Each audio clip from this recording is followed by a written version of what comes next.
This is a parallel world similar to Earth. Any country names and place names are unrelated to Earth. Qi Xing Hua, May 7, 2080. Yinzhou University Town. You fat pig. How dare you stare at me? A man with an earring kicked Shen Yan in the head. Shen Yan curled up in pain, his head buzzing and spinning. But he did not give in and continued glaring at the other person. The bully leading the group was his classmate Lei Hao, a hot-tempered, lawless, rich second generation. It was said that his father was the richest man in Yunqing, having donated a teaching building and 10 million to the school principal with connections in both the underworld and the officialdom. Therefore, Lei Hao ruled the university town with impunity. Anyone who opposed him would suffer misfortune. Reporting to the school was useless. The administration would always minimize the matter and silence the victims. In fact, Shen Yan had no prior interaction with Lei Hao. The only reason was that Lei Hao's pursuit of the campus beauty Lin Qingqing failed. She preferred to sit next to the fat Shen Yan rather than acknowledge Lei Hao, so Lei Hao took his anger out on Shen Yan. For Shen Yan, this was an absolute undeserved calamity. He had resisted before, after all, with a height of 185 centimeters and a weight of 150 kilograms, and despite being excessively obese, he was still quite strong.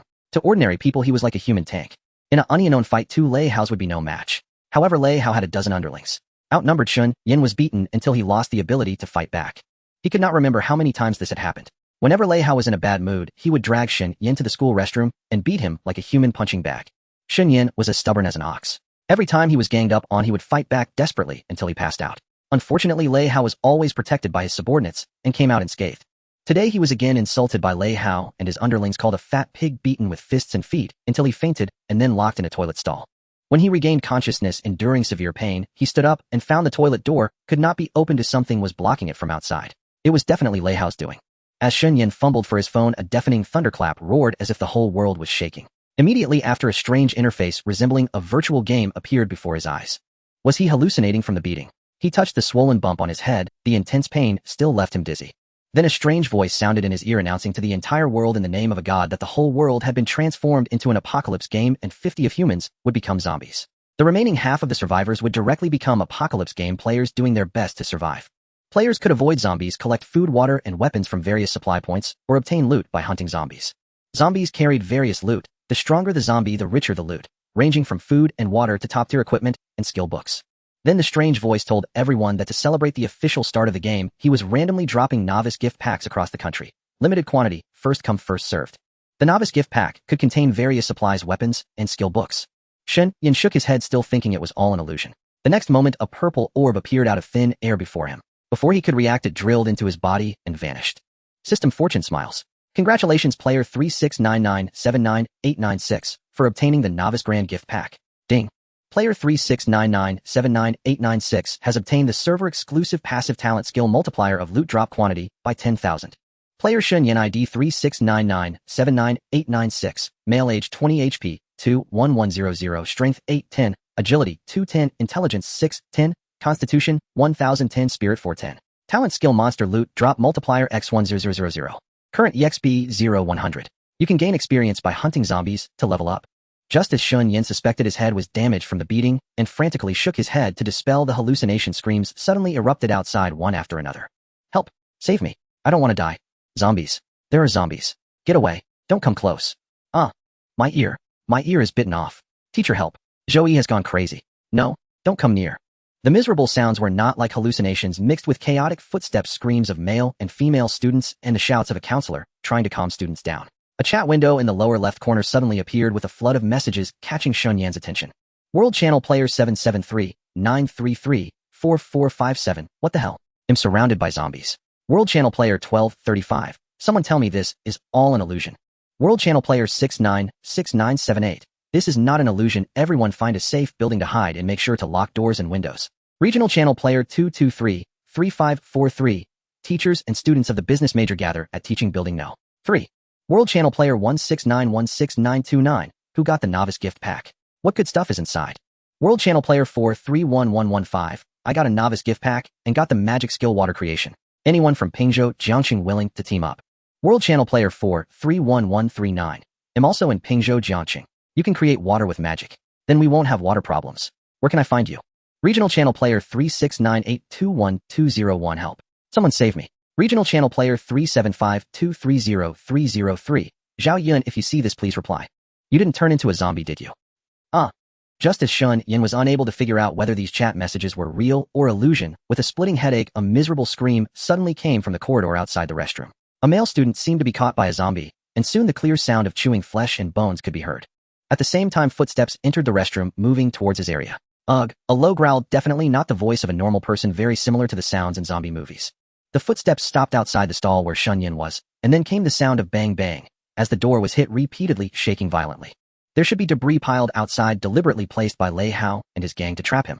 The thing making zombie-like sounds outside was now hitting the debris and slapping the stall door. Good news, the debris was being pushed away little by the person outside. Bad news, that person seemed to be a real zombie. Sweat beaded on Shen Yan's forehead. He had just been beaten by Lei Hao and his gang, covered in injuries, dizzy, and weak with severely reduced combat effectiveness. The debris blocking the door was knocked over by the zombie, leaving Shen Yan trapped with no way forward or back. The zombie couldn't open the door from outside, so it couldn't get in for now, buying him a brief moment of safety. But the real problem was that more zombies were outside and the toilet cubicle door wasn't sturdy enough. Even if the zombie outside couldn't break in, others would surely hear the noise. Once their numbers grew, it was only a matter of time before they smashed through the cubicle door, leaving him nowhere to escape, doomed to become their dinner. Should he open the door and fight the zombie outside? He didn't. His head was still spinning, and the injuries from the beating had weakened him severely. If he got bitten or scratched infected with the zombie virus, he would surely die. He was anxious, his temples throbbing with pain. Another wave of dizziness hit him, nearly making him collapse. Bang, bang, bang. The zombie's violent pounding on the cubicle door snapped him back to reality. If he delayed any longer, and a second zombie entered the toilet, he really would be unable to escape.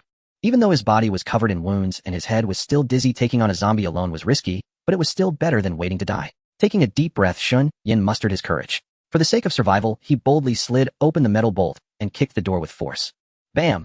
He still had strength. The zombie outside was knocked over by the sudden door swing, falling flat on its back, snarling and roaring. Shen Yan knew he couldn't let the zombie get up. Staggering out of the cubicle, he lifted his foot and pressed down on its neck, pinning its chin. Given his bulk, no matter how hard the zombie struggled, it couldn't break free. With its chin pinned, it couldn't bite him. It could only uselessly grab at his calf with its hands, but his trousers protected him, and this zombie had no claws, so it couldn't hurt him. The zombie was male. From its appearance and clothing, it looked like a counselor from some department. Shen Yan didn't know him. Regardless of who it was in life now, it was just a man-eating monster. To get away safely, Shen Yan scanned the surroundings, grabbed a wooden mop leaning nearby, smashed it against the floor to break it, then picked up the half-broken stick, aimed the sharp end at the zombie's open mouth, and thrust repeatedly. After stabbing more than 10 times, the area was a bloody mess. Finally, the zombie stopped struggling. Killed low-level zombie, gained 10 experience points. Low-level zombie, dropped loot, crude wooden hammer. Talent skill activated, 1/0 crude wooden hammers added to virtual backpack. Please check. Shen Yan's tense heart finally relaxed. His gaze shifted to the virtual backpack option. Through his thoughts, he opened it. A 24-slot virtual backpack space, not too large. Beside it was an additional backpack expansion slot, indicating that more containers could be placed to enlarge the virtual backpack, similar to most game settings. 10,000 crude wooden hammers were stacked in the first backpack slot. Could same quality equipment be stacked together? Crude wooden hammer, two-handed weapon, attack 26, a durability 31. The broken mop handle in his hand had no attributes. The crude wooden hammer should be better than the stick. With a thought, Shen Yan summoned a rather heavy wooden hammer into his hand. It felt quite comfortable. He tossed away the wooden stick and tried swinging the hammer a few times. Though not as strong as an iron hammer, it was at least a decent combat weapon. With a weapon in hand, he felt a bit more at ease. From the corridor outside came zombie roars and the sound of flesh being devoured. Shen Yan knew the toilet wasn't safe. He had to break out and find somewhere to tend his wounds. The school clinic wasn't far, and its door lock was sturdy. He would hide there first and figure things out later. Gripping the wooden hammer firmly, Shen Yan took several deep breaths to calm his racing heart. Enduring the pain all over his body and the dizziness in his head, he slowly walked out of the toilet. As soon as he reached the corridor, he saw several student-like zombies crouched on the floor, frantically devouring a corpse. The bloody scene made Shen Yan nauseous, almost making him vomit his breakfast. Struggling to suppress his disgust while the few zombies were focused on eating, he moved slowly without alerting them, making his way toward the exit. It went smoothly. The feeding zombies didn't notice Shen Yan. Their attention was entirely on the food. Reaching the fire exit, he walked carefully down the stairs, trying not to make a sound, and finally arrived on the first floor. Just as he was about to go out, a zombie suddenly appeared at the door, snarling and lunging at him. Shen Yan's pupils contracted. This zombie was a classmate, someone he saw every day, even if they weren't close. Shocked as he was to survive, he swung the wooden hammer without hesitation. Bam! The heavy hammer struck the zombie's head, making it stumble. Shen Yan had used too much force, and he too felt dizzy, nearly falling. He managed to stabilize himself by planting the hammer on the ground, trying to regain his balance. He was in really bad shape. If he hadn't been injured, dealing with a low-level zombie would have been easy. The zombie classmate regained its balance and lunged again, trying to tackle him. Shen Yan shook his head, forcing himself to stay sharp, and swung the hammer again. Bam! A second heavy blow to the head sent the zombie crashing to the floor, writhing and trying to get up. Shen Yan slammed the hammer down on its head again, turning it into a bloody mess. Killed low-level zombie, gained 10 experience points. Low-level zombie, drop loot canned beef. Talent skill activated 1/0 canned beef added to virtual backpack. Please check. Without time to check the beef can's attributes, Shen Yan sprinted away because more zombies nearby were moving toward him. Although Shen Yan ran quite slowly due to his obesity and injuries, low-level zombies moved even slower. Unless they caught him off guard, a normal person could easily shake them off. He made it through the dangers and successfully arrived at the nearest clinic. Shen Yan wasn't the only one using the clinic as a temporary shelter. Before he arrived, many teachers and students had already gathered there. They were using whatever makeshift weapons they could find, clearing zombies from various floors. The clinic's main door was guarded. Seeing Shen Yan approach, they became alert. Open the door. Shen Yan called out, occasionally looking back to make sure no zombies were following. Are you injured? The student on guard asked nervously. I was beaten by people. I need treatment. Shen Yan said. Open up and let me in. If you're worried, you can isolate me in a separate room. Hearing this, the two inside whispered to each other, then quickly opened the door to let Shen Yan in, closing it swiftly to keep the zombie horde out. Let me check you. One of the students wearing a medical uniform demanded in a tone that brooked no argument. Shen Yan nodded, took off his shirt, rolled up his pants, and stood exposed. After examining, the student was completely relieved. No scratches or bites, no risk of infection. Who beat you up like this? Can you treat me first? Go to the second floor, there are people up there. We need to guard the main entrance here to keep zombies out. All right. Shen Yan gripped his wooden hammer and walked shakily into the inner area. The infirmary building had been cleared of zombies, yet the surviving medical faculty and students felt no relief. Those they had slain were once their colleagues and classmates, and many comrades had also fallen to the undead in battle. Shen Yan's condition had improved slightly. Professor Chong Lin, a senior faculty member from the medical department on the second floor, examined him, treated his wounds, and prescribed medication. Now he lay on a hospital bed beside the window, using the rest period to study the game interface. The chat window flickered incessantly, flooded with a torrent of messages. At first, all entries were anonymous player IDs, but gradually, no one knew exactly when. The scrolling IDs gave way to bizarre online handles and increasingly real names. It turned out players had discovered they could customize their profiles in the chat channel, replacing default IDs with self-chosen names. Many adopted their familiar usernames, while others simply entered their true names to make identification easier for acquaintances. With only numeric IDs, it was impossible to tell who was speaking. The chat system comprised 8 distinct channels: public, squad, team, guild, regional, national, global, and private. The public channel functioned like face-to-face speech. The squad channel enabled private communication among party members. The team channel connected multiple squads into a unified group. And the guild channel served as the communal forum for guild members, just as in conventional MMORPGs. The regional channel broadcast messages from everyone within a defined geographical zone. In Shen Yan's case, all survivors across the university town area. The national and global channels required no explanation. The former spanned the entire country, the latter the whole world, both functioning as open broadcast-style announcements, much like in-game global shouts. The private channel enabled unknown encrypted dialogue, akin to the whispered cultivation technique in martial arts fiction. Though power grids remained operational and cell towers functional on day one of the apocalypse, allowing continued use of computers and mobile networks, these in-game chat functions proved far more convenient than conventional devices. Shen Yan scrolled silently through the regional channel, refraining from participation, instead absorbing intelligence with quiet diligence.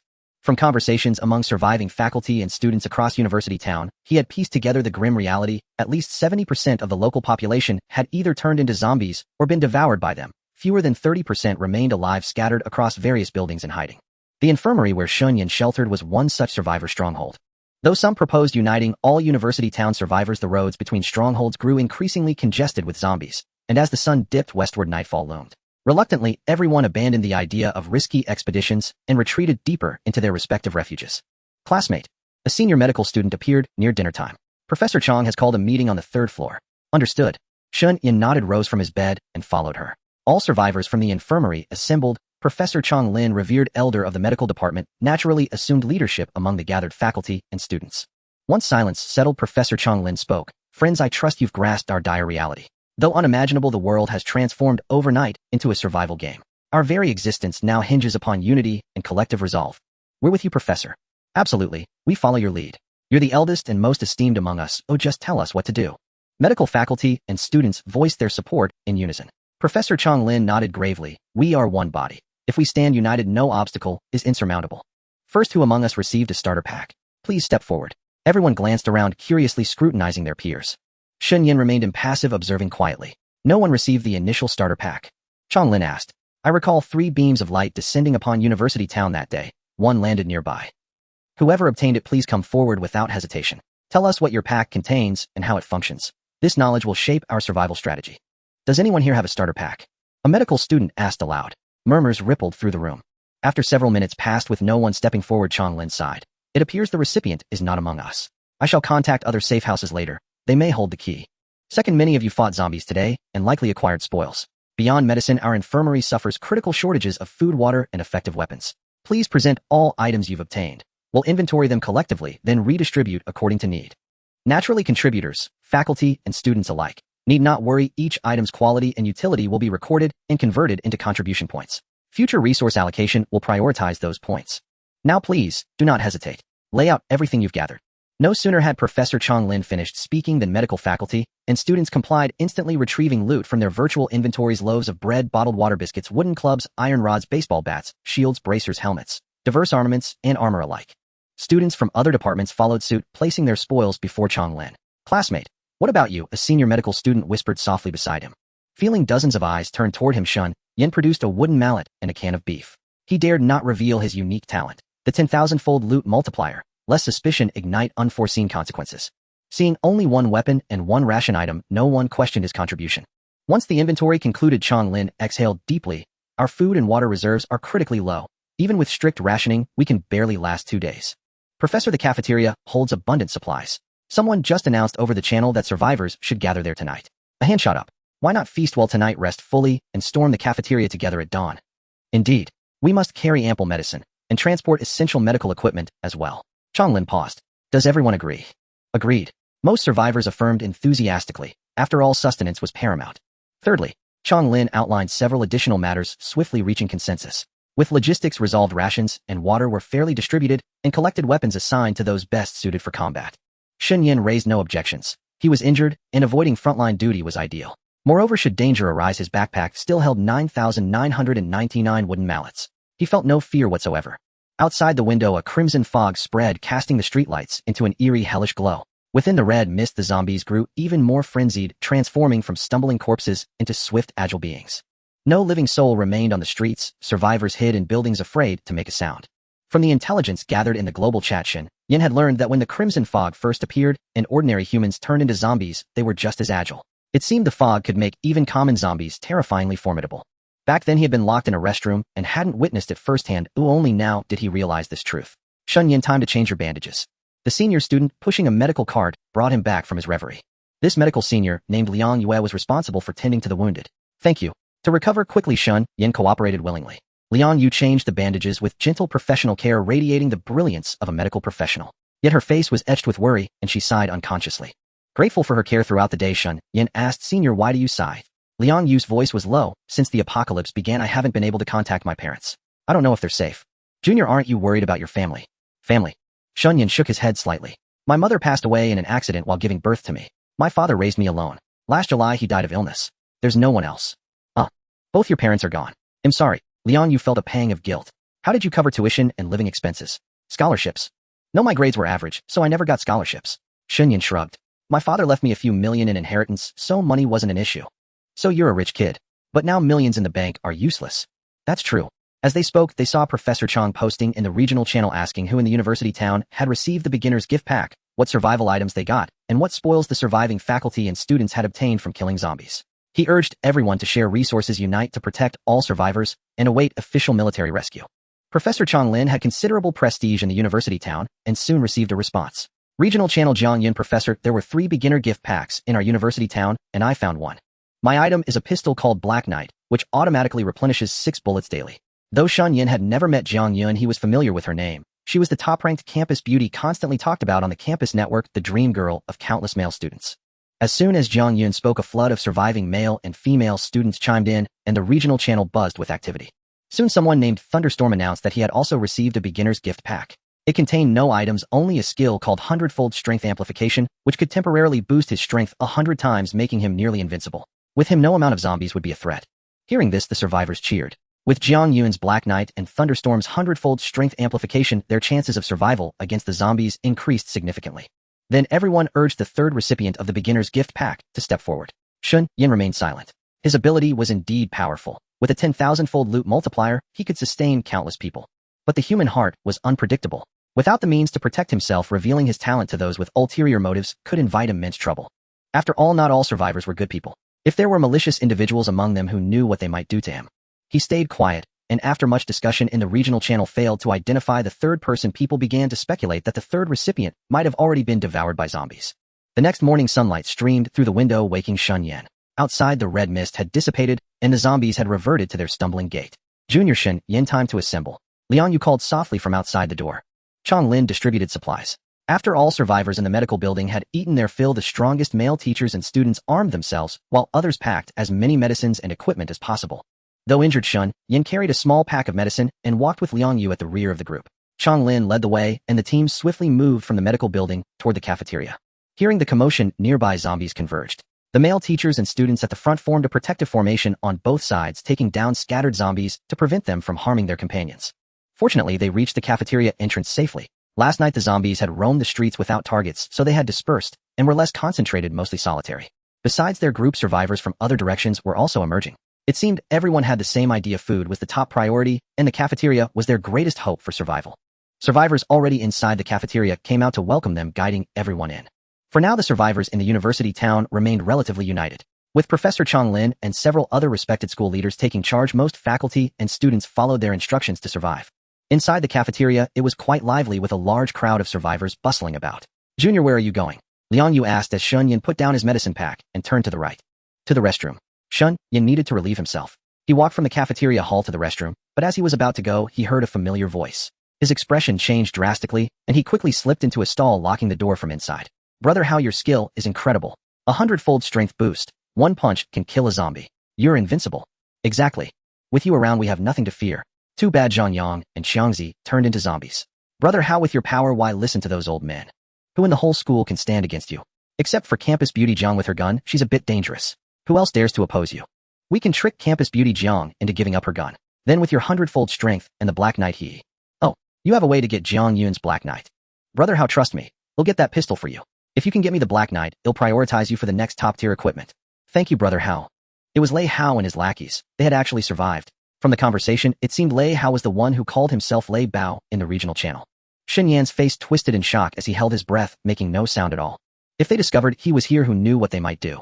Lei Hao was no good, even when the law bound him bullying others at school. Now, with the apocalypse rendering the law powerless and his newfound skill of 100-fold strength amplification, he could crush Shen Yan effortlessly even without his followers. He dared not gamble. Losing meant death.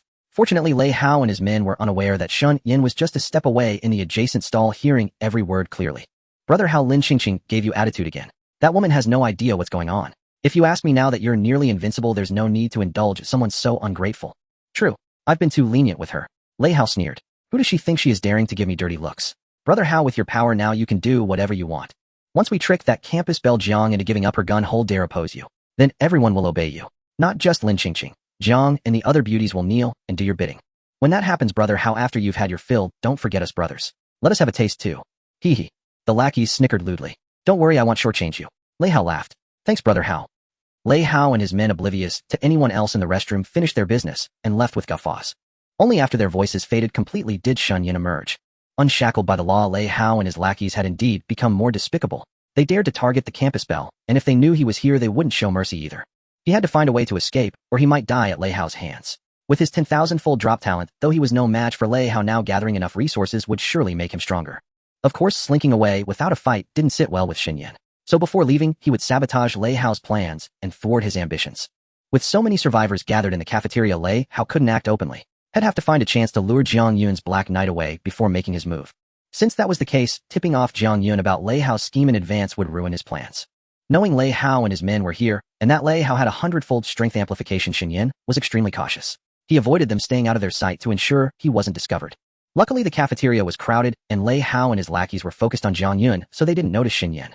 They were eyeing Jiang Yun's Black Knight, so Shen Yan couldn't directly warn her. Spotting Liang Yu nearby, he had an idea. Senior. Junior, you're back. Are you free, Senior? What is it? I'd like to ask a small favor. What favor? Shen Yan slipped 2 pre-written notes to Liang Yu, pointing toward where the girls were gathered. Do you know Jiang Yun and Lin Qingqing? Can you pass these notes for me? Love letters. No way. Writing to 2 girls at once. Liang Yu stared at him in surprise. No, I know my place. Shen Yan shook his head. Oh, Liang Yu chuckled. Alright, I'll help you out. Thank you, Senior. You're welcome. Liang Yu quickly walked over to the girls' group, blending into the chatter naturally, and discreetly slipped a note into Jiang Yun's hand. Jiang Yun glanced at her in confusion, but Liang Yu smiled and winked, then turned to Lin Qingqing, using the same trick to pass the note unnoticed. The note in hand, Jiang Yun shot her a puzzled look before stepping into a corner to read it. Her expression shifted as she scanned the crowd and spotted Lei Hao and his lackeys sneaking glances at her. Lin Qingqing, after reading her note, sidled up to Jiang Yun and whispered. After confirming the contents, they both looked at Liang Yu. Having warned them, Shen Yan quietly slipped to the back door of the cafeteria ready to leave. He needed a relatively safe place away from Lei Hao and his crew to recover from his injuries, and then hunt zombies to level up and gather loot. The cafeteria was bustling, everyone discussing survival strategies and whether the government would send rescue. No one noticed Shen Yan leaving through the back. Soon Shen Yan was out the back door, jogging back toward the medical room. The path had just been cleared, making it relatively safe. Though the clinic was empty, it still held leftover medicine and medical equipment, ideal for quiet recuperation. He arrived without incident, locked the doors and windows, and went up to the second floor. He hoped Jiang Yun with his warning wouldn't be tricked into giving up her gun, keeping Lei Hao in check. As long as Jiang Yun kept her pistol, her prestige would prevent Lei Hao from easily turning hostile despite his 100-fold strength amplification, at least buying some time. After a while, Liang Yu remembered she needed to change Shen Yan's bandages and suddenly realized he was gone. She searched the cafeteria in vain, then contacted him via private channel. Private channel: Liang Yue Jr., time to change your bandages. Where are you? Private channel: Liang Yue, where'd you run off to? Private channel: Shen Yan Sr., the cafeteria's too crowded. I found a quiet spot. Don't worry. Private channel: Liang Yue, safety in numbers. It's dangerous out there. Come back. Private channel: Shen Yan, sorry Senior, I have my reasons. Private channel: Liang Yue, come back first. Tell us your troubles. We can all help. It's so dangerous outside. Private channel: Shen Yan, thanks for your concern Senior, but I'm safer alone. Private channel: Liang Yue Jr., everything was fine yesterday. What happened? Did I do something wrong? You're injured. Being alone out there is so risky. Come back. We need to stick together now. Private channel: Shen Yan, please forgive my selfishness Senior. Don't contact me anymore. I won't reply from now on. Private channel: Liang Yue No Jr. What's going on? Private channel: Liang Yue, what happened? Can you tell me? Private channel: Liang Yue, is it about those 2 notes you gave out? Should I ask Jiang Yun and Lin Qingqing? Private channel: Liang Yue Jr. Talk to me. Despite Liang Yu's repeated messages, Shen Yan chose to ignore them. He couldn't go back. If Lei Hao discovered him, the consequences would be dire. But then it struck him the chat channel was far more convenient. He needn't have bothered with the notes. His injuries were minor. After a night's rest, the pain had subsided, though his head still felt dizzy. Head wounds were the most dangerous. Thus Shen Yan spent the entire day resting, doing nothing but occasionally glancing at the chat channel and jotting down useful information. There were bottled water in the medical building and canned beef in his backpack. Food and drink were no concern. Through the window, he occasionally spotted other survivors forming teams to scavenge supplies, hauling various items toward the cafeteria. Some unfortunate ones were bitten to death by zombies. Even low-tier zombies moved slowly, but when they gathered in numbers, surrounded survivors had little chance of escape. Around 4 p.m., as Shen Yan slept soundly, a gunshot jolted him awake. He instantly rose, parted the curtain, and peered through the gap. A dozen people were moving swiftly near the cafeteria, while another group of survivors confronted them at the entrance. Based on the intel he had gathered, the only one in the university town with a firearm was the campus belle Jiang Yun. He had overheard Lei Hao and his lackeys talking earlier, and he had slipped Jiang Yun a note. This was likely a clash between the 2 factions. From a distance, he couldn't make out faces clearly, but the girl holding the gun was definitely Jiang Yun, surrounded entirely by female students. At the cafeteria entrance, the leader was presumably Lei Hao. Lei Hao and his crew clearly intended to intercept Jiang Yun, but after the gunshot, they grew cautious, apparently trying to persuade her with words. Then another gunshot rang out, and the zombies on the nearby streets, stirred by the noise, began converging on the area. Lei Hao was obviously unwilling to give up, but despite his 100-fold strength amplification that let him easily kill zombies and rebellious survivors, he dared not act rashly against a gun. She could just as easily kill him. With zombies gathering around, after some deliberation, he temporarily retreated into the cafeteria, quickly shutting doors and windows to keep the man-eating monsters out of their temporary shelter. Seeing Lei Hao's group retreat and seal the cafeteria, Jiang Yun's team breathed a visible sigh of relief. Knowing the gunshots would soon draw the zombies, and that being surrounded would mean becoming their meal, they withdrew along the path. Shen Yan noticed their retreat was heading straight for the medical area. He quickly lowered the curtain, thinking to himself, they don't know I'm hiding here, do they? Most of the supplies in the medical building had been cleared out. They must know that, and would likely head to other buildings. But then the footsteps grew closer, and after a while he heard someone forcefully pushing at the door downstairs. It's locked from inside. Jiang Yun's voice sounded urgent. Someone's in the medical building. Bang, bang, bang. Several people joined in, pounding on the door, making even more noise. Is anyone in there? Can you open the door and let us in? The zombie horde is coming, please. The voice belonged to Lin Qingqing. Who's in there? Save us. Open up. I don't want to die. Shen Yan frowned. Jiang Yun and Lin Qingqing had fled the cafeteria, meaning his note had worked. Lei Hao's plan had failed. But the problem was they had fled to his hiding spot. The distance to the cafeteria wasn't too far, and Lei Hao wouldn't let it go. If not for his fear of Jiang Yun's gun, the zombie horde drawn by the gunfire, and the setting sun that would make the zombies in the red mist even more terrifying, he would have surrounded the building. Then Shen Yan would have nowhere to hide, exposed before he could develop. Extremely dangerous. Slipping them a warning note was already enough. He didn't need to court trouble and put himself in danger. So he decided to play deaf and dumb, letting them think the building was empty, forcing them to flee to another structure before the zombie horde arrived. That way Lei Hao wouldn't discover his hiding spot for now. Once his injuries healed, he could use his talent to acquire supplies, kill zombies to level up and strengthen himself, and find a chance for revenge. After shouting for a while with no response, the survivors outside prepared to retreat to another area. Just as Shen Yan breathed a sigh of relief thinking the danger had passed, a private message popped up from Senior Liang Yue, who had tended to the wounded before. Junior Shen Yan, you're inside, aren't you? When we left yesterday, the doors and windows were open and there were no other survivors around. You're the most likely to have returned to the medical building. Are you asleep? Wake up. We're right outside and a zombie horde is closing in. Come save us. Shen Yan didn't reply, frowning in thought. Soon he heard Liang Yu's voice from below. Junior, open the door. You can't just let us die, can you? I bandaged you, changed your dressings. You can't be ungrateful. With her words, the survivors who had been about to leave joined in their cries urgent. Junior, save us. Junior, save us. Junior, save us. Liang Yu frantically spammed the private channel, flooding his mind with messages. Considering that she had indeed taken care of him yesterday, after some internal struggle, Shen Yan sighed, pulled back the curtain to check on the zombie horde. If he didn't open the door within minutes, they would reach the area and surround everyone downstairs. Hearing the noise, the survivors downstairs looked up and saw the curtain part, revealing Shen Yan. They waved frantically for help. Junior, you are in there? Open the door. Liang Yu exclaimed excitedly. Hurry, hurry. Jiang Yun, Lin Qingqing, and the others also pleaded urgently. Their group was entirely composed of girls. Shen Yan went downstairs and opened the door to let them in. Before the zombie horde arrived, he locked the doors and windows again and had the girls help move tables and chairs to barricade the entrance. Once inside the medical building, their anxious hearts finally settled. That scared me to death. A moment later, and we'd all be dead. Liang Yu wiped cold sweat from her brow. Junior, were you asleep just now? Shen Yan replied, vaguely scanning the girls who had entered, his gaze finally landing on Jiang Yun, who held the Black Knight, a dangerous item. What happened? Why are you all here? Before Liang Yu could speak, Lin Qingqing stepped forward and said, Shen Yan, we want to thank you.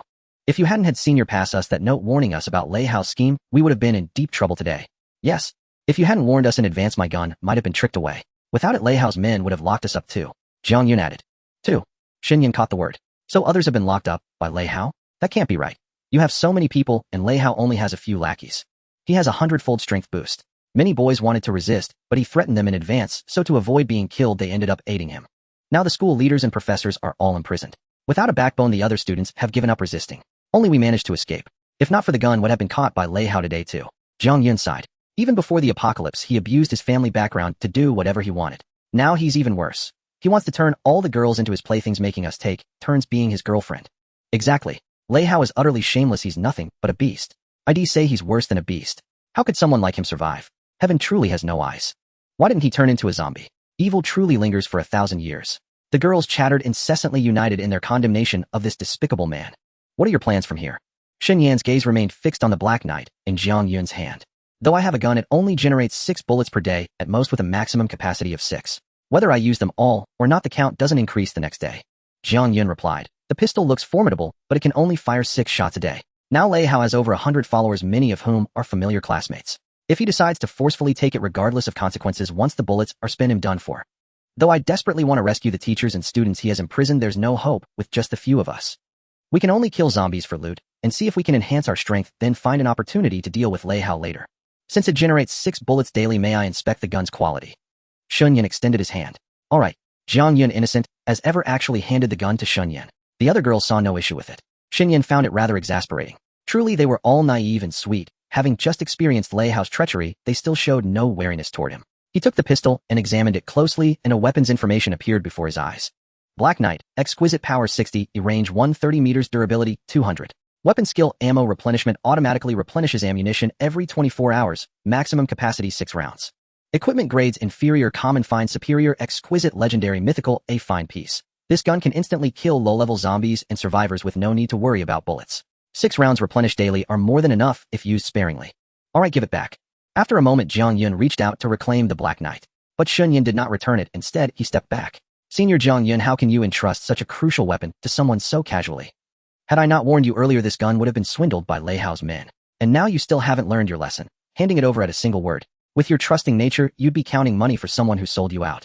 Shen Yan's reaction left Jiang Yun and the other girls utterly stunned. They exchanged bewildered glances, hardly believing it. Junior, you. Shen Yan, what are you doing? Lin Qingqing frowned. In the apocalypse, trust no one. Shen Yan replied calmly. Never gamble on another's humanity, for it cannot withstand the test. They'll borrow this gun for now. In my hands, it will serve a far greater purpose than with Senior Jiang Yun. Junior, stop joking. Liang Yu said to him. Return the gun to Jiang Yun. I never joke. Shen Yan swept his gaze across the group. This gun is mine for now. How can you be like this? Lin Qingqing grew anxious. Earlier you slipped us a note warning about Lei Hao's schemes, and I thought you were a good person. I never expected you two to be cut from the same cloth. Seeing her impulsiveness and recalling how Shen Yan had barely regained the gun, Jiang Yun suddenly reached out to stop her. Yin Jia, why are you stopping me? Lin Qingqing asked urgently. Qingqing, don't be rash. Jiang Yun thought for a moment, then looked at Shen Yan. Shen Yan tipped us off through the note, saving us from Lei Hao's harm. That shows he has good character. If he hadn't opened the door just now, would have been surrounded by the zombie horde. If he harbored ill intentions, he could have left us to die, waited for the horde to disperse, and still claimed the Black Knight. What if he's like Lei Hao just after our bodies? A girl asked worriedly. No. Liang Yu immediately spoke up. Junior Shen Yan isn't that kind of person. I tended to the wounded yesterday and spent the whole day with him. I've seen it firsthand. When I bandaged and changed his dressings, he didn't glance sideways. If he had any lecherous intentions, I'd have noticed immediately. Rest assured. Shen Yan didn't let his guard down just because they were defenseless girls. I'm different from Lei Hao. You warned us and spared us harm. For that alone, I'm willing to trust your character. Jiang Yun said, I obtained this gun by chance. Honestly, it's wasted on me. You can keep it for now. But without weapons, we'll have to rely on you from now on. Senior, is that wise? Several girls were not as reassured as Jiang Yun. With the gun in her hands, as a fellow woman, she would surely protect them. But now it was in the hands of a big, burly man like Shen Yan. No matter how well he spoke, who knew what he truly thought? Having endured Lei Hao's ordeal, these girls were like startled birds devoid of any sense of security. Jiang Yun comforted them briefly, quickly, soothing their emotions. She then turned to Shen Yan. Shen Yan, Lei Hao will surely not let us go. Without the Black Knight, we can't defend ourselves. Will you protect us and stand against Lei Hao for our sake? I've always been opposed to Lei Hao, with or without you, Shen Yan replied. What's the conflict between you and Lei Hao? Lin Qingqing asked curiously. Hearing this, Shen Yan turned his head to look at her. You should know. Me? What did I do? Lin Qingqing was thoroughly confused. Before the apocalypse, Lei Hao was always pursuing you, Shen Yan replied. Remember one day before class you sat next to me to avoid him? I think so. From that day on, Lei Hao redirected his anger at me, bringing his cronies to bully me every few days. These injuries on me, I got them yesterday from their beating. How could this happen? It had nothing to do with you. How could he take it out on you? That's too much. Lin Qingqing's eyes widened. Seeing Shen Yan's wounds, a trace of guilt crept onto her face. Then he definitely won't let you off. Jiang Yun said, we've seen Lei Hao's true colors. That man is rotten to the core. Oh, I get it. Liang, you suddenly realized something. Junior, so you snuck out because you were afraid of being found by Lei Hao. Yes. Now that he has a 100-fold strength boost, he holds the advantage. A direct confrontation is out of the question. Shen Yan said, I plan to recover here, hunt zombies for resources, and build up my strength. When I'm strong enough, I'd settle the score with Lei Hao. But now those plans are disrupted. That's fine. The enemy of my enemy is my friend. We're both against Lei Hao. We can join forces. Jiang Yun said, let's use this place as our base, focus on getting stronger. We can definitely defeat Lei Hao and rescue the teachers and students he's holding. Right? We can do it. The girls nodded in unison. I could have used this place as a base before, but now we have to leave immediately. He doesn't know I'm here, doesn't even know I'm alive. But now that you've shown up, this place will become his target. Shen Yan sighed. Tomorrow Lei Hao will surely bring his men here. If we don't leave, we'll be surrounded with no chance to level up. Off. Then where can we go? Let's hurry. Hey, how about that supermarket over there? It's well stocked. Seeing the girls' anxious chatter, Shen Yan frowned. The supermarket is off limits. Why? Buildings with ample supplies are always hotly contested by survivors. Plus, supermarkets see heavy foot traffic, so the zombie count is no joke. It's easy for Lei Hao to find us, and with our small numbers, we can't handle such a large horde. Junior Shen, you make a good point. So where should we go? When do we leave? The zombies have already gathered outside. We can't even get out. Jiang Yun said worriedly. Exactly. If we go out now, we can't escape the horde, the other girls echoed with nods. Of course we can't leave through the front door. The zombies are one thing, but Lei Hao's men are surely watching from some direction. He won't let you go easily. Shen Yan replied. Then what? Actually, in my spare time, I studied the medical building. Shen Yan answered. Before heading to the cafeteria, I also checked from various angles and found a visual blind spot we can exploit. A visual blind spot. Follow me. Shen Yan led them to a rear window. If we jump from here, the side of that building will block the view from the cafeteria. Lei Hao's men won't spot us. The zombie horde is gathered at the front. This side is relatively safe. If you follow my lead, I can guide you all to escape to a more secure and concealed location where Lei Hao won't find us for a while. Then we can plan our next move. All right, well, listen to you. After a brief discussion, Jiang Yun and the others nodded in agreement. Having just escaped from Lei Hao, and with the pistol taken by Shen Yan, they had no other choice. Sister Yun, is this really okay? Shen Yan tricked you into giving up your gun. Oh, we're in a tough spot. As Shen Yan opened the window for the girls to climb out first, Lin Qingqing whispered to Jiang Yun on their private channel. He saved us, at least, unlike Lei Hao, Jiang Yun replied.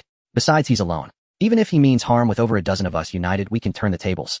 He's so heavy that any movement tires him quickly. His stamina can't compare to an ordinary person's. To get the pistol back, we could easily take it when he's exhausted or asleep. Right? With so many of us, we can take turns keeping watch. Even a tiger dozes off, let alone him. Lin Qingqing breathed a sigh of relief. But what if he puts the gun in his virtual backpack? Don't think about that now. The biggest problem is Lei Hao. Let's escape here first. Shen Yan didn't know Jiang Yun and Lin Qingqing were secretly talking, but he stayed alert. Even though these were unarmed girls, he had to be cautious. He guided them to climb from the first-floor window into the backyard. With the low wall, it was quite safe. Once all the women were in the yard, Shen Yan found it difficult. After all, he was a 300-pound heavy man, not as nimble as ordinary people. In theory, the wide sliding window was easy to get through, but if it were slightly smaller, he couldn't have made it. The trouble was that the window was high off the ground. An ordinary person could jump without harm, but his physique made it dangerous. Sitting on the windowsill, he scanned the yard and spotted several empty wooden boxes in the corner. Shen Yan's eyes lit up. Everyone, I can't jump down. Move those boxes over to give me a step. Okay. The girls saw that Shen Yan being so heavy couldn't move as nimbly as them. To quickly reach safety and get as far from Lei Hao as possible, they hurried over and shifted the empty boxes beneath the window. With the boxes as a step, Shen Yan landed safely. Let's keep as quiet as possible and leave through the back door. He whispered, to be safe, let's form teams first, then merge all teams into a party. Use the party channel to talk, so the zombies won't hear us. Also, once we team up, we can see each other on the virtual map. If anyone gets separated, they can quickly regroup. The girls agreed and formed 4 teams. Each team could hold up to 5 members. 3 teams were full, and the remaining 3 formed 1 team. Including Shen Yan, there were 18 people in total. Shen Yan created a party, pulling all 4 teams in. Everyone saw the party marker appear on themselves. Party channel Lin Qingqing, Shen Yan, it's quiet back here, but we might run into zombies on the road. We have no weapons. What then? You're alone. Even with a gun, you can't protect everyone, right? Party channel Jiang Yun, the pistol can't be used recklessly. Our goal is to slip away quietly without Lei Hao noticing. Party channel Shen Yan, don't worry. See that pile of junk over there? Party channel Lin Qingqing, you mean those discarded wood and plastic? Isn't that just trash? Party channel Shen Yan, trash can be turned into treasure. Party channel Jiang Yun, you mean making weapons from this junk? But would they even be useful? Not to mention whether they can kill zombies. We're all girls and don't have that much strength. Party channel Shen Yan, that's exactly why conventional weapons are useless for you. Party channel Lin Qingqing, what do you mean? Party channel Shen Yan, pick out the longest sticks, find some rope or plastic strips that can substitute, and it'll teach you to make lasso tools. Zombies act on instinct. They want dodge traps or avoid lassos. So even you can easily loop their necks or limbs. Once they're secured, I can finish them off easily. Party channel Lin Qingqing, lasso tools. That's clever. Party channel Jiang Yun, indeed, with lassos we can pick it up quickly. Under Shen Yan's guidance, the dozen or so girls used their nimble hands to quickly make simple lasso tools, basically long sticks with a slipknot loop tied at the top. Each had one, and with this tool they felt a bit more at ease. Shen Yan, now let's head out the back door. Set all phones to silent. Only speak on the channel. No one talks aloud, and walk quietly. If we alert a horde, it won't be a joke. Also try to stay low. The building wall blocks the view, but not every stretch is a blind spot. If Lei Hao side spots us and learns our escape route, it'll be trouble. The girls replied with received on the party channel. They had no choice but to follow Shen Yan's plan to safely escape the dual threat of the zombie horde and Lei Hao. Lei Hao's group, wary of Jiang Yun's pistol, and with the horde gradually blocking the roads, could only observe from the rooftop of the cafeteria. As Shen Yan expected, they could only see Jiang Yun and the others enter the medical building. The wall blocked their view, so they didn't know the group had already climbed out the back on the first floor. Lei Hao had people guard the hostages, keeping the teachers and students who opposed him confined in a corner of the cafeteria. He also assigned someone to watch the medical building constantly, lest Jiang Yun and her group escape. He planned to move quietly early the next morning when the horde dispersed and Jiang Yun's group was drowsy in the medical building. He'd rush in and capture them. They'd surely lock the doors and windows, but that meant nothing against his 100-fold strength boost. Even reinforced steel doors would be easy to break. Once he caught Jiang Yun, Lin Qingqing, and the other school beauties who fled with them, had trained them into obedient little pets. Meanwhile, Shen Yan and the others had already slipped out of the medical building, opened the back gate, and avoiding the horde began running cautiously. On the road, there were only a few stray zombies posing little threat. As one approached, Shen Yan directed the girls at the front via the party channel to use their lassos. Though scared, several girls reacted. They didn't dare face it head-on, instead placing the lasso in the zombie's path and waiting. Acting on instinct, the zombie stupidly walked toward the prey, stepping into the loop. The girl yanked the lasso tight, binding its legs, and the zombie crashed to the ground. Quick, do it now, they urged on the party channel. Shen Yan, the only one with a weapon, pulled out a wooden mallet and struck the zombie's head 3 times, killing it. All party members earned 3 experience points. Low-tier zombies gave little XP, and with over a dozen people sharing, each got only 1 base point, plus 1 from the team bonus, and 1 from the party bonus. The zombie also dropped 100 linen cloth and 100 milk cartons, which instantly went into Shen Yan's virtual backpack. Linen was a material, its use unknown for now, but milk was great. With enough beef cans in the backpack, food and drink were no longer a concern. Shen Yan, hurry up, or the zombies will catch up. After leaving the medical building and walking some distance, Lin Qingqing couldn't help turning around and urging repeatedly through the team channel as Shen Yan's pace grew slower and slower. Shen Yan was panting heavily, utterly exhausted. There was no helping it. He was too fat, and even the slightest activity drained his stamina, making his steps unbearably heavy.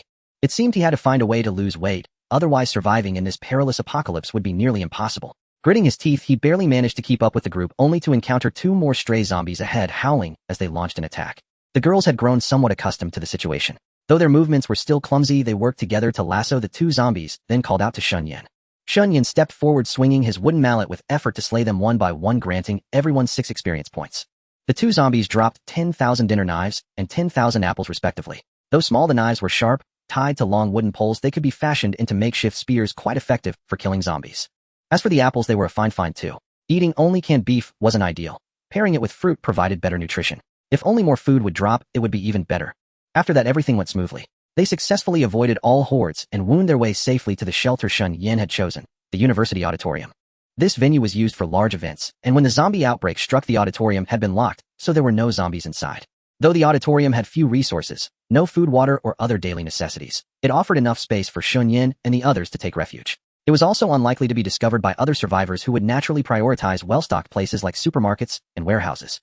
The main door was locked tight, but that didn't stump Shen Yan. He led the temporary team in a careful inspection and soon found a window that hadn't been properly secured. It wasn't that they hadn't wanted to lock it. The window was broken and had never been replaced. Climbing through the window into the auditorium, Shen Yan directed everyone through the team channel, split up a few people to check all doors and windows on the first floor. Any that can't be closed like this one, block them with heavy objects like tables and chairs to make sure no zombies can get in. This window needs to be sealed too. Pull all the curtains shut so neither zombies nor other survivors can spot us. We'll be staying here temporarily. Got it. Jiang Yun nodded, turning to the girls. A few of you come with me. Let's move the tables and chairs over here to block the window. Qingqing, you and the others check all the other doors and windows on this floor. Understood. Lin Qingqing set off immediately. She and Jiang Yun each led a team and acted swiftly. Shen Yan found a spot to sit and rest, panting heavily, drenched in sweat. He wondered if killing zombies could drop weight loss pills. If only there were a simple way to shed all the fat with medicine and return to a normal physique. Jiang Yun and Lin Qingqing led their teams to block all the doors and windows that couldn't be locked. Once they ensured safety, the sky outside began to darken. One of the girls wanted to turn on the lights, but Shen Yan stopped her in time. If you turn on the lights, other survivors will know someone's in the auditorium. If Lei Hao and his group find the medical building empty, they'll definitely suspect areas with light and expose our whereabouts. Hearing this, Jiang Yun immediately said, Junior Shen is right. We need to keep a low profile. No lights, absolutely. Do we really need to go that far? We're already far away. Besides, who knows how many more days the power will last. If we don't use it now, when it's gone, we won't be able to turn on the lights even if we wanna. It's pitch black outside with zombies everywhere. Aren't you all scared? Wang Yan, our biggest danger right now is Lei Hao. Do you want to be taken back by him? Lin Qingqing said to the girl, better safe than sorry. Don't put everyone at risk until we can protect ourselves. Yeah. Have you forgotten what Lei Hao and his supporters said? If we fall into his hands, who knows what humiliation we'll suffer. Even before the apocalypse, he was a lawless scoundrel, always harassing girls, only held back by the law. But now the law can't touch him. Especially since he got that 100-fold strength amplification skill. No one can beat him. If he does anything to us, who can use the law to stop him? Jiang Yun said. How annoying. Why do scumbags like him get to survive? Why didn't the heavens turn them into zombies? Wang Yan sighed deeply. Gurgle. As they spoke, someone's stomach growled. It was dinner time, and everyone was hungry. Sister Zhang, let's search the auditorium to see if we can find something to eat. A girl whispered. No need to look. There's no food here. Lin Qingqing interjected helplessly. When we checked the doors and windows earlier, we searched the whole area. There's nothing. The auditorium never has supplies. They only prepare things for events. Jiang Yun turned her gaze to Shen Yan. Junior Shen, we fled from Lei Hao in such a hurry that we didn't bring any food or drink. I don't suppose you. Since you left the cafeteria early and spent the night outside, you wouldn't have let yourself go hungry, would you? Hearing this, all the girls looked at Shen Yan. After all, he had led them to the auditorium. He had to solve the food problem right. Shen Yan, having brought them here, was ready with an answer. Don't worry. I stocked up on some food earlier. You won't go hungry. He had the girls line up and sit down, handing each one a can of beef, an apple, and a bottle of milk. He wasn't about to tell these girls about his 10,000-fold loot drop talent. That secret must never be revealed. Since they didn't know where had been after leaving the cafeteria, they wouldn't question the source of the food. Sure enough, seeing the food, the girls didn't ask where it came from at all, eagerly opening their cans. Shen Yan prepared a portion for himself as well, enjoying dinner while observing the girls through the team roster. 17 girls had fled with Jiang Yun. Besides Jiang Yun and Lin Qingqing, there were Li Shiyan, Zhuang Xian, and Yang Ying, all members of the campus beauty rankings, each a stunning beauty. The other 12 girls were Wang Yan, Zhao Shishir, Zhao Qing, Du Feifei, Zhang Xiaozhuan, Zhang Zishuan, Jin, Shi Lin, Wan Lu Xiaoyi Sun, Xian, Zhou Yinfeng, and Liang Yu. Though these 12 didn't make the campus beauty list, they were still above average in appearance. On a scale of 100, Jiang Yun, Lin Qingqing, Li Shiyan, Zhuang Xian, and Yang Ying were in the 90-97 range, while the other 12 were in the 80-89 bracket. Lei Hao wanted to claim the most beautiful girls as his own. Thanks to Shen Yan's note, Jiang Yun and Lin Qingqing learned of this in advance and gathered these girls to escape his clutches. The problem now was that their combat strength was weak. 90% of them were practically useless in a fight. Leading this team against the zombie apocalypse and dealing with Lei Hao were headaches Shen Yan would have to tackle. If it came down to it, he would just have to work hard on leveling up and improving his strength.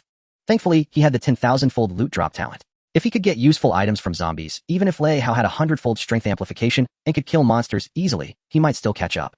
And even if his combat power couldn't match Lei Hao's with the 10,000-fold loot drop, he could accumulate enough food and water, vital survival supplies. Perhaps he could use these resources to recruit other strong individuals to deal with Lei Hao. At night, the interior of the auditorium was pitch black, devoid of any light. Outside, however, it was quite bright. The street lamps had automatic switches and would turn on at night. Shen Yan moved a chair and sat by the window. The girls led by Jiang Yun gathered in the center, using the long auditorium benches as beds. Junior Shen, are you asleep? Liang Yu inquired quietly through a private channel. There was only one male in the team, and Jiang Yun's pistol Black Knight was in his hands. As the senior who had once looked after Shen Yan bandaging and changing his dressings, the other girls hoped to communicate with him through her, ensuring he wouldn't sneak over and do anything untoward while everyone was asleep. The main reason was still unfamiliarity. They couldn't trust a strange man. Not asleep. Shen Yan was unaware of their thoughts. What are you doing? Liang Yu asked again, reading the chat. Any findings? Someone spoke on the World Channel. He leveled up by hunting zombies and got an attribute point. Shen Yan replied, I estimate many survivors leveled up yesterday, but only today did someone share the information. This attribute point can be added to any of the 5 basic attributes to enhance one's ability. Just 1 point. Liang Yu said, in the few online games I played, I got 5 attribute points every level up. The settings are different. Shen Yan responded, we're all at level 1 and haven't killed many zombies. Liang Yu thought for a moment. Lei Hao and his group might have already reached level 2, or even higher. After all, he has 100-fold power amplification and can one-shot zombies. That's possible. He's so strong, do we stand a chance? Liang Yu asked worriedly. As things stand, our chances are slim. Shen Yan stated matter-of-factly. He has a powerful initial skill, making leveling up by killing monsters exceptionally easy. Plus, those classmates fear him and have no choice but to obey, giving him a sizable team. Whether in solo combat or group battles, he holds the advantage. There was another point Shen Yan didn't mention. These 17 girls were not only non-combatants, but could even be considered a liability. Jiang Yun's gun had initially made Lei Hao cautious, but now that the pistol was in his hands, her combat effectiveness had dropped to 0. After confirming one by one, he found these girls had strength values between 1 and 3, utterly powerless. Their agility was between 1 and 4, also very weak. Their constitution was also between 1 and 4, all fragile and unable to compare with Shen Yan. Only their intelligence and spirit were higher, both above 6, suitable for magic-based classes, if such a profession existed. Earlier, when they faced a lone zombie, using lassos, the scene deeply disappointed Shen Yan. Each one was timid and cowardly, and when they took the initiative, they couldn't even loop the zombie's head or hands. In the end, they resorted to clever tricks, placing the lasso on the zombie's path and using a waiting strategy to catch it. So expecting them to become a fighting force was impossible. Even if he returned the gun to Jiang Yun, she might not have the courage to kill a zombie. Of course, as eye candy, these girls were excellent. After all, they were the most beautiful girls on campus. Even if they could do nothing, keeping them around was a pleasant sight. Hearing Shen Yan say they had no chance against Lei Hao's team, Liang Yu let out an and said worriedly, what do we do then? We can't fall into his hands. How about we find a chance tomorrow to leave the university town? If we stay away from Lei Hao, maybe we can find a safe place. This is the apocalypse. No place is truly safe. Shen Yan shook his head. We'll have to leave the university town eventually anyway, since supplies are limited. With so many survivors, they'll soon be depleted. However, I think differently from you. Temporarily evading an enemy we can't handle is fine, but asking me to cower and flee is absolutely impossible. You want to go against Lei Hao? Of course. Just because we're no match now doesn't mean we'll never win. Besides, individual strength isn't the only factor that determines victory or defeat. What's your plan? Didn't I say before? Stay hidden and undetected, work hard to kill monsters for resources, and level up. I believe it won't be long before I can take down Lei Hao. Shen Yan was confident. After all, his innate skill was extraordinary. But the girls didn't see it that way. The problem was that the gun was in Shen Yan's hands, and with the dangerous Lei Hao looming over them, they had no choice but to rely on him for now. I saw someone talking on the World Channel earlier. It seems an elite-level zombie appeared somewhere incredibly terrifying. But after killing it, it dropped fine-quality jewelry with additional attributes or equipment skills. Liang Yu said, if we could take down an elite zombie, we might get a skill to rival Lei Hao. Shen Yan nodded. If they could indeed kill an elite zombie combined with his 10,000-fold loot drop, it could rapidly boost the team's strength. The problem was his obese physique and the girl's extremely low combat power. Winning would still be very difficult. Issues had to be solved one by one. First, his weight problem was crucial. In his past normal life, it had troubled him, but with money in the bank, he could afford not to care. But now, if he didn't lose weight quickly as the team's sole combatant, he could barely handle lone low-tier zombies. Facing an elite zombie would mean certain death. After a moment's thought, he said to Liang Yu, Senior, I need to ask you for a favor. Go ahead. Right now, Lei Hao doesn't know I exist, or that I'm still alive. His target is only you all, and I can be a hidden trump card, perhaps giving us a chance for a surprise victory later. But you know, with my weight, surviving in the apocalypse is extremely difficult. I could barely handle those few steps I ran earlier. Could you without exposing me ask on the world or regional channels in your own identities if zombies drop items for rapid weight loss? Girls wanting to lose weight won't raise suspicion. Hearing this, Leon nodded. She and the other girls were also aware of this issue. As the only male and the sole combatant in the team, Shen Yan's physique was a major problem. Despite his strength, he got winded after running a few steps and would tire quickly in battle. If he could truly lose weight and return to a normal build, it should boost his combat effectiveness. The stronger he was, the safer the team would be. So after Liang Yu discussed it with the girls, they soon began shouting on the world, national, and regional channels asking about weight loss items. Their shouts in the chat areas quickly drew the attention of Lei Hao and his group. Lei Hao found it laughable, thinking to himself that women were truly clueless about the situation. It was the apocalypse, and they were still thinking about losing weight. Tomorrow he would lead his people to surround the medical building. Their concern shouldn't be weight loss, but how to serve him afterward. Though the apocalypse had just begun, the world was vast, and among the billions of survivors, all manner of experiences occurred. Even if most were too preoccupied with survival to pay heed, among the billions, there would still emerge a few willing to assert their existence. A few hours later, Jiang Yun, Lin Qingqing, and others informed Shen Yan in the team channel that many had sent them private messages confirming that zombies could drop various types of weight loss items. There were medicinal ones. A foreign survivor killed a zombie and dropped a body-forging pill which, when taken, was said to improve physique, rapidly transforming the user's body toward health and perfection. This included adding flesh and muscle to the frail and skinny, as well as reducing fat for the obese. There were also several food recipes that, while not as fast-acting as the body-forging pill, could achieve weight loss through daily consumption. Additionally, there were transformation-type skills that allowed one to alter their body shape, and fitness props that, when used in exercise, yielded slimming effects. The medicinal items had been personally tested by some, proving their effectiveness, while the others were merely based on item descriptions, their efficacy unverified. Upon learning this, Shen Yan was overjoyed. He thus asked the girls to broadcast within the area, offering to purchase body-forging pills in exchange for supplies. After all, with a 10,000-fold drop rate, killing more zombies would yield all kinds of resources. Among the survivors, not everyone could secure ample resources. There were surely those who had obtained body-forging pills by hunting zombies, but lacked food and might be willing to trade. However, that very evening, despite the dozen or so girls spamming the world, national, and regional channels, no one was willing to part with a body-forging pill. Those who privately messaged them either inquired about other information or, under Lei Hao's instructions, threatened or persuaded them to submit obediently. Shen Yan knew he couldn't rush it. If there was no result today, he would ask again tomorrow. Moreover, knowing that zombies could drop these weight loss items gave him confidence. Perhaps in the coming days, while hunting zombies to level up, he might also obtain such items. Late at night, everyone fell into deep sleep, Shen Yan included. In the darkness, someone stealthily crept up to him and gently patted his body. This person was Jiang Yun. Although she had seemed completely indifferent when the gun was taken from her earlier, it was merely a temporary show of weakness. Having her belongings taken by someone else naturally displeased her. So after Shen Yan fell asleep, she sent a whisper through the private channel, and confirming no response, groped her way over in the dark, attempting to retrieve the Dark Knight as a means to protect herself and the other girls. But searching Shen Yan's entire body yielded no trace of the Dark Knight, which made her especially anxious. Shen Yan clearly harbored some caution toward her and the other dozen girls. He likely kept the gun on his person for quick access in an emergency. If he had stored the Dark Knight in his virtual backpack, he couldn't draw it out as swiftly. The gun must be on him. Search more carefully. Jiang Yun continued to fumble, without waking Shen Yan, her movements extremely light, searching from his upper body down. Finally, through his pants, she grasped a gun barrel. She quickly tightened her grip, trying to locate the pocket to pull it out. Shen Yan was fast asleep when he suddenly awoke, a faint fragrance wafting to his nose. He couldn't see clearly in the darkness, but the situation shocked him. Who? He called out through the team channel via his mind. The others were asleep and couldn't see the team channel messages. Only Jiang Yun was startled, but she quickly calmed down and replied to Shen Yan via private message. Junior Shen, don't move. I found the Dark Knight.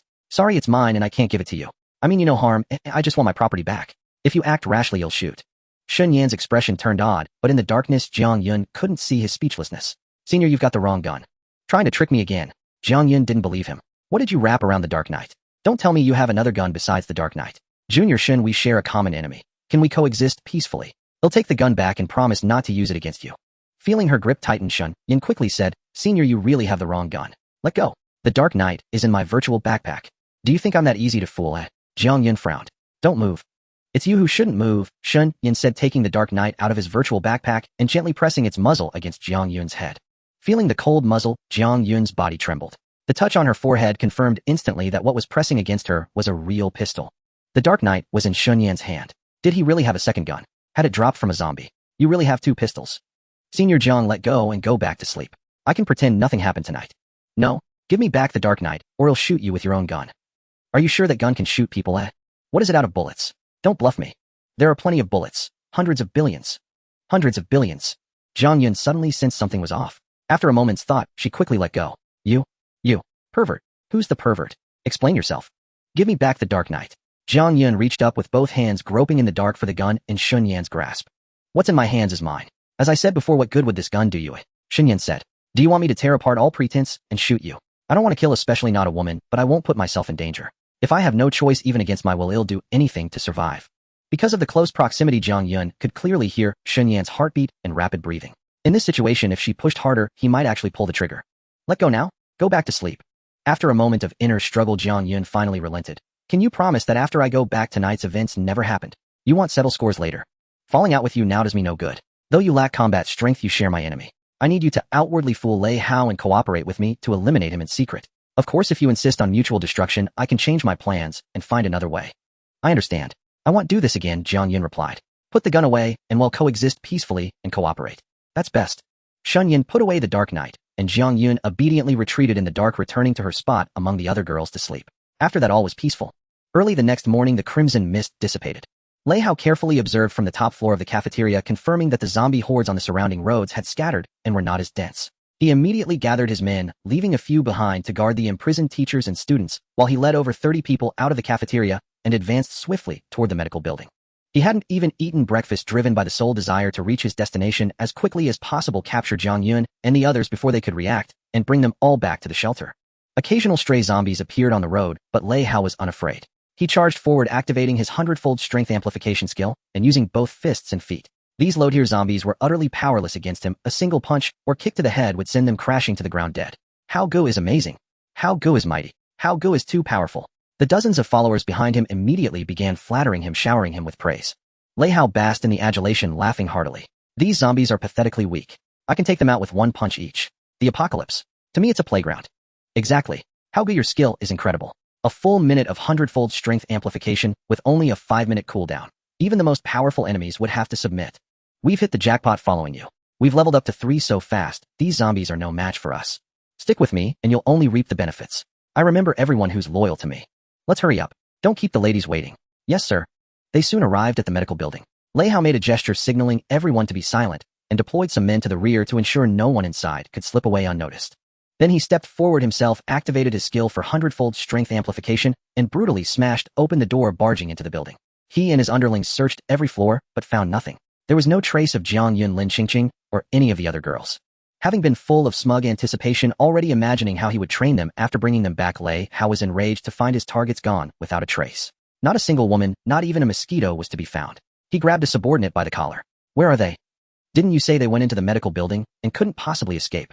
Tell me, where did they go? The subordinate he had hoisted up broke out in a cold sweat and stammered. How good, they were definitely inside the building. There's no way they just vanished. I had people watching the whole time. They definitely didn't leave before dark. Then you tell me where they are. This. How good? Someone suddenly called out from below. Come here quick, I found something. Lei Hao angrily threw down the terrified subordinate and rushed to the first floor. A man who had been checking the rear was standing outside a window, looking up and saying, this window was left unlatched. There's a wooden crate propped against the wall underneath, a lot of footprints in the yard, and the yard gate is open. Those girls must have escaped through the back. Lei Hao climbed out the window, examined the scene carefully, and looked back at the building wall that had been blocking his view. He instantly understood. There was a blind spot. From the cafeteria's perspective, the back door and yard were completely hidden. They had left yesterday. The girls he had thought were easy prey, unable to escape his grasp, had actually played him for a fool. He had come here fantasizing about all sorts of tantalizing training scenarios, full of anticipation. Now, with his fantasies shattered, he was consumed by rage and humiliation. Find them. Search every area nearby. I will catch those bitches. Hao Gu, please don't be angry. The subordinate whose collar had been grabbed earlier said, afraid of being punished. He thought for a moment, then stepped forward. I have a way to make them surrender willingly and come back for you to do with as you please. Hearing this, Lei Hao turned to him. What's your plan? If you can really make them surrender and come back obediently, I'll consider it your redemption and won't punish you. Thank you, Hao Gu. It's actually very simple. They may have run away, but aren't the others still in your hands? Among them are teachers they respect and classmates they're close to. We can record a few videos, have the teachers and classmates they're closest to beg for their help, ask them to come back, and promise that once they return, they just need to apologize to you, and there will be no punishment. Once we trick them into coming back, how we deal with them will be entirely up to you, Hao Gu, right? Oh, what if they don't come back? Hao Gu, people are emotional creatures. If we have their closest teachers and classmates appeal to their emotions and reason with them, we can definitely make them obey. Although Jiang Yun has a pistol that automatically generates bullets, it only has 6 rounds per day. Those girls are weak and defenseless. How long can they last against the terrifying zombies? I'm sure they'll soon realize that without your protection, they'll lose their lives, let alone find food and water. Obeying you is their only way out. Well said. Lei Hao nodded. Well, do it your way. Let's head back to the cafeteria first. Thank you, Hao Gook. Meanwhile, Shen Yan and the girls had also woken up. Neither Shen Yan nor Jiang Yun, who were directly involved, mentioned what had happened the night before, as if nothing had occurred. The other girls were even more oblivious. The chat log had long since been buried under countless new messages and was impossible to find. Even if they could find it, all they would see was Shen Yan calling out who's there. They wouldn't understand the situation. At most, they'd think a zombie had passed by during the night and startled them awake. After all, the subsequent conversation with Jiang Yun was a private chat known only to the two of them. During breakfast, they heard the commotion of survivors outside. Shen Yan and the girls quietly pulled back the curtain to see what was happening on the road outside the auditorium. A group of survivors, all physically fit young men armed with clubs, were being chased by a horde of zombies. They were fighting a retreating battle, and the situation was dire. Seeing this, Lin Qingqing frantically spoke in the team channel. They're classmates from our department. We have to go out and save them. Junior Shen, we need to go out and help them. Jiang Yun also called out to Shen Yan through the team channel. Facing the girls' anxious gazes, Shen Yan's expression was impassive. Save them? Are you kidding me? No, Junior Shen, you're too cold-hearted. Lin Qingqing urged. They're our classmates. Fine, then tell me how we save them. Shen Yan frowned. I'm this fat. I was almost exhausted after running a few steps yesterday. How much combat power do you think I have against a zombie horde? Even with the gun, we only have 6 bullets. How many zombies can we kill? And you girls with your slender arms and legs, no weapons, just a few lassos. How many zombies can you lasso? And then what? We all die together. This? Even if we could risk our lives, what if these people were sent by Lei Hao? What then? Shen Yan said coldly. Would be delivered right into his hands, and we'd all be finished. We can't even protect ourselves, so how can we save others? Or do you prefer to be a bunch of self-righteous hypocrites willing to harm yourselves and those around you? Sorry, but I'm not that noble. I just want to survive. If I have the ability, I'll lend a hand if it's convenient. But if I don't have the ability, I'm not going out to die for nothing. This is the apocalypse now, not before. If you don't even have that much self-awareness, you won't last long. The girls wanted to argue, but they found they couldn't refute Shen Yan's words. Indeed, even if they went out, what could they do? Their own fighting strength was pitifully weak. They couldn't help at all. And if those people were really sent by Lei Hao, they would be walking right into a trap. The group of students outside scurried left and right, desperately trying to flee the zombies. Unfortunately, fortune was not on their side. During their escape, a horde of zombies emerged from other directions. Paralyzed by terror, they screamed and lost all reason, their cries only drawing more of the undead closer. In the end, they were engulfed by the tide of zombies, their pleas for help growing fainter until they vanished entirely. Hiding in the auditorium, the girls who witnessed this horrifying scene trembled uncontrollably, utterly petrified. As they calmed down, their emotions became a tangled mess. On one hand, they were consumed by guilt, unable to do anything as their classmates were devoured alive by zombies. On the other hand, they felt relief that Shen Yan had stopped them. Had they rushed out to help, they would have faced such a terrifying horde, likely resulting in their own annihilation, a futile sacrifice. Though Shen Yan's decision seemed cold-blooded, it was now clear it was the only correct choice. Just as they recovered from the shock, they noticed the regional channel flooding with a repeated message scrolling rapidly. The one broadcasting was Lei Hao, who had just returned empty-handed after failing to find them. To all surviving teachers and students in the university town, I have tremendous news for you. My father just called me. Before the apocalypse struck, he was in a meeting with several city officials. After the outbreak, he immediately mobilized the surviving military and police forces in the city. Now they have successfully occupied the largest shopping mall building in the city, amassing vast supplies and fortifying it like an iron fortress. Extremely safe. Once things stabilize there, they'll send someone to pick me up. Anyone who wants to survive, come to the cafeteria. Follow my orders, and everyone can reach the official shelter without living in constant fear. Furthermore, Jiang Yun, relying on her possession of a firearm, attempted to dominate the university town and even tried to murder me. She fled the cafeteria with Lin Qingqing, Li Shiyan, Zhuang, Xian Yang, and 17 other girls. These girls are extremely selfish and dangerous. Anyone who discovers their whereabouts must report to me. If the information is accurate, you'll receive precious supplies. In addition to Lei Hao, dozens of others were sending the same message, copying and pasting it verbatim. It was nearly impossible to see anything else in the chat box as the messages jumped too quickly, all buried under the repetitive announcement. When Jiang Yun and the others saw this announcement, they were nearly furious enough to spit blood. Isn't this turning black into white? This is outrageous. Lin Qingqing wished she could grind her silver teeth to dust. We are clearly the victims, yet we're being framed as heinous criminals. How can this be? Jiang Yun's face darkened. It's bad enough that Lei Hao is spouting nonsense. He's simply a born villain. But why are so many people unable to distinguish right from wrong? They know the full story, yet they still assist him in spreading lies against their conscience. Exactly. Many of those people were classmates who were previously imprisoned. I was even thinking of how to rescue them, but instead they've sided with Lei Hao and become his accomplices. Li Shiyan fumed with indignation. The other girls were equally enraged. They immediately began posting in the regional channel, attempting to refute the claims and let everyone know that these were slanders by Lei Hao and his cronies. But Lei Hao's side had too many people, and their spamming speed was astonishing. The girls' rebuttals were instantly swept away without a trace. A single glance at the screen revealed nothing but the same fabrications. They were driven to the brink of madness, wishing they could go back and fight Lei Hao to the death. Yet they knew they lacked the strength, leaving them in a state of impotent rage. Don't waste your energy, Shen Yan, who had been observing the whole scene, advised. They have numbers and are deliberately spamming. No amount of explanation will help, especially since this guy is leveraging his father and the news of an official shelter. Even if most surviving teachers and students know you wouldn't do such things, they might still side with Lei Hao for a chance to be rescued. The truth no longer matters. Then what do we do? He's slandering us and telling others to hunt us down. Are we just going to sit back and do nothing? Jiang Yan frowned. Exactly. Shen Yan, you're the only man in our group. You have to help us figure something out. Lin Qingqing said gloomily. All the girls turned to Shen Yan, hoping he could come up with a plan. Although Shen Yan was a massive 300 and fatty, far from the handsome, dashing Prince Charming they dreamed of, someone they might not even spare a glance for in ordinary times, and might even find repulsive, at this moment relying on him was their only option. Facing the gaze of 17 beauties, Shen Yan replied calmly, if you don't want to be captured by Lei Hao and become his playthings, you must learn to hide yourselves. And remember what I said earlier, we need to learn to be selfish. Discard your saintly compassion. With Lei Hao putting out such an announcement, I believe the vast majority of survivors will want to head to the official shelter to receive military and police protection. Those who truly aren't afraid to die are only a minority. Even if a very small number of survivors disdain to associate with Lei Hao, we must still keep our distance from other survivors to avoid being caught by him.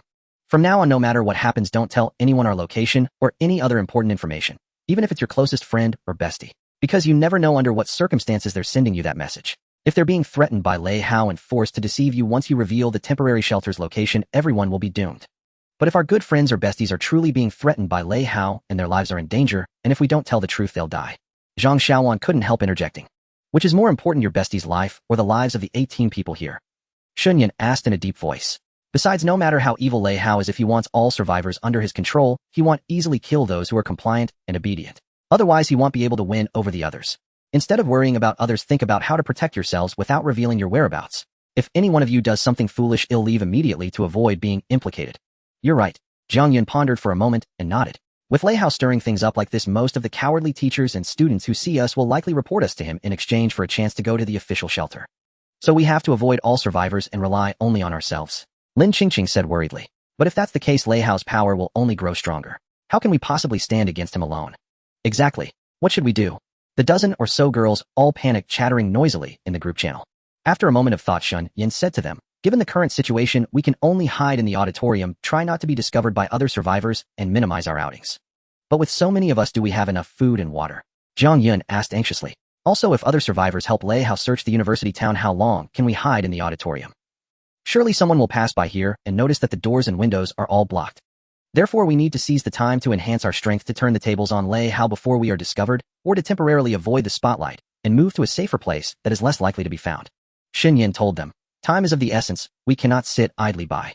That being said, we also want to enhance our strength quickly to contend with Lei Hao, but Jiang Yan and the 16 girls behind her hung their heads dejectedly. They were acutely aware of their own vase-like combat abilities and knew they could not assist Shen Yan, but might even hold her back. Shen Yan knew that even if they leveled up, their combat power would be minimal, so she said, at present there is only one choice, I will level up alone, and you should cooperate a little, developing as much as possible. Once my level is sufficiently high, it will be easy to bring you along to hunt monsters and level up. Also quickly help me acquire weight loss items, preferably the body refinement pill. Even if someone sells body refinement pills and other weight loss items, we don't know how far they are, and will they disclose our whereabouts to Lei Hao? Lin Qingqing expressed slight concern. You don't need to worry about that. Zhao Qing stood up and said, I studied the system interface yesterday and found that the friend function includes a virtual email system. As long as you add someone as a friend, you can send letters to each other. As long as you set up a paid email, the recipient must pay in specified items to open it, allowing for exchanges without worrying about the other party defaulting or revealing our location. Oh, there's this function. Shen Yan had never heard of it before and hadn't explored the friends section in depth. Really, I'm not lying. Zhao Qing replied affirmatively. Shen Yan and the dozen or so girls present then opened the friend interface together, added each other, and indeed discovered the mailing function exactly as Zhao Qing had described. That's wonderful. Discovering this function, Shen Yan was overjoyed, as it meant resource trading would be more convenient. This must be a little surprise from the deity who created the apocalyptic game world for the survivors. So we don't have to be confined to the university city area, and we can even shout in the world channel. Jiang Yan looked at Shen Yan. Do you have enough supplies there? If we could exchange for body refinement pills and reduce the fat on our bodies, then, when you become stronger, we would feel much safer. I have plenty of food and milk here. You can shout in the world channel. As long as someone is willing to part with body refinement pills, they can name their price. Shen Yan said, I'll temporarily leave the team and find a way to hunt zombies to level up while gathering more equipment and supplies. Are you going out to kill zombies? Jiang Yan asked, do you want us to assist with lassos? No need. Who said you must go out to hunt zombies? Shen Yan shook her head. Your task is to help me shout in the world channel, quickly obtain body refinement pills or other items that are effective for weight loss, so I can control my weight to be the same as a normal person in a short time. You don't need to worry about anything else. How can we kill zombies without going out? The girls looked puzzled. Regardless, they were in the same boat as Shen Yan, sharing the same stance. Thus, they flooded the world channel calling out to purchase body refinement pills. As for Shen Yan, she circled inside the auditorium and quickly arrived near the back door, finding a window with iron bars for protection with small gaps that prevented free entry and exit. She opened the window, leaving only the iron bars for protection. After tapping the window a few times, the nearby zombies heard the noise and immediately turned, slowly moving toward her position. Taking advantage of the zombies' movement, Shen Yan took out a kitchen knife from her virtual backpack, casually picked up a broom nearby, and tied it to the end of the broom to create a makeshift wooden spear. Though it looked crude, the kitchen knife was sharp enough to easily penetrate the iron bars of the window, making it not a problem to kill the zombies. The first zombie reached the window, stretching its hands to claw at Shen Yan just a window away, with its arms reaching through the gaps in the iron bars, making meaningless grabbing motions. The gaps in the bars could only accommodate objects the width of an arm, so a wooden mallet would not work, but the makeshift wooden spear was perfect. Because the window blocked it, the zombie could not harm Shen Yan at all, while she could easily aim for its head. With a strong push, the knife tied in front directly pierced into the zombie's eye socket. With another forceful push, the blade fully penetrated, damaging the zombie's viral nerve system in the brain. With one strike, the zombie was not completely dead and was still clawing around with its hands. Shen Yan withdrew the spear tip and once again thrust it into the zombie's eye socket, finally killing it. By killing the zombie, she gained a personal 10 experience points and dropped 10,000 basic resources in wood. This tactic was quite effective, and soon another zombie arrived outside the window. Following the same tactic, Shen Yan killed it in 2 strikes, gaining 10,000 scrap iron and 10,000 ropes. Having killed 2 zombies, the noise attracted even more wandering zombies from behind, who crowded outside the window, all reaching through the iron bars to claw at nothing, emitting low, monstrous growls. The more zombies there were, the happier Shen Yan became. Who said you had to engage in close combat with zombies? Behind a window like a stronghold, she could kill them without fear of retaliation, ensuring greater safety. Experience points kept accumulating, and she quickly leveled up to level 2, gaining 1 attribute point. After leveling up, she pondered carefully where to allocate the precious attribute point. Strength affects the attack power and parry probability of strength-based weapons and skills. The higher the strength, the stronger the attack power, the faster the monster killing, and the higher the probability of parrying monster attacks. Agility affects the attack power and evasion probability of agility-based weapons and skills. The higher the agility, the higher the evasion rate, and the stronger the survival ability, also affecting running speed. Intelligence affects the damage of spellcasting profession skills and the mana cap of spellcasting professions. Constitution affects the maximum health and defense. The higher the constitution, the thicker the health and stronger the defense, increasing resistance to various skills. Spirit affects the recovery rate of health, mana, and stamina. The higher the attribute, the stronger the resistance to mental skills. Though in my case my agility is ridiculously low. Theoretically I should try to boost it to increase evasion and running speed, but due to the low agility, a single attribute point increase isn't very noticeable. The difference between 2 agility and 3 agility is not significant. Oh, I still won't be able to run fast before losing the fat on my body. Intelligence, constitution, and spirit are all very important, but currently the most useful is still strength. I already have 8 strength points. Using the makeshift spear to kill zombies requires 2 hits to the head. In fact, after the first attack, the zombie's health is already low. If I raise my attributes to the limit of a normal person, perhaps I can achieve a 1-hit kill. Even if it cannot be compared to Lei Hao's 100-fold strength increase, it would still allow me to kill monsters and level up more easily. After adding points, the strength reached 9. With a single thrust of the spear, the zombie was reduced to nothing but blood and skin, inflicting even greater damage than before. Once he leveled up again and increased his strength to 10, reaching the human limit, he would be able to instantly kill a small zombie. Alternatively, obtaining higher damage weapons could also achieve this effect. With renewed motivation, Shen Yan hurriedly hunted more zombies. Killing zombies from behind the window was indeed effortless. He had no fear of being harmed by them, nor was he worried about them rushing into the room. The loot dropped by low-level zombies was not impressive, consisting of basic resources. The most common drops were various low-grade materials like linen, ropes, wood, and scrap metal. Currently, Shen Yan was unsure of their usefulness, but he believed that since they dropped frequently, they must have some value and would certainly be in high demand later on. Ordinary survivors occasionally dropped one of each item, requiring many to continuously grind monsters to accumulate them slowly. However, in his case, he had a base of 10,000 materials, and with good luck, he could multiply that several times. Stocking up now would surely allow him to trade for better items with other survivors. In addition to materials, the second most common drops were food and water. After a fierce battle, when he successfully leveled up to level 3, he received 10,000 chocolates, 10,000 watermelons, 10,000 bottles of mineral water, 20,000 packs of instant noodles, 10,000 bottles of orange juice, and finally 1,000 bags of rice. Now he truly had no worries about food and drink. Even if he did nothing and just hid in the hall sleeping every day without going out to gather supplies, he would still live comfortably. For ordinary survivors, each type of food or drink would drop only 1, and it would be consumed within a day or 2, highlighting the extraordinary nature of Shen Yan's unique passive talent. The lowest drop rate was for weapons and equipment. After killing so many zombies aside from the previous materials and food, he finally obtained 10,000 bronze swords, which were still ordinary quality whiteboard weapons. Their damage was decent, ranging from 2 to 5 points, much stronger than the makeshift spear he had crafted. Now at level 3, Shen Yan increased his strength to 10. Attacking zombies through the window with the bronze sword, he found that headshots were almost always instant kills, quickly clearing all the zombies outside the window and leaving the area spotless. He then dropped some basic materials and 10,000 low-level healing potions. Low-level healing potion restores 30 health points immediately upon use, with a cooldown time of 5 minutes. This was indeed a valuable item that could save his life in critical moments. How you've cleared all the zombies behind you so quickly. Jiang Yun suddenly appeared, looking at the blood-stained window and the pile of zombie bodies outside. She thought to herself that although Shen Yan had gained some weight and moved slowly, being a male, his combat strength was still superior to that of females. Moreover, he knew how to utilize the terrain to safely kill zombies, making cooperation with him the only viable option. Then, recalling what happened last night, she felt a bit embarrassed and avoided his eyes, only daring to look at the empty wall, awkwardly playing with a strand of hair. Shen Yan, however, was very open. Low-level zombies are just like this, they're not difficult to deal with. You leveled up. I'm currently at level 3, I can instant kill them with headshots. Jiang Yun looked down and noticed the bronze sword in his hand. Is this the weapon that just dropped? Yes, it's quite usable. Shen Yan nodded. Sorry, because we are not suitable for combat, we can only let you handle the zombies. Jiang Yun said softly. Just now someone mentioned in the World Channel that zombies can also drop life-related vocational skills. One person received a tailoring skill book, and after using it they acquired basic tailoring skills which allow for making basic armor from linen and thread to better protect themselves. Moreover, the tailoring skill can create various backpacks, seemingly expanding the capacity of the virtual backpack. If life skill books can drop, we could assist you as logistic support. Oh, life vocation skill books.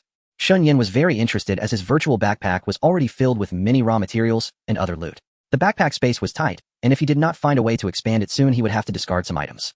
Thinking of this, he hurriedly asked Jiang Yun, do you remember the name of the survivor who got the tailoring skill? Or can you find their chat history?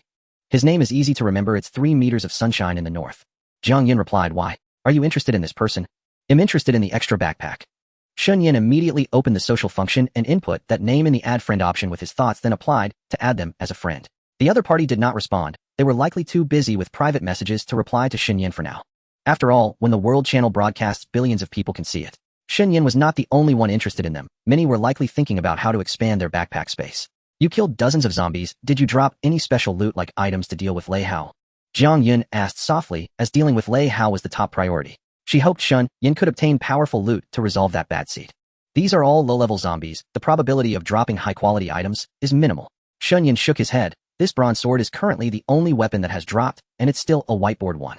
It seems that only elite zombies or boss-level ones drop high-quality weapons and equipment.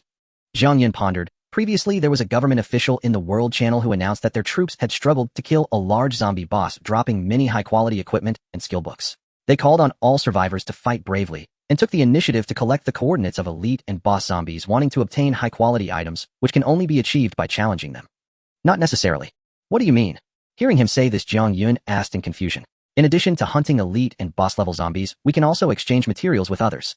Perhaps someone would be willing to trade high-quality equipment dropped by bosses for food and water or other urgently needed resources. The problem is our team only has you as the combat power, making it quite difficult to rely on hunting low-level zombies to gather enough resources. Jiang Yun could not help but frown. The corners of Shen Yan's mouth lifted slightly as he thought to himself that this was not necessarily the case. While ordinary people found it challenging to gather resources, he had a 10,000-fold drop rate and was more concerned about having nowhere to spend the resources he was accumulating in his bag. Glancing outside, he said to Jiang Yun, I want to go out for a while and clear the scattered zombies behind me, aiming to level up to 4. Huh, isn't it a bit dangerous for you to go out alone to kill zombies? After all, Shen Yan understood her meaning. His excessive weight made his mobility poor. Facing a single zombie was manageable, but if more than one appeared, it could get troublesome. However, he had added 2 points to strength and had the bronze sword in hand. Now he could instantly kill zombies with headshots, and as long as he was cautious, self-protection was still feasible. He had no choice to deal with Lei Hao. He had to improve himself. The other party had a 100-fold strength increase, and could quickly level up just by going out for a bit, easily surpassing him. If he just slacked off, he would never be a match for Lei Hao in the future. Though Jiang Yun was concerned, she reasoned that Shen Yan, having already slain so many zombies, must have a clear plan. Moreover, her pistol, the Black Knight, was still in his backpack. While venturing out alone might pose dangers, she believed he could turn peril into safety without much trouble. Most importantly, Shen Yan was the team's sole combatant. If he didn't level up and enhance his strength, how could they ever deal with Lei Hao? The nearest zombies behind the auditorium had already been eliminated by Shen Yan through the window. The remaining scattered ones outside were few and far between, their positions widely dispersed. As long as he avoided drawing in zombies from other areas, it would be fine. With that in mind, she said to Shen Yan, all right then, stay safe. We're all counting on you. If things get truly dangerous, you can fire your gun. Just make it back to the auditorium safely. As for Lei Hao finding out, that's a worry for later. I have it under control. Shen Yan nodded. Continue gathering intel through the chat interface and record any useful information. Tell me everything in detail later. Also, if you come across anyone selling weight loss items or other important tools, contact them immediately. Ask what supplies they need and let me know. They'll figure something out. Got it. Shen Yan, wielding the bronze sword, opened the back door and left the auditorium. Jiang Yun locked the door behind him and kept watch through the window, ready to let him back in at the first sign of danger. Mindful of his slow movements and physical limitations, Shen Yan exercised extreme caution.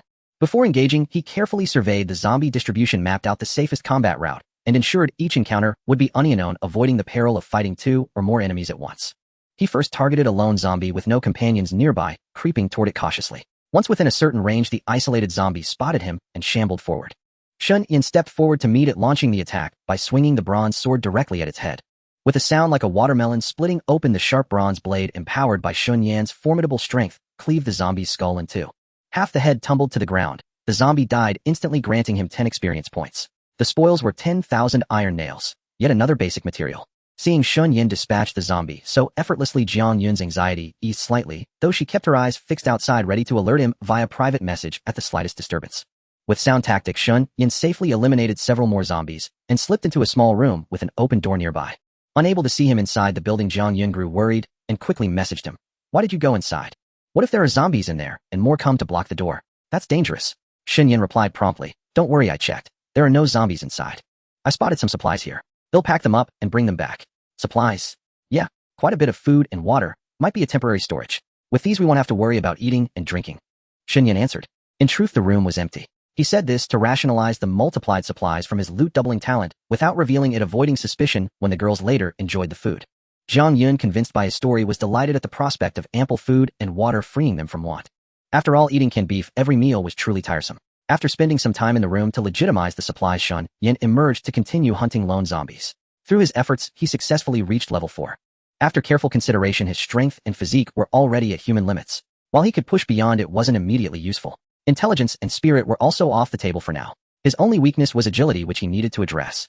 So he allocated points to agility, raising it to 3, and planned to continue boosting this attribute with future levels. Despite reaching level 4, he couldn't muster much joy.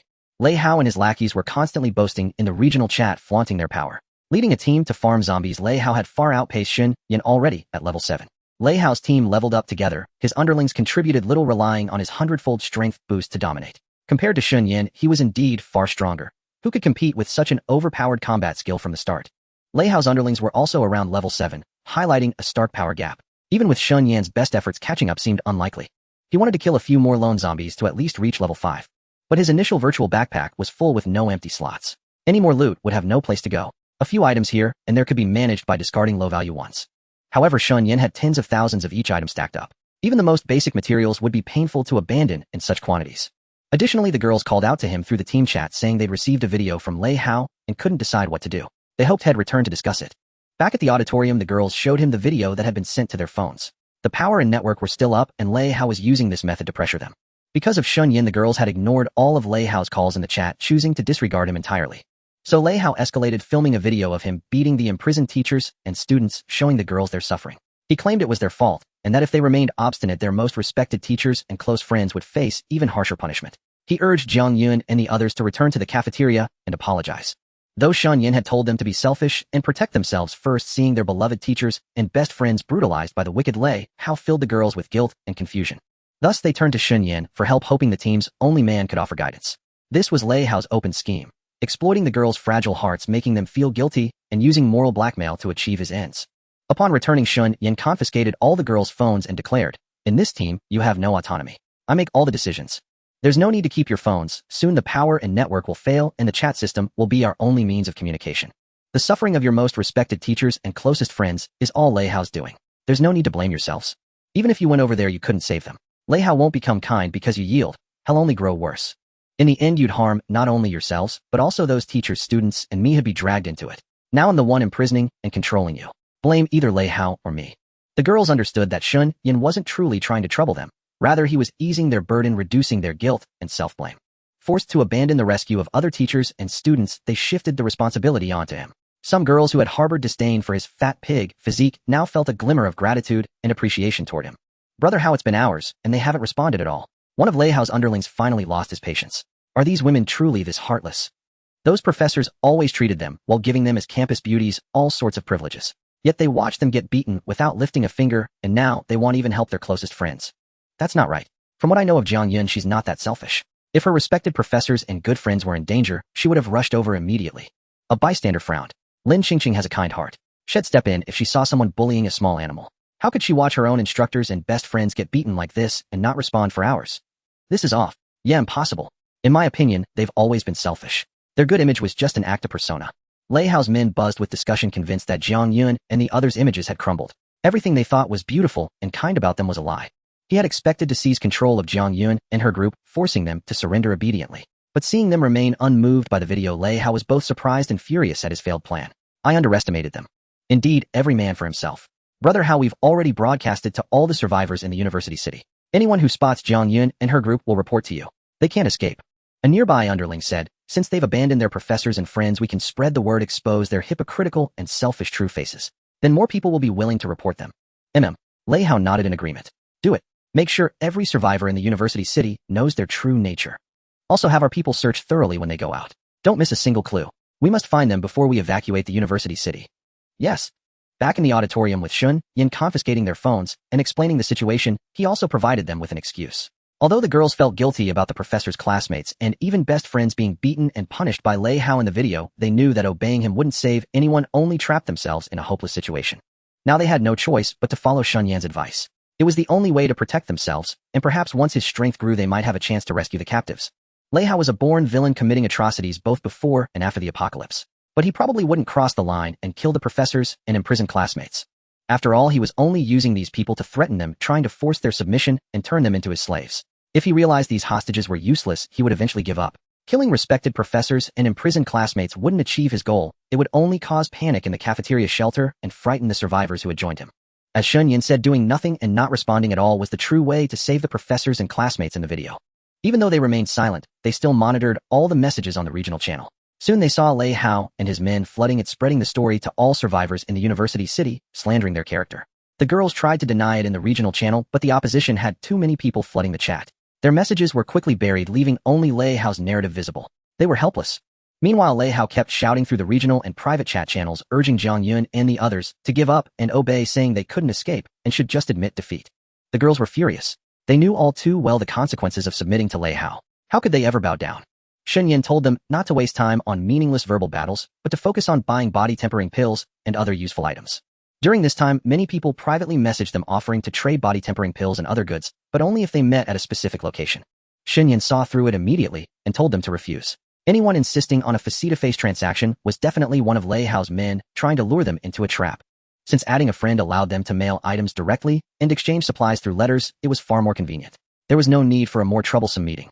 The streets were crawling with zombies, extremely dangerous. Normal survivors would want to stay safe in their shelters, far from the man-eating monsters outside. Why would anyone risk their lives for a few supplies? Especially when they were told that mail trading was possible, a much easier and safer method. And indeed, he was right. Those demanding a face-to-face exchange with Jiang Yun were indeed Lei Hao's people.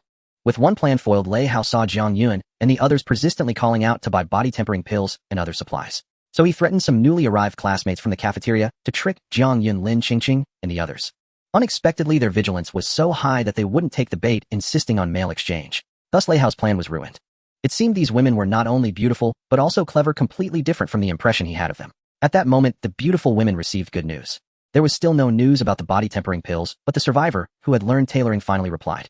He said he had needles and thread, but lacked materials, not enough linen to make linen bags. Even if he wanted to trade bags for supplies, he couldn't. After informing Shen Yan, he quickly responded. Shen Yan personally added the man as a friend and sent a private message saying he happened to have plenty of linen and could mail it over. He asked the man to help make 4 linen bags, since the maximum extra bags were 4 and more would be useless. After some bargaining, they settled on a deal. Shen Yan would mail 200 pieces of linen and 20 food items in exchange for 4 linen bags and a set of linen armor. The transaction was completed. The linen Shen Yan mailed was received, and the other party quickly made 4 linen bags and mailed them back, exchanging them for the remaining 20 food items. Linen bag, ordinary quality, adds 6 storage slots. Linen coat, defense 3. Linen pants, defense 2. Linen gloves, defense 1. Linen shoes, defense 1. Linen belt, defense 1. Although the defense of the linen set was not high, it was still better than ordinary clothes with no stats.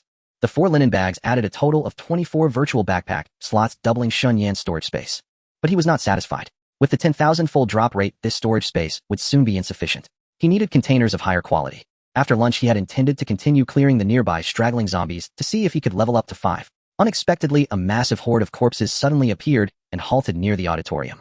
The outside was tightly besieged. Although the zombies hadn't discovered Shen Yan and the others inside the auditorium, they lingered nearby, refusing to leave. With no other choice, Shen Yan had to temporarily abandon his plan to go out and hunt monsters for experience. He instructed the girls to continue gathering intelligence from the chat channels and also help him acquire body-refining pills. He didn't remain idle either. To avoid revealing his identity and alerting Lei Hao, he simply scrolled through the chat logs discreetly, collecting information. Since the apocalypse began, every survivor had only one chance to change their name. He had immediately changed his number to his real name, Shen Yan, and couldn't modify it again. Now he somewhat regretted it. He should have just used a random online alias back then, so he wouldn't have to worry about being recognized when he spoke. Brother Fatty. As he was earnestly gathering information, a cute little girl with twin ponytails suddenly ran over. Brother Fatty. Hearing this address, Shen Yan looked up. Previously, all he ever heard were derogatory terms like fatty damn fatty or fat pig. This was the first time he had heard Brother Fatty. This young loli before him was one of the girls who had escaped with Jiang Yun. Although she had a childish face, was very short, at only 1.5 meters, and was often mistaken for a middle school student, she was actually 19 years old. She wasn't in the top 10 of the school beauty rankings, but she was a fairly well-known lowly beauty on the university town forums. Brother Fatty. Good news. Approaching Shen Yan, her face lit up with joy. What good news, do Fei? Someone just privately messaged me. They said their team recently encountered an elite zombie. After losing 5 or 6 companions, they barely managed to kill it, and it dropped a body-refining pill. Seeing our world chat, they asked what they could trade for it. Du Fei quickly replied. Alright, give me their name. I'll add them as a friend and reply personally. Their name is No Pants in Winter. That name. Shen Yan's mouth twitched. He opened his friend interface, mentally input the name, and sent a friend request. Ding. No Pants in Winter has accepted your friend request. The person indeed existed. Shen Yan first sent a private message. No Pants, you have a body-refining pill. Who are you? The one who was broadcasting the buy order for a body-refining pill is my person. Oh, I do have one body-refining pill. It dropped from an elite zombie we barely managed to kill. Do you know about elite zombies? Never seen one. Let me tell you, it was a giant mutated dog the size of a bus. Super terrifying. It almost devoured us all. A mutated dog. You haven't seen a mutated dog. So far I've only come into contact with low-tier zombies. Shen Yan answered truthfully. Then you're really lucky, the other person sighed. Low-tier zombies are the weakest beings. Aside from being troublesome in large numbers, they're basically just experience points under normal circumstances. Mutated beasts are the most terrifying existence in the apocalypse. So-called mutated beasts are infected animals. Any animal can be infected, turning into extremely aggressive monsters. Mutated dogs are the most common after all. Before the apocalypse, dogs were man's best friends, seen everywhere. The elite zombie dog we encountered was an evolved form of a mutated beast. It's slightly weaker than a BOS level creature, but still an extremely terrifying, fierce beast. And then, oi, I heard elite zombie dogs evolve from ordinary mutated dogs. Low-tier zombies and mutated beasts have a certain probability of triggering evolution, turning into various elite monsters with greater strength. And when elite monsters reach a certain point, they also have a chance to evolve into BOS level beings. The elite monster we encountered happened to trigger evolution because it had eaten enough survivors. You're getting a bit off topic. Although he had gained intelligence from the other party, learning that low-tier zombies and mutated beasts had a chance to evolve and elites could evolve into BOSSES, Shen Yan still interrupted. Let's talk about the body-refining pill you have. How do you want to trade? What do you have worth trading? The other party countered. I have abundant resources here, plenty of food and water. After we killed the elite mutated dog, we already scavenged a lot of food and water. We don't need that. Then what about raw materials? I have various raw materials needed for life professions. Shen Yan thought for a moment, then asked. Materials? Our team currently has no life professions, so we don't need them for now. The other party considered for a moment before asking in return. Do you have any weapons over there? Weapons? Of course. Shen Yan nodded. We need something with a bit more punch, not just common stuff like baseball bats. How about a bronze sword? Shen Yan opened his virtual backpack and sent the stats of the bronze sword over. A Y-tier melee weapon. But it's good enough for dealing with low-tier zombies, the other person asked. Besides the bronze sword, do you have any other good weapons? This is currently the best weapon I have. The problem is one bronze sword isn't enough. Our team is short on weapons. At least 60 people are unarmed. Can you scrounge up more weapons of a similar grade to the bronze sword? Shen Yan smiled slightly. I don't have any other types, but I have plenty of bronze swords. Producing 60 of them is no problem. You have 60 bronze swords. Really? Where did you get them? Is your team large enough to have farmed that many weapons so quickly? Are you an official shelter? That's none of your business, don't ask too many questions. Anyway, you're not from Huaxia. Fair enough. So are you willing to trade 60 bronze swords for the body refining pill? Deal. He'll send you a mail. He'll set the price as one body refining pill. You accept it. Shen Yan was somewhat excited. Although trading 60 bronze swords for a body refining pill might be a bit of a loss, with his 10,000-fold loot drop, he wouldn't feel the pinch. The most important thing now was to get the body refining pill to quickly shed all his excess fat, become a normal-sized person, and enhance his combat power and survival ability. Without hesitation, he sent the mail attaching 60 bronze swords and setting the pickup cost to 1 body refining pill. It was accepted almost instantly.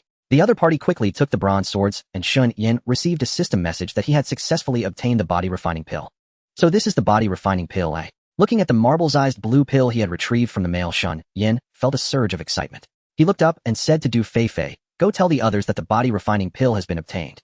They don't need to broadcast the buy order anymore." So this is the body refining pill? It can help you lose weight quickly. Du Feifei was quite curious. "Brother Fatty, can I have a look? First help me pass on the message." "Oh, it'll go right away." Du Feifei quickly informed Jiang Yun and the others through the team channel that Shen Yan had acquired a body refining pill and they no longer needed to broadcast. Although the game apocalypse had descended, and everyone had personally experienced that all the game functions were real now that they had obtained the body refining pill that could rapidly slim one down, they couldn't help but be curious and wanted to examine it closely. This is the body refining pill. It looks like a marble. Could we be scammed? There's an item description. Now it can't be fake, right? Does it really have such miraculous effects? How much weight can 1 pill shed? Given Shen's condition, 1 pill might not be enough, right? But the description says 1 pill can restore a person to their optimal weight. Really? The girls chattered with great interest. If the body refining pill truly had the miraculous effect of bringing 1 to their ideal weight, they would also try to obtain 1 in the future and never worry about their figure again. Boom. A sudden clap of thunder startled Shen Yan, who was studying the body refining pill along with his 17 beautiful female classmates. What's happening? Shen Yan quickly got up, ran to the nearest window, and pulled back the curtain to look outside. The girls also came over and saw the sky suddenly filled with dark clouds, lightning and thunder, and a red mist inexplicably appearing. Their minds went blank.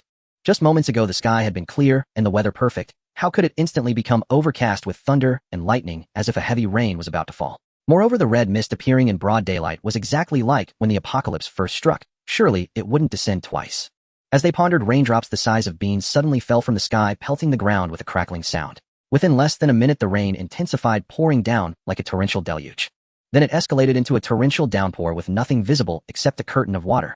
The blood-red mist merged with the rainstorm, making all survivors feel an eerie sense of wrongness. A feeling of unease surged in their hearts, as if something monumental was about to happen. What kind of weather is this? I feel inexplicably anxious. What's going on? Lin Qingqing was genuinely frightened. Me too, Jiang Yun nodded. I feel like something terrible is about to happen. What should we do?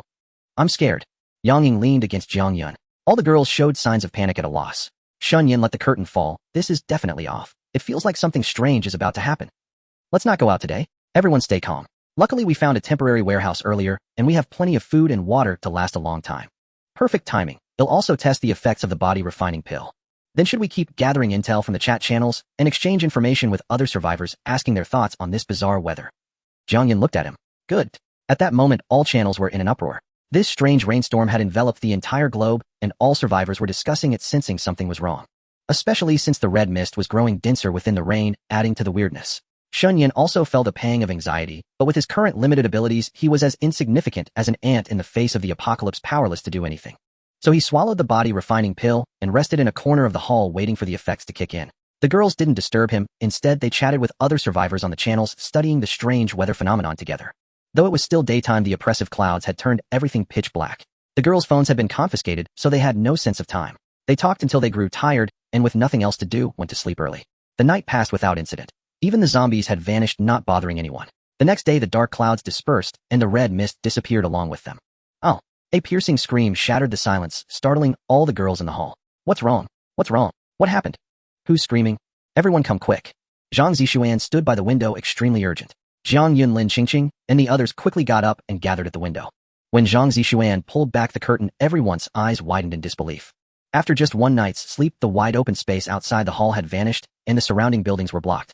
Strange giant plants had formed a forest blotting out the sky, as if the civilized world had disappeared, replaced by a prehistoric, primeval jungle. The zombies had reappeared, aimlessly wandering through the forest, interspersed with even more bizarre creatures, black ants the size of pet dogs, giant mantises as large as adult bulls, colorful centipedes dozens of meters long, and scorpions the size of trucks. Seeing this, the girls were struck speechless, their bodies trembling slightly, their eyes filled with despair. Zombies were terrifying enough, but now so many giant insects had appeared, far more dangerous than the zombies. Was there any hope for survival? The earlier scream must have come from a nearby building. The noise attracted hordes of zombies and giant insects, which began moving in that direction. Jiang Yun and the others quickly covered their mouths, lowered the curtain, and curled up, not daring to breathe, terrified of making a sound that might draw those monstrous creatures toward them. What's going on so early in the morning? Shen Yan was also awakened by the scream. As he sat up, he immediately noticed something different. Wherever he looked, there was no trace of fat. His once heavy body felt incredibly light. Is this? Me, eh? He raised his hands in disbelief, seeing before him not the bloated pig-like trotters of before. The girls heard Shen Yan's voice and turned around intending to tell him what was happening outside, but they were stunned into silence, frozen, as if turned to stone. A handsome young man with long slender legs, a perfect physique, and an incredibly robust build stood before them. Apart from a faint resemblance in his face to Shen Yan, he was practically a different heartthrob-level stranger. He was wearing the linen outfit he had obtained yesterday. Remarkably, the outfit could automatically adjust to the wearer's figure. Yesterday, it had been a bloated, oversized garment on Shen Yan, but today it fit perfectly in standard size, clearly showcasing his ideal physique. So handsome. Where did this campus heartthrob come from? Is this Shen Yan? No way. Oh my god. He's a 9. 8-point heartthrob. Are you sure this is the same 0-point fatty from yesterday? My heart is racing. Lin Qingqing stammered, You. Are you Shen Yan? Yeah, it's me. Shen Yan nodded, stood up, and moved around a bit. It's incredible. After one sleep, all my fat is gone. Are you really fatty? Du Feifei was astonished. She ran up to Shen Yan, looked up, and examined him closely. Your features haven't changed, but with a slimmer face you're this handsome. So this is the miraculous effect of the body refining pill? Amazing. Shen Yan was also thrilled. Due to his severely obese figure, he had endured scorn and contempt his entire life, never experiencing life at a normal weight. He never imagined he could become such a handsome man. Hey. While he was lost in joy, Du Feifei suddenly reached out and lifted his shirt, exclaiming, Wow. 8-pack abs, so impressive. 8-pack abs. The girls suddenly rushed toward Shen Yan, surrounding him and groping him all over. Wow, so firm. This texture is incredible. Shen Yan was completely stunned. They usually maintained a goddess-like demeanor. How had they suddenly turned into hooligans? He found it hard to adapt. Shen Yan now weighed 150 gene, exactly half his original weight, reaching the most standard weight, with a perfectly toned body and well-defined muscles. The body refining pill was truly a miraculous elixir. Another benefit was that after successfully losing weight, his base agility had increased to 5 points. Combined with the points gained from leveling up, he now had a total of 6 points. No wonder he felt so light and agile without the oppressive heaviness of before. Women are visual creatures. Shen Yan believed this was an absolute truth. Before, he was as round as a ball with no luck with women and scorned wherever he went. But now so many campus beauties, department flowers, and class belles had shed their reserve, touching him brazenly like hooligans, stroking his arms, feeling his abs, almost drooling. After finally calming them down, he noticed a tremendous change. If before they had reluctantly obeyed him and followed his lead only out of necessity, now there was not a trace of resistance in their eyes. Instead, they eagerly responded to every word he said, carrying out his instructions without hesitation. What's going on outside? What did you see? Shen Yan asked in a low voice. The chat channel was eerily silent, as if all the survivors in the world were stunned into speechlessness. Just see for yourself. Lin Qingqing met his gaze, felt her ears burn, and shyly averted her eyes. Shen Yan went to the window, drew back the curtain, and was dumbfounded by the scene outside. How had he ended up in a primeval forest overnight? Those giant mutated insects seemed even more terrifying than the zombies. The survivors gradually snapped out of it, or woke up to realize something was wrong, and the chat channel buzzed with activity. It turned out that last night's bizarre rainstorm and red mist had caused all urban vegetation worldwide to grow wildly, turning everything into a primeval forest. Various animals and insects had also mutated, their sizes swelling enormously. Now, besides zombies, various mutant beasts and insects had become new terrors, plunging the survivors into despair. Every channel was filled with lamentations. The zombie rampage had already crushed everyone, and now this situation seemed to be driving survivors to the brink of death. Last night's upheaval had directly destroyed global power and network infrastructure. The entire world was without electricity or internet, leaving only the chat channel to communicate with the outside. These plants had also turned the world into a primeval forest, rendering all vehicles useless. The roads were covered in vegetation, and unless cleared, one could only travel on foot. Junior, what do we do now? Jiang Yun asked worriedly. Before, with just zombies, survival was hard enough. Now it's like this. It's too dangerous outside. Yeah, we don't even dare to go out now, Li Shi inside. And even hiding indoors is terrifying. What if those bugs break in? They're scarier than zombies. The girls stared at Shen Yan, showing great dependence. The now slim Shen Yan seemed to be their only hope. Shen Yan had panicked at the sight of the primeval forest and giant mutant insects, but gradually calmed down. Since the whole world has become a game, leveling up and getting better equipment and items is the only way to survive. We have to work hard to level up, kill monsters for loot, and strive to become stronger, just like in a game, aiming for the ultimate in-game gear. Only then can we survive in this terrifying world. But we can't even beat low-level zombies, Jiang Yun admitted self-awarely. We can only rely on you. I'm sorry. Du Feifei stepped forward. It seems we've become your burden. Shen Yan, please don't abandon us. Lin Qingqing was scared, secretly grabbing his sleeve. It's fine. Shen Yan looked around at everyone. You may not be suited for combat, but you can still help me. As long as you don't freeload and do nothing I want, kick you out of the team or leave the team myself. Don't monsters drop life skill books? Even if I can't get them myself, I can trade supplies with other survivors. Then he'll fight in the front and you'll produce strategic materials for me in the rear. Like the tailor we contacted before, he can make cloth armor and extra backpacks. If there's a tailor, there must be miners, blacksmiths, alchemists, and other logistical professions. As long as you get the skill books, leave the logistics to us. Jiang Yun breathed a sigh of relief. She had feared that the now slim Shen Yan would abandon the girls since surviving alone would be easier for him. Supporting over a dozen girls was still a heavy burden. She didn't know about Shen Yan's 10,000-fold drop rate. In reality, his ability to support everyone was no problem at all. Assured that Shen Yan wouldn't give up on them, the girls finally felt at ease. And since he had transformed from a fat pig into a pleasingly handsome idol, everyone was in high spirits. So they vied to cook and enjoyed a hearty breakfast. Previously, the greatest threat was Lei Hao. But now with the university town turned into a primeval forest, buildings separated by dense woods, and countless mutant insects plus zombies running rampant, even if Lei Hao knew where Shen Yan and the others were hiding, he couldn't fight his way to the auditorium anytime soon. As for other survivors, fighting zombies and giant mutant insects in the vast forest was already tough enough. The chances of them running into Shen Yan's group were slim. After eating his fill, Shen Yan said to the girls, "I'm going out to hunt monsters and level up. You stay here, keep gathering intel as before, and broadcast that we're buying all kinds of life skill books. If there are combat skill books, even better. As soon as someone is willing to sell, call out in the team channel or message me privately. Give me the person's name. Also, if anyone is selling top-tier equipment or items that aid survival, report to me immediately." Okay. The girls nodded in unison. "Junior, please be careful." Jiang Yan stepped in front of him, speaking earnestly. "You're our only support now. You absolutely cannot get hurt. All our lives are tied to you. Yeah, even though you've lost weight, you're going alone. Better be cautious." Lin Qingqing also approached. "Come back immediately if anything's wrong." "Brother Shen Yan, stay safe," Du Feifei said with deep concern. Upgraded from fat brother to brother Shen Yan. Indeed, a better appearance brought better treatment. A dozen girls surrounded Shen Yan, all expressing their worry, urging him to be extremely careful. Shen Yan felt that being relied upon by so many beauties was quite pleasant. He told them to stay safely at home, prepared himself, and first observed the distribution of monsters outside, choosing the safest route to exit. The advantage of the surroundings turning into a primeval forest was that large-scale zombie hordes could hardly form as the trees forcibly separated them. The zombies, acting on instinct, would gradually scatter due to the complex branching paths in the woods as they moved. This was a boon for Shen Yan. Small groups of zombies were easier to avoid, and it was simpler to find lone zombies. He lacked Lei Hao's vast resources to engage in direct group battles, but handling small-scale zombie skirmishes was well within his capability. He could only ambush lone zombies as much as possible, exercising caution and prudence. Fortunately, after taking the body-tempering pill, his weight had dropped to the most standard level. He was no longer the clumsy, obese man he once was, moving with considerable agility and able to perform various flexible maneuvers, thus better protecting himself against the zombies. As now facing a lone zombie that lunged at him, Shen Yan nimbly leaped aside, causing the attack to miss. He turned and cleaved the zombie's skull open with the bronze sword in his hand. Compared to before, it was simply easy and enjoyable. The zombie dropped 10,000 bags of salt. A fine treasure indeed. Now he wouldn't have to endure such bland meals anymore. After killing a few more lone zombies and obtaining common raw materials like wood and scrap iron, a rustling sound reached his ears. Turning his head, he saw an ant the size of a pet dog emerge from behind a tree, its two antennae constantly probing the ground. An ant this large was quite terrifying. Shen Yan looked around and listened carefully. There were no other sounds, so it seemed this one was also alone. If there had been a second ant, he wouldn't have dared to target it. Dealing with two simultaneously would have been risky. Even if he could defeat them, the other might escape to summon the colony. In that case, he wouldn't have had enough lives to survive.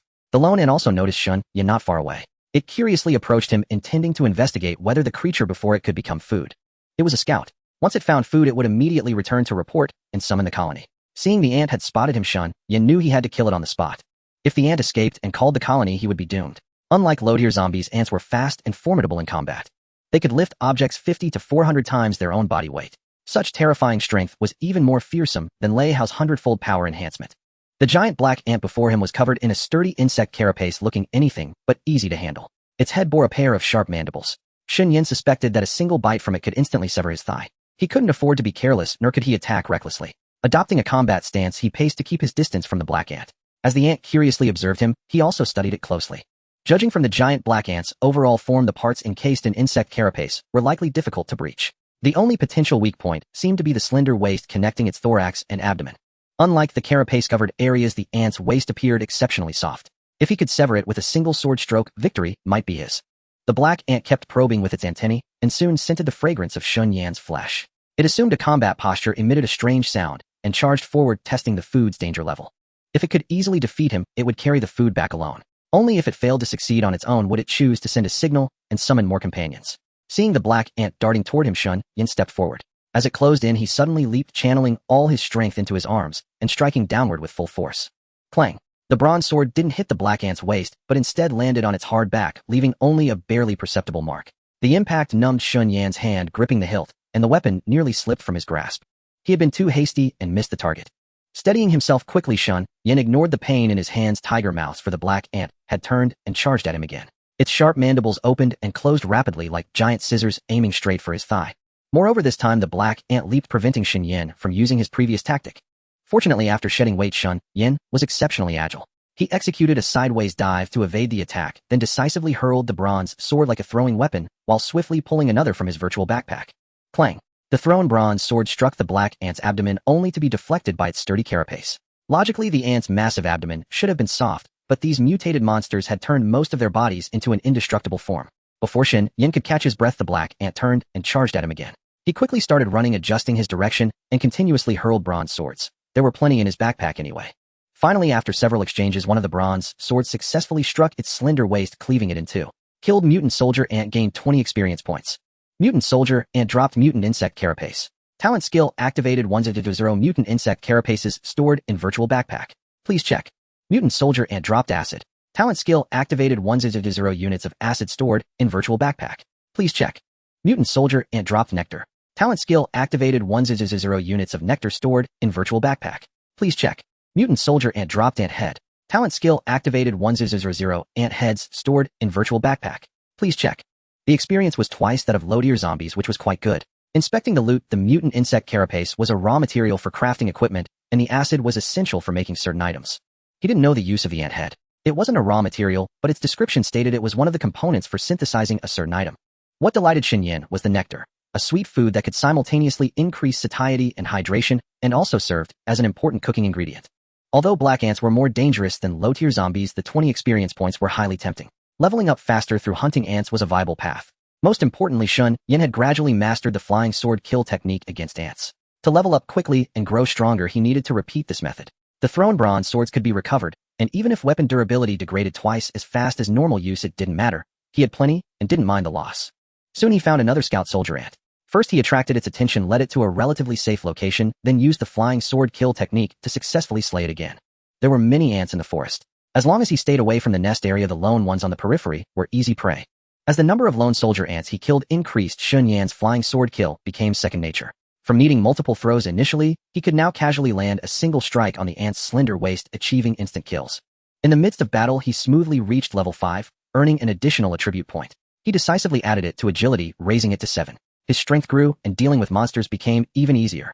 Just as he was about to seek out another lone ant, the ground suddenly trembled, as if a colossal being was passing by. Out of caution, Shen Yan quickly dashed to the nearest building, concealed himself, and peered out cautiously from a corner. Ugh! The low growls of the zombies grew nearer the ground, quaking with each step, causing even the surrounding trees to sway. What in the world is that? Shen Yan dared not make a sound, pondering silently in his heart. Boom! With a sudden crash of trees toppling, a moving mountain appeared before him.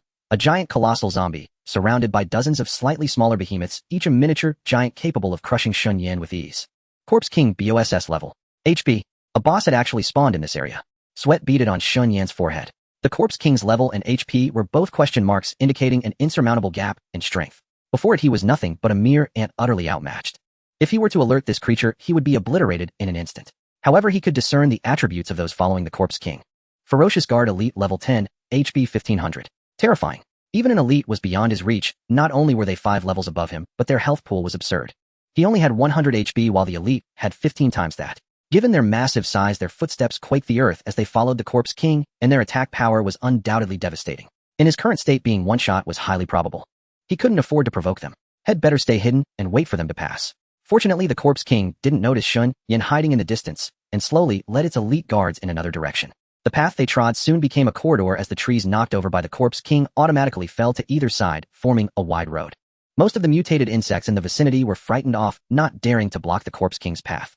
After all, it was a BOS-level existence. How could ordinary minions dare to act recklessly?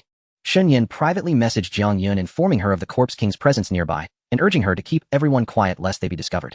Otherwise, the sturdy walls of the auditorium would be no match for the Corpse King's trampling. Upon receiving the news, the girls immediately fell silent, not daring to make a sound. Peeking through the curtains, they trembled at the sight of the Corpse King's colossal form. As it passed nearby, the entire area shook, forcing them to hold their breath, too frightened to even exhale.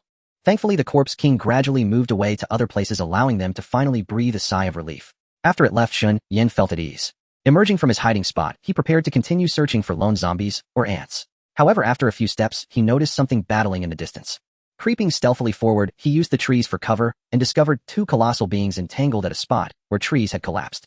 One of them was a ferocious guard from the Corpse King's retinue somehow separated from the group. The other was a giant, gaudily colored centipede, its dozen soft-meters-long body tightly coiled around the ferocious guard, its sharp mandibles continuously gnawing at its foe. The ferocious guard, being a zombie, retaliated without hesitation.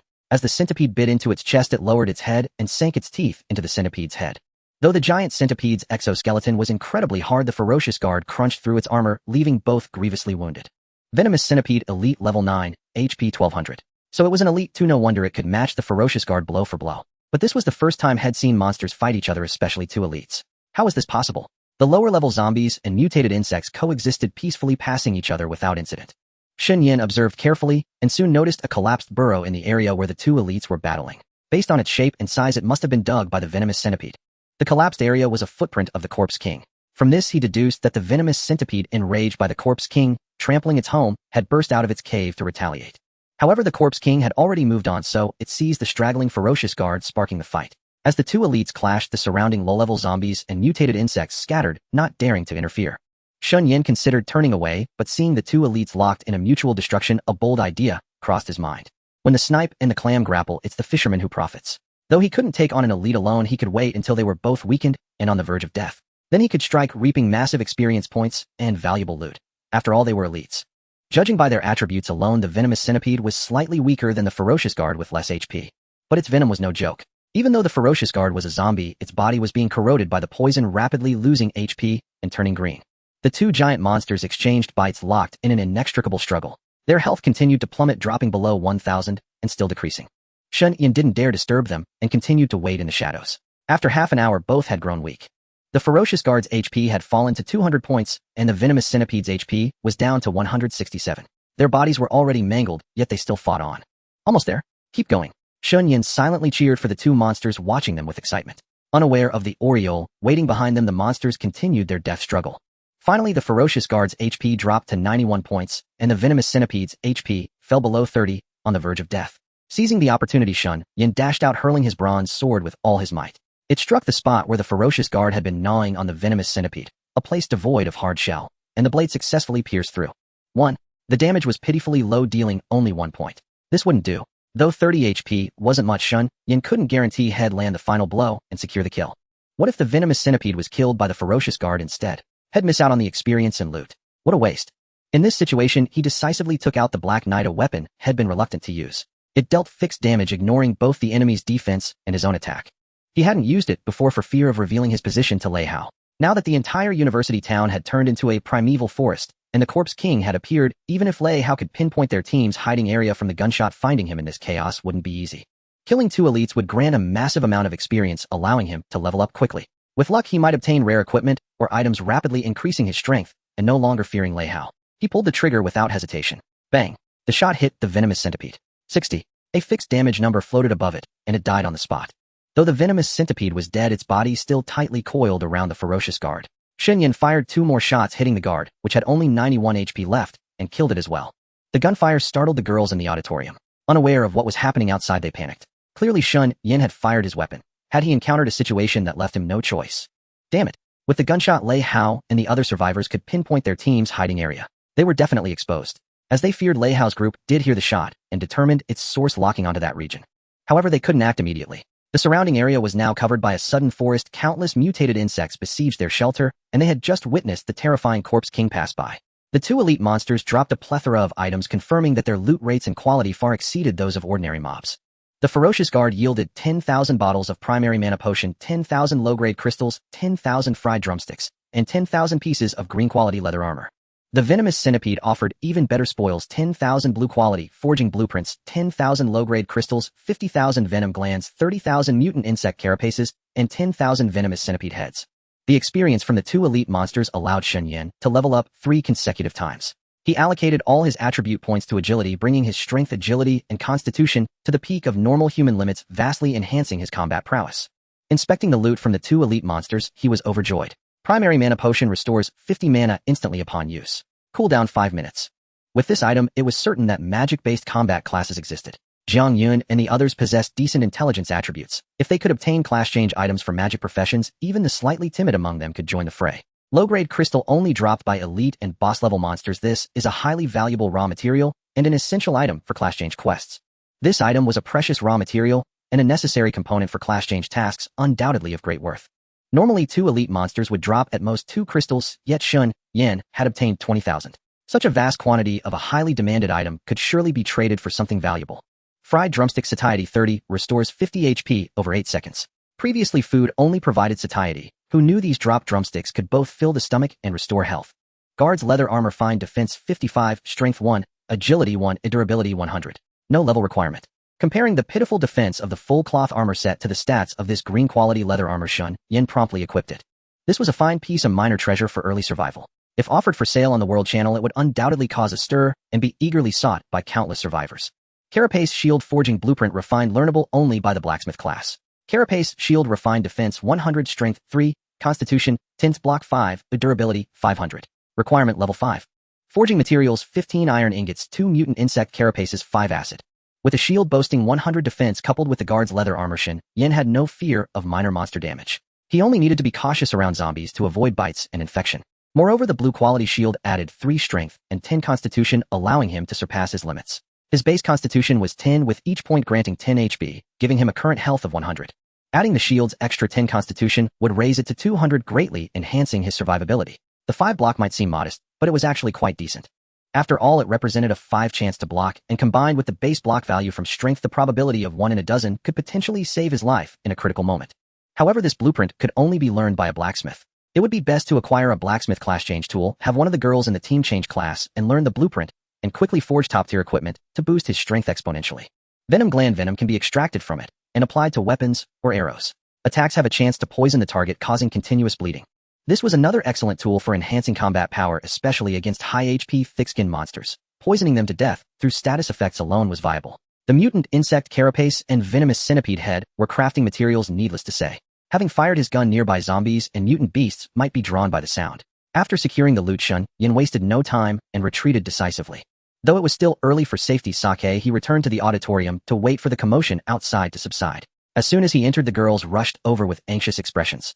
"Junior Shen, what happened? Did you fire a shot?" Zhang Yan asked. "Just now Lei Hao messaged me privately saying he's confirmed our hiding spot and threatened to make us surrender or he'll find us soon." Lin Qingqing was also panicked. "We're in trouble. Don't worry, things are different now." Shen Yan looked at Lin Qingqing. "Lei Hao said that intentionally to scare you, to make you afraid. You've all seen it. Overnight the outside turned into a primeval forest. Besides zombies, there are now terrifying mutant insects, and even a corpse king boss passed by. Leaving aside the fact that they only know our general direction and can't pinpoint our exact location, even if they knew we were in the auditorium, it's no easy feat to traverse the forest and fight their way here." Hearing this, Lin Qingqing felt somewhat relieved. That's true, but Lei Hao has a 100-fold strength amplification skill. He can level up quickly by killing monsters. It probably won't take him long to lead his group here. Li Shiyan voiced her concern. "For safety, we should relocate soon to avoid being caught like turtles in a jar." Yes. Lei Hao's skill is terrifying. Leveling up through monster kills is a breeze for him. The other girls chimed in, agreeing that they must leave as soon as possible. "We certainly can't stay in the auditorium for long. There aren't even beds here, and sleeping on the benches is uncomfortable." Shen Yan nodded. "But before that, we need to be fully prepared. The outside is getting more dangerous. I need to clear this area in advance to provide a safe escape route for you all." "So what happened just now? Why did you fire?" Jiang Yun returned to her question. Shen Yan told them the truth, explaining about the 2 elite monsters. Although Shen Yan didn't mention what the elites dropped, his expression made it clear that he had reaped a bountiful harvest. Knowing he had reached level 8, the girls cheered. According to the latest intelligence, Lei Hao with his 100-fold strength amplification was also only at level 8. Shen Yan had caught up to him by reaping the experience from 2 elite monsters through opportunism. "Have you gathered any new intel while staying in?" Shen Yan asked. "By the way, is anyone willing to sell any class change items? We urgently need a blacksmith." "Anyone? There are indeed various class change items displayed on the world channel, quite a few," Jiang Yan replied. "But we've contacted many people without any response. It seems they're unwilling to sell, just showing off. Or perhaps they're waiting for offers. If you don't bid, they naturally won't respond." Shen Yan thought for a moment. "Do you have a list, eh?" "We wrote it down." Du Feifei ran over with a notebook she had scavenged from somewhere. "Brother Shen Yan, this has the names of everyone who shouted on the world channel and the items they hold. Please take a look." The other girls noticed Du Feifei's excessive enthusiasm toward Shen Yan and wondered if she was trying to win him over, binding them together to make him her pillar of support. Upon obtaining the list, Shen Yan immediately contacted the survivor who possessed the blacksmith's job change scroll. To avoid being ignored, he played his trump card right away, pasting the attributes of the guardian leather armor into the chat box. As expected, this early game survival gem was eye-catching enough, and the other party quickly replied, Are you offering to trade your green leather armor for my blacksmith's job change scroll? Do you want to trade? Shen Yan countered. This is a job change item. Using it allows one to become a blacksmith. Just one piece of leather armor in exchange seems too little, don't you think? Can you add anything else? Huh. Reading this, Shen Yan replied with a smile, don't be too greedy. If you wanted to keep the scroll for yourself, you wouldn't have waited until now. You know as well as I do that life profession job change scrolls are far less important than combat ones. Besides, the world is vast and tens of billions of people have obtained life profession scrolls. My leather armor has top-tier stats with no level requirement. Wearing it increases your survival chances. I'd be the one losing out in a one-for-one trade. The other party paused for a moment before responding, fine. You've convinced me. I really do need that green leather armor, but I have no other items. Only this blacksmith scroll. If you want to trade, send the armor over. No problem. Shen Yan, possessing 10,000 pieces of green leather armor without a hint of reluctance, directly mailed one guardian leather armor, setting the exchange item as the blacksmith's job change scroll. Soon the other party received the mail and took the armor, while Shen Yan obtained the blacksmith's job change scroll. After acquiring the job change item, he first tested it. Clicking on it prompted a message. Once you change to blacksmith, you cannot use any other job change items. Do you wish to continue? It seemed that professions were exclusive. One couldn't possess two professions simultaneously, and even combat professions couldn't coexist with life professions. Shen Yan decisively cancelled. Of course, he couldn't choose a life profession, otherwise how would he enhance his strength and lead the team to survive? He took the blacksmith's job change scroll out of his virtual backpack, looked around at the dozen or so girls and said, I traded for a blacksmith's job change scroll. Which of you is willing to become a blacksmith and contribute to the team? What item did you trade for the scroll? Wang Yan asked curiously. We couldn't get any replies earlier. Was it a top-tier item dropped by an elite monster? Did you get ripped off? Zhao Shishir inquired anxiously. Don't worry about that, I don't make bad deals. The blacksmith scroll is the most important thing now, Shen Yan said again. Who's willing to become a blacksmith? Speak up. The girls exchanged glances and remained silent. It wasn't their fault really. In their impression, the blacksmith profession was extremely grueling. Staying by a blazing furnace all day, hammering relentlessly, hot and exhausting. Was that a job for girls? They naturally preferred lighter professions like tailor or pharmacist. Seeing no response, Shen Yan said, I tried earlier. Each person can only have one profession. If I use it myself, I'll be stuck as a life profession blacksmith and can't become a combat class. As the team's sole combatant, I simply can't do that. But right now, I urgently need a blacksmith to boost my combat power. I just got a top-tier shield blueprint from killing an elite monster. If we can craft this shield, killing monsters will be easier and safer. You might think blacksmithing is too hard, not suitable for girls. But think about it. We all have game interfaces. This isn't real-life blacksmithing. When you play games, do you find the blacksmith class tiring? I hope you can all contribute to the team, not just expect others to sacrifice. As his words fell, Du Feifei mustered her courage and raised her hand. Brother Shen Yan, he'll do it. Seeing Du Feifei volunteer, the girls were surprised. She was the smallest and most delicate in the group, and the blacksmith profession seemed a stark mismatch with her build. It was clear she was determined to win over Shen Yan, or she wouldn't go this far. Seeing Du Feifei step forward, Shen Yan nodded. Are you sure? As long as I can help Brother Shen Yan, he'll do anything. Du Feifei declared with firm resolve. Good. Shen Yan handed her the blacksmith's job change scroll and the carapace shield blueprint. It's up to you. Du Feifei took a deep breath, opened the blacksmith's job change scroll, and clicked confirm. A beam of light descended into her body, indicating successful job change. After a few seconds, Du Feifei looked up at Shen Yan. It worked. I'm a blacksmith now. Great. Learn the recipe quickly and help me craft equipment, Shen Yan urged impatiently. Du Feifei learned the recipe, and under Shen Yan's watchful eye opened the crafting interface. Then she said, Brother Shen Yan, to make the carapace shield, besides raw materials, I need a blacksmith's hammer and anvil and a furnace. Huh. Where do I get those? Are there instructions? Shen Yan asked. They're all on the basic crafting page. The furnace requires a lot of clay and cobblestones. The anvil and hammer need to be smelted from scrap iron or into ingots in the furnace. Then crafting the shield requires different materials. Du Feifei looked dejected, realizing that even as a blacksmith she couldn't do much and couldn't help Shen Yan. Don't worry. Shen Yan thought for a moment. He'll broadcast a world message. Some survivors must be hiding in areas with clay and cobblestones. We can trade items with them. I have plenty of scrap iron, and I've gathered all the materials for the carapace shield. So he had the girls broadcast a message to buy clay and cobblestones. Sure enough, many survivors contacted them asking if they could really trade the ubiquitous clay and cobblestones for food.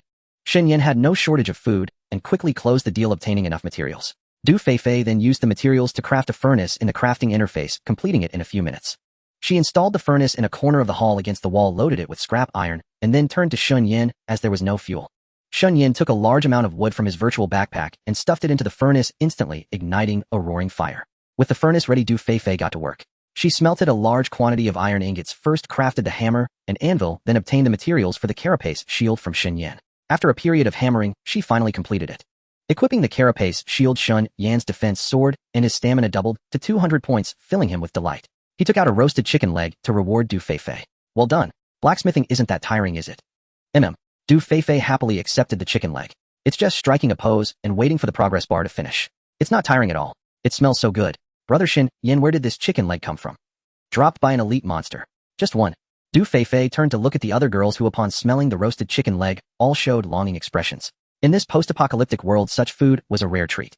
This put Du Feifei in a dilemma. On one hand, she really wanted to eat the chicken leg herself, though on the other, she felt guilty about hogging it, as they had all relied on each other and become like sisters. Don't worry. Seeing Du Feifei's hesitation, Shen Yan addressed everyone. There are plenty of roasted chicken legs. Everyone will get some. But I hope next time you'll all contribute to the team. If you get more life profession job change scrolls, well, definitely switch. Even becoming blacksmiths is fine. The girls immediately declared. Shen Yan's attitude toward Du Feifei had sparked a sense of urgency in them. One blacksmith is enough. Shen Yan took out roasted chicken legs and handed them out. They'll contact the survivors on the list later and see what else I can trade for. If possible, I hope we can achieve full specialization so the team has all life professions. For those without professions, if you're bold enough and willing to try combat roles once I get a mage class job change scroll, I hope you'll accept it and team up with me to kill monsters. You all discuss among yourselves who will handle life professions and who can join the fight. Shen Yan contacted each person on the list privately, and after some effort successfully obtained 11 different life profession transfer items. The main reason was that his guardian leather armor had such powerful attributes. Unlike an online game, survivors couldn't be revived. Even though the entire world had turned into a game-like setting, each person had only one life. Death was final. Therefore, any item that could save one's life was extremely expensive, far more valuable than other things. Moreover, after transferring to a life profession, one was destined to become logistical support, lacking the ability to protect oneself and having to rely on others. Anyone with a shred of capability wouldn't easily entrust their life to someone else. The girls had also reached a consensus. Zhang Yun Lin Qingqing, Zhuang Xian Lin Nuan, and Sun Xian, 5 of them, were considering transferring to combat professions. Although they wanted to rely on Shen Yan, they knew how hard it was for him to fight alone while supporting everyone. Despite still being terrified of the zombies and mutated insects outside, they wanted to give it a try. Thus, Shen Yan distributed the transfer books he had obtained to the other girls. Liang Yue, an outstanding student in the medical department, perfectly fit the role of an alchemist tasked with producing medicine for the team. Wang Yan excelled at cooking, so she transferred to a chef responsible for the team's meals. Zhao Shishir, coming from a rural background, had often worked in the fields with her parents as a child. She transferred to a botanist, gaining the ability to identify all plants and cultivate them. Zhao Qing transferred to a tailor, making clothes, cloth bags, and other fabric necessities for the team. Li Shiyan transferred to an enchanter, adding extra attributes to the team's equipment. Yang Ying, possessing great strength, transferred to a miner, able to survey nearby mineral deposits, mine, and smelt them. Zhang Xiaowan transferred to a carpenter, crafting various wooden furniture and utensils. Zhang Zishuan transferred to a fisherman specializing in fishing, though currently useless as there was no fishing spot in the university town. Jin Shitra. With this, the team's logistics were complete. Everything was in place.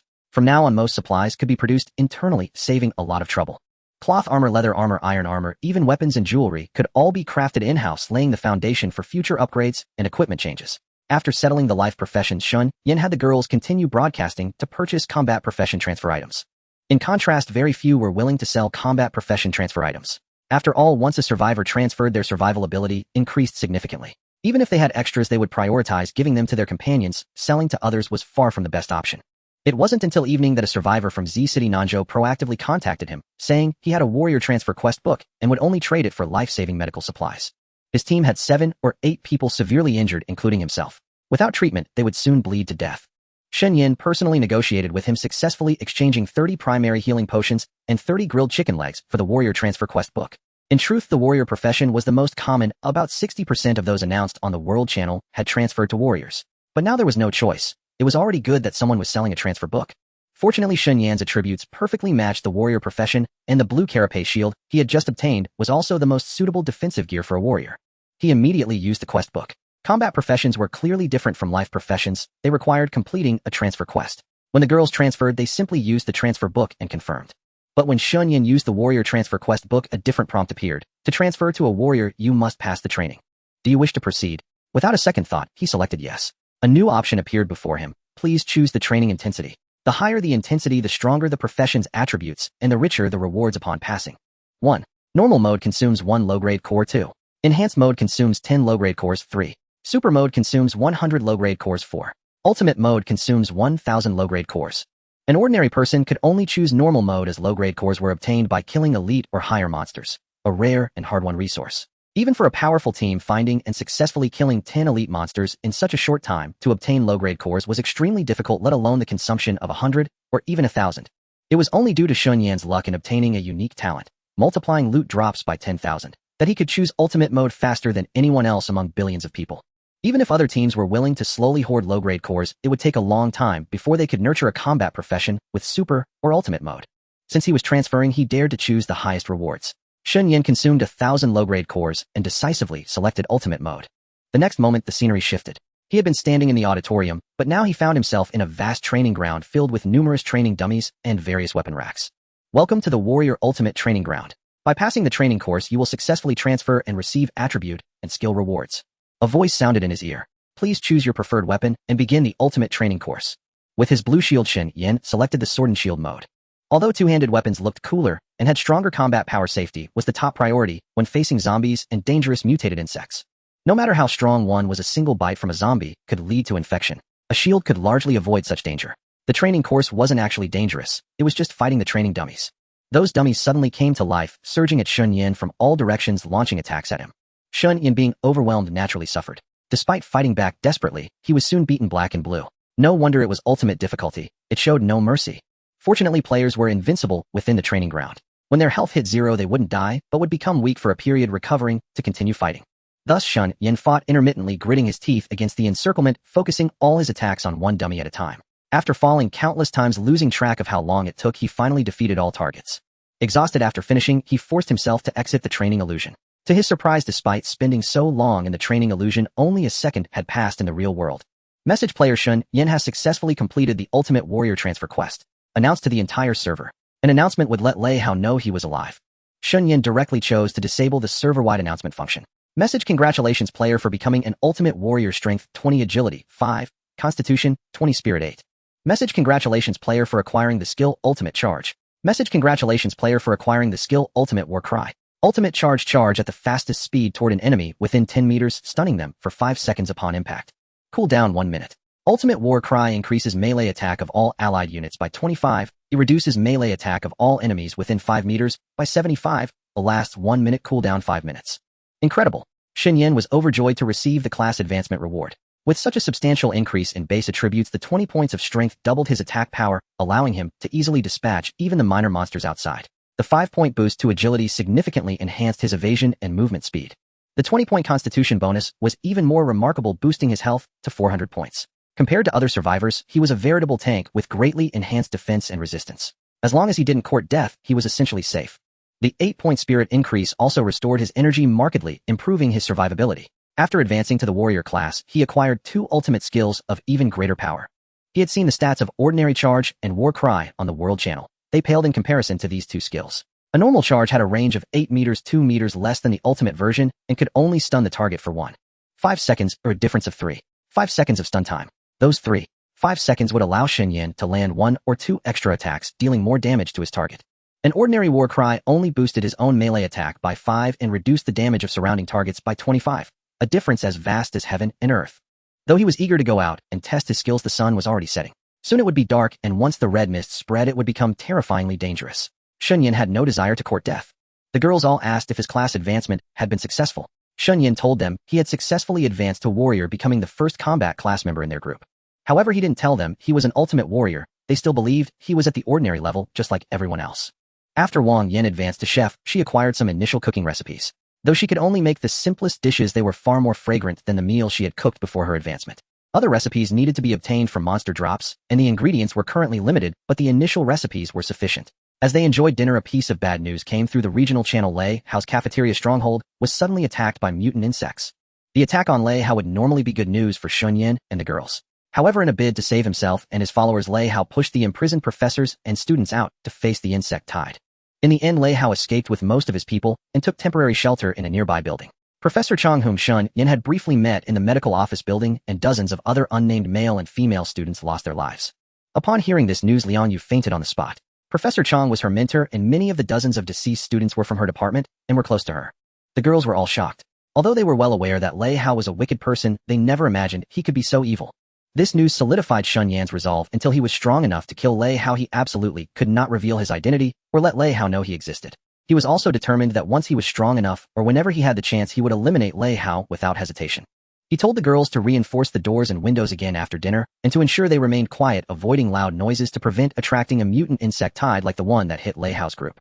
This incident dampened the girls' spirits. The sudden loss of so many teachers and classmates made them realize once again the terror and ruthlessness of the apocalypse.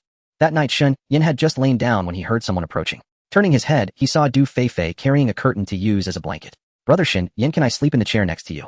What's wrong? I'm scared. Du Feifei spread the curtain on the bench to his left and whispered, I'm afraid a monster will suddenly break in while I'm sleeping. I only feel safe next to you. It's fine. The doors and windows are reinforced.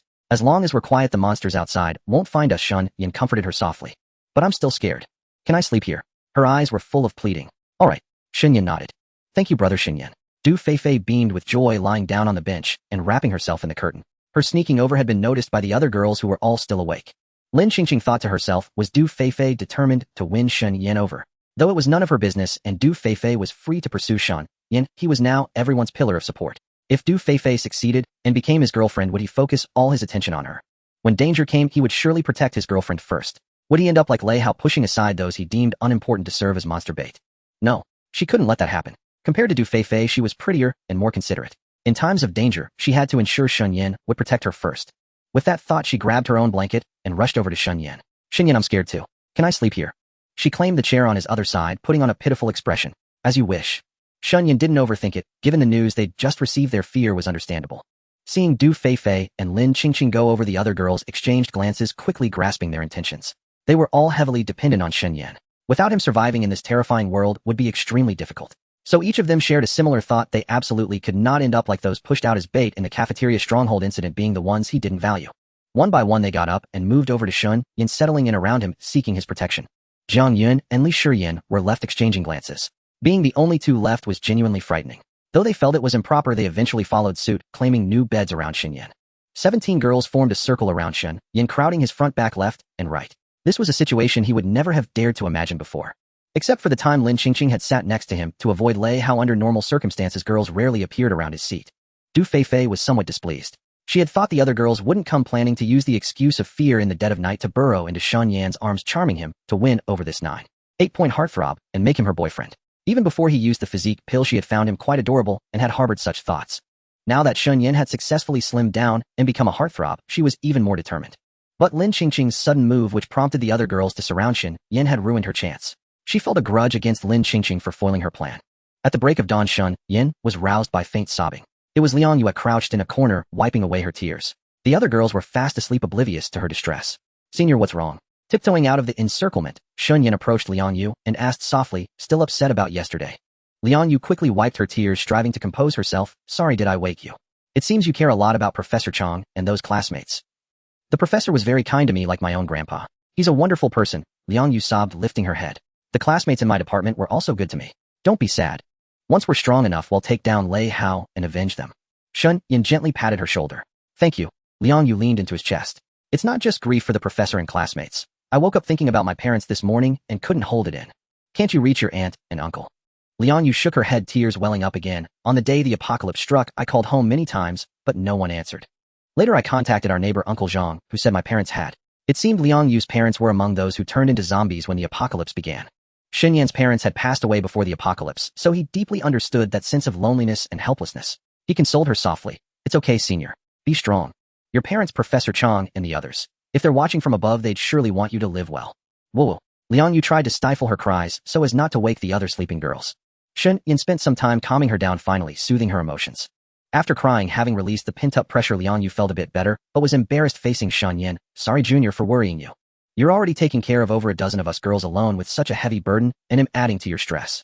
You're overthinking it. Shen Yan shook his head. You're the one under too much pressure. Letting it out is the right thing. My parents passed before the apocalypse, so I truly understand how you feel. It's fine. Cheer up. Junior, thank you. You're so kind. Liang Yu was moved. Can I hug you? At this moment, Shen Yan couldn't refuse, allowing her to burrow into his arms and hold him tightly. Liang Yu embraced Shen Yan, noticing his hands held high. He didn't take advantage, standing still like a gentleman, giving her a great sense of security. She looked up at his handsome face, so close, feeling an inexplicable impulse. Shen Yan, seeing her staring intently at him, grew a bit shy, his ears burning. The air grew charged with ambiguity. Just then Lu Xiaoyi sat up, yawning. Liang Yu hastily released Shen Yan, quickly stepping away. Hearing the commotion, Lu Xiaoyi rubbed her eyes and looked at them, still drowsy. Morning. Shen Yan and Liang Yu replied in unison. Yu Jia, why are your eyes red? Did Shen Yan bully you? Don't slander me. Shen Yan immediately denied it. No. Liang Yu quickly explained. I was thinking about Professor Chang and the classmates who died and my parents. It's really hard. Junior Shen woke up and came to comfort me. Oh, Lu Xiaoyi nodded. Yujia, look on the bright side. I lost my parents too, and am just as sad. But we the living can't dwell in grief forever. There are life and death problems ahead that need solving. We must be strong. I know. The conversation gradually woke the other girls. Learning that Liang Yu had been crying, they gathered to comfort her, but as they spoke they themselves began to cry. After all, they shared the same fate, having lost loved ones. Shen Yan let them cry it out, releasing their inner pressure, then comforted them one by one. Once everyone had calmed down, he had Wang Yan use her cooking skill to make rice and stir-fried beef, and handed out roast chicken legs, milk, and orange juice. After a hearty meal, things returned to normal. Through this ordeal, the estrangement between the dozen girls and Shen Yan vanished completely. Previously, they had been somewhat guarded around him, even sleeping near him with ulterior motives. Now they had bared their most vulnerable sides to him, and his comfort deepened their reliance. Even Zhang Yun let go of her obsession with reclaiming the Black Knight. Perhaps the weapon was better off in his hands to protect everyone. After breakfast, Shen Yan had the girls stay in the auditorium while he focused on buying class change items for magic or ranged combat professions from outside. Though he had become an ultimate warrior and could easily hunt low-level monsters alone, he still needed help. No matter how strong an individual was, they couldn't compare to a team. If he could turn Zhang Yun and the others into combatants to assist him, their survival chances would increase. The other girls used the materials Shen Yan left behind to improve their skills and craft daily necessities. Zhao Shishir extracted seeds from apples and watermelons to study planting. Zhao Qing used fabric to make equipment and processed curtains into real blankets. Li Shiyan researched enchantment, figuring out the required tools and materials. Yang Ying used her mineral survey skill to check through the window for metal ores around the auditorium. Du Feifei smelted scrap iron into ingots, studying basic metal armor recipes. Zhang Xiaowan used the wood pile Shen Yan left to improve her carpentry. Skill Lu Jin, she studied construction skills, Lu Xiaoyi jewelry crafting, and Zhou Yinfeng leather goods recipes. While broadcasting globally to buy combat profession class change items, they also purchased various life profession recipes. As Shen Yan said, if anyone was willing to sell, they should immediately message him privately. The girls didn't know where Shen Yan got the confidence or the resources to trade, but now trusting him was their only option. Shen Yan stepped outside, now clad in guard leather armor, wielding a shell shield and a bronze sword. A far cry from before. He no longer had to tread as cautiously as he once did. A lone zombie appeared ahead. Spotting Shen Yan, it growled and shambled toward him. Shen Yan took the initiative, unleashing an ultimate charge. His body turned into a blur, instantly reaching the zombie and stunning it for 5 seconds. The stunned zombie stood motionless, unable to counterattack. Shen Yan cleaved its head with a single sword stroke, killing it instantly. It was almost too easy. He didn't even need a battle cry. Spotting 2 more zombies nearby, Shen Yan upped the challenge. Entering attack range, he first used ultimate charge to stun one, then swiftly turned, raising his shell shield to block the second zombie's attack, while cleaving its skull with his right hand. After killing one zombie, the other was still stunned. He turned back and dispatched it with another strike, effortless and satisfying. Armed with top-tier equipment and the ultimate warrior class, facing low-level zombies and mutated insects was as effortless as slicing through melons and vegetables. No challenge at all. Whenever they appeared before Shen Yan, they inevitably turned into experience points and loot without exception. Having slain numerous zombies and mutated ants, his backpack amassed over 100,000 units of basic raw materials along with a fair amount of food, all stacked repetitively with no new varieties. Just as Shen Yan began to doubt whether these low-tier monsters would drop any other items, another lone ant emerged. Previously in battles against mutated ants, he had to rely on the flying sword slash for safety, repeatedly hurling a bronze sword in a rather cowardly combat style. But now things were different. Facing the ant, Shen Yan charged decisively, stunning it for 5 seconds, and while it was immobilized, he swung his sword and slew it instantly. Killing monsters was becoming increasingly effortless now. As long as he didn't deliberately rush into a horde, he wouldn't lose a single hit point. After slaying this ant, besides the usual basic raw materials, an ant helmet crafting blueprint dropped. Ant helmet, common defense 1. When equipped, it makes mutated ants mistake you for a kin, so they won't attack you proactively. Crafting materials: 1 ant head, 3 iron ingots, 1 leather. This gear was white-tire with only 1 defense point, nothing impressive. Yet the materials were simple to gather, and it could trick mutated ants into seeing you as one of their own, preventing attacks. Once worn, there would be no fear of mutated ants. He had lunch outside since food was left at home. Grinding until around 5 p.m., Shen Yan successfully reached level 10 and temporarily retreated to the auditorium before dark. When he returned home, the girls immediately greeted him. Upon learning it took a whole day to gain only 2 levels, they all wore puzzled expressions. Shen Yan, you've now switched to the warrior class with powerful gear. Killing monsters should be a breeze. How come you only leveled up twice in a whole day? I thought you'd reach level 14 or 15. Lin Qingqing asked curiously. The surrounding girls shared the same doubt, all eyes fixed on him. I thought so too before I set out, Shen Yan replied with a smile. But once outside, I discovered that the number of monsters near our auditorium seems to have decreased. What's going on? Jiang Yun frowned. It might be related to the battle between the 2 elite monsters yesterday and the passage of the Corpse King boss. Shen Yan reasoned the aura of the elites and the boss scared off most low-tier monsters, leaving only a tiny fraction. They might return after some time. Then what? If you don't seize the chance to level up fast, how will you defeat Lei Hao? Lei Yan asked worriedly. Don't worry, he has to lead his whole team, and his followers will split the experience dragging his progress. Indifferent. Even with fewer monsters nearby, as long as I kill quickly I can leave him in the dust, Shen Yan said. Also, I took the chance to carve a path straight to the nearest teacher dormitory. Tomorrow it'll clear all monsters on both sides of the road, and then it'll move you all to a new hideout. Teacher dormitory.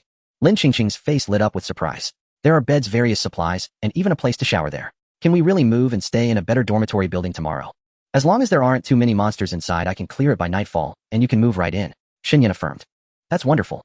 This good news made the girls cheer with joy. Staying in the auditorium these past days, though safe, had no running water. The water sources were in dangerous areas outside. Days later, they were all covered in dust, suffering from the lack of washing facilities.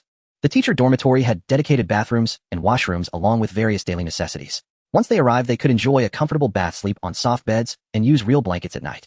The auditorium was not the most suitable stronghold, especially since the earlier gunfire had already alerted Lei Hao's side. Even if he couldn't come immediately for caution's sake, they had to leave quickly and find a safer place to hunt and level up. By the way, any gains on your end? Shen Yan looked at the girls. These are the latest intel we gathered throughout the day, Lei Yan said, handing Shen Yan several A4 sheets. Major events from the past 2 days are recorded across various chat channels. Shen Yan took them and skimmed through, noting records of various latest intelligence, including sudden incidents in domestic cities, bosses worldwide destroying cities and massacring survivors, and coordinates of certain regional bosses. Zhang Yun told Shen Yan people willing to sell mage-class transfer items are extremely rare now. We shouted all day on world, national, and regional channels, but got nothing. That's normal. Shen Yan wasn't surprised. But we can't give up, even so, we have to keep buying. Got it. Zhang Yun nodded, then suddenly thought of something. Although we didn't get any mage-class transfer items, I asked several people and finally found out how they obtained them. These transfer items drop only from elites or above. Alright, I understand. Shen Yan noted this. If an elite appears nearby, he'll try to kill it and see if it drops a transfer item. Don't push yourself too hard. They all took teams to kill elites, as elites are quite formidable, Zhang Yun said. If it's really too tough, better not provoke them. Safety first. I know what I'm doing. Shen Yan believed that in an unknown fight, he could now take down an elite of a similar level. With 2 ultimate warrior skills, high HP defense from top equipment, fast HP recovery potions, and the 2 level up points added to strength for more damage, even if the elite had thick health, he could grind it down. One more thing. What? Zhang Yun sighed. This morning, quite a few classmates previously imprisoned by Lei Hao proactively contacted us wanting to join us. But I think it's another of Lei Hao's tricks. So I told everyone to ignore them and not respond. You did the right thing. Shen Yan felt relieved. This is definitely Lei Hao's scheme. They don't know I'm here, so why would they proactively contact you girls who can barely protect yourselves? Saying they want to join you is just bait to lure you out. When they come, it won't just be them, but Lei Hao and his underlings. Normal people in this situation would seek out capable survivors like those from other areas. Yes, that's what I thought, so I ignored them, Zhang Yun said. It seems Lei Hao won't give up. He's determined to catch us. Don't worry. We'll move quickly tomorrow, and he'll focus on leveling and farming loot. Oh, Feifei, hey, race the blueprint for you. Get the helmet crafted as soon as possible. Shen Yan, this is a hand-drawn map of elite monsters and boss locations I made based on gathered intelligence. Lin Qingqing handed a piece of A4 paper to Shen Yan. On its simple squares with annotations represented the buildings around the university town along with the names of elite monsters and bosses they had discovered.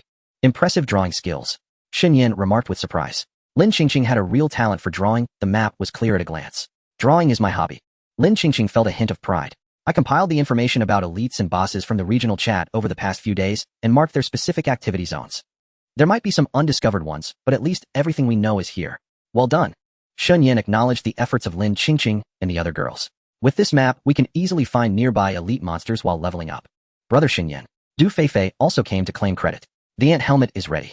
Shen Yan turned around and saw Du Feifei appearing with the head of a mutated ant. It was less a helmet and more of a mask, transforming her into a grotesque creature with an ant head and a human body. That's hideous. Zhang Yun let out a sound of disgust. The other girls also found the ant head unsettling, as if the mutated ant were staring at them up close. Far from pleasant. But I think it's fun. Du Feifei took off the helmet, holding it in her hands with a smile. Give it to me. Shen Yan reached out, and Du Feifei promptly handed it over. Upon closer inspection, the inside of the ant head had been hollowed out, lined with leather, and fixed onto a metal helmet frame. Curious, he put it on, and found it wasn't uncomfortable. The soft leather perfectly covered the metal lining, allowing free movement without any issues. Although there were no cutout holes, he could see everything outside clearly through the ant's compound eyes. Quite remarkable. Brother Shen Yan, there's more. Du Feifei took out freshly forged iron bracers, iron gloves, iron knee pads, iron boots, and iron shoulder pads from her virtual backpack, handing them all to Shen Yan. For now, I can only make basic metal armor. If you find higher level forging blueprints, be sure to give them to me. I'll also try to buy other forging blueprints on the chat channel. You've done well. Shen Yan was quite satisfied. Lei Yan, can you enchant equipment now? I need an enchanting wand. Without it, I can't enchant. Lei Yan shook her head. Can you make one? Yes, just basic wood and low-grade crystals. Wood is easy. Xiaowan can process it with her carpentry skills. But the low-grade crystals? I have some. Shen Yan took one out from his virtual backpack and handed it to her. Make it quickly and enchant my whole set of equipment with attributes. But Shen Yan, besides making the wand, each enchantment also consumes a low-grade crystal. It's quite troublesome. Lei Hao said helplessly. Just enchant for me. Shen Yan took out over a dozen low-grade crystals and placed them before her. So many. How is this possible? Lei Hao's eyes widened in disbelief. I thought low-grade crystals only dropped from elite monsters or bosses. Where did all these come from? Yes, Junior Shen, even if you managed to kill 2 elite monsters by reaping the benefits before, you couldn't have gotten this many low-grade crystals, could you? Jiang Yun was also astonished, speaking for the other puzzled girls. Where did you get them? Shen Yan shrugged. I have my own methods. That's a secret. Don't ask because I won't tell. Just know that I can find a way to get whatever supplies we need. Your job is to focus entirely on logistics and ensure I can develop quickly. When I grow stronger, you'll benefit too. We're a community of shared interests now. Though curious about the source of so many low-grade crystals, Jiang Yun and the others knew Shen Yan was right. They were all in this together. The stronger Shen Yan became, the safer they would be. So they stopped asking, thinking that if they earned Shen Yan's full trust later, he might tell them on his own. Lei Hao asked the carpenter Zhang Xiaowan for help and successfully crafted the most basic enchanting wand. With the tool, she could enchant equipment. Holding the full set of gear Shen Yan handed over, she looked up and asked, what attribute should I add to these? What attributes can you enchant equipment with now, eh? Shen Yan countered. For now, only the most basic low-grade strength, infusion agility, infusion intelligence, infusion constitution, infusion, and spirit infusion. Each adds just 1 point to the attribute per piece of equipment. Lei Hao replied. 1 low-grade crystal for 1 attribute point. That seems too little, better than nothing, I suppose. Shen Yan thought for a moment. His current strength was sufficient, his damage already high, and agility was adequate too. In a game, one could pursue maximum attack, but in real life, with only 1 life, safety was paramount. With the 5 iron armor pieces Du Fei Fei, just forged, plus the guardian leather armor shell shield, and the ant helmet, adding 1 point of constitution to each piece would grant an extra 80 HP. With 480 HP, dying would be difficult. The defense from armor combined with the bonus defense from constitution would make challenging multiple monsters at once no problem. So he decided, enchant each piece with 1 point of constitution. Okay. Lei Hao began enchanting. The skill was simple: select the equipment to enchant, consume 1 low-grade crystal, wait for the progress bar to finish, and it was done. It seemed the consumption of low-grade crystals was enormous. Not just for class advancement and item crafting, but also for enchanting. Fortunately, he had the 10,000-fold loot drop, giving him a head start. What attributes can you enchant on weapons? Shen Yan handed over the bronze sword he was using. For now, I can only add 1 extra damage to melee and ranged weapons. Lei Hao replied. It doesn't seem very worthwhile. Just 1 damage. No strength infusion. Shen Yan frowned. If it was just damage, it really wasn't cost-effective. Attribute points offered better returns. Not yet. I might need higher-level enchantment formulas. Lei Hao answered helplessly. Alright then. Skip the 1 damage. Shen Yan retrieved his bronze sword and turned to Lu Xiaoyi. Can you make jewelry now? Get me some low-level accessories. Lu Xiaoyi shook her head. Fei Fei just forged jewelry tools for me, but I don't have any materials. I can't make anything. I didn't get any from World Chat either. What materials do you need for jewelry? For now, I can only make basic copper necklaces and copper rings, but I don't have copper ore. I need to process copper ore into copper ingots, then cut those. I can prospect for copper ore, but I haven't found any veins near the auditorium. Yang Ying, who had taken the minor class, raised her hand. Is that so? I see. Shen Yan thought for a moment. Once I'm stronger and clear out the nearby monsters, I'll take you out to find ore. Okay. Senior Shen Yan, and when you go out to level up, could you bring back some mutated beast carcasses? I need to practice my skinning skill, and I also require leather to make leather armor. If I can get a piece of leather, I can craft a belt for you. Zhou Yinfeng raised her hand to speak. I'll do my best. Shen Yan nodded. The troublesome part was that monster corpses couldn't be directly stored in the virtual backpack. To bring them back, he would have to carry them on his shoulder. Alternatively, he could find some nearby vehicle to haul the corpses back for her to skin. I sewed some cloth bags for everyone, giving each of you an extra 24 slots in your virtual backpack. Zhao Qing boasted to Shen Yan. I also made a set of cloth clothes for everyone and turned some curtains into mini blankets so we can sleep more comfortably at night. Well done. Shen Yan encouraged her. Keep up the good work. I will. Zhao Qing nodded emphatically. Junior Shen, I can brew a basic strength potion that grants 2 strength for 1 hour, but I need to go out and gather herbs. Liang Yu said to him, looking outside through the window during the day, I can see many low-level herbs nearby. They must have spawned along with this primeval forest after that rainstorm a few nights ago. Once the surrounding area is safe enough, it'll take you out to gather plenty of herbs. Okay. Early the next morning, everyone ate and drank their fill.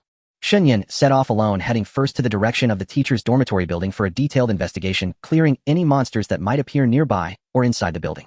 He planned to finish this task in the morning, then return for lunch, and in the afternoon relocate the girls to the new stronghold together. Donning the full set of metal armor and the ant helmet, he looked like a walking ant general, quite imposing. Since his entire body was encased, even those who knew him best wouldn't know it was Shen Yan inside the armor if they encountered him face to face. Moreover, he had lost 150 gene, completely different from his previous appearance. Even Lei Hao probably wouldn't recognize him unless he took off the helmet and carefully studied his face. The minor monsters along the way were no match for him. A single charge was enough to take them down effortlessly. He soon reached the teacher's dormitory building. Inside there were indeed many zombies hidden along with a few mutated geckos. In the past, Shen Yan would have turned and left immediately. But now it was like slicing through melons and vegetables. He fought from the first floor to the fifth, and the monsters couldn't even get close. The zombies provided various common materials, but dropped nothing good. The mutated geckos, however, yielded a large amount of mutated beast meat, mutated beast bones, and strange dust. Mutated beast meat and bones were cooking ingredients that needed to be processed by a chef into edible raw materials, removing the toxins. The strange dust was one of the raw materials for a prerequisite item for the thief's stealth skill. The teacher's dormitory wasn't too tall. After carefully patrolling all 5 floors to ensure all monsters were eliminated with no survivors, Shen Yan finally felt at ease and returned to the auditorium. After lunch at the auditorium, he brought the girls out and safely relocated them to the dormitory building. The several mutated gecko carcasses weren't wasted either. They were given to leather craftsman Zhou Yinfeng to practice her skinning skill. After obtaining the hides and processing them into leather, Shen Yan received a leather belt, further enhancing his defense. In the afternoon, instead of going out, he worked with the girls to reinforce all the doors and windows of the dormitory building, first securing the safety of the new stronghold. Then they assigned rooms, with everyone moving to the 5th floor. Living high enough ensured that if monsters passed by outside, they were less likely to hear any noise from inside, making it safer. With everyone on the top floor, normal conversation during the day was fine. There was no need to whisper. Standing high, seeing far, they could also have a panoramic view of the surroundings. Shen Yan, being a boy, stayed in room 501 near the stairs. The 17 girls lived in the rooms further inside. These were actually single rooms. Before the apocalypse, each room was assigned to a teacher. Zhang Xiaojuan, the carpenter, spent some time renovating, transforming the bedrooms into new dormitories with bunk beds. Using her carpentry skill to craft bunk beds was very simple for her, as she didn't have to work as hard as a real carpenter. So now 4 or 5 girls lived together, saving space and providing a sense of security. The new stronghold was indeed comfortable. Once everyone finished their tasks, the first thing they did was take a bath. Shen Yan was no exception. He boiled hot water and enjoyed a comfortable shower, using the shampoo and body wash in the bathroom to wash away all the grime accumulated over these past days, feeling exceptionally refreshed. After showering, he lay down on the bed cushioned by a soft blanket, thinking to himself, this is living. So comfortable. He dozed off for a while until someone knocked on the door. It turned out that the girls, after showering and changing into new clothes, had come to submit the intelligence they had gathered today. Unlike the previous 2 days, they now radiated brilliance in their most perfect state. They were all like lotuses emerging from clear water, needing no makeup. Their pure natural beauty was breathtaking. After handing over the intelligence, Lin Qingqing reported to Shen Yan with some distress. Just now Lei Hao sent me a private message threatening me again. He said he's already reached level 14, his underlings are around level 13, and a large number of survivors have joined him. If I don't cooperate obediently, tell him our current hiding place and surrender voluntarily. When he brings his people here and catches me, hell make me regret it. He threatened me too. Zhang Yun said helplessly. And us. The other girls chimed in. It's okay. Shen Yan comforted them. We've already relocated in time. Even if Lei Hao finds a way to the auditorium, it's useless. Isn't there a block function? If you don't want to be harassed by him, you can just block him, and then you won't have to worry. Is there such a function? I didn't notice. Lin Qingqing quickly opened the social interface to check carefully. There really is a block function. Great. Zhang Yun quickly found the option and immediately blocked Lei Hao, also adding his underlings to the blacklist. The other girls followed suit, blocking Lei Hao and his men. Finally, peace and quiet were restored. On the other side, Lei Hao had sent threatening messages to all the girls who had escaped. He thought that since they were girls, even with Zhang Yun's pistol, they must be scared after spending these days outside. After all, so much time had passed, and he had only heard a few gunshots indicating they had been holed up inside some building, too afraid to go out and kill monsters to level up. Maybe a few more threats would make them obedient. But when he tried to send another threatening message, he was prompted that the other party had added him to their blacklist, and he couldn't contact them. He quickly asked his underlings to send messages, and they all reported to him that they had been blocked too, and their messages couldn't go through. Lei Hao was furious, thinking these women really didn't know what was good for them. The more they resisted, the more determined he was to capture them, turn them into his slaves, and reduce them from proud campus beauties to lowly pets for his amusement. What use was blocking? He was strong enough now. After a few more levels, he could lead his team over and drag them out of their hiding place. Hey, it actually works. Shen Yan, wearing the ant helmet, deliberately approached a mutated ant. The creature touched him a few times with its antennae, but instead of attacking it, made friendly gestures, truly mistaking him for one of its own. Turning his gaze to the distant mutated mantis, Shen Yan curled his lips, a brilliant idea forming in his mind. The mutated mantis was level 15, a high rank, with formidable strength. He hadn't planned on challenging such a monster yet. But with the ant helmet, these ants saw him as a comrade. He had witnessed how when one ant was attacked, the entire swarm would rush to its aid in a unified frenzy. He wondered if a fake like him would receive the same treatment. He dashed swiftly towards the mutated mantis, approaching from behind to avoid its line of sight. When he was 10 meters away, he used ultimate charge to stun the mantis. Having achieved his goal, he didn't attack. Instead, he immediately turned and during the mantis' 5-second stun sprinted frantically back towards the ant nest. After 5 seconds, the mutated mantis regained its senses. It flapped its wings and took flight, rapidly pursuing Shen Yan. Shen Yan had already escaped to the ant nest and hid near the swarm of mutated ants. The next second, the orderly column of ants carrying food dropped their loads, turned as one, and charged towards the mutated mantis. A fierce battle erupted instantly. The mutated mantis was exceptionally ferocious. In an unknown fight, it could easily kill a mutated ant with its sharp dual blades and mandibles. However, it couldn't withstand the swarm's coordinated assault. Though it killed over a dozen ants, its health bar drained rapidly. This is incredible. Shen Yan was overjoyed. He never imagined the ant helmet would be so powerful. It was like freeloading off a mutated army. Although he couldn't lead them into battle as he was mimicking the lowest tier ant and couldn't issue commands, he could still lure other monsters over and let the ants help him. Seeing that the mutated mantis was about to be bitten to death by the ants, Shen Yan quickly used ultimate charge to dash before it swung his sword and stole the kill. The mutated mantis contributed 50 experience points, quite a lot.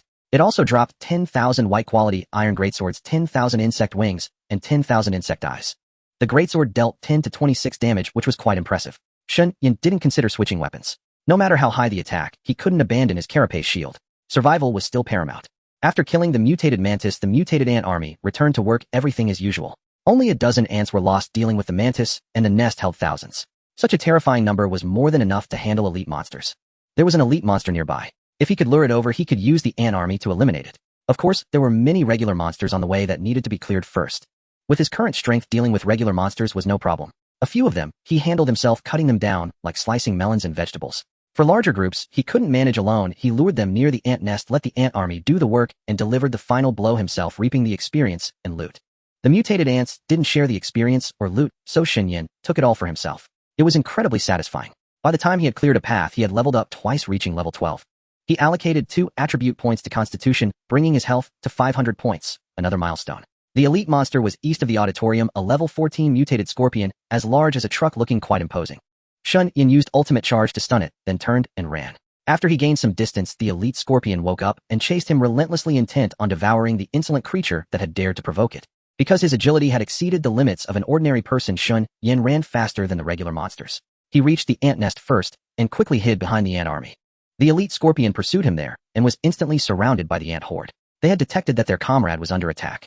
Although they didn't know why the scorpion had come from so far away, they showed it no mercy once their comrade was threatened. Suddenly besieged by the ant swarm, the elite scorpion grew furious. It instantly forgot about Shen Yan, who was hiding behind the ants, and brandished its 2 massive pincers along with the venomous stinger on its tail, launching a frenzied slaughter. Countless mutated ants died under its assault, but ant reinforcements continuously poured out from deep within the nest, completely surrounding the scorpion and biting it ferociously. The elite scorpion's health plummeted at an astonishing rate. Finally, after over 100 ants had died, the scorpion's health was reduced to a sliver. Shen Yan immediately charged in to land the final blow, earning a massive amount of experience and loot. The experience from an elite monster was substantial. Combined with the experience he had accumulated earlier, he leveled up to 13. He allocated the attribute points to Constitution, once more raising his health to 510 points. He checked the loot and was thrilled. The elite scorpion had dropped good items, a class change item, and a piece of blue equipment. Priest class change scroll. Using it grants entry to a training illusion. Upon passing the training, one can change their class to priest. The priest was a healing class. Shen Yan was already an incredibly durable tank, making it very hard to kill. With a priest support, he would be practically invincible.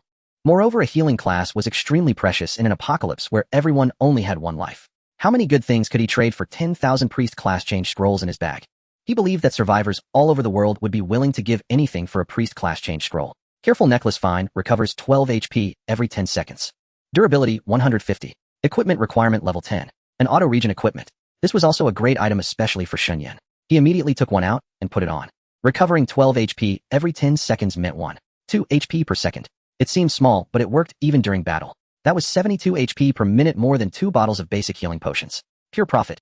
For survivors with a base constitution below 7, wearing it would restore them from critical health to full in a minute. It was practically a divine artifact. The 99 careful necklaces in his bag represented another staggering fortune. Besides these 2 treasures, it also dropped basic materials like mutated scorpion meat, mutated insect carapace, mutated scorpion tails, and venom. Unfortunately, the other elite monsters were in farther areas. Shen Yan didn't want to take the risk. Moreover, they were too far from the ant nest. Whether he could even successfully lure them over was a big question. What if they turned back halfway? Wouldn't that be a waste of effort? In games, monsters had their own activity ranges. Once they went beyond it, they would immediately return to their starting point. He couldn't be sure if the same rule applied in reality. Another point was that the areas where those elites were located had dense monster populations. Shen Yan felt he couldn't clear them all before dark. It was better to organize the auditorium area first. Tomorrow he could bring people out to mine and gather herbs, securing enough raw materials to craft jewelry and potions. After cleaning up the few remaining small monsters in the auditorium area except for the ant nest, Shen Yan successfully reached level 14. He quickly retreated before dark and returned to his dormitory stronghold. Shen Yan resolved to allocate his attribute points to Constitution. His philosophy was to maximize health and defense as long as his attack power sufficed. Given Lei Hao's 100-fold strength amplification, he needed to ensure he wouldn't be instantly defeated in a single blow. Only by withstanding the assault could he seize the chance for a counterattack. Upon learning that Shen Yan had used the ant nest to clear the few remaining wild monsters in the auditorium area, killed an elite, obtained a priest class change quest scroll, and a blue necklace, the girls cheered with joy. However, they needed to discuss who would change to the priest class. Unaware that Shen Yan had obtained 10,000 class change quest scrolls, and he had no intention of allowing more to become priests for now, it was crucial to keep his secret from them. Jiang Yun, Lin Qingqing, Zhuang Xian, Lin Wan, and Sun Xian gathered together and deliberated for a long time. Eventually, they decided that Jiang Yun would be the first to change to priest and would accompany Shen Yan on monster hunting expeditions starting tomorrow. Shen Yan called Jiang Yun over alone, and the two ascended to the dormitory rooftop. Jiang Yun used the class change quest scroll and then asked Shen Yan, "The class change requires a low-grade crystal core. Which training mode should I choose?" "Choose the enhanced mode." Shen Yan took out 10 low-grade crystal cores and handed them to Jiang Yun. Ideally, the ultimate mode would be best, but directly providing 1,000 low-grade crystal cores for her class change would be too absurd. 10 crystal cores were easy to explain. He could simply claim he had traded valuable drops from previous monster kills to other survivors. Jiang Yun and the other girls would likely attribute it to his good fortune, perhaps assuming he had acquired items that other survivors urgently needed, making such an exchange plausible.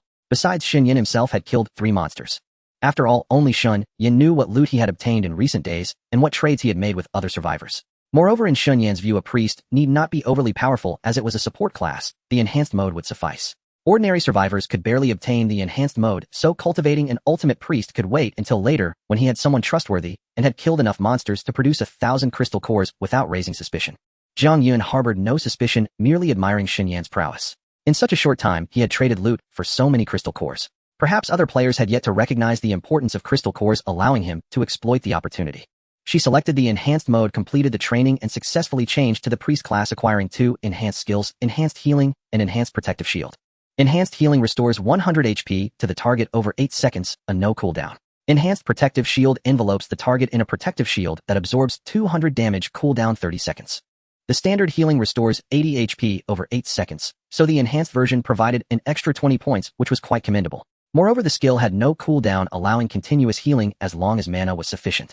The standard protective shield could absorb 150 damage, while the enhanced version added 50 more points. By casting the shield on Shen Yan, it effectively granted him an additional 200 HP, bringing his total to 720, nearly matching the HP of an elite monster of the same level. Indeed, hunting with a priest was easier and safer. Jiang Yun attempted to cast the protective shield on herself and Shen Yan, and both were enveloped in a massive egg-shaped energy barrier, evoking a sense of security. She felt a surge of excitement. Though the priest lacked combat prowess, it could ensure the team's safety, finally allowing her to contribute. Get familiar with the priest's skills first. Don't let me down when we go hunting tomorrow, Shen Yan reminded her. Don't worry, I won't hold you back. Jiang Yun nodded confidently. All right then. I'll head down first to review the intelligence gathered today and contact the survivors on the list to see if I can trade loot for good stuff. Returning to the dormitory floor, he examined the intelligence the girls had given him. Shen Yan contacted a survivor who had showcased a mage class change skill book on the world channel, asking if he was willing to trade the book for supplies. The other party quickly replied that he had already successfully changed to the mage class and had used the item. Though disappointed, Shen Yan proceeded to inquire one by one with other players who possessed class change items. Most had used them immediately upon acquisition, and few were willing to keep them for trade. With no other option, he instructed the girls to continue shouting on the world channel, hoping to find someone willing to exchange any class change quest scroll for other supplies. He himself remained busy after dinner, monitoring the chat channel and browsing various trade messages. The highest demand was for food and water, followed by raw materials. Trade messages for equipment and class change items were scarce. Most were merely showcasing items for fame with no intention of selling. These items could rapidly enhance a survivor's strength and ensure survival in this apocalyptic world. Unless absolutely necessary, who would willingly part with them during the early pioneering phase? Although he found no one willing to sell class change items, one message caught Shen Yan's attention. The message was from someone in G City, Yinzhou, going by the name Yinzhou Big Wolf Dog. He wanted to sell a warrior skill book called Ground Tremor. Many people privately messaged him offering their supplies in exchange, but he rejected them all. Yinzhou Big Wolf Dog even publicly declared that those without good items should not waste his time. He dismissed inferior items and demanded top-tier heart-throbbing equipment in exchange. At this stage, survivors worldwide were just starting out with limited resources. Even those with good items prioritized their own team's survival. This warrior skill book was a crowd control skill that could stun surrounding monsters for 1 second, which seemed decent. However, those who wanted it lacked bargaining power, while those with resources preferred damage skills over low-level warrior control abilities. Shen Yan, who prioritized survival, immediately took a liking to this skill book. An additional control ability meant an extra chance to save himself in dangerous situations. Thus, he privately messaged Yanzhou Big Wolf Dog, "I want this skill book. What do you want in exchange?" The other party replied after a while. Clearly many were messaging him. "If you don't have good stuff, don't waste my time. I'd rather keep it for my collection than sell it cheap. What counts as good stuff? How about this?" Shen Yan sent the attribute chart of a guardian leather armor. "The equipment is decent, but far from enough to trade for my skill. And this, Shen Yan then sent the attribute chart of a blue shell shield. A fine quality blue equipment. Yanzhou Big Wolf Dog was somewhat surprised. "It's good, but I have no use for it. Do you have anything else?" Shen Yan sent him the attribute chart of a priest class change quest scroll. "This works, but I don't have a low-grade crystal core." Yanzhou Big Wolf Dog immediately replied, "If you can help me get a low-grade crystal core along with the class change scroll, I'll exchange the skill book with you. I happen to have one." Shen Yan directly mailed the priest class change quest scroll and a low-grade crystal core, setting the exchange condition as the ground tremor skill book. The other party quickly confirmed and proactively added Shen Yan as a friend. "I'm very satisfied with this trade. Let's exchange good stuff again in the future." "No problem."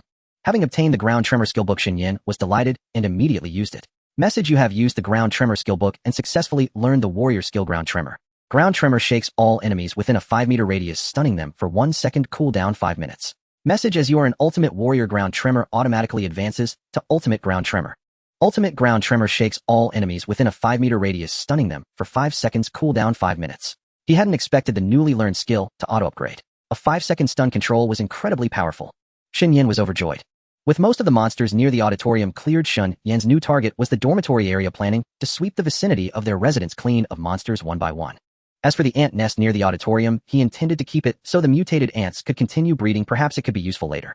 This time it wasn't a solo operation. Jiang Yun, who had just become a priest botanist, Zhao Shishir, miner Yang Ying, and leather artisan Zhou Yinfeng joined him. The 5 of them formed a team, moving with more caution than usual. Shen Yan was the only real combatant in the entire team. Jiang Yun could barely cast shields and healing, while the other 3 were of no help in battle, only coming along to search for herbs, ores, and skinning. Fortunately, Shen Yan had high health and defense, decent damage output, and with Jiang Yun's support, dealing with wild monsters was a breeze. As long as he didn't encounter a horde of zombies, he could handle several wild monsters at once with a shield. He would charge in with a battle cry and a ground-shattering stomp, killing 3 to 4 minor monsters in the shortest time without taking any damage. Just like now when 3 giant mutated beetles appeared ahead. Jiang Yun immediately cast an enhanced protective shield. Shen Yan charged directly at one of them, while shielded, instantly reaching the monster. He first let out a battle cry to boost his attack and reduce the enemy's damage to him. Then with one swing of his sword, he beheaded the stunned beetle, killing it instantly. He then used the ground-shattering skill to stun the 2 beetles attacking him. Utilizing the 5-second control window, he cut them down one by one with a single sword stroke each. The entire process took less than 10 seconds, smooth and without any delay. Even the enhanced protective shield wasn't broken, only absorbing a small amount of damage. Witnessing Shen Yan effortlessly kill 3 wild monsters over level 10 without taking a scratch filled Jiang Yun and the others with a greater sense of security. Such terrifying monsters. If it were them, they wouldn't even dare to fight. Their legs would go weak just at the sight. If not for Shen Yan leading the way, they wouldn't have the courage to engage in battle at all. Confirming no other monsters were nearby, Zhou Yinfeng immediately stepped forward and used her skinning skill on the 3 beetle carcasses, obtaining mutated insect hides. Zhao Shishir also found a few medicinal herbs nearby and carefully collected them. The team advanced slowly, trying to avoid areas dense with monsters. Yang Ying found a few copper ores along the way. Whenever they could handle it, Shen Yan would clear the monsters so she could mine the ores. With only one person fighting, the team's leveling speed was certainly affected, several times slower than when he trained alone. However, the girls gained several levels in a row and also obtained many essential materials for crafting equipment and items. Around 9 in the morning, as Shen Yan's team was diligently hunting monsters, they suddenly heard a great commotion from the auditorium, as if many people were talking. Shen Yan was very alert and immediately led the team to retreat, returning to the dormitory building first. He had Jiang Yun, Zhao Shishir, Yang Ying, and Zhou Yinfeng enter the stronghold. Knowing Shen Yan was going to scout, the girls repeatedly urged him to be careful.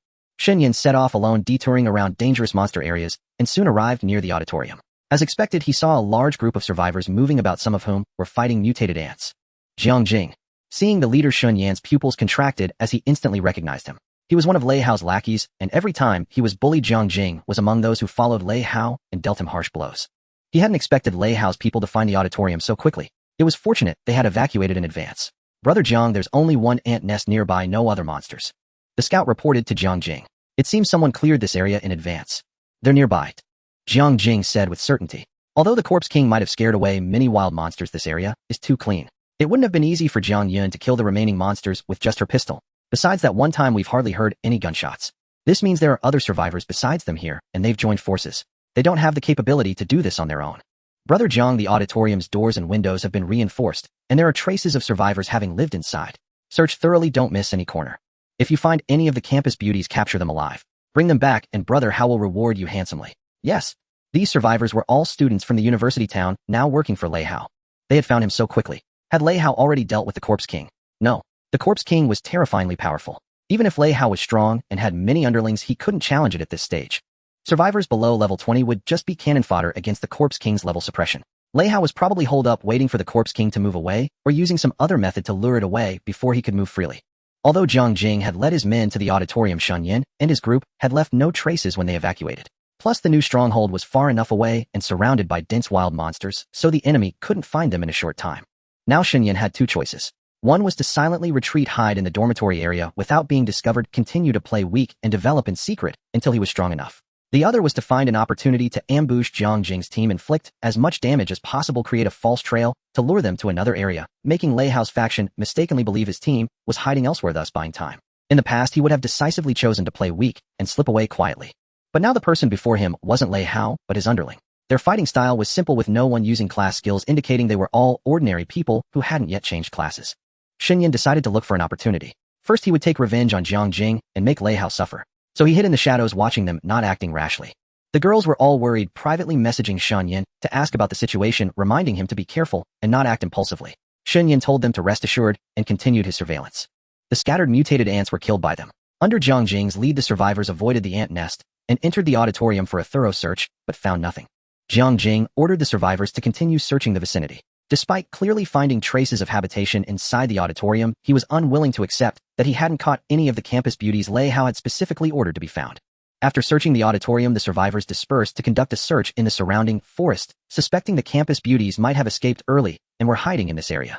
When the survivors were gathered together, Shen Yan was still cautious. But once they scattered, the opportunity came. He had little interest in the other dozen or so survivors, keeping his eyes fixed on Jiang Jing. Finally, he found his chance. Jiang Jing had the survivors search everywhere while he stayed put, privately messaging Lei Hao to report his findings. He didn't notice Shen Yan sneaking up from the side, hiding in the shadows. Upon receiving the report and learning that traces of the campus beauty's habitation had been found in the auditorium area, Lei Hao immediately ordered Jiang Jing to search every inch of land and bring them back to the stronghold. Brother Hao, don't worry. They can't have gone far, they must be hiding nearby. They'll find them and bring them all back as soon as possible. Jiang Jing sent a private message, earnestly, completely unaware of Shen Yan lurking in the shadows. Shen Yan crept closer and noticed that Jiang Jing's name appeared blood red, marked as an enemy faction. He was level 15, with 130 health points, far inferior to himself. Before making a move, Shen Yan pondered silently. In the past, when he was bullied, extreme thoughts of killing his tormentors had crossed his mind countless times. After all, in moments of intense rage and humiliation, it was easy to lose reason. But constrained by the law, those thoughts remained mere fantasies. True revenge would have at most meant a severe beating, yet even that opportunity had eluded him. Now, with a chance for vengeance, he was torn between beating the man senseless, leaving him incapacitated, or taking his life outright to make him pay for past sins. His dwindling rationality plunged Shen Yan into indecision. Brother Jiang, did they slip away early? We can't find anyone anywhere. A survivor approached Jiang Jing. How far could they have gone? They must be hiding somewhere nearby. Search thoroughly. Jiang Jing frowned. Brother Hao said we must bring them all back within 7 days, no matter the cost. Will a rescue team really come to the university town after 7 days? Of course. Uncle Lei will lead a rescue for Brother Hao and well leave with him. Before we go, we must find those girls for Brother Hao. If we bring them back, won't they end up like Lu Hui, tortured to death? They deserve it. What's the matter? Brother Hao takes the lead, we get the scraps. Didn't you enjoy yourself back then? Why the pretense now? I just think it's a waste. We could take it easy and keep having fun, right? Do you really think everyone will be evacuated when the rescue arrives? Spots are limited. Only those most loyal to Brother Hao have a chance to leave. If you don't want to go, you can give your spot to them. How could I? Then shut up. Capture them, let Brother Hao have his fill, and well, all get a taste of the campus beauties. Enjoy it while it lasts. Who cares if they live or die? This is the apocalypse. Drop your sanctimony. Yes, Brother Jiang is right. Enough talk. Find them now. Got it. This exchange cleared Shen Yan's hesitation. He had thought Lei Hao was the sole villain, that his henchmen might retain a shred of conscience, and other survivors who joined were coerced. But hearing this, he realized they were all rotten to the core. A girl named Lu Hui had suffered, raped by Lei Hao, then abused by his lackeys until she was tortured to death. These men felt no guilt. They continued their evil, helping Lei Hao capture Jiang Yun and Lin Qingqing to torment them, as they had Lu Hui indifferent to their fate. Without the law's restraint, the wicked had indeed grown worse, losing all morality. Since that was the case, Shen Yan would show them no mercy. The others were searching nearby, while Jiang Jing the commander was slacking off alone. Shen Yan moved swiftly, leaving his hiding spot to sprint toward his target. Who's there? Jiang Jing heard a noise and spun around only to see a bizarre figure clad in full iron armor with an ant mask charging toward him. He couldn't tell if it was a survivor or a monster, but he sensed danger. Stop! Who are you? Jiang Jing shouted, brandishing a spiked club in a fighting stance. The one hole end you. Shen Yan charged, closing the distance in an instant and stunning Jiang Jing with a collision. Before losing consciousness, Jiang Jing's only thought was, that voice sounds familiar, but it doesn't match this build. As Jiang Jing was stunned, Shen Yan struck decisively, driving his bronze sword through his heart. When the stun wore off, Jiang Jing looked down in disbelief at the sword piercing his chest. He raised his head to see Shen Yan, who had removed the ant helmet, staring back with an icy gaze. It's you. How? How is this possible? Jiang Jing recognized his face instantly, but it felt surreal. Shen Yan had been so fat in his memory. How could he be this thin? Everything you've done will come back to haunt you. Shen Yan spoke coldly, kicking him down and pulling out the bloodstained bronze sword. Soon the others, including Lei Hao, will meet you in hell. Brother Jiang. What was that noise? Are you okay? Brother Jiang, what's happening? The survivors searching nearby heard the commotion and rushed over. Shen Yan put the ant helmet back on and slashed Jiang Jing's throat, ending his life instantly. Killed enemy faction player Jiang Jing. Gained 30 experience points, 20 war honor points. Jiang Jing dropped a spiked club. Talent skill activated. 1/0 spiked clubs stored in virtual backpack. Please check. Jiang Jing dropped an archer job change scroll. Talent skill activated. 1/0 archer job change scrolls stored in virtual backpack. Please check. Killing gives experience too, and so much more than low-level monsters. What are war honor points? No explanation either. The spiked club was Jiang Jing's weapon, common quality. He dropped an archer job change scroll. Killing drops job change scrolls. Isn't this encouraging survivors to slaughter each other? As he pondered, a dozen survivors quickly gathered, all rushing to the scene. They saw Shen Yan and Jiang Jing lying in a pool of blood, frozen in shock. Brother Jiang. Damn, Brother Jiang's been killed. What is he? An ant monster. A survivor with strange gear. Hey, who are you? Alive or monster? Speak. Kill him. Let's all attack, or we can't face Brother Hao. Go. Regaining their senses, the survivors drew their weapons and charged at Shen Yan in unison. Though he wanted to eliminate them all, there were too many. Even with his high health and defense, Shen Yan preferred caution, unwilling to take unnecessary risks.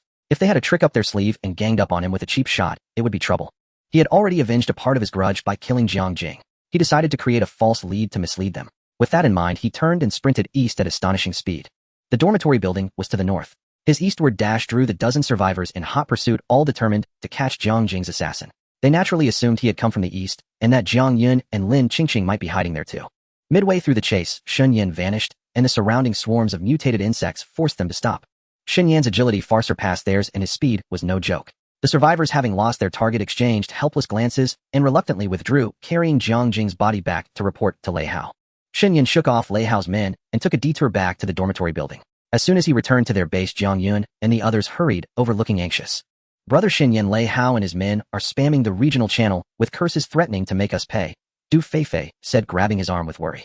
Because the person cooperating with us killed Jiang Jing, anyone who wants to leave with him and enter the official shelter under military protection must find us within the next 7 days and hand you over at all costs. Shen, did you really kill Jiang Jing? After all, isn't killing someone going too far? Jiang Yan asked. Facing the reproachful gazes of over a dozen girls, Shen Yan replied calmly. I heard Jiang Jing say with my own ears that a female classmate named Lu Hui was violated by Lei Hao, then handed over to his lackeys for torment until she was tortured to death. They felt no guilt, only pride. Besides Lu Hui, I believe there are more girls suffering such abuse still alive, but living a fate worse than death. Jiang Jing came here to capture all of you, and your fate would be no better than those girls. They were eagerly looking forward to taking turns tormenting beauties like you campus queens. I will not only kill Jiang Jing, but also eliminate Lei Hao and all his lackeys. If you think I'm wrong and don't trust me, you can leave the team and go to Lei Hao to see how he treats you. Hearing this, the girls were stunned. Earlier, seeing Lei Hao's men spamming the regional channel and learning that Jiang Jing was dead, they had indeed thought Shen Yan was too extreme. After all, they were classmates, and taking a life seemed excessive. But after his words, it felt like a blow to their heads. Compared to that scoundrel Lei Hao, they trusted Shen Yan more. After days together, they knew he was a good person. Jiang Jing and his men had harbored malicious intent and committed such evil deeds. Lei Hao's men had even killed Professor Chang and others. Why, upon hearing of Jiang Jing's death, did they still think Shen Yan was wrong? How foolish. He had been protecting them all along, and they should have trusted him wholeheartedly. The girls felt deeply guilty, ashamed of their earlier wavering. Brother Shen Yan, I'm sorry. Du Feifei was the first to apologize, her tone sincere. I should have trusted you unconditionally, but when I heard you killed Jiang Jing, I thought you were wrong. That was terrible. Please don't be angry. I'll trust you unconditionally from now on and never waver again. As long as you forgive me, you can punish me however you like. Just don't hold it against me, okay? Seeing Du Feifei's words, Lin Qingqing immediately grabbed Shen Yan's other arm. Feifei is right. We shouldn't have wavered. From now on, I'll trust you unconditionally too. He'll never doubt you again. No matter what you do, he'll support you 100% and always stand by your side. Me too. Count me in. Senior Shen, please don't be angry. I was wrong. Senior Shen is the best. Well, never waver again. Shen Yan will support you fully from now on. The girls voiced their allegiance one after another, trying their best to appease him. Jiang Yan also realized her wavering was wrong and followed suit. You're protecting us, and we blamed you. I'm truly sorry. I won't question any of your decisions from now on. Please forgive me. To be honest, Shen Yan had been annoyed by their reproachful looks earlier. But these girls knew better, apologized immediately upon realizing the truth, and tried hard to please him. They were still redeemable. So he said, enough. I'm not purely protecting you. Before the apocalypse, Lei Hao and his cronies often bullied me and beat me up. Jiang Jing was one of the most ruthless. I'm also taking revenge. I'm not that noble. Whether you believe me or support me is your business. It won't affect my plans. Either way, you'll get revenge on Lei Hao and his lackeys and make those bastards pay. Jiang Jing isn't the last. He'll take them all down, for myself and to seek justice for those they've harmed. They've become so evil, they deserve to die. Jiang Yun sighed. I know Lu Hui. We weren't close, but I often saw her with her boyfriend on campus. Her boyfriend must be devastated, right? Her boyfriend is Zhou Peng, isn't he? Li Shiyan thought for a moment. I remember he was in the cafeteria then. I wonder if Lei Hao killed him. I failed. I couldn't protect them. Jiang Yun was full of self-blame. Don't say that. Even if you had a gun, Lei Hao has 100-fold power boost, and so many lackeys. Outnumbered, it's already impressive that you got us out. Lin Qingqing couldn't help but sigh. Yeah, it's all Lei Hao's fault. Sister Yin, you did your best. The girls comforted Jiang Yun while cursing Lei Hao. Shen Yan thought of something. Senior Jiang, why don't you privately message Zhou Peng to see how he's doing? Contact Zhou Peng. Jiang Yun looked at him in confusion. What, you don't know his username? No, most people at our school use their real names, including Zhou Peng, Jiang Yun replied. Why contact him? What if he's become one of Lei Hao's lackeys? If he can become Lei Hao's lackey after his girlfriend was tortured to death, then he's not worth pitying or saving. Shen Yan said. Contact him first and find out his situation. Okay. Though puzzled, Jiang Yun followed Shen Yan's instructions and privately messaged Zhou Peng. Brother Shen Yan, no matter what Zhou Peng thinks, if he's alive, he's probably just surviving under Lei Hao. If he can't even avenge his girlfriend's death, what use is he? What's the point of contacting him? Maybe he's even willing to endure his girlfriend's death just to leave with Lei Hao for the official shelter. Du Feifei said beside him. He can't leave. Shen Yan shook his head. I heard Jiang Jing say that the official shelter will send people, but Lei Hao's father has limited spots. They'll only take Lei Hao and his loyal lackeys, no one else. So Lei Hao is desperately gathering survivors from the university town to work for him and collect supplies only to abandon them in the end. He's just using them. Du Feifei was stunned. That's too cruel. It does sound like something he'd do. Lin Qingqing said helplessly. If everyone finds out they've been used by this scoundrel and left to die, they'll probably be devastated. Brother Shen Yan, do you have a plan? Let's wait until we contact Zhou Peng. Shen Yan glanced at the 10,000 archer job change scrolls in his virtual backpack. Since Jiang Jing had contributed these, Lei Hao wouldn't leave alive. At the university town supermarket. Who killed Jiang Jing? Why was only Jiang Jing killed? Are you all useless? Lei Hao roared in fury, kicking the dozen or so underlings before him until their faces were swollen and bloody. Brother Hao, we did our best, but who did it? Speak. It was a freak with an ant's head. I don't know if he's human or a monster. Damn it. You can't even tell a human from a monster, you trash. Sorry, Brother Hao. We couldn't see that person's face. His name was a question mark, his level and description were also question marks. We couldn't determine his identity.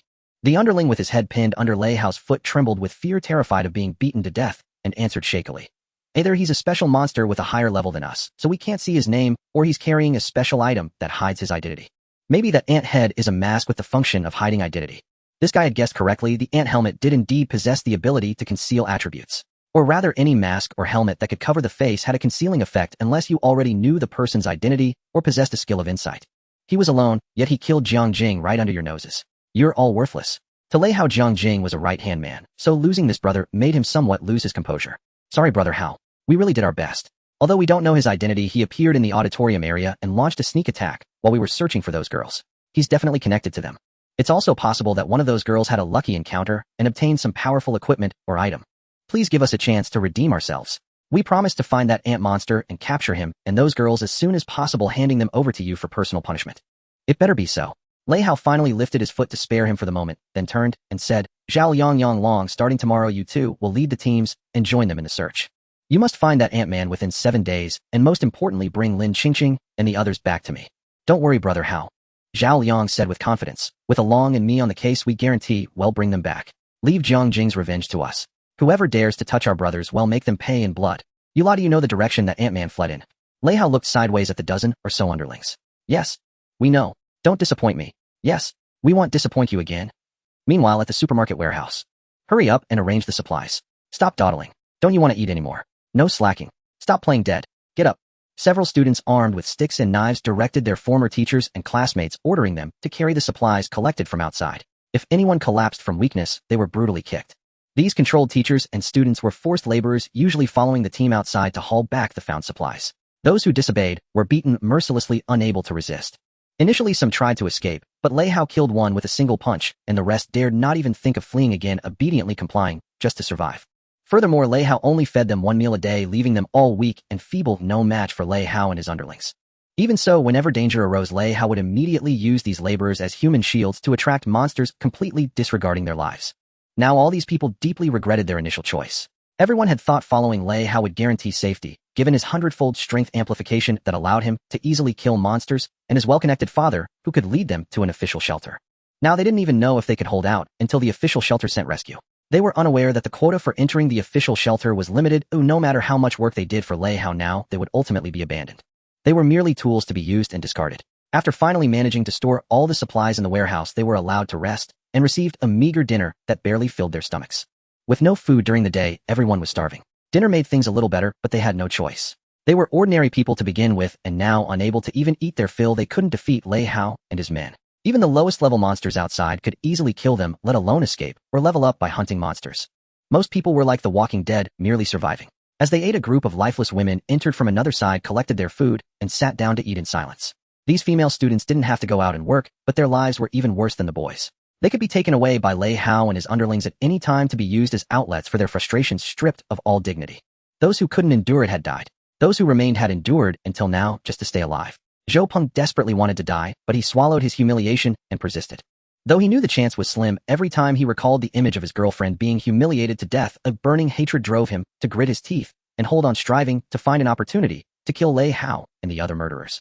He wanted revenge to make those killers pay. For that, he forcibly endured the open mockery of Lei Hao and his underlings, all for a single chance. However, as Lei Hao and his men grew stronger, hope became increasingly faint, and he was beginning to falter. Perhaps he simply didn't have the ability to avenge Hui Wei. Should he give up and just go down to reunite with her? In his moment of despair, he suddenly received a private message from Jiang Yun, Zhou Peng. Senior Jiang. Although Zhou Peng wasn't familiar with Jiang Yun, she was well known across the entire school, and was one of the campus beauties that Lei Hao had been searching for recently. Why would she suddenly message him privately? Zhou Peng found it hard to understand. Thank goodness. You're still alive. Hui Wei is dead. What meaning is there in my living? Perhaps I should go with her. Zhou Peng said gloomily. Zhou Peng, don't you have any backbone? Jiang Yun asked urgently. Backbone? What can I do? Zhou Peng replied. Lei Hao is so strong. Even the weakest of his thugs is more than I can handle. We only get one meal a day. I don't even have the strength to fight. I'm just a useless piece of trash, completely incapable of avenging. Jiang Yun didn't reply for several minutes. Zhou Peng shook his head bitterly. It wasn't surprising that she reacted this way. Everyone probably looked down on him. After all, he couldn't even protect the woman he loved. This only strengthened his resolve to die. Since he couldn't get revenge, it was time to go down and join Hui Wei. After finishing his meal, as Zhou Peng was pondering the best way to die, he suddenly received a new private message. Zhou Peng, do you want revenge? I can help you. The name was invisible. Who is this? Zhou Peng was bewildered, but he answered instinctively, revenge. Of course I do. I think about revenge every moment. I can help you, but first you need to prove yourself. Although he didn't know who the other person was, Zhou Peng in his despair instinctively grasped at this final lifeline. How do I prove myself? Interesting. Was this a hidden function of the ant helmet? It had actually concealed my name. On the other end, Shen Yan looked at his own name on the private chat interface, which had been replaced by he, and was greatly surprised. Shen Yan knew that relying solely on his own strength, it was impossible to take revenge on Lei Hao within 7 days. Even if he could find a way to deal with his underlings once the time was up, he could only watch as Lei Hao was taken away, leaving uncertain whether there would ever be another chance to make him pay. After all, his father had extensive connections, even able to mobilize personnel from the official shelter. Coupled with Lei Hao's skill that amplified his strength 100-fold, letting him leave this time would only make revenge increasingly difficult in the future. Therefore, Zhou Peng and those boys imprisoned by Lei Hao, forced to do hard labor along with the girls who had been humiliated, became crucial elements. Though they appeared weak and powerless against Lei Hao, it was because they were ordinary people intimidated by his strength. With Lei Hao and his men armed, and these people unarmed, subsisting on a single meal a day, weakened by hunger, they naturally couldn't resist. With no one extending a helping hand, these people could only endure again and again, swallowing humiliation just to survive. They lacked weapons and food. Once someone provided support, supplying enough weapons to arm them and feeding them to fullness despite their low levels and seeming disparity. With Lei Hao's group, the truth was that Lei Hao's team only gained additional attributes upon leveling up, making them slightly stronger than ordinary people. With careful planning, catching the enemy off-guard victory was entirely attainable. Though uncertain whether Lei Hao and his men had successfully changed classes, combat professions required low-tier spirit cores, and the opponent lacked a loot drop multiplier like his own 10,000-fold bonus. Even if they had combat professions, their numbers would be limited. As long as a perfect plan was devised, 7 days would suffice. With that thought, Shen Yan said, to prove yourself, it's very simple. It'll give you 1 night to persuade as many people as possible who are in the same situation as you who want freedom and revenge against Lei Hao, and unite them. Give me a detailed list tomorrow. During this time, you must not leak any information. If anyone reports to Lei Hao, I will abandon this plan without hesitation. No one will. Zhou Peng replied, all of us hate Lei Hao to the core. If we weren't starving and weaponless, we would have fought him to the death. Those without backbone would have surrendered long ago. How could they suffer humiliation with us? But I'm not sure I can convince everyone. It's not that we don't want to resist. It's simply impossible. The reason you can't do it is because you lack weapons and are weak from hunger with no certainty. Shen Yan said, how many of you are there? I can mail weapons and food over. Without being discovered by Lei Hao, can you arm yourselves, form squads according to numbers, and regain your strength by eating and drinking your fill? Hearing this, hope ignited in Zhou Peng's eyes. You're willing to provide weapons and food. With enough weapons and food, within 2 days, everyone can recover their strength and will surely stand up to resist Lei Hao. But we're often beaten and have injuries, our combat effectiveness might be compromised. I can mail you some low-grade healing potions which can effectively treat minor wounds. I've heard healing potions have a very low drop rate and are quite precious. Even Lei Hao doesn't have many. Don't worry about that, I can handle it. In that case, I can guarantee to persuade everyone, and they will all follow your orders. As long as we can defeat Lei Hao, regain our freedom, and let me have my revenge, I'll do whatever you say. I can even give you my life. You said it. From now on, your life belongs to me. Shen Yan nodded. Tell me how many of you are there. How many weapons and how much food do you need? Also tell me the size of Lei Hao's team and any relevant intelligence.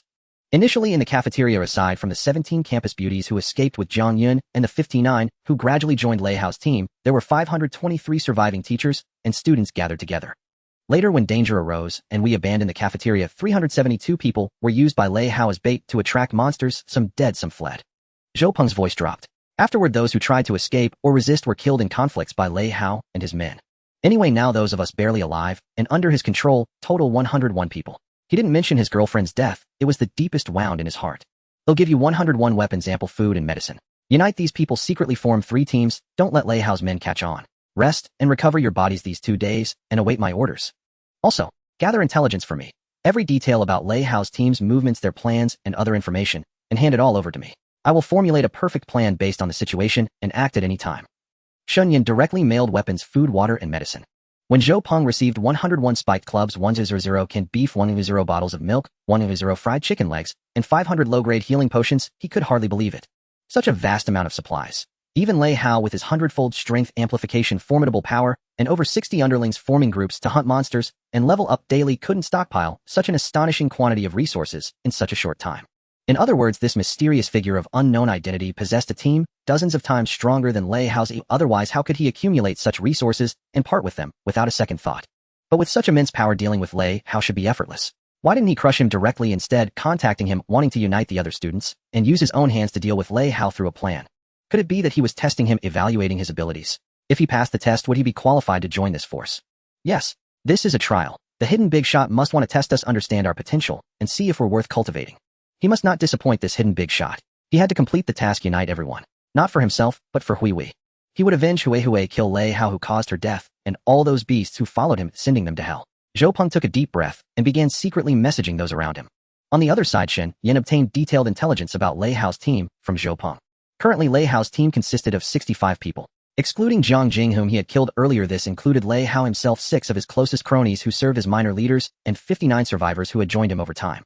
Originally, Lei Hao had 7 cronies: Jiang Jing, Zhao Liang, Yang Long, Chao Debao, Qian Xiaoya, Sun Yong, and Li Wang. Now that Jiang Jing was gone, Lei Hao planned to send Zhao Liang and Yang Long to search near the auditorium, while he would continue to lead Chao Debao, Qian Xiaoya, Sun Yong, and Li Wang in hunting monsters and leveling up near their stronghold. Over the next 2 days, Shen Yan instructed Zhou Peng to maintain silence within his group, quietly recuperating and restoring their strength.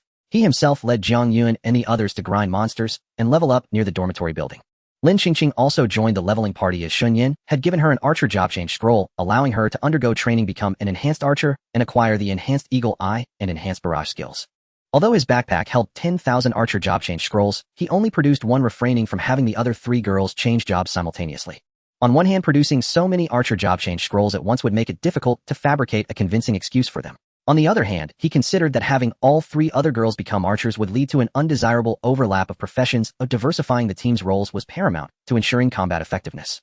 Most importantly, he didn't expect these girls to become primary combatants anytime soon. Dealing with Lei Hao still depended on himself.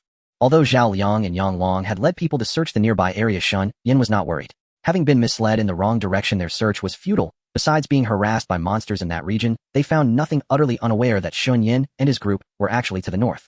At night, Shen Yan contacted Zhou Peng. How are things on your end after 2 days? Everything is going smoothly. Zhou Peng immediately reported to him. Including myself, all 101 of us here are willing to follow your command, seeking only to take revenge on Lei Hao and regain our freedom. I have distributed weapons, food, and medicine. We have formed 3 large groups, each with 33 to 34 people, mostly organized into 7 squads. We've secretly eaten our fill and regained our strength. After using the medicine, our injuries are healed. We are ready to fight at your command. Excellent. Shen Yan nodded with satisfaction. Send me the intelligence you've gathered over these 2 days. Yes. Zhou Peng quickly forwarded the information secretly collected by over 100 people to Shen Yan. After studying all the intelligence, Shen Yan took a blank sheet of paper, spread it flat on the table, drew a simple sketch, and placed some bottle caps at different positions. Jiang Yunlin, Qingqing Li Shiyan, and the other girls gathered around, curiously examining the map laid out on the table. Here is Lei Hao's new stronghold and the distribution of surrounding monsters. His team's task assignments and daily combat plans are also marked. Shen Yan muttered to himself while looking at the map. Zhao Liang and Yang Long's teams have been responsible for the auditorium area. We can temporarily exclude them. Lei Hao's main group is leveling here. He probably plans to rush to level 20 at the last moment, try to challenge the Corpse King boss, and then leave. Sun Yong and Li Wang lead teams primarily responsible for gathering supplies to sustain the entire group. Then there's Lei Hao's team's daily schedule. Around 2 p.m. is when their supplies are nearly depleted and they are most exhausted. This is also when the team is most dispersed. Zhao Liang and Yang Long took 15 people. Sun Yong and Li Wang have 12 on their side. The rest are with Lei Hao. Lei Hao's new stronghold will have 10 guards. That leaves only about 20 people around Lei Hao. Shen Yan, are you ready to make a move? What are the chances? Jiang Yun asked softly. Shoo. Shen Yan put a finger to his lips, gesturing for silence. He didn't answer her question, but continued thinking. They don't know the controlled survivors have obtained weapons, healed their injuries, and regained their strength. So they still have just over a dozen people watching, 30 or 40. Although their levels are high, Zhou Peng's side has the numerical advantage. As long as we act simultaneously, launch a riot before Lei Hao realizes it first, take out Sun Yong, Li Wang, and the lackeys guarding the stronghold, and burn down the stronghold's warehouse, depriving Lei Hao of the supplies he has hoarded these days, it will drive him mad. Then all the survivors will transfer via this route, hiding near the bus station. Lei Hao, having lost his stronghold, will definitely pursue them while searching for another suitable base. That way we can lure him here. According to intelligence, the Corpse King boss has a fixed patrol route appearing at this location around 3 p.m. If we time it right, Lei Hao's team will run into it. Even if unprepared under those circumstances, he must fight the Corpse King and cannot escape. The Corpse King is surrounded by numerous elite monsters. Lei Hao's men will have to attract the elites and won't be able to assist him. When he's worn down from fighting the Corpse King, he'll ambush from here, and Zhou Peng's group will encircle from the other side. We can take down both him and the Corpse King at the fastest speed while his men are occupied with the elites. Then we'll deal with the elite monsters and the others. Will this work? Lin Qingqing, who had heard the entire plan, asked quietly. Will Lei Hao really fall for it? I think Brother Shen Yan's plan is flawless. Lei Hao isn't that smart, he won't react in time under such a sudden situation, and will definitely be led by the nose. Du Feifei had complete faith in Shen Yan. Besides, with Zhou Peng and the others providing detailed intelligence, it's almost certain. Do you need us to come along? Jiang Yun asked. Shen Yan thought for a moment, took out the Black Knight, and handed it to Jiang Yun. Take this, and come with me. Lin Qingqing, you come too. The others stay here, and wait for our good news. We can help too, Du Feifei said. Brother Shen Yan, why don't you take us all? Feifei, if we go we might not be able to help, and would only become a burden to Shen Yan. Zhao Shishir advised. I know you're worried about Shen Yan, but this is not the time to be a hindrance. Shen Yan nodded at her, then looked at Du Feifei. Feifei, just stay here and wait for news. All right. Sister Jiang. Lin Qingqing put these on. Shen Yan took out 2 other ant helmets, which Du Feifei had crafted over the past 2 days. Although they found the helmets ugly, Jiang Yun and Lin Qingqing had learned from their observations over the past 2 days that wearing them could conceal their identities and had a special effect, making mutant ants mistake them for allies. The location Shen Yan chose to act was near a mutant ant nest, which was one of his trump cards. Zhou Peng received a private message from Shen Yan instructing him to prepare. After understanding the plan, Zhou Peng was overjoyed. By executing the plan as instructed, they could definitely eliminate Lei Hao and his men, successfully avenging Hui Hui and seeking justice for all the teachers and classmates who had been harmed by Lei Hao and his cronies. He immediately notified the other members and assigned the tasks.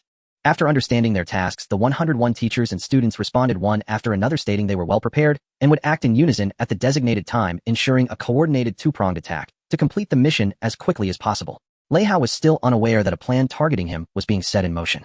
Everyone was engrossed in their preparations while he was preoccupied with thoughts of when Zhao Liang and Yang Long would bring Lin Qingqing and the others back, hoping it would be before they left. He also focused on leveling up to 20 as quickly as possible, aiming to kill the Corpse King boss in the university town and see if it would drop any top-tier equipment. Zhao Liang, are you and Yang Long up to the task? It's been so long, and you haven't found even a single hair of those women. How about I switch with Xiao Yi tomorrow and take over? Xiao Debao sent a private message to Zhao Liang while gathering supplies. Zhao Liang quickly replied, "Don't you realize how vast the area is? Of course it takes time. Besides, the area is dense with monsters. There's nothing wrong with advancing steadily. We'll find them within 7 days, so stop worrying unnecessarily. Don't underestimate those women. The fact that they've survived this long is no small feat, and someone is helping them. We still don't know who it is. Whoever it is, if they dare oppose us and cause my brother's deaths, they will pay the price. I won't chat anymore. Today you'll scour this entire area and drag them all out." Over on Lei Hao's side, aiming to level up quickly, he selected a monster zone infested with mutated beetles. With over 20 underlings coordinating skillfully, their efficiency was astonishing. As mutated beetles fell one after another, the entire team's experience points soared. Everything proceeded smoothly, just as usual. By around 2 in the afternoon, Lei Hao's team took a break to recover their strength. The consecutive battles had left them exhausted, and they needed to recuperate before continuing to grind for levels. There were still a few hours before dusk, and they couldn't afford to waste them. Little did Lei Hao know 3 individuals wearing ant helmets had already appeared, lying in ambush at key positions, waiting patiently. Zhou Peng was also waiting until Shen Yan's private message arrived. "It's almost time. Are the 3 major groups ready? Let me confirm." Zhou Peng's own team was undoubtedly prepared. Stealing a glance at Lei Hao's subordinates who were urging everyone to work and transport supplies, he feigned labor while sending messages to the temporary leaders of the other 2 teams, Zhang Jun and Zhou Huan. Zhang Jun was a lecturer in the history department. Since the other school leaders had either turned into zombies during the apocalypse's onset or been killed later, he was now the most senior and qualified teacher to lead the group. Thus, he led one team gathering supplies outside alongside Sun Yong and Li Wang's teams. Zhou Huan was the temporary leader elected by the women responsible for the base. Upon receiving the confirmation message from Zhou Peng, the 2 immediately replied privately, indicating that everything was in order and they were awaiting orders from the mastermind. Zhou Peng quickly informed Shen Yan that all 3 teams were on standby, without any flaws. Since all parties were prepared, Shen Yan ordered a time check to ensure synchronization down to the second. After synchronizing the time with him, the 3 team leaders received the order to wait for 5 minutes and immediately notified all members via the team channel to prepare. The 101 members of the 3 groups were eager beyond measure. They harbored a deep hatred for Lei Hao and his men, and the prospect of imminent revenge filled them with anticipation. However, they continued to play the role of obedient laborers, putting on a facade of diligent work. 5 minutes later, Shen Yan commanded, "Begin the plan." At Lei Hao's new base, Zhou Huan issued orders to all the women and the few men working there, "Follow the plan. Start the operation." "Got it, Sister Huan." All members inside the base fixed their gazes on Lei Hao's men assigned to guard them. Since these guards were scattered standing watch at different positions, a few women feigned a heated argument and began scuffling with each other, while others joined in to create a commotion, aiming to gather them together for a swift takedown to prevent any word from leaking out. As expected, Lei Hao's men left behind at the base were drawn by the noise and came over one after another to investigate. They stepped forward to question and stop the troublemakers, but Zhou Huan and her people circled around, retrieved maces from their virtual backpacks, and launched a surprise attack. These 10 of Lei Hao's men had no idea what was happening. They were brutally beaten by over 30 former classmates wielding maces without even a chance to use the chat channel to call for help. In an instant, they were beaten to the brink of death. Simultaneously, rebellions erupted in the teams of Chao Debao, Qianxia Sun Yong, and Li Wang. The members led by Zhang Jun launched a surprise assault on Chao Debao, Qianxia, and their subordinates, cutting off any chance for them to contact the outside world while they were still reeling. Through a coordinated beating, they rendered the enemy powerless to fight back. The same fate befell Sun Yong and Li Wang as Zhou Peng's team exacted revenge. Although Lei Hao's men had higher levels, many hands make light work. Little did they know that these seemingly powerless laborers had been armed, provided with food and water, and healed of their injuries. They had transformed from weak, wasted individuals into ferocious beasts, well-fed and full of vigor.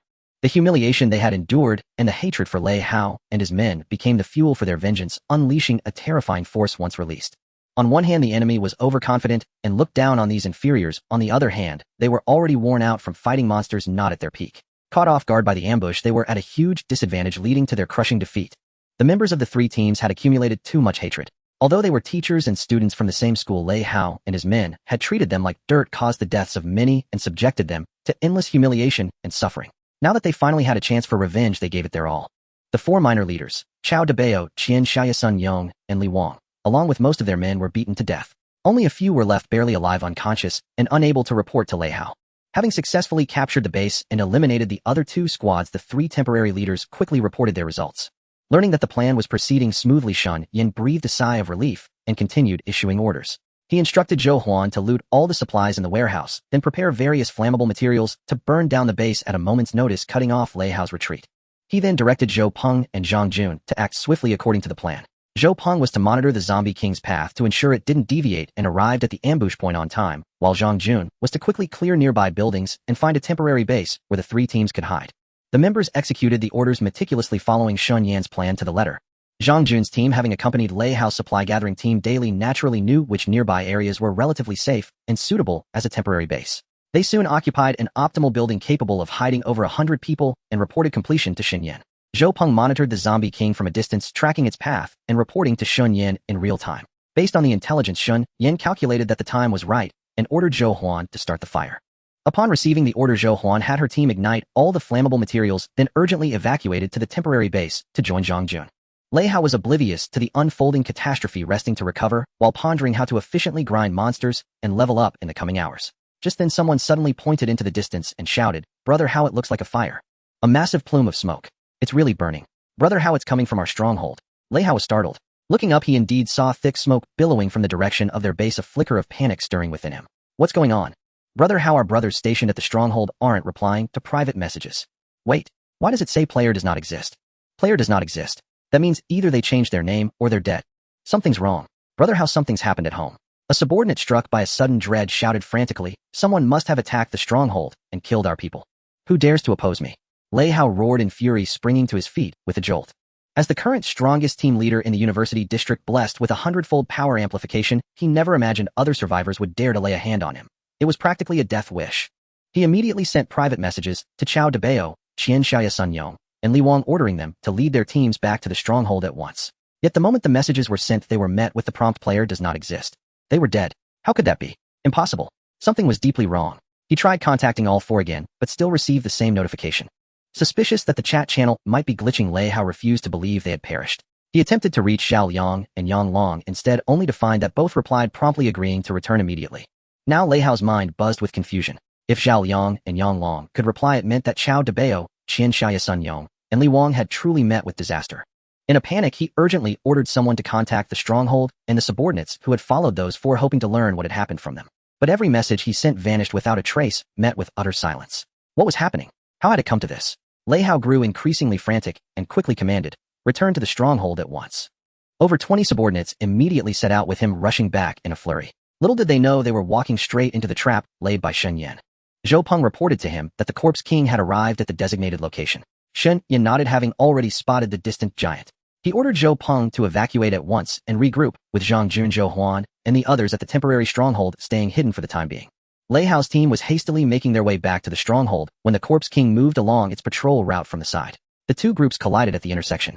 "Brother Hao, it's the corpse king, boss." The subordinates' faces twisted in terror as they realized the corpse king had coincidentally crossed their path. Such terrible luck. Lei Hao, currently at level 18, had not prepared to fight the corpse king. His original plan was to challenge it after reaching level 20, since the corpse king boss was level 23. The difference between a 3-level gap and a 5-level gap was immense. Engaging it now would put him at a severe disadvantage. But the problem was that if they spotted the corpse king, it saw them too. Even if Lei Hao's team wanted to avoid the fight, the corpse king was already charging at them with its guards. Lei Hao knew there was no time to flee. Once spotted, there was no escaping the corpse king's pursuit. Its massive size meant he could run for ages while it caught up in a single step. With no other choice, he had to face it head-on. Fortunately, he had the 100-fold power amplification and various resources gathered over this period. A 5-level gap wasn't insurmountable. There was still hope of victory, even if it meant taking a risk. With that thought, he immediately ordered, "You guys lure the guards away using kiting tactics to draw them far off. They'll take down the corpse king and then come to support you." The 20-plus subordinates knew there was no room for hesitation. Despite the danger, this was the only way. Only if Lei Hao defeated the corpse king could they save their own lives, otherwise they would all perish under the onslaught of the corpse king and its elite guards. So they sprang into action, each drawing 1 or 2 ferocious guards, focusing their aggro on themselves and gradually leading them away from the corpse king. Once all the ferocious guards were pulled away, Lei Hao entered an unknown battle with the corpse king. He retrieved a scroll from his virtual backpack and decisively used it. A golden energy shield materialized around him, enveloping his body. It was a protective scroll that granted a barrier similar to a priest's shield skill. With the shield in place, Lei Hao conjured 2 daggers in his hands and vanished before the corpse king's eyes. Moi. Shen Yan, observing from a hidden spot nearby, showed a hint of surprise. It seemed Lei Hao had already obtained a class change item and successfully changed his class. Judging by his skills, he was likely a rogue. Indeed, a few seconds later, the invisible Lei Hao appeared behind the corpse king, delivering a devastating backstab. Although the hundredfold power amplification suited a warrior class better, and rogues needed agility, his overwhelming strength attribute still allowed him to inflict massive damage. The Corpse King spun around swiftly and launched an attack at Lei Hao. Lei Hao moved nimbly before it, dodging many strikes, even if he couldn't evade every blow. Thanks to his decent defensive gear and the shield scroll, he managed to withstand the Corpse King's terrifying assaults without being instantly killed. Should we make a move? Jiang Yun could barely contain herself upon seeing Lei Hao. She drew her Black Knight pistol, eager to attack immediately. Shoo! Shen Yan reached out to stop her. Not yet. Let them fight a little longer. The harder Lei Hao fights, the easier it'll be for us later. Alright. Jiang Yun nodded and temporarily holstered her gun. Unaware that he was being watched, Lei Hao continued battling fiercely. When his health ran low, he ducked behind cover to gulp down a healing potion. He couldn't stay invisible throughout the fight. Even when his forced stealth skills cooldown ended, the Corpse King wouldn't lose aggro. It would keep pursuing him relentlessly. All he could do was find ways to recover health and slowly chip away at the boss HP. He had a laceration skill that inflicted continuous bleeding damage on the target, which was his confidence in soloing the boss. Though the Corpse King was powerful, it acted purely on instinct without thought. Despite its level advantage, Lei Hao managed to lead it by the nose. Lei Hao fought hard, and with great effort, but watching the Corpse King's health steadily drop, and knowing his backpack still held enough potions to sustain him, he breathed a quiet sigh of relief. There was hope of slowly grinding it down.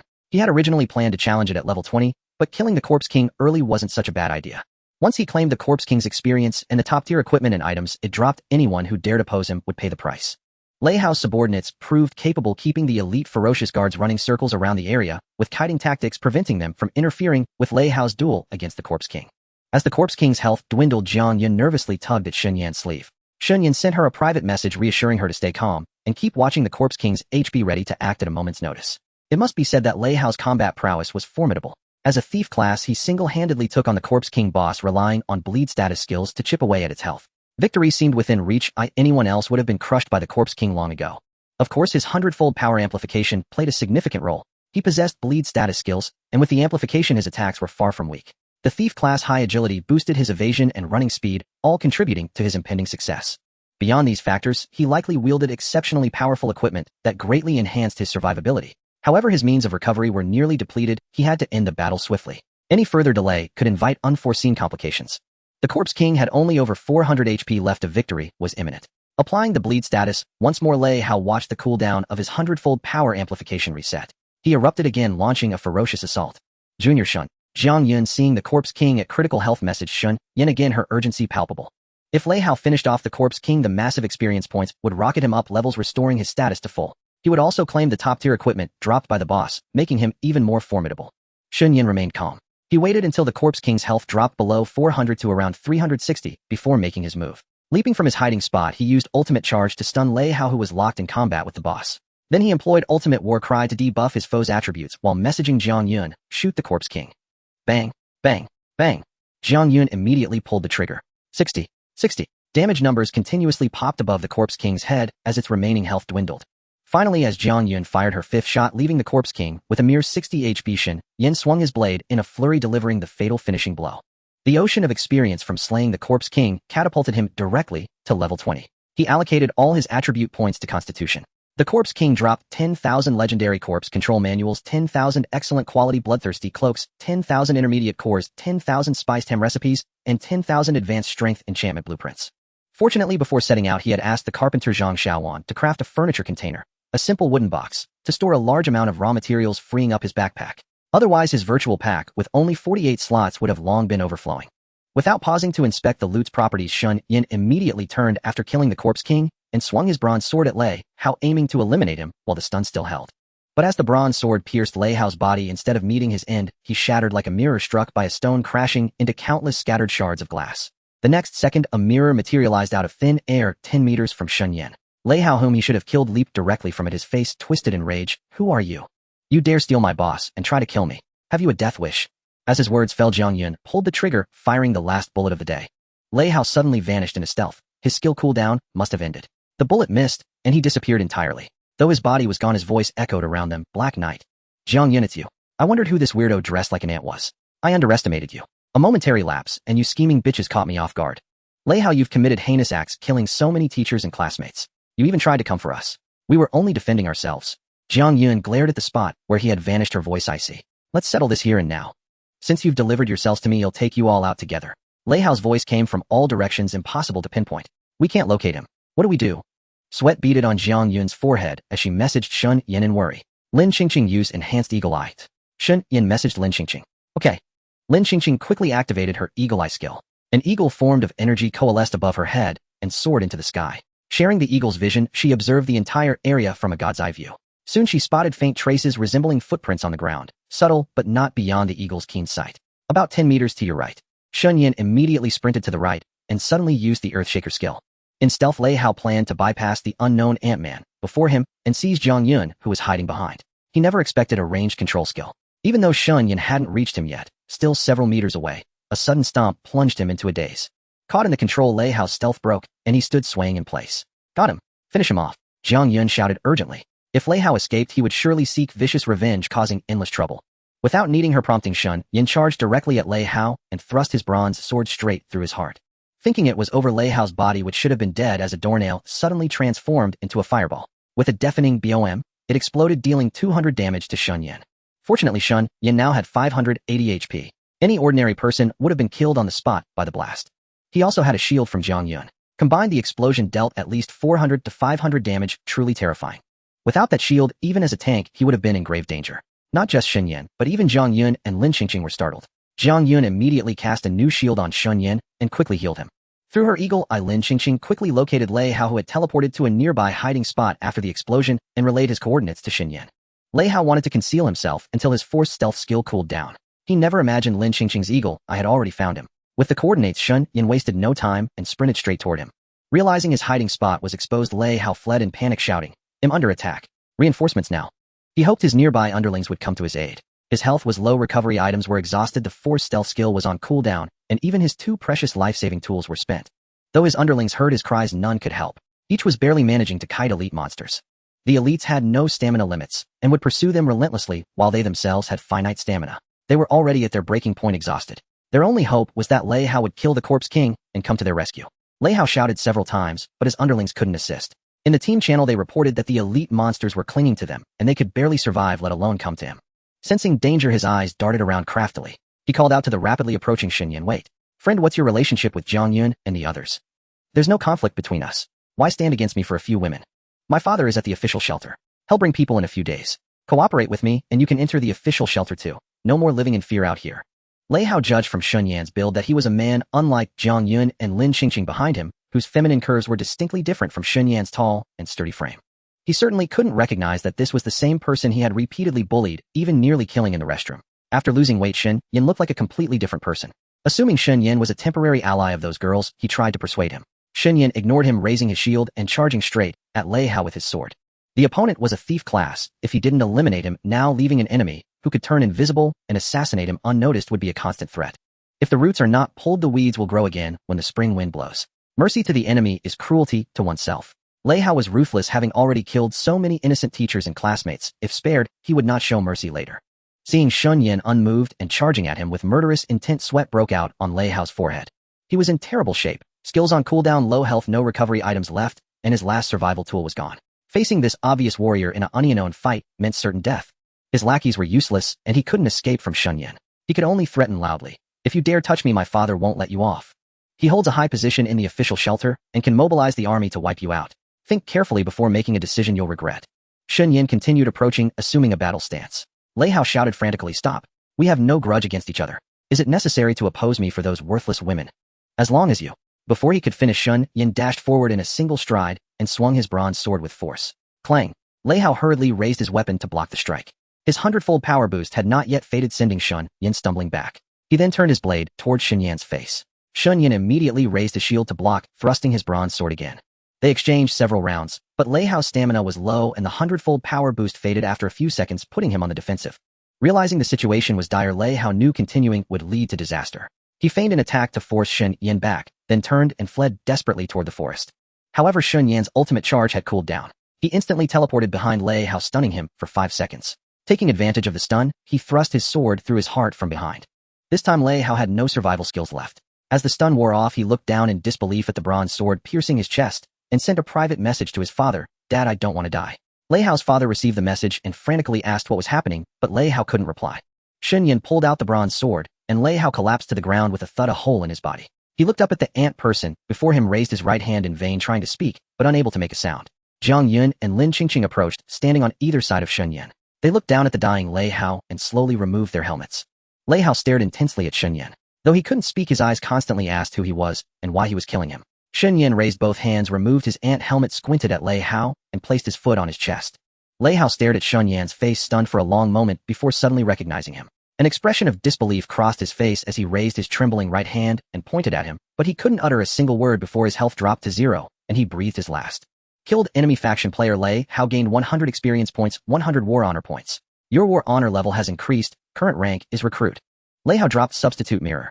Talent skill activated 1-0 substitute mirrors stored in virtual backpack. Please check. Lei Hao dropped explosive amulet. Talent skill activated 1-0 explosive amulets stored in virtual backpack. Please check. Lei Hao dropped thief class change scroll. Talent skill activated 1-0 thief class change scrolls stored in virtual backpack. Please check. Shen Yan felt a bit dazed. Had the Lei Hao he had been wary of all along died just like that?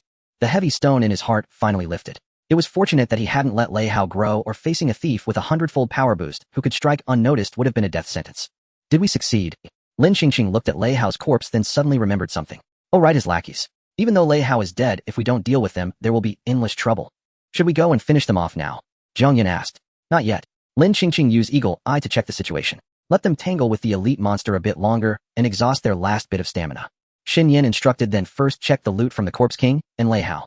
Corpse Control Tome Legendary Accessory Intelligence 10, Constitution 10, Spirit 10. When equipped, recovers 20 mana points every 10 seconds. When used, allows control of any zombie to fight for the user for 1 hour, cooldown 24 hours. It was a legendary purple equipment and an accessory at that. Even for a boss, the drop rate for legendary equipment was quite low. Adding 10 points each to Intelligence, Constitution, and Spirit was absurd, equivalent to adding an entire person's maximum attributes. The mana recovery attribute was useless for Shen Yan, but the skill to control a zombie once per day for an hour was very practical. He wondered if it worked on elite monsters and bosses. Each person had 2 accessory slots. Shen Yan tried equipping both corpse control tomes, and it worked without issue. Checking the stats, Intelligence, Constitution, and Spirit all increased by 20 points. They stacked. His Constitution reached 78, and his health directly stacked to 780 points, even more absurd. Bloodthirsty Cloak, Superior Defense 1820, Strength 3, Constitution 3. When equipped, grants the Bloodthirst skill, which has a chance to convert 1/5 of damage dealt to enemies into HP. Equipment requirement level 20. A red superior equipment, it also added 3 strength and 3 constitution, plus passive lifesteal. 2 absurd. After equipping it, his health reached 810, already over 10 times that of a normal person. Intermediate Crystal Core only drops from bosses, a valuable raw material, and a necessary item for learning intermediate class skills.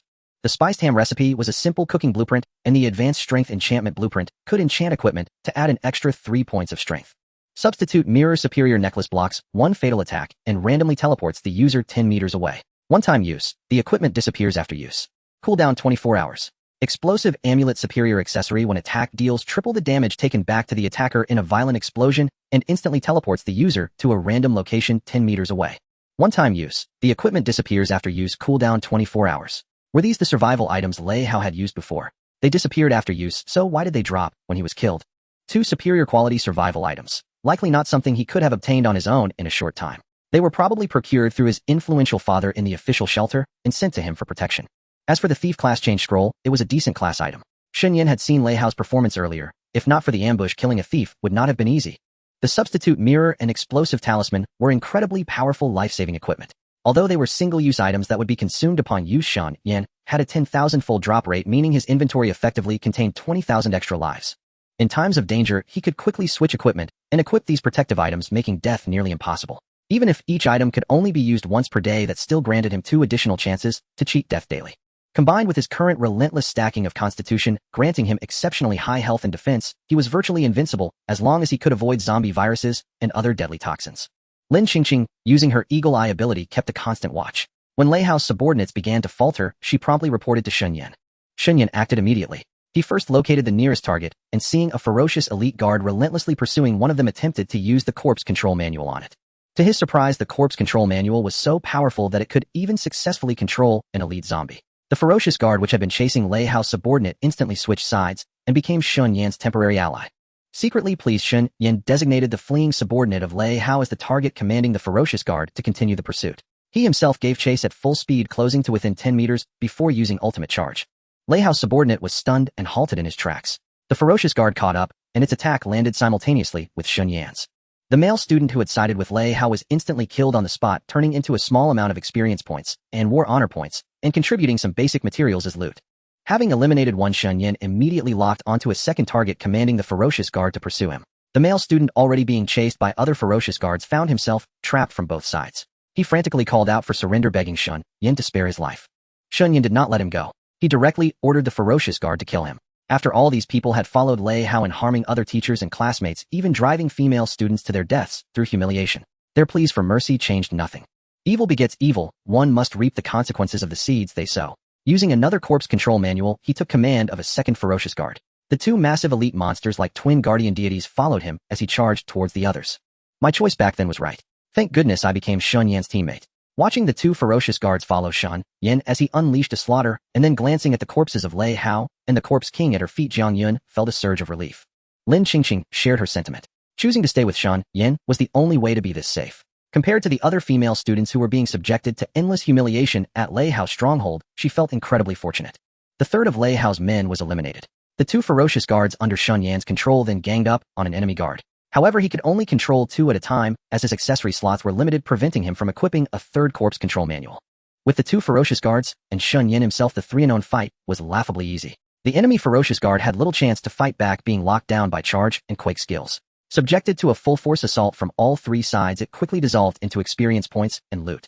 The subsequent battles followed the same pattern, an unstoppable rampage. The main reason was that the other ferocious guards were all locked onto Lei Hao's men as targets. If they had all focused on Shen Yan simultaneously, it would have been perilous, and he would never have had the chance to pick them off one by one. Soon over 20 of Lei Hao's followers along with all the hostile ferocious guards were annihilated by Shen Yan and his 2 temporary elite monster allies. The entire operation took 47 minutes. With 13 minutes to spare, Shen Yan ordered the 2 controlled ferocious guards to fight each other. When their health was low, he released his control, turning them back into wild monsters. He then stunned them with his quake skill and quickly harvested the experience. His level rose from 20 to 25. He allocated all his stat points to Constitution, boosting his health to 860 points. In truth, the experience from 30 or 40 elite monsters should have been more. The main issue was that his level was far too high compared to the ferocious guards. The experience gain diminished with each level increase. Upon reaching level 25, he could no longer gain any experience from them, and would have to challenge monsters of a similar or higher level. The dozens of elite monsters yielded a mountain of resources, mostly basic raw materials, common food, and drinks. Shen Yan's inventory couldn't hold it all. He took only a few top-tier items and packed the rest into a simple wooden crate he had brought along, placing it on the ground. An empty wooden crate crafted by a carpenter could be placed in the virtual backpack and carried around. However, once items were placed inside the crate, it couldn't be stored back into the virtual backpack until it was emptied, preventing any matryoshka shenanigans. Shen Yan wasn't worried. He messaged Zhou Peng instructing him to send people to clear the battlefield, dispose of the corpses, and collect the items from the wooden crate, as he had other plans for them. The top-tier items he took for himself included the guild token bloodstained longbow robe of wisdom guardian ring and over a dozen pieces of green quality low-level equipment. The guild token once used could create a level 1 guild with a member capacity of 100. This was an item for creating a guild, a crucial social feature in the game. Although a level 1 guild could only hold 100 members, it could be upgraded to accommodate 500, 1000, or even the highest level of a 10th Assam member guild. One could also construct and develop various guild buildings to provide convenient services for members. Establishing a guild was also a way to cultivate a massive power base. If a conflict arose in the future, this organization would serve as a solid backing. Bloodstained longbow, excellent attack, 6572, agility 8, requirement level 10. Robe of wisdom, excellent defense, 1015, intelligence 10, spirit 5, requirement level 10. Guardian ring, fine attack, 13, strength 2, constitution 2, intelligence 2, agility 2, spirit 2, requirement level 10. Shen Yan gifted 1 bloodstained longbow to Lin Qingqing and 1 robe of wisdom to Jiang Yun, then gave each of them 2 guardian rings. Receiving such top-tier equipment, Lin Qingqing and Jiang Yun were overjoyed. These were excellent grade weapons and armor along with fine quality rings, incredibly precious. How many valuable resources could they trade for by selling these through the world chat? Yet Shen Yan gave them away without a second thought. How could they not be moved? The way they looked at him, changed to following him, was definitely the right choice. Shen Yan himself still had 9999 bloodstained longbows and robes of wisdom, as well as over 9,000 guardian rings. He equipped himself with the guardian rings, which granted 2 to all 5 attributes, putting 1 on each hand. This boosted his health to 900 points. Shen Yan set off first with Lin Qingqing and Jiang Yun. The matter was not over yet. Zhao Liang and Yang Long were still alive, along with the dozen or so men under their command. If the roots were not pulled out, there would be endless trouble. So they set up an ambush in advance. With his current strength, dealing with them was more than enough. He had Zhou Peng and the others come to assist, all of them hiding their tracks. When the fire broke out at the stronghold, Zhao Liang and Yang Long, who were searching the auditorium area, naturally saw it immediately. They tried to privately message Lei Hao and the others, but found the players didn't exist. Assuming it was a game bug, they hurried back the way they came. They didn't even consider the other possibility. After all, Lei Hao was powerful and had so many subordinates. How could they have been wiped out? It had to be a game bug. Zhao Liang and Yang Long were not intelligent, otherwise they wouldn't have been trailing behind Lei Hao and joining him in his misdeeds. Anyone with a shred of common sense upon seeing the message player does not exist would not recklessly court death, but instead proceed with caution to ensure their own safety. Fortunately for Shen Yan, they lacked intelligence. With minimal effort, he waited for this squad to enter the encirclement before leading an assault. Zhou Peng Zhangjun and Zhou Huan coordinated perfectly, trapping them on all sides. Only then did Zhao Liang and Yang Long realize something was wrong. Seeing the overwhelming numbers of their opponents, they finally believed Lei Hao and his men were in grave danger. They hastily begged for mercy, declaring their willingness to surrender. However, led by Zhou Huan, the girls who had suffered humiliation saw a chance for revenge and would not let them off. They all raised their spiked clubs, venting their hatred. Other students, equally enraged by the deaths of close classmates, joined in, none holding back.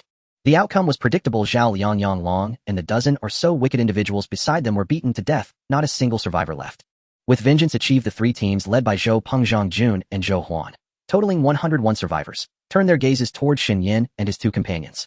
Apart from Zhou Peng, no one else knew the identities of the three people wearing ant masks before them. In fact, Zhou Peng had previously been privately messaged by Jiang Yun, and the others then communicated with Shen Yan. Based on the figures of the two beside Shen Yan, he guessed they were two of the 17 campus beauties, though he didn't know their exact identities. As for Shen Yan in the middle, he knew even less about him. Now that Lei Hao and his men were completely eliminated, unsure of the next step, Zhou Peng Zhangjun and Zhou Huan exchanged glances. Finally, Zhangjun, being the teacher, stepped forward as their representative and approached Shen Yan. Thanks to your help, we have finally gained our freedom. Now that Lei Hao and his men are dead, could you remove your masks and let us know who our benefactors are? Lin Qingqing and Jiang Yun simultaneously looked at Shen Yan, now deferring entirely to his lead. Facing the expectant gazes of these teachers and students, Shen Yan unhesitatingly shook his head in refusal. Without speaking aloud, he communicated through the current channel via telepathy. The apocalypse is fraught with dangers. We do not wish to reveal our identities. Don't ask further. Then, how should we address you? Zhang Jun was not offended, nor did he put on airs as a teacher. He knew how formidable the other party was, capable of eliminating Lei Hao and his men, and also taking down the Corpse King and dozens of elite monsters, which was simply terrifying. Shen Yan thought for a moment, and replied, call me Nameless. Nameless? Zhang Jun mused that nameless meant having no name, essentially saying nothing at all. Zhou Peng, Zhou Huan, and the other rescued survivors shared the same thought. And the two beside you?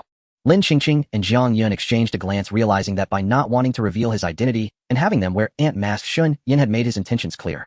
Thus they both replied simultaneously through the current channel, we are also nameless. Good heavens, all claiming to be nameless. What exactly were they up to? Though inwardly grumbling, Zhang Jun maintained a humble attitude, for these were no longer the peaceful days of the past, but the apocalypse. Now that the evil forces on campus have been eradicated, what does Mr. Nameless intend to do next? Is there anything you need us for? In truth, they had secretly discussed how these 101 people would start a new life if they gained freedom after the plan succeeded.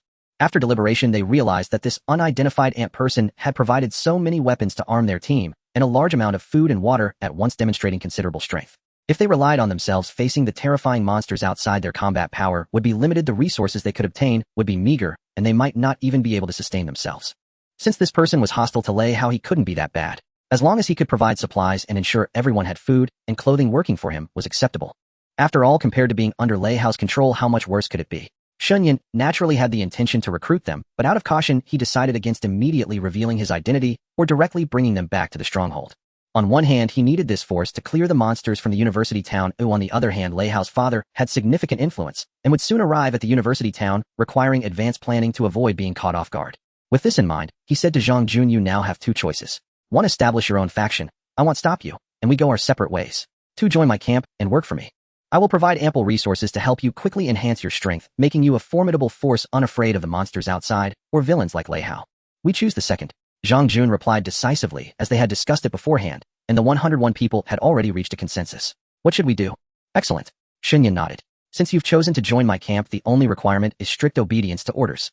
He took a guild token from his virtual backpack. I want you to establish a guild, build up the faction, raise the guild level, and gather the survivors in the university town.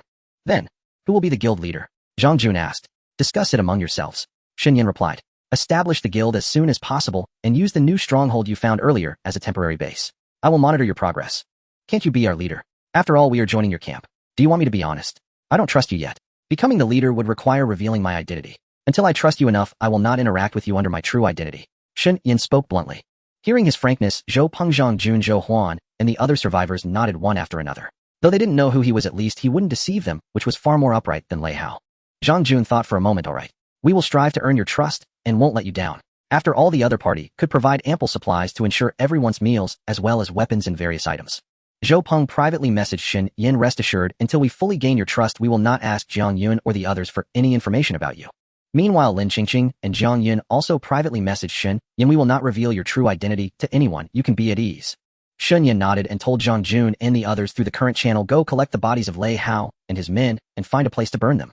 Additionally, I've placed a crate over there containing many supplies. Take everything out as initial funds for the guild's development. There's also food, drink, and basic equipment inside. Feel free to use them. They'll contact you later to discuss guild development matters. Yes.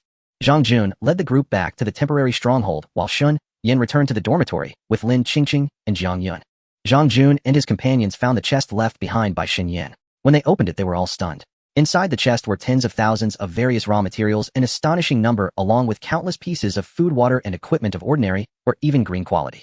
This is utterly ridiculous. Based on the current drop rate of monsters, one would have to kill hundreds of thousands of wild beasts to gather this. Who exactly is this nameless one? There must be an incredibly terrifying hidden force behind him. Perhaps there are tens of thousands of players.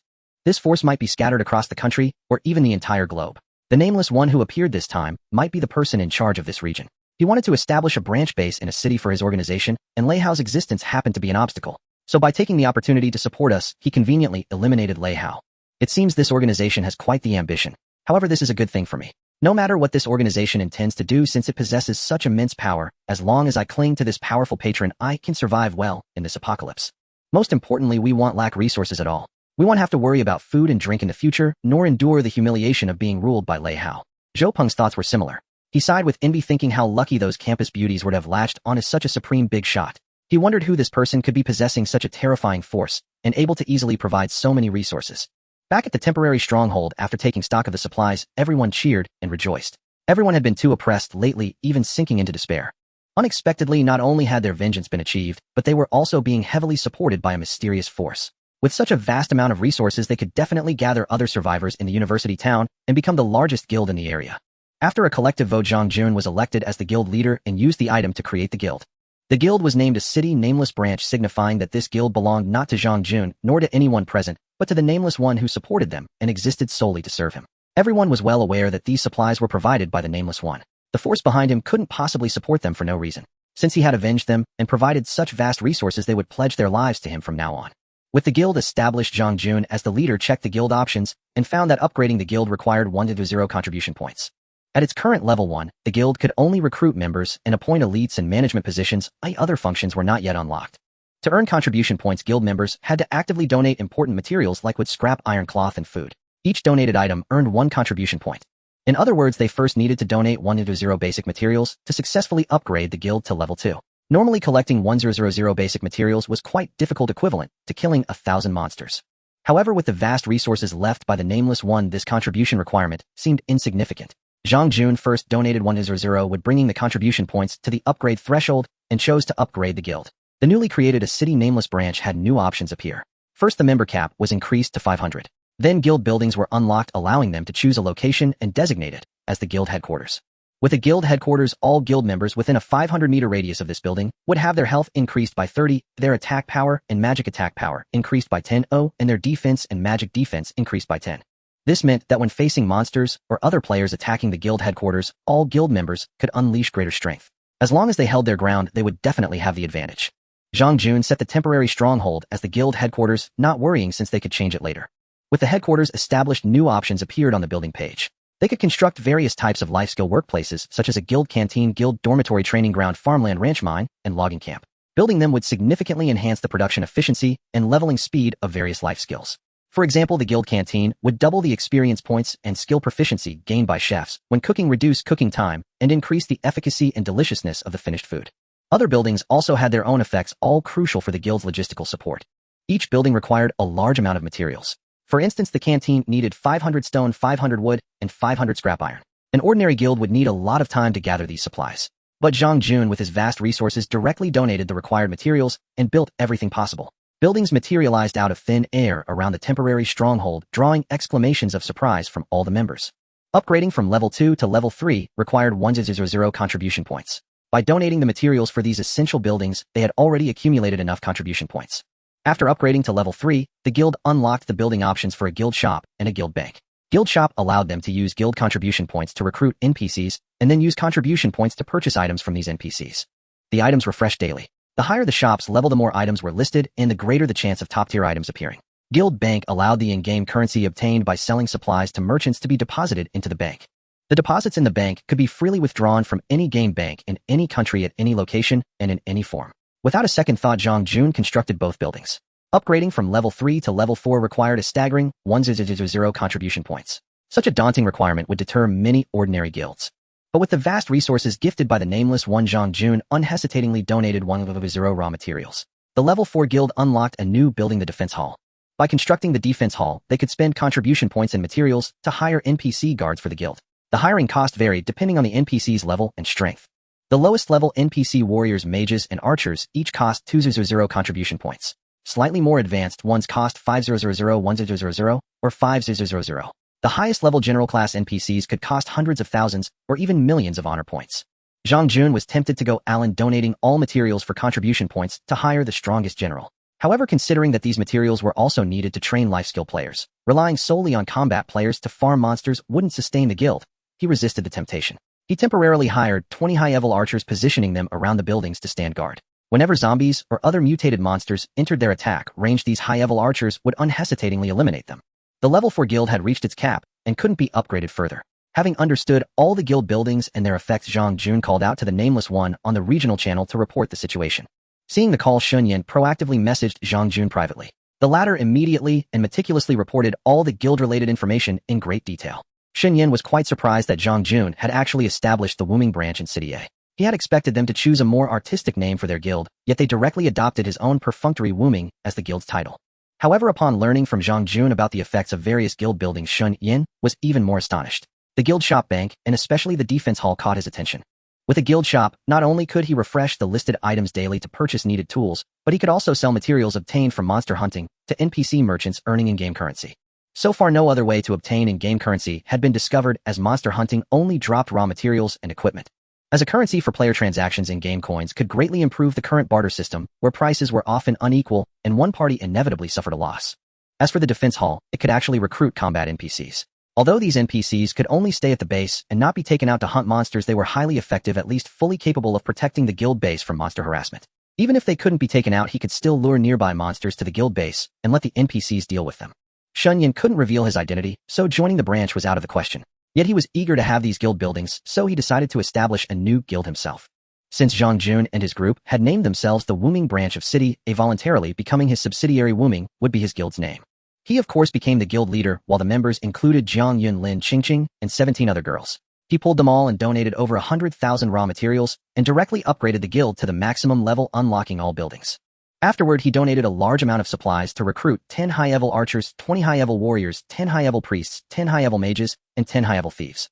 These high-level NPCs were between levels 30 and 35, completely invincible in this area. Even if the Corpse King boss appeared again, it would be a mere pushover against them with no chance to fight back. Even so, Shen Yan recruited a level 40 low-rank guard general, exhausting almost all the raw materials he had saved during this period. It was unimaginable how long it would take for a guild without the 10,000-fold drop rate to develop. Although these NPCs were indistinguishable from real people, they couldn't communicate and were very rigid. They only patrolled along predetermined routes, showing no response when spoken to, and not even blinking no matter what was done to them, like robots. However, if guild members attacked them, they would retaliate, so one couldn't provoke them recklessly. The appearance of the NPCs gave the girls a strong sense of security. Usually when they stayed at the base, they didn't dare make a sound, even in broad daylight, afraid of attracting monsters outside. But now, with so many level 3040 NPC guards stationed near the dormitory, zombies and other mutated monsters were taken out from a distance by ranged attacks before they could even approach. Even if they rushed to the entrance, they were swiftly slain by warriors and thieves. When the number of monsters was small, the high-level mages' fireballs and the high-level archers' volleys of arrows could easily eliminate them from afar. When there were more, high-level warriors raised their shields to hold the front line, while other classes coordinated, making it completely safe due to the level advantage. The low-rank guard general was even more absurd. His skills had a wide range, delivering devastating area effect damage. He charged into the monster horde with a spinning slash, killing any number of them with overwhelming might. The shop appeared on the dormitory rooftop adjacent to the bank. Shen Yan arrived at the store, where an attractive female NPC stood properly behind the counter. Upon seeing him, she immediately bowed and said, "Welcome, guild leader." Unexpected that the NPC knew his identity. Shen Yan curiously asked, "What's your name?" The NPC did not answer, but recited lines formulaically. "This is the guild shop. Please tell me if you need anything." "Where are you from?" Shen Yan asked again. The NPC continued on its own. "Would you like to view today's product list?" Guild leader. The NPC still proceeded without answering, and two options, yes and no, appeared before Shen Yan. Realizing the NPC truly couldn't communicate, he gave up trying to chat and selected yes. Instantly, the shop's product list appeared before him, showing only 8 items, a meager selection.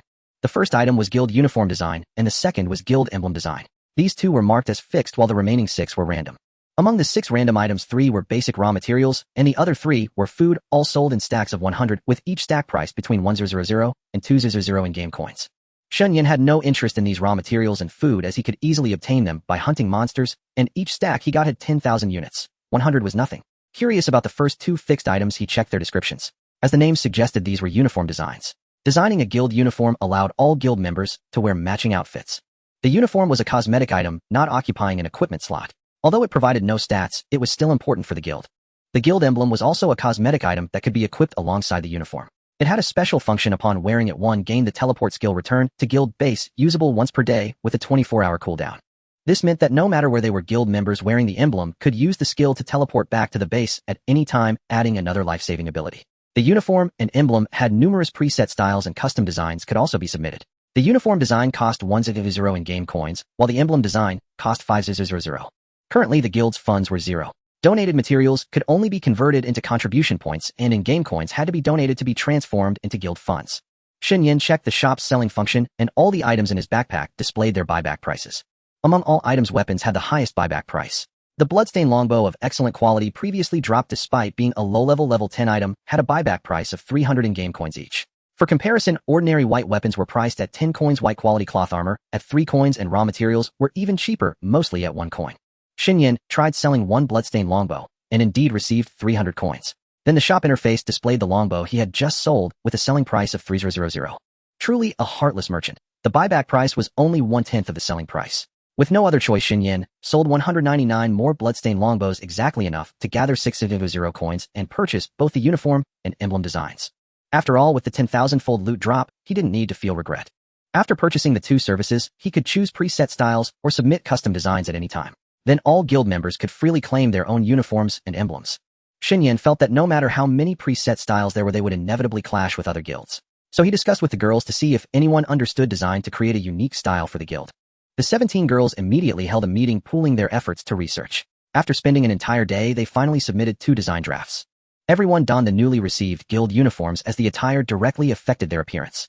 Shen Yan's metallic armor was concealed, transforming into a fitted blue combat uniform adorned with white patterns, complemented by a beautiful badge featuring a rose crossed with a sword. After all, it was designed by girls who cherished such flamboyant aesthetics. The male uniform differed from the female one. The men's guild uniform consisted of a long-sleeve jacket and trousers, while the women's featured a short-sleeve top and a skirt that accentuated their figures. Of course, the patterns, colors, and badges of the uniforms were identical. The 17 girls also donned the female version of the guild uniforms. After uniformity in attire, they felt much more organized, and their collective presence instilled a sense of a guild battle team when standing together. The design was also sent to the branch guild. After Zhang Jun submitted it, he used the 6,000 game coins raised by Shen Yan from selling weapons to purchase the uniforms and badges.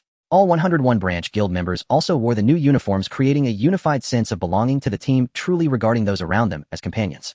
After dinner, Shen Yan spoke to Zhang Yun and the others. This plan has been extremely successful. We have successfully eliminated Lei Hao and his subordinates, resolving the greatest threat to us at present.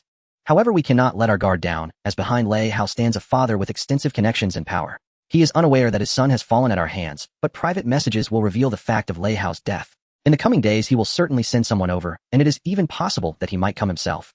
Those accompanying him will undoubtedly be from the official shelter, real officers. Our plan went smoothly, and he remains oblivious to Lei Hao's demise at our hands. Lin Qingqing remarked, unless the only person who knows our identities, Zhou Peng, leaks the information. Zhou Peng wouldn't let it slip. He and the branch guild members participated in the operation and have already positioned themselves against Lei Hao's father. Shen Yan shook his head. Moreover, these people all harbor hatred for Lei Hao and would never side with his father. Surely they wouldn't assist Lei Hao's father in taking revenge on them. Then what is there to worry about? Even if Lei Hao's father truly comes, he won't be able to trace this matter back to us. We just need to maintain a unified front. Zhang Yun let out a sigh of relief. It's not that simple. Shen Yan surveyed the crowd, speaking solemnly. My identity is indeed secure. Currently no one from Zhou Peng's side knows. However, Lei Hao was initially pursuing you all, constantly threatening you in the regional channels. If Lei Hao's father casually inquires with other survivors in the university town, he will learn about this situation and naturally suspect that Lei Hao's death is somehow connected to you. By that time it will lead back to me. Brother Shen Yan, I would never betray you. Du Feifei immediately declared, rest assured, even if I fall into the enemy's hands and endure any form of interrogation, I will keep this secret and never expose you. Seeing her be the first to express loyalty, Lin Qingqing couldn't help but frown, thinking she was too cunning for seizing this opportunity to pledge loyalty to Shen Yan and elevate her favorability. I can't fall behind her. With this thought she followed suit and stated, me too. I will keep your identity locked in my heart, and no one will obtain information about you from me. Zhang Yan thought to herself that Shen Yan was the current team's greatest reliance, having him as support ensured safety, and of course, she couldn't choose to betray him. Thus she nodded and said, I believe every one of us here will keep your secret. No one will be able to pry into your true identity from us. The other girls raised their hands in agreement. Shen Yan knew that these girls now belonged to a common interest group and would certainly not betray him. He smiled and said, I trust everyone can keep their word. In fact, you need not worry if our guild stronghold is solid as a fortress. I am not made of clay, and even if Lei Hao's father truly investigates you with me around, he will undoubtedly return disappointed. Of course, we must swiftly take control of the entire university town before they arrive, unifying the narratives of all survivors, making it clear that we are a cohesive whole with no vulnerabilities. At that time, with the branch guild openly drawing attention, we can hide in the shadows and watch the spectacle unfold. The girls nodded in agreement. With so many high-level NPCs stationed at the guild stronghold, even if Lei Hao's father could uncover this place, he wouldn't be able to force his way into the guild stronghold unless he was tired of living. At the branch guild, Zhang Jun, Zhou Peng, and Zhou Huan followed Shen Yan's instructions, having the guild members continuously call out in the area to recruit all survivors in the university town to gather, preparing to consolidate the strength of all survivors. The total population of the A City University town was around 7,000. After the zombie outbreak, it directly decreased to 3,500, and then over the next few days it dropped to over 2,000. During this time, a large number of survivors fled with more than 1,000, either leaving or dying on the escape route, leaving fewer than 8,000 people in the entire university town. This number continued to dwindle as dangers lurked everywhere. Even if they hid in buildings, there was a possibility of being discovered by monsters and having them burst in to wreak havoc. Initially, many survivors wanted to flock to Lei Hao, but after witnessing Lei Hao imprisoning teachers and classmates, using them as shields against the zombie hordes, and causing numerous deaths along with many girls being shamelessly humiliated, some even to the point of death, even though Lei Hao's people threatened them against leaking information, there were still some who sought help from acquaintances through private messages obtaining this information. Most survivors immediately dismissed the idea of joining Lei Hao's camp and could only strive for survival in various groups. However, they were weak, and during this time many perished at the hands of monsters, reducing their numbers by over 1,000, leaving only around 6,000. These more than 6,000 survivors were scattered and disjointed, making it difficult to gather them together. After all, the university town was not small, one could say it was a small city. The situation of these over 6,000 survivors was not good. Suddenly, they heard that Lei Hao's team had been replaced by a guild called Unnamed, inviting all survivors in the university town to join, offering ample food and water, distributing equipment, and leading everyone to slay monsters and level up. Most importantly, the guild stronghold was guarded by NPCs, ensuring great safety. As long as someone other than that scoundrel Lei Hao was ruling this area, they were very willing to join the new guild and cling to this strong ally. All survivor teams and individuals in the area contacted Zhang Jun and his group, some requesting to send supplies urgently, some expressing intent to come to the guild stronghold as soon as possible, and others trapped in certain locations requesting the unnamed branch guild to send rescue. Zhang Jun responded to all of them. With the massive supplies provided by Shen Yan, even if all 6,000 survivors joined the guild, they could be supported. At that point, half of these more than 6,000 people could transition into combat professions, and the other half into life professions, forming a sufficiently large force that need not fear any enemies. Shen Yan learned about the recruitment situation from the branch and issued instructions to Zhang Jun and the others, ordering them to rendezvous with survivors who could actively reach the base and absorb them as quickly as possible to strengthen the guild. At the same time, he dispatched people to less dangerous areas to rescue survivors who were trapped or lacked resources to escape. For those too far away, he instructed them to find ways to regroup with others in the same region, with the branch providing food and weapons. Meanwhile, he also had the branch keep a constant watch on Lei Hao's father's movements. Any information related to him, or any inquiries made by his people, must be reported to Shen Yan immediately. After finishing all this, and organizing the useful intelligence, he returned to his room, took a comfortable hot bath, and prepared to go to bed. Just as he lay down, a knock came from outside. "Who is it?" Shen Yan threw on a coat and got out of bed. "Shen Yan, it's me," came Du Feifei's voice from outside. He opened the door, and indeed it was her. Looking down at this petite, charmingly naive girl, Shen Yan asked curiously, "Why aren't you asleep at this hour? What brings you here? Can I come in to talk?" Du Feifei looked up. "Come on in then." Shen Yan stepped aside, watching her enter his dorm room, and closed the door behind them. "Something to drink?" "No thanks," Du Feifei declined with a wave, stealing a glance at Shen Yan in his pajamas and coat. Seeing his perfect physique, her thoughts wandered, and she suddenly blushed. Shen Yan had her sit across from him and asked curiously, "Is it important intelligence? Or some special situation?" No. It's something personal. Personal? Shen Yan looked puzzled. Go on. But when it came time to speak, Du Feifei began to hesitate. Well, what personal matter is so hard to say? Shen Yan chuckled. It's okay. If you don't tell me, how can I help you?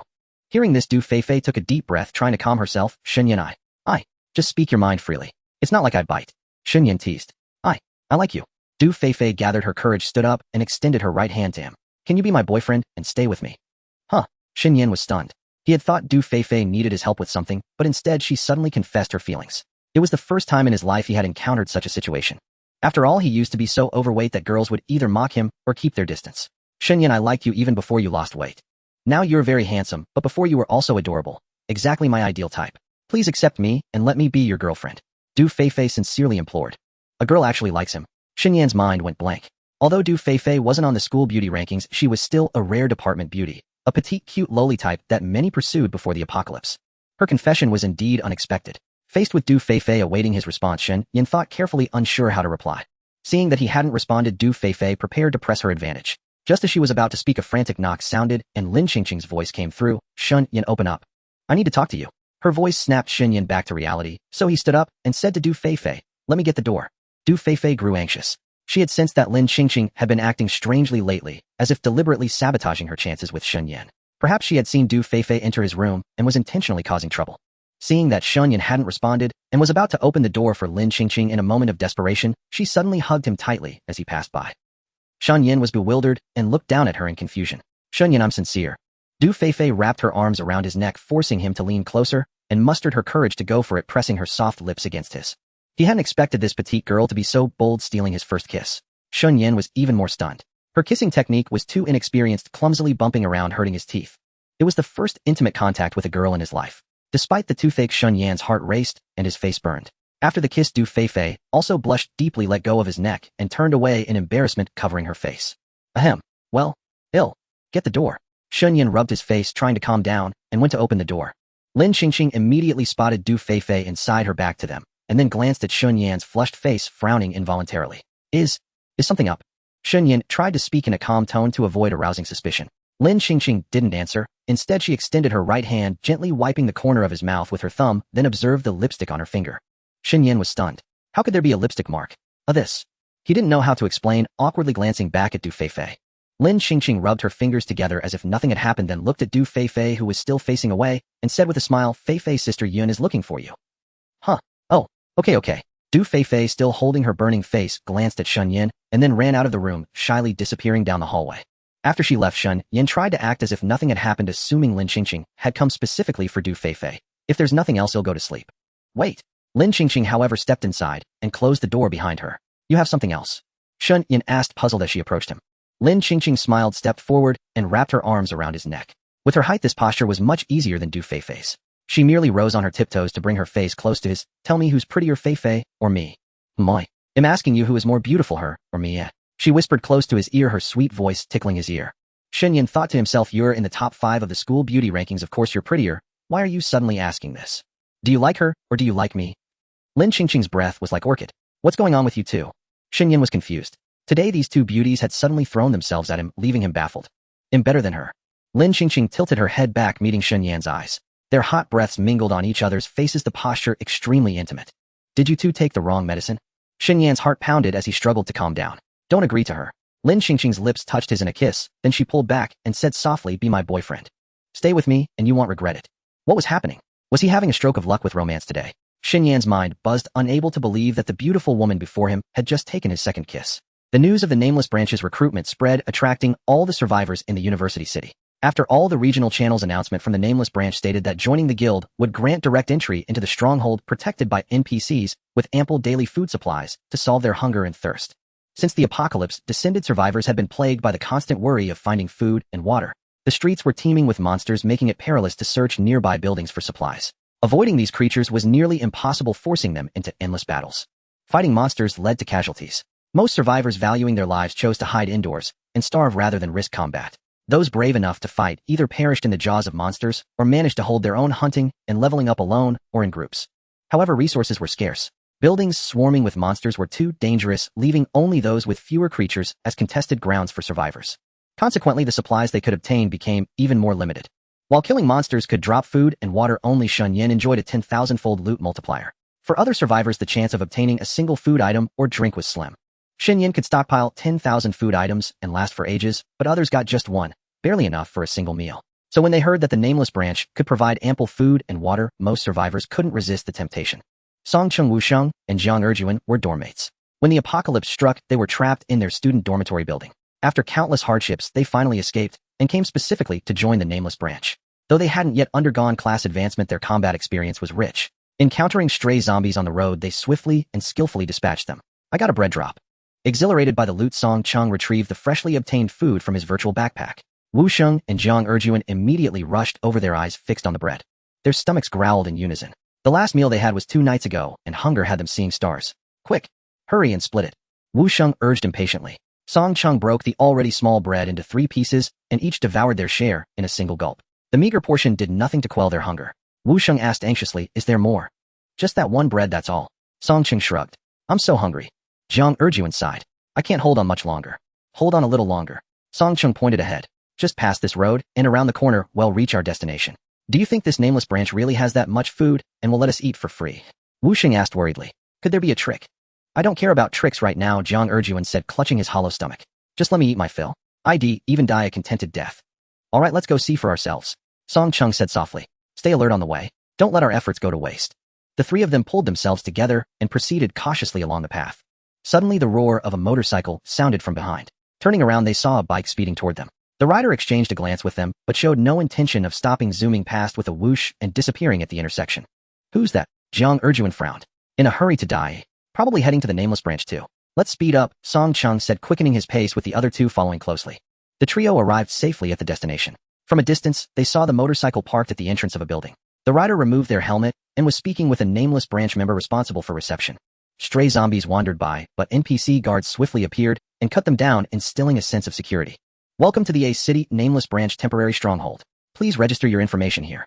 After the rider entered, the gatekeeping branch member beckoned Song Cheng and his companions. "So this is a branch, meaning there's a main Nameless guild?" Song Cheng asked curiously. "Who's the guild leader?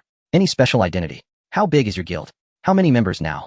"Stop your curiosity and don't pry," the receptionist warned them. "Join us, and you'll get ample food and water. Listen more, watch more, do more, and ask fewer pointless questions. Either register now, or turn around and leave. We're here to register." Song Cheng dared not ask further, fearing expulsion. He filled out the form first, detailing his information. Wu Sheng and Jiang Erjuan registered in turn, and the 3 were allowed into the stronghold. Inside the building, it was bustling with activity. Apart from them, over 100 survivors had already arrived, plus the original 101 members of the Nameless branch. A quick glance showed the place was packed. Food. Wu Sheng's eyes were drawn to the array of delicacies on the central table. He rushed over eagerly, with Song Cheng and Jiang Erjuan drooling and following suit. Reaching the table, they looked questioningly at a nearby guild member in a sharp uniform, silently asking if they could eat. Other survivors around them were already holding food, including the motorcyclist who had arrived earlier. Surely they wouldn't be treated differently and denied. Seeing them drooling and struggling to hold back, the guild member smirked slightly. "Once you join the guild, you're family. This food is for welcoming new members. Eat as much as you like, no worries." Hearing this, the 3 were overjoyed. They immediately grabbed their favorite foods from the table and wolfed them down. "Bro, what do we need to do as part of the Nameless branch?" Song Cheng asked while eating, sidling up to the guild member. "The current task is to recruit new members," the other replied. "After you're full, help spread the word in the regional channel to get other survivors in the university city to join us. The more you recruit, the greater your contribution, and there will be rewards." "I see." Song Cheng quickly turned to Wu Sheng and Jiang Erjuan. "Let's eat fast and shout in the chat channel." Wu Sheng and Jiang Erjuan didn't answer. Their mouths were stuffed with food, too busy chewing to utter a word. In the crowd, Zhang Junzhou Peng and Zhou Huan watched the over 100 survivors who had arrived today. They exchanged glances, thinking this efficiency should be satisfactory. Would that Nameless big shot be pleased? But they had to keep pushing forward without complacency. The big shot wanted the branch to recruit all survivors in the university city, and they were still far from that goal. There were those who could fight their way to the guild stronghold, but also many trapped survivors with insufficient abilities who needed rescue. Handling this group was the top priority. At the official shelter of City A, "What are the findings?" Lei Hao asked, his face haggard and weary. "Mr. Lei, we've gathered intelligence from survivors in the university district through the city channel, and here are our conclusions."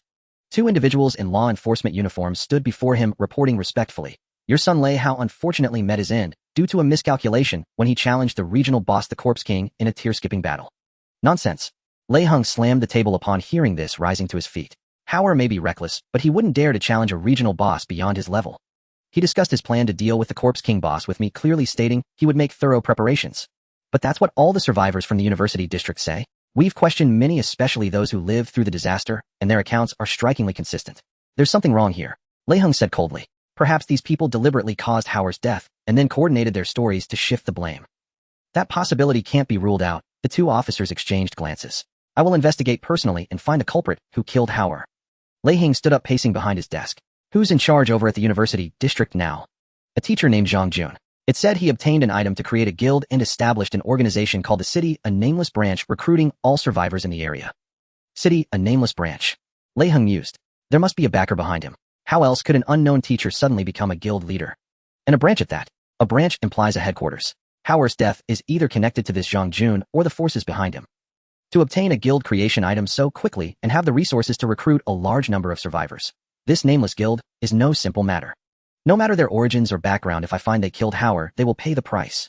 Lei Hao said in a cold tone, prepare for tomorrow. I'm going to the university district. Yes, sir. Also contact that side and find out what name Zhang Jun goes by. I want to speak with him. Yes, sir. Meanwhile, Shen Yan, who had his first and second kisses stolen by Du Feifei and Lin Qingqing respectively, received a private message from Zhang Jun. Mr. Nameless many guild members report that people from the official shelter are asking about Lei Hao. Fortunately, we coordinated our story in advance and managed to fool them.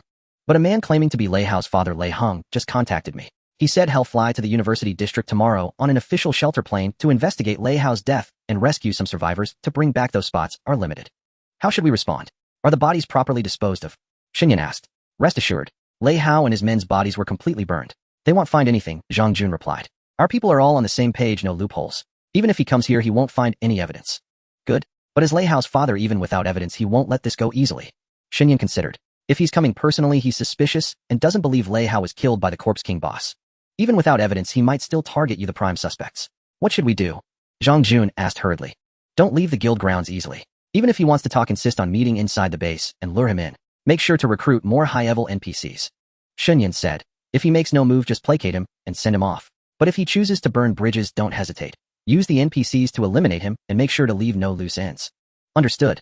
Although Zhang Jun didn't want to oppose the official shelter, he knew Lei Hao had extensive connections and high status there. Whether conflict arose depended on Lei Hao, leaving them no choice but to react. Fortunately, with the supplies Shen Yan had granted, contributing more raw materials would make recruiting high-level NPCs no problem.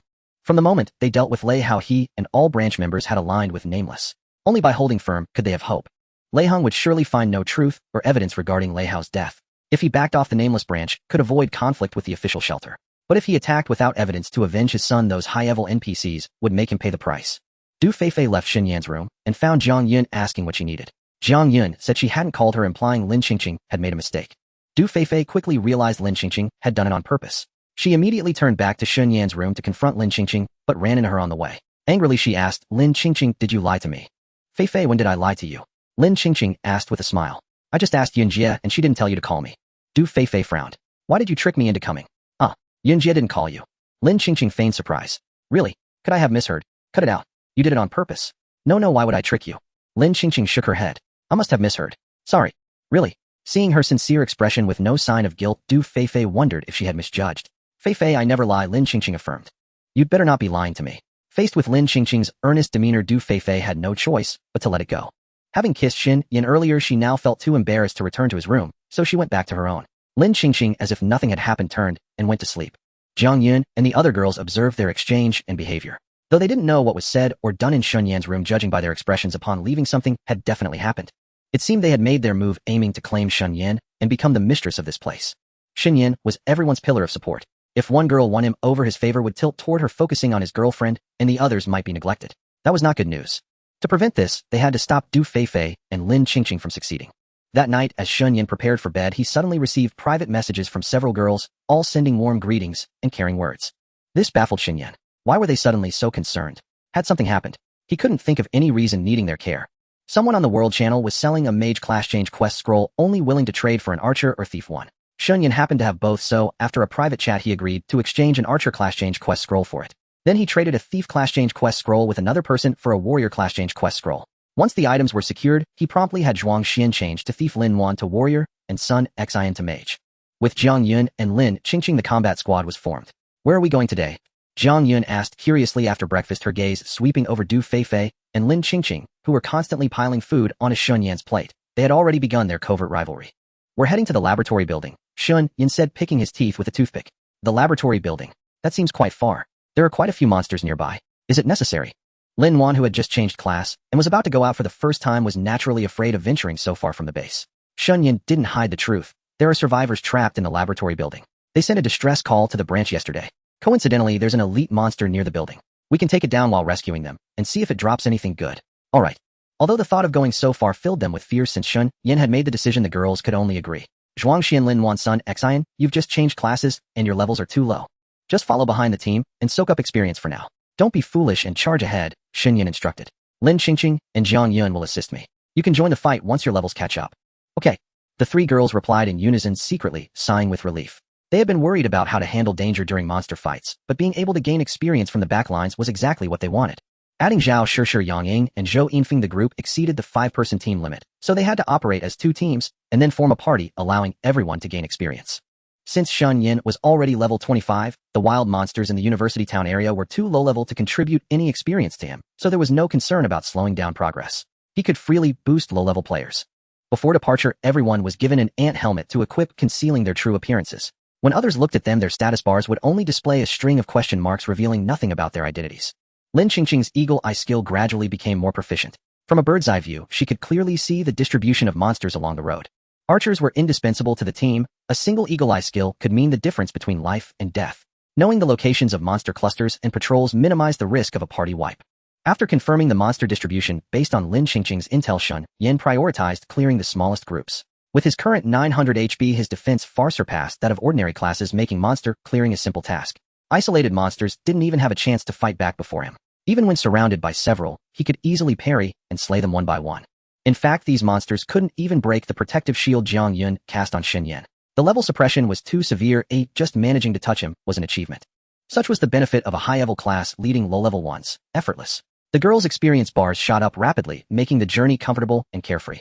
The 3 life profession players also collected materials along the way, contributing to the team while improving their own skills. After all their hard work, they only gathered a few dozen materials, which paled in comparison to Shen Yan's haul. Killing wild monsters had a chance to drop various raw materials. Under normal circumstances, the amount of materials dropped by combat classes in the same time frame couldn't compare to what life profession players could gather, as the former was random, with low probability, while the latter was targeted. But with Shen Yan, things were different. No matter how small the drop chance, whenever an item dropped, it multiplied by 10,000. While life profession players toiled for half a day, he instantly obtained 10,000. With Shen Yan leading, the team swept through everything unstoppable. Only when faced with massive hordes of zombies that were too numerous to handle would they choose to avoid them, guided by Lin Qingqing. After some time, the team finally reached the laboratory building area. On the top of the laboratory building, someone spotted Shen Yan's team and quickly pushed open a window, frantically waving for help, while shouting in the local channel, asking if they were from the nameless branch and if they could charge into the building to rescue them. Shen Yan replied on the local channel, telling them to wait patiently and not to panic. He first cleared the zombies and mutant insects around the building. After that, instead of entering the building immediately, he turned toward the area where the elite monster was located. The elite monster here was a bizarre-looking zombie. Its body was normal-sized, but it had 2 heads and 4 arms, an extremely eerie sight. Fused zombie elite, level 12 HP 1200. Though it looked terrifying, it was only level 12 with a mere 1200 HP, so Shen Yan could easily solo it. Jiang Yun cast a shield on Shen Yan, constantly monitoring the health bars of her team members. Lin Qingqing drew her bow ready to supplement damage, while Shen Yan held aggro. With a supreme charge, Shen Yan stunned the zombie, immediately following up with a war cry. Lin Qingqing fired a series of arrows, unleashing rapid damage. Sun Xian privately messaged Shen Yan, "Do you need my help?" "No need. The level gap is too large, you won't deal any damage." Shen Yan shook his head. Although the newly class-changed girls had leveled up to 4 from soaking experience along the way, they were still far too weak against a level 12 elite. Due to level suppression, their damage and skill hit rates would be extremely low. Lin Qingqing was better off, as she had previously gone out with Shen Yan, so her level wasn't that far behind the monster before them. When the Divine Realm fused zombie's stun wore off, and it was about to attack Shen Yan, he stunned it again with a quake skill, turning it back into a target. He relentlessly hacked at it, while Lin Qingqing rained down arrows, rapidly depleting its health. When it regained consciousness and continuously attacked Shen Yan, its blows were rendered harmless by his formidable defense, the War Cries attack reduction, and Jiang Yun's shield. After it finally managed to break through Shen Yan's shield with great effort, Jiang Yun simply cast a new one on him. This cycle continued, and the 1200 HP was gradually whittled down by Shen Yan and Lin Qingqing. In the end, it couldn't even break through his defenses, and was slain without Shen Yan taking a single point of damage. Jiang Yun's shield was one factor, but Shen Yan's level was decisive. With a 13 level difference, even an elite several times stronger than ordinary monsters couldn't scratch his shield. Killing the fused zombie granted a massive amount of experience, allowing the girls in the team to level up quickly. It was far more satisfying than grinding on regular monsters. If there were clusters of elite monsters, Shen Yan would have loved to turn that area into an experience factory to boost the girls' levels effortlessly. The fused zombie dropped several basic raw materials and a green belt. Careful belt, fine defense 24, restores 2 mana per second. Equipment requirement level 10. Cloth armor magia specific. Mana regeneration gear was a great find. Paired with the previous careful necklace, it provided both health and mana recovery, significantly reducing downtime. However, it required level 10 to equip, so they would keep it for the girls until then. Though the elite monster dropped nothing of great value, 10,000 meticulously crafted waistbands were still quite acceptable. Trading them with other players would surely attract magic-wielding classes.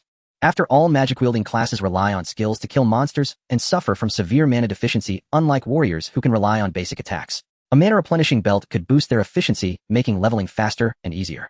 Adding tens of thousands of basic life skill materials made it quite satisfactory. After eliminating the elite monster, Shen Yan led the team into the laboratory building. There were many zombies inside, requiring them to clear floor by floor. Fortunately, low-tier zombies were exceptionally weak before Shen Yan, a level 25 ultimate warrior. After leveling up, Zhuang Xianlin Nuan and Sun Xin could also join the battle, improving efficiency. Soon the team reached the floor where survivors were hiding. After knocking on the door, someone inside asked, "Who's outside?" They needed to confirm it wasn't zombies. "We're from the Nameless branch," Shen Yan replied. "All zombies on the lower floors have been cleared. Come out quickly, I will take you to the guild territory." Hearing this, and confirming no zombies were outside, the trapped survivors inside the room quickly opened the door, revealing joyful smiles of relief after surviving the ordeal. Thank you. Thank you. But why are you wearing mutated ant heads?" "This is equipment," Shen Yan urged. "Don't waste time. Hurry downstairs, we'll escort you to the branch territory, and our mission will be complete." "Thank you. Let's leave quickly." Inside the room were 2 men and 1 woman, likely chemistry students. They followed Shen Yan's team out of the laboratory building and were safely escorted to the branch territory. Zhang Jun quickly coordinated, arranging for the survivors to settle in. "Mr. Nameless," Zhang Jun led Shen Yan to a quiet spot. Lei Hao has already departed from the official shelter by helicopter, arriving at the university town in about 30 minutes. "Would you like to stay and observe?" 30 minutes. Shen Yan thought briefly and nodded. "It's lunchtime. We'll stay for a meal and see what Lei Hao wants. Don't reveal my identity. Have the branch members keep their distance from me." "Understood." Zhang Jun issued orders, and all 101 branch members were commanded not to reveal the identities of Shen Yan and his group. No matter who asked, they were to say these were ordinary guild members. Although having so many people wearing ant heads seemed strange in the game Apocalypse, stranger things abounded. Blending into the crowd, even the newly joined survivors didn't know who Shen Yan and his group were, only assuming they were branch members. Lei Hao and outsiders from the official shelter knew even less. Sure enough, about half an hour later, the roar of a helicopter sounded. Looking out the window, everyone saw a military transport helicopter slowly approaching from the sky. Zhang Jun had someone wave a flag atop the stronghold to attract the helicopter, which landed near the territory. Lei Hao, accompanied by several ACID enforcement officers and a squad of armed soldiers, disembarked and walked toward the main gate. Zhang Jun, Zhou Peng, and Zhou Huan personally welcomed them. Guild members either gathered at the entrance to line up and welcome or stayed inside to continue observing through the windows. Lei Hao and his entourage surveyed the guild territory without recognizing the high-level NPCs standing guard nearby, mistaking them for heavily armed survivors. They saw the Nameless branch led by Zhang Jun as merely having numbers and perhaps some strength, but ultimately insignificant in their eyes. "So you're Zhang Jun, teacher Zhang. I've heard much about you." He stepped forward to shake Zhang Jun's hand. "Are you Mr. Lei Hao's father?" "Welcome." Zhang Jun nodded. "Teacher Zhang, you must know why I'm here."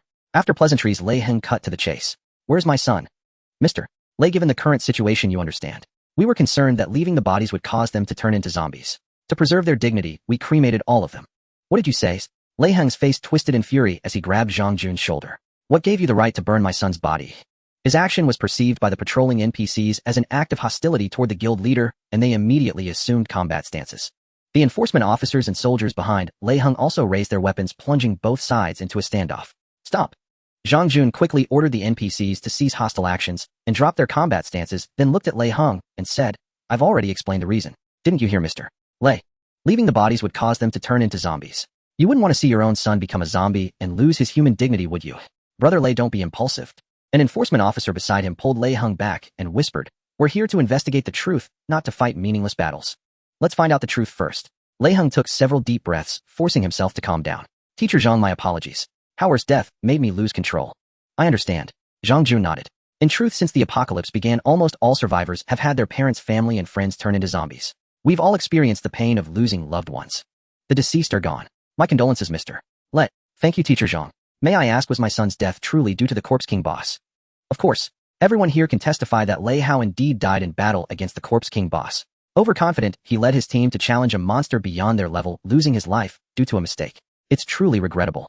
But I feel things aren't that simple. Lei Hao said. Before the incident, Hauer contacted me privately, and I specifically warned him to be extremely cautious. Moreover, I purchased 2 special life-saving items and mailed them to him. With those on, how could he die so easily at the hands of the Corpse King? Even if he made a mistake, there were several chances to correct it. Something's off. As a parent, it's natural for you to have doubts, Mr. Lei. Zhang Jun remained composed.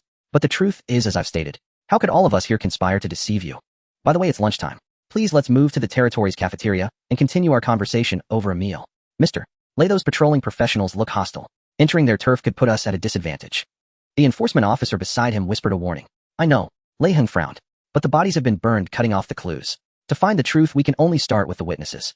If we don't enter the guild territory, how can we extract information? Stay alert. I'll distract Zhang Jun while you investigate undercover, finding out the truth of Hauer's death from the nameless branch members. Understood.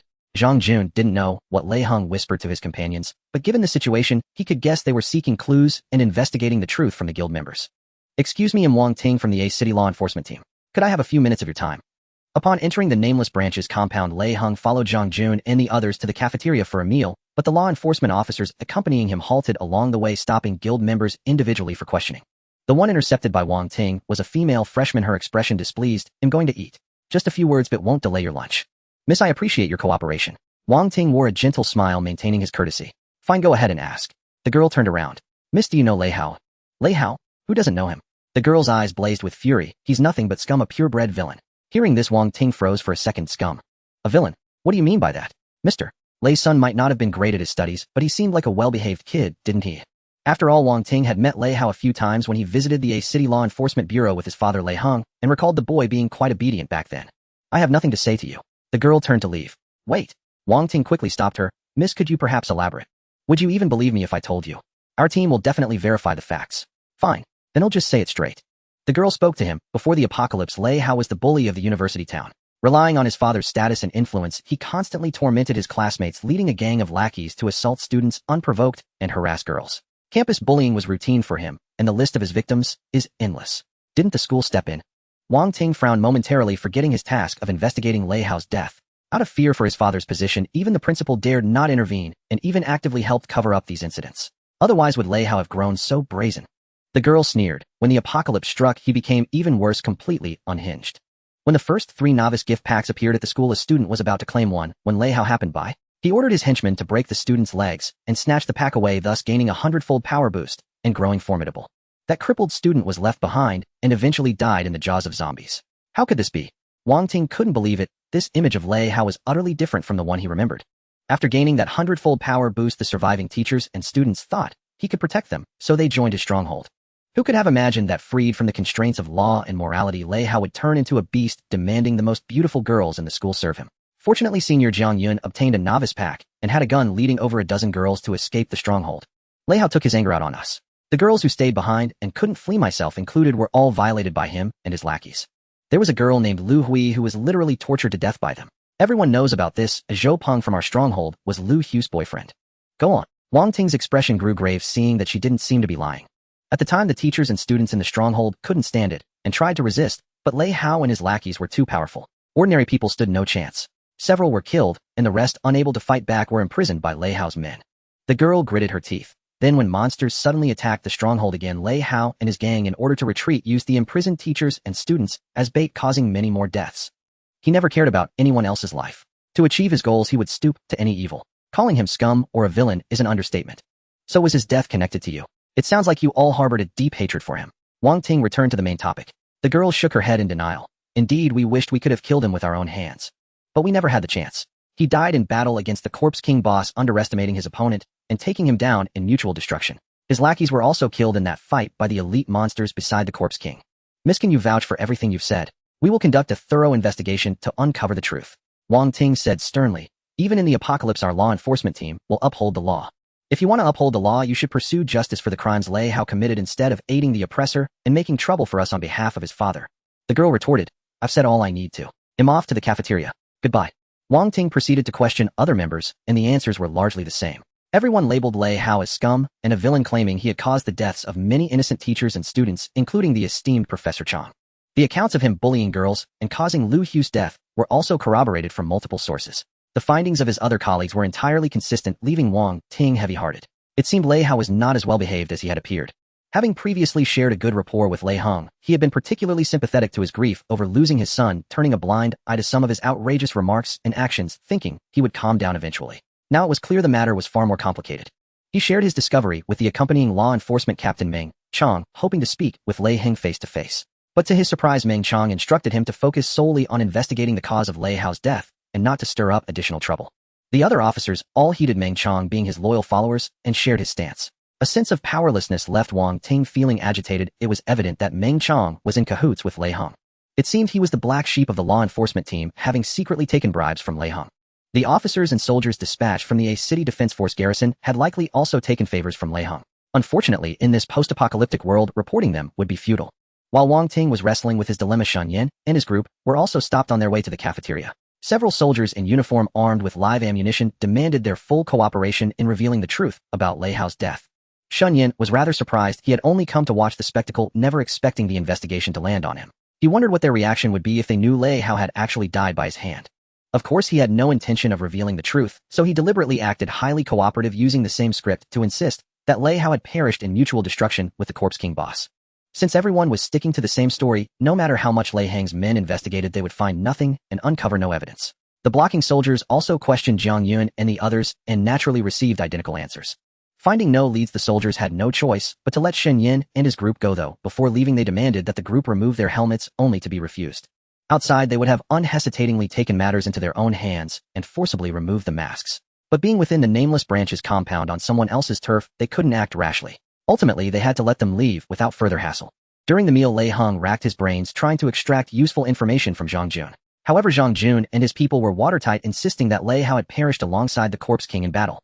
Enforcement Captain Meng Chong and accompanying officer Jiao Shan returned to inform Lei Hao that their men had made inquiries everywhere.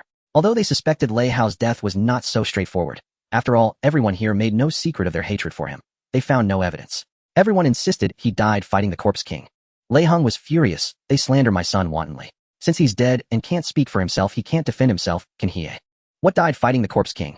It's clearly a prearranged story. They definitely plotted to kill Hauer. The truth is crystal clear. Gentlemen, I'd like to ask for your help. What instructions do you have, Mr. Lei? Meng Chong asked in a low voice. There's no need to investigate further. I'm certain the Nameless Branch is involved in Hauer's death. Lei Hang's eyes blazed with vengeful fire. Spread the word. I want them to accompany Hauer to the grave. Not one will be spared. Mr. Lei, Officer Jiao Shan frowned upon hearing this. We came with you to help investigate the truth, not to commit murder. Besides, these are teachers and students from the university town. If we act against them, word would spread and cause a disaster. So you two don't want next month's supplies. Lei Hao narrowed his eyes. When the apocalypse struck, I used my own assets to give you the stockpiled supplies. Otherwise, could the official shelter have been established so quickly? If you want help me with such a small matter, how can we cooperate in the future? But if we wipe them out completely, who can spread the word? Lei Hang's eyes turned murderous. Please, both of you, help me. Meng Chong and Jiao Shan exchanged glances, weighing the pros and cons. After a moment, Meng Chong spoke first. Wang Ting is a variable. We can't let him know about this. If he finds out, he'll try everything to stop us, and we won't be able to act. That's simple. Lei Hao said to him. Give him a mission. Have him accompany me to Hauer's burial site. You handle things here. Fine. Meng Chong nodded immediately. As long as we send Wang Ting away, we can take care of this matter cleanly. After lunch, Zhang Jun came to report to Shen Yan. Nameless Lei Hao wants to see where Lei Hao is buried. He's asking our people to guide him. Are all his people going? Shen Yan asked. Zhang Jun shook his head no. Lei Hao is only bringing one enforcement officer. The rest are staying at the camp. Is that so? After a moment's thought, Shen Yan looked up at him. What do you think he's planning? I don't believe it's just to see where Lei Hao is buried. Indeed. Zhang Jun, being a teacher, was sharp-witted, especially since the accompanying officer is a man named Wang Ting. According to our reports, he's the most upright person in the entire team. The only one who showed emotion when hearing about Lei Hao's crimes. Why would Lei Hao pick Wang Ting, of all people? He probably wants those left behind to do things Wang Ting wouldn't agree to. Do the enforcement officers and soldiers staying here all have guns? Shen Yan's brows furrowed. Yes. What do you mean? Lei Hao was a bad seed, and as his father Lei Hao is likely no saint either. Shen Yan squinted. Even without evidence, he might act directly to avenge his son. He wants to wipe us out. Zhang Jun's eyes widened. Almost certainly. What do we do? Easy. A glint of cunning flashed in Shen Yan's eyes. Hey, race the plan, find someone who knows the way, and he'll go with him. Have the NPCs keep a close watch on those staying behind. If they make a move, annihilate them without mercy. This is our turf. Even with guns, they're no match for high-level professional NPCs. Don't worry about NPC losses. They'll give you more supplies later to replenish them fully. You're going to deal with Lei Hao yourself? Zhang Jun was worried. We know nothing about him. not his strength. And Wang Ting is with him, he looks formidable. Maybe bring a few more people. No need. Shen Yan reached out to Jiang Yun beside him. Let me borrow the Black Knight. Sure. Jiang Yun unhesitatingly took out a pistol and handed it to Shen Yan. Want me to come with you? And us? Lin Qingqing and the others raised their hands. No need. You all wait here. Shen Yan shook his head. Lei Hao is a big problem. He wants to get rid of us, and I'm planning to take him out too. We must root out the evil completely, or otherwise it will grow back with the spring breeze. Anyone who opposes us must be eliminated thoroughly. Before the apocalypse, Shen Yan could tolerate bullying because the law held him back. But now that the law is gone, he fears nothing and can act entirely as he pleases. He knew Lei Hao would do everything to avenge Lei Hao. After all, he was his biological father. If ignored, it would bring disaster upon himself and others. The only solution was to strike first and nip all danger in the bud. Seeing Shen Yan determined, everyone stopped persuading him. After all, he was level 25 and unlikely to be easily defeated by Lei Hao. When Lei Hao was about to set out, he noticed Zhang Jun had assigned him an ordinary-looking male student and a strange member wearing an ant helmet that concealed his face. He didn't think much of it. After all, the world had turned into a massive game arena where killing monsters dropped all sorts of strange items. An ant head wasn't unusual. While he was at his son's burial site, Meng Chong and Zhao Shan would launch a sudden attack, wiping out everyone in the nameless branch. After all, they were just ordinary teachers and students. Even with some luck and ample supplies to form a guild, they were no match for the guns of the Enforcement Bureau and the military. Since they had all agreed on a single story and refused to tell the truth, they were all in it together, all true culprits in Hauer's death. They all had to be shot, sent to accompany Hauer to the underworld. As soon as gunfire erupted at the camp, he would kill the two students leading the way immediately. Not one would escape. If Wang Ting tried to stop him, he would kill him too. The vengeance for his son's death was a must. He put on a friendly facade, suppressing his murderous intent, and said to Shen Yan and the other student, "Sorry to trouble you two. Please lead me to where Hauer is buried." This way. The male student leading the way strode ahead. Lei Hao, Shen Yan, and Wang Ting followed closely. At the camp, Meng Chong and Zhao Shan secretly ordered all enforcement officers and soldiers to load their guns. Once the order was given, everyone on site would be killed without mercy. By circumventing the massive hordes of corpses and mutated creatures, scattered wild beasts posed no threat to them. Shen Yan didn't even need to act. Wang Ting single-handedly cleared all the minor obstacles, displaying considerable combat prowess. He didn't even use the firearm. He carried a mere dagger was enough to effortlessly dispatch minor foes. Whether zombies or small to medium mutated insects, none could withstand him. He was undoubtedly an elite of the police force. After winding paths and detours, they finally arrived at the place where Lei Hao was buried. The area was dotted with small mounds of earth. The student leading the way approached one of these mounds and said to Lei Hao, "It's here." After Lei Hao was cremated, his ashes were buried here, surrounded by other teachers and students. Hauer, seeing his son's burial site, Lei Hao was overwhelmed with grief. As a father, to have to witness the younger generations passing before him only deepened his hatred. When the apocalypse struck, other relatives had already turned into zombies, leaving only his son as a final hope. Now that his son was dead, the family line was extinguished. One thought consumed him: everyone who caused Hauer's death must be buried with him. "Mr. Lei, please accept my condolences." Wang Ting's own child had become a zombie at the onset of the apocalypse, so he could empathize with the pain of losing a child. Seeing Lei Hang's distress, he stepped forward to offer comfort. Lei Hang composed himself. There was no time for prolonged sorrow. He had to avenge his son. Slowly rising, he turned to scan the three behind him. "I want to take Hauer with me. Can you help me dig him up?" Shen Yan made no move. The student guide looked troubled. "Mr. Lei, we don't have tools. We can't dig with our bare hands, can we? Maybe we should go back to the branch first and see if we can find suitable tools. The soil here seems soft. Why don't you two find some sturdy sticks or suitable stones nearby? If you have metal weapons, those could work too," Lei Hang said. "Please, if you help me dig out Hauer, I will reward you handsomely. Don't trouble the two students. They'll do it." Wang Ting thought for a moment, then retrieved an entrenching tool from his virtual backpack. He had prepared it before setting out. "All right, I appreciate it." Lei Hang sighed, then turned to Shen Yan and the student guide. "You two, I have something to discuss with you. Could we step aside?" "Sure." The student guide nodded in agreement. Shen Yan nodded, but thought to himself Lei Hang was about to make his move, planning to take them away from Wang Ting's side to a secluded spot where he could kill them, pretending they were attacked by monsters. Without witnessing it firsthand, Wang Ting might suspect, but wouldn't fall out with him over two irrelevant people. Of course, he was not afraid. It was uncertain who would kill whom. He just needed to be cautious. Lei Hang had given Lei Hao two life-saving items. With his power and status, he surely had other means of protection. Using the resources of the official shelter, acquiring some top-tier items would be no problem. Lei Hang led Shen Yan and the other student to a concealed spot nearby. Suddenly, he pointed to the side with a surprised expression. "What's that?" The student guide instinctively turned, seeing nothing. But Shen Yan remained still, watching as Lei Hang drew two pistols, aiming one at him and the other at the student guide. When the student turned back and saw Lei Hang pointing guns at him, and Shen Yan, his face paled. "Mr. Lei, what are you doing? What else? Are you blind? He wants to kill us." Shen Yan replied calmly. "Huh, Mr. Lei, what does this mean? Do we have a grudge against you?" the student guide asked in panic. "Stop pretending." Lei Hang's voice was icy. "You all deserve to die." "Mr. Lei, I don't understand what you're saying." The student guide raised his hands. "Calm down, be careful. It might go off. Don't understand. Lei Hao sneered. Don't play dumb. Hao's death is connected to you. Do you think that by erasing all the evidence beforehand, I can't prove you killed him, and he'll have no way to deal with you? Foolish. This is the apocalypse. I don't need evidence to avenge Hao. No matter who the real culprit is, as long as I kill all of you, the true murderer won't escape either. Mr. Lei, calm down. Lei Hao indeed perished alongside the Corpse King boss. It has nothing to do with us. Don't harm innocent people. Innocent. The moment Hao died, a nameless branch appeared. You definitely killed him on purpose. Lei Hao said angrily. Stop your nonsense. No one leaves here alive today. Opposing our nameless branch, you'll regret it. Regret. You'll be the ones regretting. For daring to kill Hao, it'll make you pay with blood. Lei Hao's expression was fierce. And let me tell you, the guild headquarters will act soon. My people will annihilate your nameless branch completely. All of you go down and accompany Hao. The student guide quickly retreated behind Shen Yan. We're doomed. He wants to wipe us all out. Only if he has the ability. Shen Yan smirked slightly. He had anticipated this situation before coming. Die. Lei Hao's eyes flashed with murderous intent as he prepared to pull the trigger. Shen Yan acted first, using ultimate charge to instantly close the distance and knock him unconscious, then thrusting his sword toward his heart. As the blade struck his body, the opponent dissolved into smoke and vanished. Where did he go? The student guide looked around. Use eagle eye. The dense trees made it hard for Shen Yan to locate Lei Hao. Fortunately, before setting out, he had specifically chosen a student who had reincarnated as an archer. The student guide immediately activated eagle eye, surveying the entire area. He's at 8 o'clock behind that big tree. Bang! Bang! Before the words faded, continuous gunfire erupted as Lei Hao fired wildly from behind the tree. It seemed he indeed had a life-saving item that could remove abnormal states. Shen Yan moved nimbly, pushing the student guide into the underbrush, while seeking cover to avoid Lei Hao's shots. The student guide continued using eagle eye to confirm Lei Hao's direction. This archer skill was incredibly powerful, especially in such complex obstacle-ridden terrain, allowing them to seize the initiative quickly. Lei Hao couldn't see them, but through eagle eye the student could lock onto the target and accurately relay his position to Shen Yan.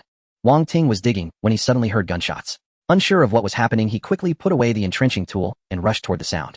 He thought Lei Hao and the others were fighting monsters, unaware that Lei Hao was trying to kill Shen Yan and the student. When he arrived, he found no monsters. Instead, he clearly saw Lei Hao using trees as cover, repeatedly peeking out to shoot at Shen Yan and the student guide on the opposite side. Stop! Mr. Lei, what are you doing? He shouted, trying to intervene. Get lost or I'll shoot you too. Lei Hao roared. Meanwhile, at the Nameless Branch's base, after Lei Hao and his men departed, Meng Chong and Zhao Shan began plotting in secret. From what I've observed, the main combat strength of this Nameless Branch is those professionals on guard and patrol duty. Meng Chong whispered. The rest of the guild members are of average strength. So we need to take out the strongest team first, then clearing the rest will be easy. Indeed. Zhao Shan nodded in agreement, having also noticed that the primary fighting force of the Nameless Branch was the guards and patrols.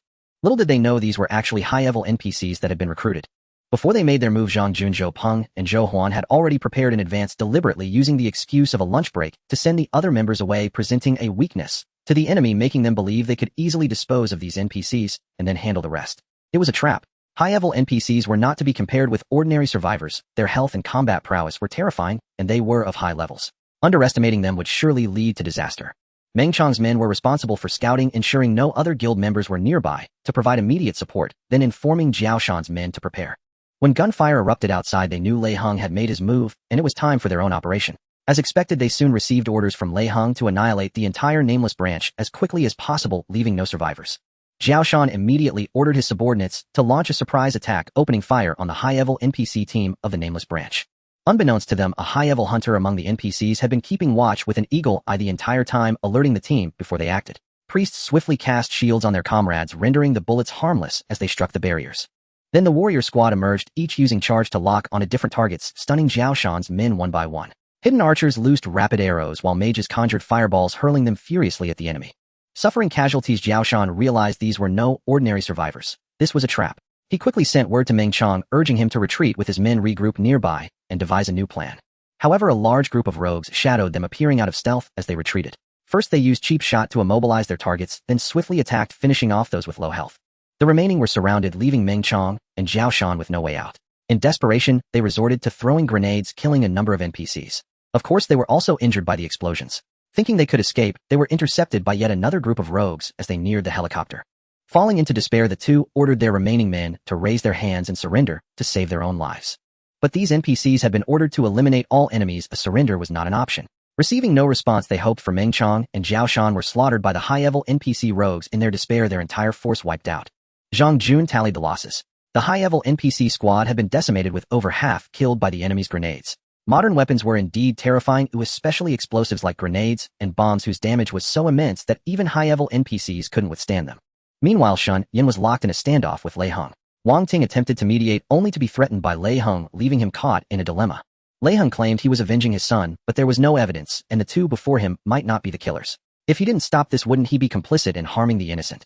Yet helping these two students would put him at odds with Lei Hao. The official shelter relied heavily on Lei Hao, for he provided vast supplies, and even Wang Ting himself owed his survival to Lei Hao's resources. As he agonized, the sound of intense gunfire erupted from the direction of the nameless branch base, followed by explosions. "Stop fighting," he shouted urgently. "Is there a monster attack at the branch base?" "Monster attack?" Shen Yan replied from behind a tree. "I think it's your men attacking the base." "Impossible." Wang Ting denied at first. They wouldn't attack survivors without reason. "Then ask Mr. Lei," the student guiding Shen Yan called out. "He wants us all dead." "He wants us all dead." Though reluctant to believe it, Wang Ting saw that Lei Hao had indeed fired at Shen Yan and the guide, and Meng Chong and Zhao Shan blindly followed Lei Hao because he supplied the shelter. Thinking this over, he quickly asked Lei Hao, "Mr. Lei, you surely didn't order Meng Chong to attack the nameless branch base, did you?" Lei Hao only wanted to kill Shen Yan and the others to wipe out the entire nameless branch. If he eliminated all these survivors, the one who killed his son would surely die among them. His reasoning was sound, and the real killer of Lei Hao was right before him, though he didn't know the truth. He leaned out to fire, but Wang Ting stepped out from behind cover, aiming his gun at him. "Mr. Lei, don't be rash. Anything can be discussed calmly." Bang! Before he could finish, Lei Hao swung his gun and fired at him. Wang Ting was startled, quickly ducking behind a tree. "Mr. Lei, I am not your enemy. Anyone who stands in the way of my revenge must die." Lei Hao had clearly lost his reason, perhaps because seeing the burial site of his son had extinguished the last shred of hope in his heart. Shen Yan noticed that this enforcer named Wang Ting was different from the others. He didn't obey Lei Hao's orders and instead tried to stop him. He seemed fair. So he called out to him, "Lei Hao and his son are both evil. You have principles, you shouldn't collude with them. His men are attacking our nameless branch base. You must stop them." Hearing this, Wang Ting took a deep breath and shouted from behind the tree, "Mr. Lei, did you really order Captain Meng to attack innocent civilians?" Lei Hao didn't answer. Instead, he took a grenade from his virtual backpack, which he had obtained from Zhao Shan earlier, pulled the pin, and threw it directly at the hiding spot of Shen Yan and the guide. The guide, using Eagle Eye, saw it, and quickly warned Shen Yan. Knowing the explosion radius was too wide to escape, Shen Yan raised his shield and activated its defensive mode, shielding the guide behind him. With his high health and 2 life-saving items dropped by Lei Hao, he was sure he wouldn't die. After the attack, Lei Hao would think he was dead, giving him the perfect chance to counterattack while his guard was down. As Shen Yan expected, he absorbed the full damage of the grenade blast, losing 500 HP. Fortunately, his high health and defense from focusing on constitution paid off. The 2 life-saving items weren't even needed. What luck! Hearing the explosion, Lei Hao assumed his enemies were either dead or on their last breath, posing no threat. He stepped out from behind the tree, aiming his gun at Wang Ting's hiding spot. At that moment, Shen Yan appeared suddenly, using a powerful charge to stun him once more. This time, Lei Hao didn't flee. As before, Shen Yan ran him through with his sword, piercing his heart. Thump! Shen Yan pulled out his sword, and Lei Hao collapsed to the ground, the earth quickly stained crimson with blood. No experience points, no war honor notifications. Though Lei Hao now lay before him as a corpse, undeniably dead, Shen Yan found it peculiar. The expected prompts had not appeared. "You killed him." Wang Ting emerged from his hiding place, staring in disbelief at Lei Hao's lifeless body. He struck first. "I was just defending myself." Shen Yan turned his head to look at him. "What, you want to arrest me?" "I know it was self-defense," Wang Ting sighed. "The problem is you've killed someone you shouldn't have. A man like him, shouldn't he be killed?" Shen Yan chuckled. "Was I supposed to let him slaughter me without resistance?" "That's not what I meant." Wang Ting shook his head helplessly. "You are too young to grasp the complexities of society. Lei Hao holds immense sway in City A with an exalted status. Even the highest-ranking officer of the official shelter treats him with the utmost respect. Because the entire shelter relies on the resources of his Lei family for sustenance, a matter of life and death for tens of thousands of survivors. By killing Lei Hao, Meng Chong and Zhao Shan will not let this go. It will implicate all the survivors in the university district." Hearing this, Shen Yan remained unperturbed. "First of all, even if I hadn't killed Lei Hao, he had no intention of sparing the university district survivors. The Meng Chong and Zhao Shan you speak of would surely follow Lei Hao's orders to attack the base, because he couldn't find the one who killed Lei Hao. To avenge his son had simply wipe everyone out. Secondly, isn't me taking down Lei Hao a good thing for the official shelter? With Lei Hao dead, your commander can directly take over the Lei family supplies. No matter what, Meng Chong and Zhao Shan couldn't possibly harm innocent survivors." Wang Ting refused to believe it. The gunfire from the base grew more intense. Shen Yan said to him, "Seeing is believing. Go back and see for yourself whether your people are attacking the base." "You there?" "Here." The student guide nearby immediately responded. "I have some matters to attend to. Take Mr. Wang back to the base." Shen Yan instructed. "Yes." The student guide turned to Wang Ting. "Mr. Wang, would you like to return with me to see the situation?" Wang Ting furrowed his brow, his gaze fixed on Shen Yan. "I don't believe they would do such a thing. I must go back to investigate the truth." What business do you have here? Come back with me, and we'll confront them face to face. You go ahead. I have a small matter here, I'll handle it quickly. Shen Yan waved his hand. Though he knew Meng Chang and Zhao Shan had been bribed by Lei Hao, Wang Ting still believed they wouldn't abandon their principles and attack innocent survivors. Thus, he followed the student guide back toward the base. Shen Yan remained unhurried. After the two left, he departed from the spot, vanishing into the dense forest. Minutes later, Lei Hong's corpse in the pool of blood suddenly twitched, then sat up. He stared in the direction Shen Yan had gone, his eyes blazing with fury. Damn you. You've cost me 2 precious artifacts. You're dead. These 2 life-saving artifacts, along with the treasures head previously mailed to his son Lei Hao, were all novice gift packs that had fallen across the land at the onset of the apocalypse. Lei Hong had acquired them through world chat, trading vast amounts of supplies. The touch of feigned death that allowed him to fake his own death and deceive enemies had cost a full 5 tons of grain. No small sum. If not for his vast wealth, securing so many life-saving artifacts would have been impossible. These precious items were all single-use equipment, hard to come by even when purchasing from others. Losing so many was naturally a source of deep regret.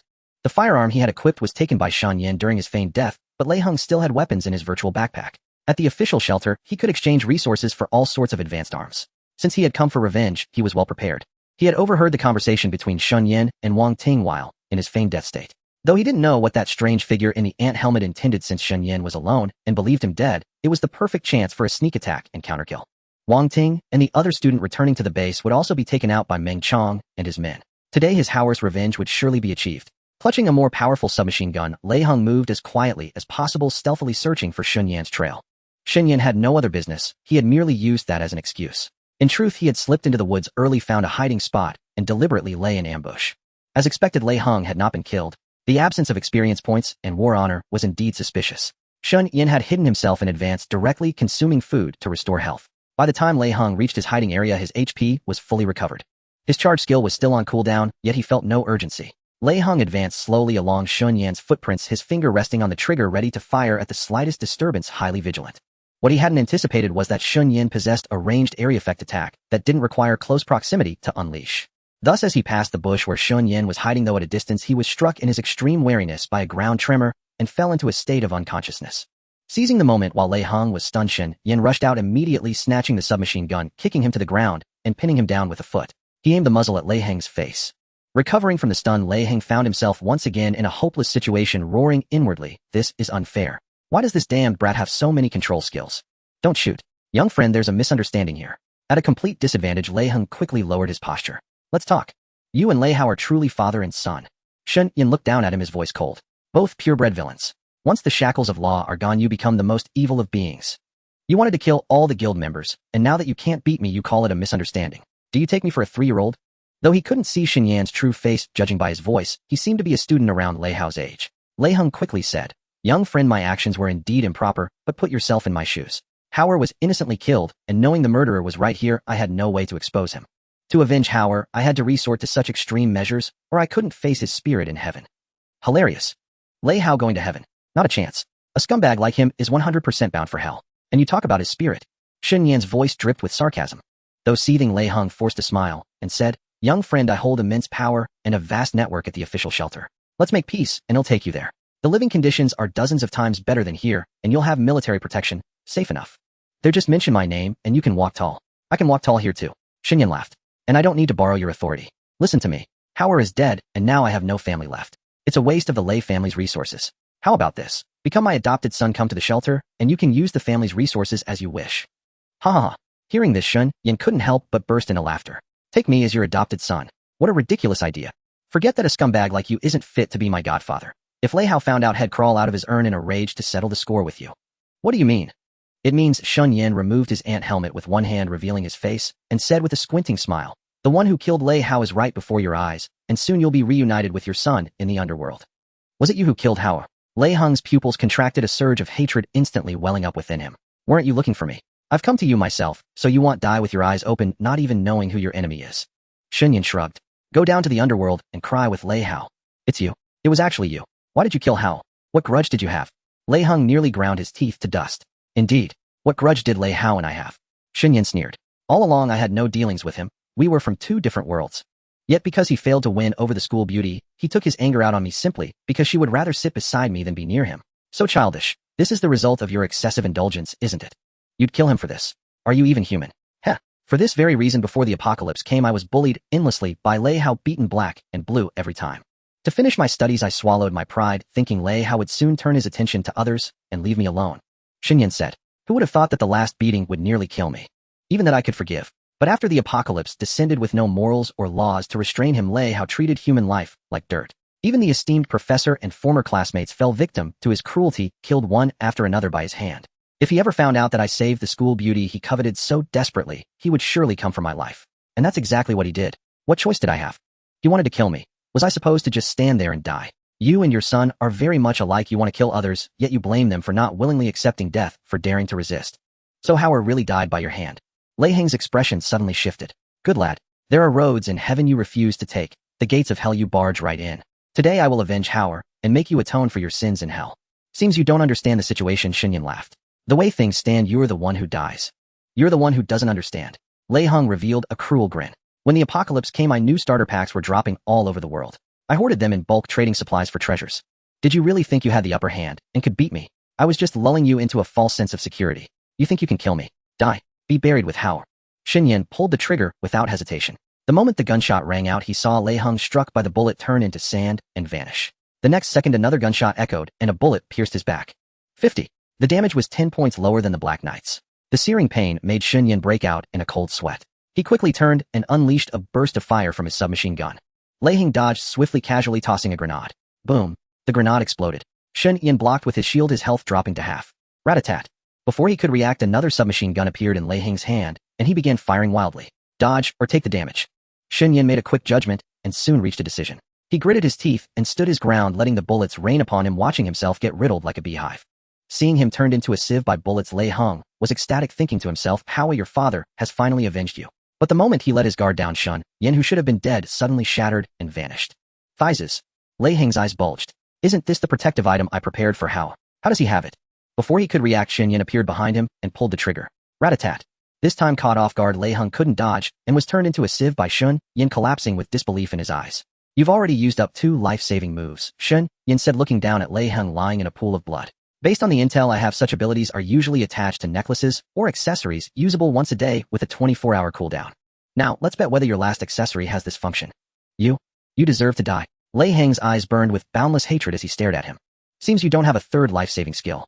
Seeing his state, Shen Yan smirked. "In that case, go to the underworld and cry with your son. Even if I die, I'll take you with me." Lei Hong roared, his body suddenly shrouded in black mist. His flesh quivered wildly, his skin darkening until it turned a dull gray like a zombie's as he convulsed on the ground. "What the hell?" Shen Yan quickly retreated, pulling the trigger at him. Rat-a-tat. Bullets struck Lei Hong's corpse continuously, but sparks flew. His skin had become incredibly tough, the bullets bouncing off like they'd hit steel. Ha ha ha. Ignoring the submachine gun fire, Lei Hong now doubled in size and turned into a giant, stood up, letting out a maniacal laugh. "This feeling. It's incredible. Brat, prepare to die." Lei Hong, elite converted corpse man, HP 2000-2000 level 17. He had transformed from human to corpse man, likely due to an item's effect. His defense was astonishing. Bullets simply couldn't penetrate his skin. "What the hell?" Shen Yan retreated, quickly putting distance between them. "Roar." Lei Hong roared at the sky, letting out a monstrous howl, then charged straight at Shen Yan, raising both fists to smash down. "It only lasts half an hour before I become a real zombie. But if I can avenge Hao, what do I have to fear? Die. Half an hour." Shen Yan flashed a mocking smile, dodging the attack swiftly. "This is your trump card. Then you're finished. Stop bluffing. I'm invincible now. Die." Lei Hong missed and immediately turned to lunge at Shen Yan again. "Invincible, my ass." Shen Yan directly used the corpse control manual, a light enveloping Lei Hong. Lei Hong, who moments ago had been brimming with confidence, feeling it would be a breeze to crush Shen Yan, suddenly found his body losing control. A powerful force bound him, robbing him of his freedom.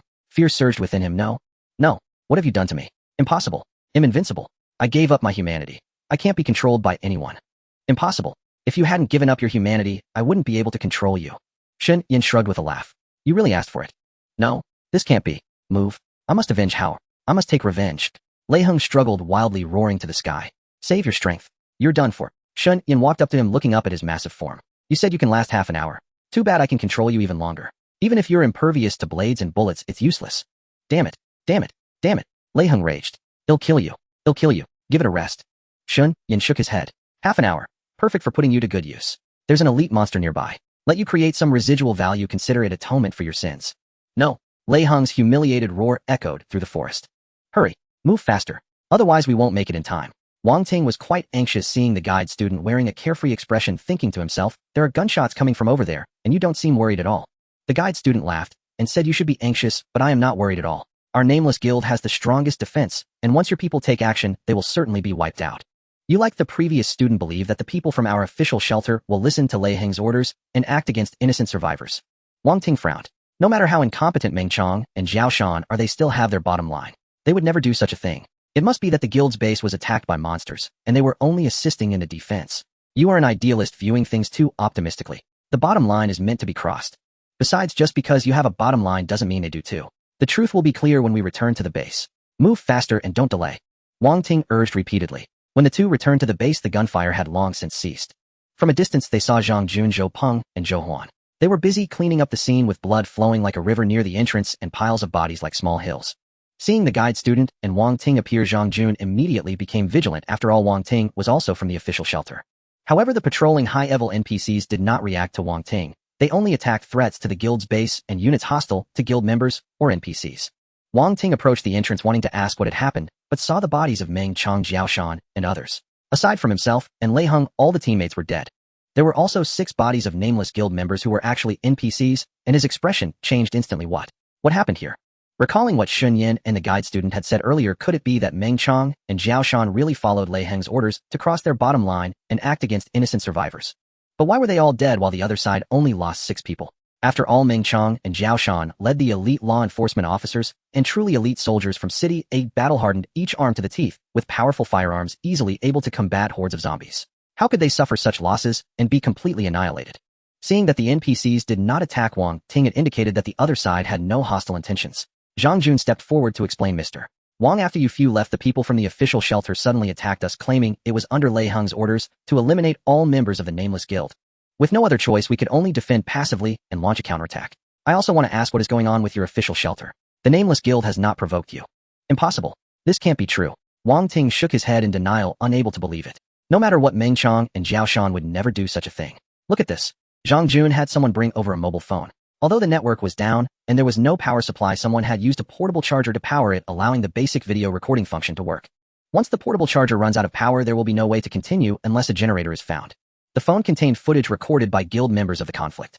At that time, everyone hid in the shadows watching Meng Chong and others battle with the NPCs, including scenes of the official shelters, people launching an active attack. Seeing the entire process, Wang Ting felt utterly ashamed for Meng Chong and Jiao Shan's actions. He had believed that these people could uphold their bottom line only to be slapped in the face by them. They had truly fallen so low as to willingly become Lei Heng's lapdogs, even willing to attack innocent survivors for him. What was even more surprising was that such a well-equipped elite force, which could rampage through the city, was actually beaten to shreds by the Nameless Guild members, with the opposing side suffering only 6 casualties, while Meng Chong and his team were completely wiped out. The Nameless Guild was surprisingly powerful. To be honest, Wang Ting had previously thought that with the apocalypse, even if the survivors changed jobs, they wouldn't be much stronger against modern weapons. But the battle scenes in the video opened his eyes. The members of the Nameless Guild coordinated perfectly, with warriors breaking through the official shelter's formation, rampaging and disrupting the team's synergy, while archers and mages from afar constantly output damage arrows and fireballs raining down, and priests providing shields and healing for everyone, even able to withstand bullets. If not for the astonishing power of the submachine guns, which could continuously fire and shatter shields, the opposing side might not have had any casualties at all. In the end, when Meng Chong and others realized something was wrong and hastily attempted to retreat, a large number of thieves appeared out of nowhere, using stealth skills to control them, and quickly reaped their lives, leading to their complete annihilation. It seems that even firearms are not invincible. Once these professionals grow stronger, they will become even more terrifying, and in the end, with missiles and nuclear weapons, ordinary firearms may not even hurt them. He returned the phone to Zhang Jun and apologized decisively. I'm sorry. I didn't expect them to have fallen so low, willingly becoming Lei Heng's lapdogs and doing such things. I was unaware of this matter and was not involved at all. This is just their private stance and does not represent me, nor can it represent the official shelter of City A. I can tell. If you harbored hostility like them, our people would be able to sense it. Zhang Jun glanced at the nearby patrolling high-level NPCs and nodded in response.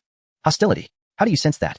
Wang Ting was puzzled, not knowing that those patrolling NPCs had a hostility detection function capable of automatically distinguishing enemies. I will report this matter to my superiors. Can I take the bodies and their weapons? These supplies must not fall into the wrong hands.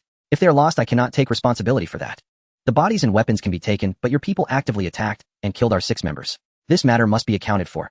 Zhang Jun said it can't just be swept under the rug, as if nothing happened, right? Of course, given that such a thing happened, we will definitely provide you with a satisfactory response. I will contact my superiors first and report this matter. Wang Ting felt a headache coming on. After all, Lei Hong was highly valued by the superiors, and the entire official shelter relied on the Lei family's resources. He wondered if the superiors would cover for him, considering the resources. When Lei Hong returns, will the members of the Nameless Guild attack this behind-the-scenes mastermind? Wang Ting did not believe he was truly dead. After all, he knew that Lei Hong had traded a large amount of resources for various life-saving items. It was likely that the most precious life-saving items in the entire area were in his possession. What he did not know was that the mastermind Lei Hong had turned into a half-human, half-corpse elite monster at that moment, already close to death, being controlled by Shen Yan's corpse-controlling tome, humiliatingly fighting monsters for him. After reporting to the superiors, they were also shocked. Lei Hong's influence was indeed significant. Resources in the apocalypse meant everything and could sway the situation. It was normal for Meng Chong and Jiao Shan to work for him. The question is, how could the Nameless Guild be so powerful? Lei Hong took only the elite of the elite with him, and yet they were completely wiped out while the other side only lost 6 people.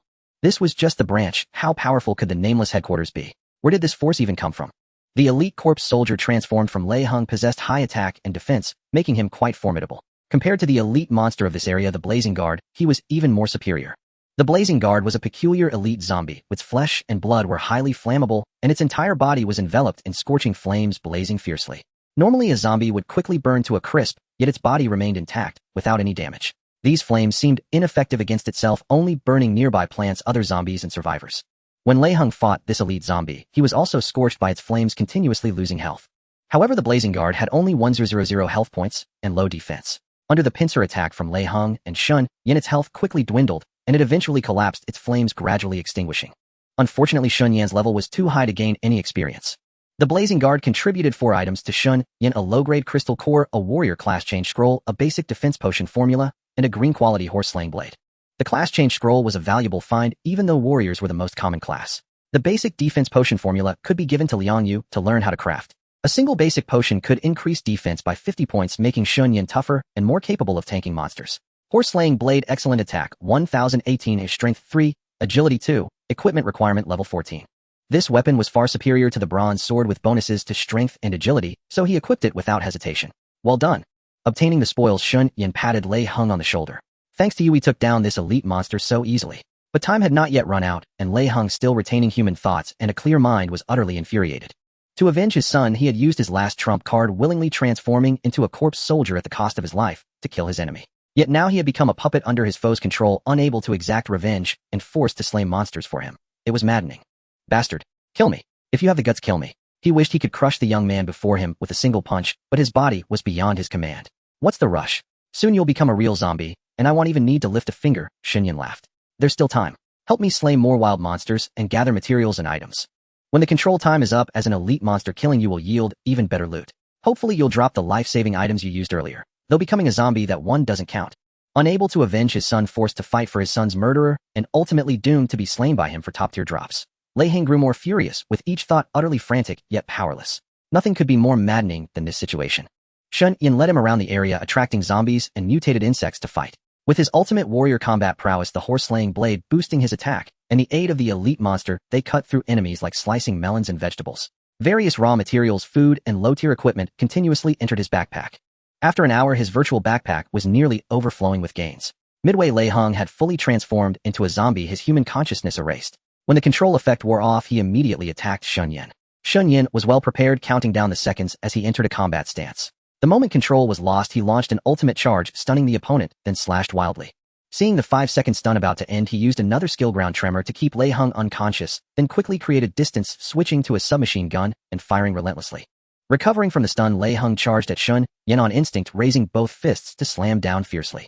Shen Yan dodged to the left with a leap, slashing the horse-slaying blade at Lei Hong's waist. A damage number appeared along with an indication that the target was poisoned, continuously losing health.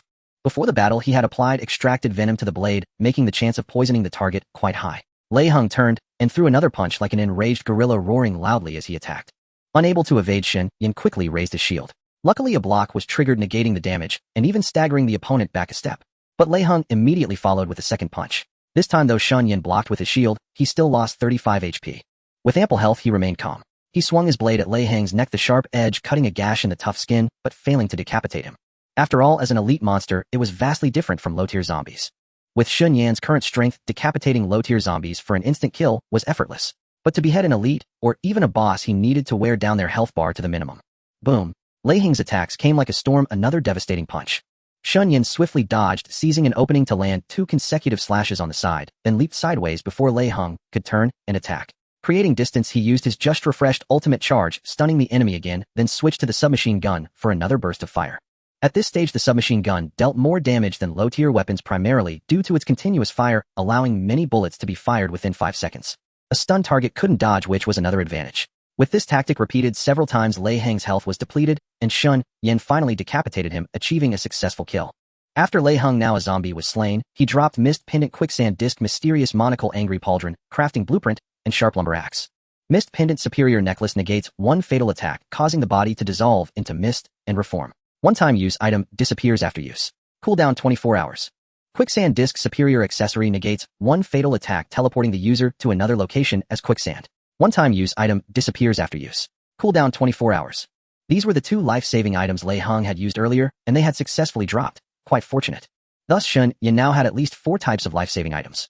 Though each had a cooldown, using 1 of each type per day allowed him to avoid 4 fatal attacks. With 10,000 of each item, as long as he didn't act recklessly, death was nearly impossible. Mysterious Monocle Superior Accessory, when equipped, allows the wearer to see peculiar information. Typically, an elite monster wouldn't drop 3 superior items in a row. The probability was too low. However, since Lei Hao was a human transformed into a zombie, these superior items had been acquired through resource exchanges, so they appeared as extra drops. The description of this monocle was somewhat vague. When equipped, allows the wearer to see peculiar information. What kind of peculiar information? Shen Yan equipped it in an accessory slot, and looked around, but noticed no changes. Angry Pauldron Crafting Blueprint was for blacksmiths, allowing them to craft a fine-quality blue metal pauldron. Its defense was 3 times higher than Shen Yan's current white pauldron, so he plans to have Fei Fei craft it to boost his strength. Sharp Lumber Axe Attack 59, increases woodcutting speed by 10. This axe was a carpenter's specialized tool, enhancing woodcutting efficiency, and would be given to Zhang Xiaowan. The official shelter adopted a cautious stance. Although they had lost 2 major figures, Meng Chong and Zhao Shan, along with the accompanying law enforcement officers and soldiers, it was their side that had initiated the conflict. The opponent had demonstrated overwhelming strength, and recklessly engaging them as enemies would lead to unimaginable consequences. Wang Ting reported that he had witnessed Lei Hao being killed by an obscure member of the Nameless branch, but the shelter's supreme commander refused to believe it. Everyone knew that Lei Hao had traded supplies for the most powerful survival novice package items in a city, so he could not be easily slain. A private message revealed no such name, suggesting he might be in a state of false death. The commander decided to mediate personally once Lei Hao returned to the base, believing that with most of his entourage dead, Lei Hao would not be foolish enough to confront the Nameless Guild alone. Following the Supreme Commander's instructions, Wang Ting could only wait for Lei Hao resolving to act according to circumstances to prevent the Nameless branch from truly killing him, as he would otherwise be unable to report to his superiors. But instead of Lei Hao, only Shen Yan returned wearing an ant helmet. Was he actually alive? Could it be that Lei Hao was truly dead? Impossible. Wang Ting's eyes nearly bulged out. Lei Hao possessed so many precious life-saving items. All such items that had appeared in a city were likely in his hands, along with submachine guns and grenades. How could such weaponry and equipment be bested by a college student? Zhang Jun and the others breathed a sigh of relief when they saw Shen Yan. Although they knew nothing of Shen Yan's true identity, he was after all the investor of the Nameless branch. All members relied on his supplies for survival. Otherwise, how could they enjoy a life free from worries about food and drink? If he died, they would have to worry about their own survival in the future. Shen Yan returned from outside wearing the monocular glasses, all the way constantly observing distant wild monsters, trees, and buildings. But the information displayed was exactly the same as before, unchanged. What was the use of these glasses? Could it be a completely useless piece of junk? Impossible. It had an excellent quality. How could it be worthless? In his confusion, his gaze fell on Zhang Jun and the others, and his eyes suddenly widened. Previously, the information on monsters had not changed. Now he discovered that when his gaze focused on survivors, a new information box appeared. Zhang Jun Faction Affiliation Shen Yan Faction Loyalty 68 Personal Affinity 70, he turned his head to look again. Wang Ting Faction Affiliation Lu Tang Faction Loyalty 59 Personal Affinity 23, he suddenly understood this remarkable monocular glasses could reveal a survivor's faction affiliation loyalty value and personal affinity toward him. How could this be considered merely an excellent piece of equipment? It was practically a divine artifact. Zhou Peng Faction Affiliation Shen Yan Faction Loyalty 75 Personal Affinity 77, Zhou Huan Faction Affiliation Shen Yan Faction Loyalty 60 Personal Affinity 59. Zhang Jun, Zhou Peng, and Zhou Huan all had loyalty values above the passing line, and their affinity toward him was acceptable. The loyalty of other branch members ranged from a low of 20 to a high of 40, while their affinity varied widely from a low of 0 complete strangers to a high of 30 casual acquaintances. Wang Ting's 23 points indicated a newly acquainted stranger. This was incredibly powerful. How did you come back? Where's Mr. Lei? Wang Ting stood up and walked toward Shen Yan, unable to believe his eyes. What surprised? Shen Yan retorted with a smile. In your view, should I have been killed by Lei Hao? I hope no one dies. Wang Ting sighed. Lei Hao had quite a few life-saving trump cards. How could? I've seen them. Shen Yan said dismissively. That guy really had many life-saving items, but they meant nothing to me. I'm stronger than him, so he's dead. Hearing this, Wang Ting thought to himself the people of the Nameless Branch were terrifying. Meng Chong and Zhao Shan's elite forces had been completely wiped out, and Lei Hao with all his life-saving items had died at the hands of an obscure member of the branch. He did not know that Shen Yan was level 25, the hidden leader of the Nameless Branch. Since he wore a mask, all information appeared as question marks, making it impossible to see his true details.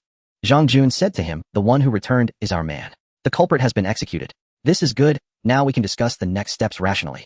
Indeed, since Lei Hao was dead, there was no need to worry about him returning and clashing with the Nameless Branch, nor to fret over mediation. Wang Ting could only privately message his superior reporting Lei Hang's death and asking for further instructions. Supreme Commander Lu Tang was also greatly shocked upon learning of Lei Hang's demise. Was the Nameless Guild truly this powerful? That was Lei Hao who had traded over 10 tons of food for so many life-saving items. He likely possessed all the survival novice package items in the entire A-City area. How could the opponent still kill him? Lei Hang's death was not good news.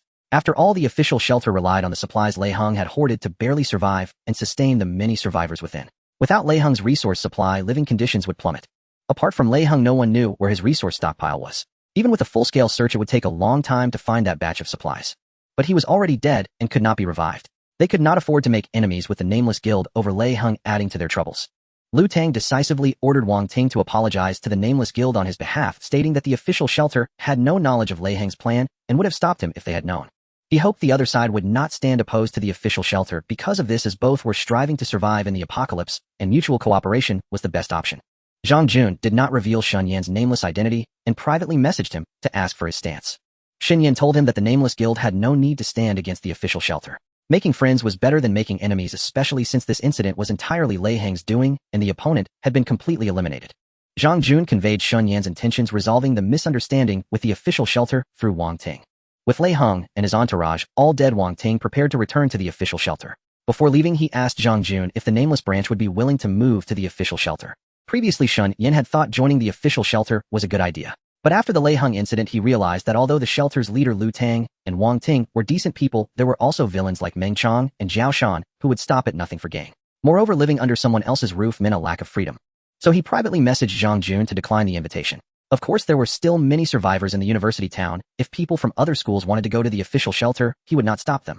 Zhang Jun relayed the message. Wang Ting then made a regional announcement recruiting survivors willing to accompany him to the official shelter.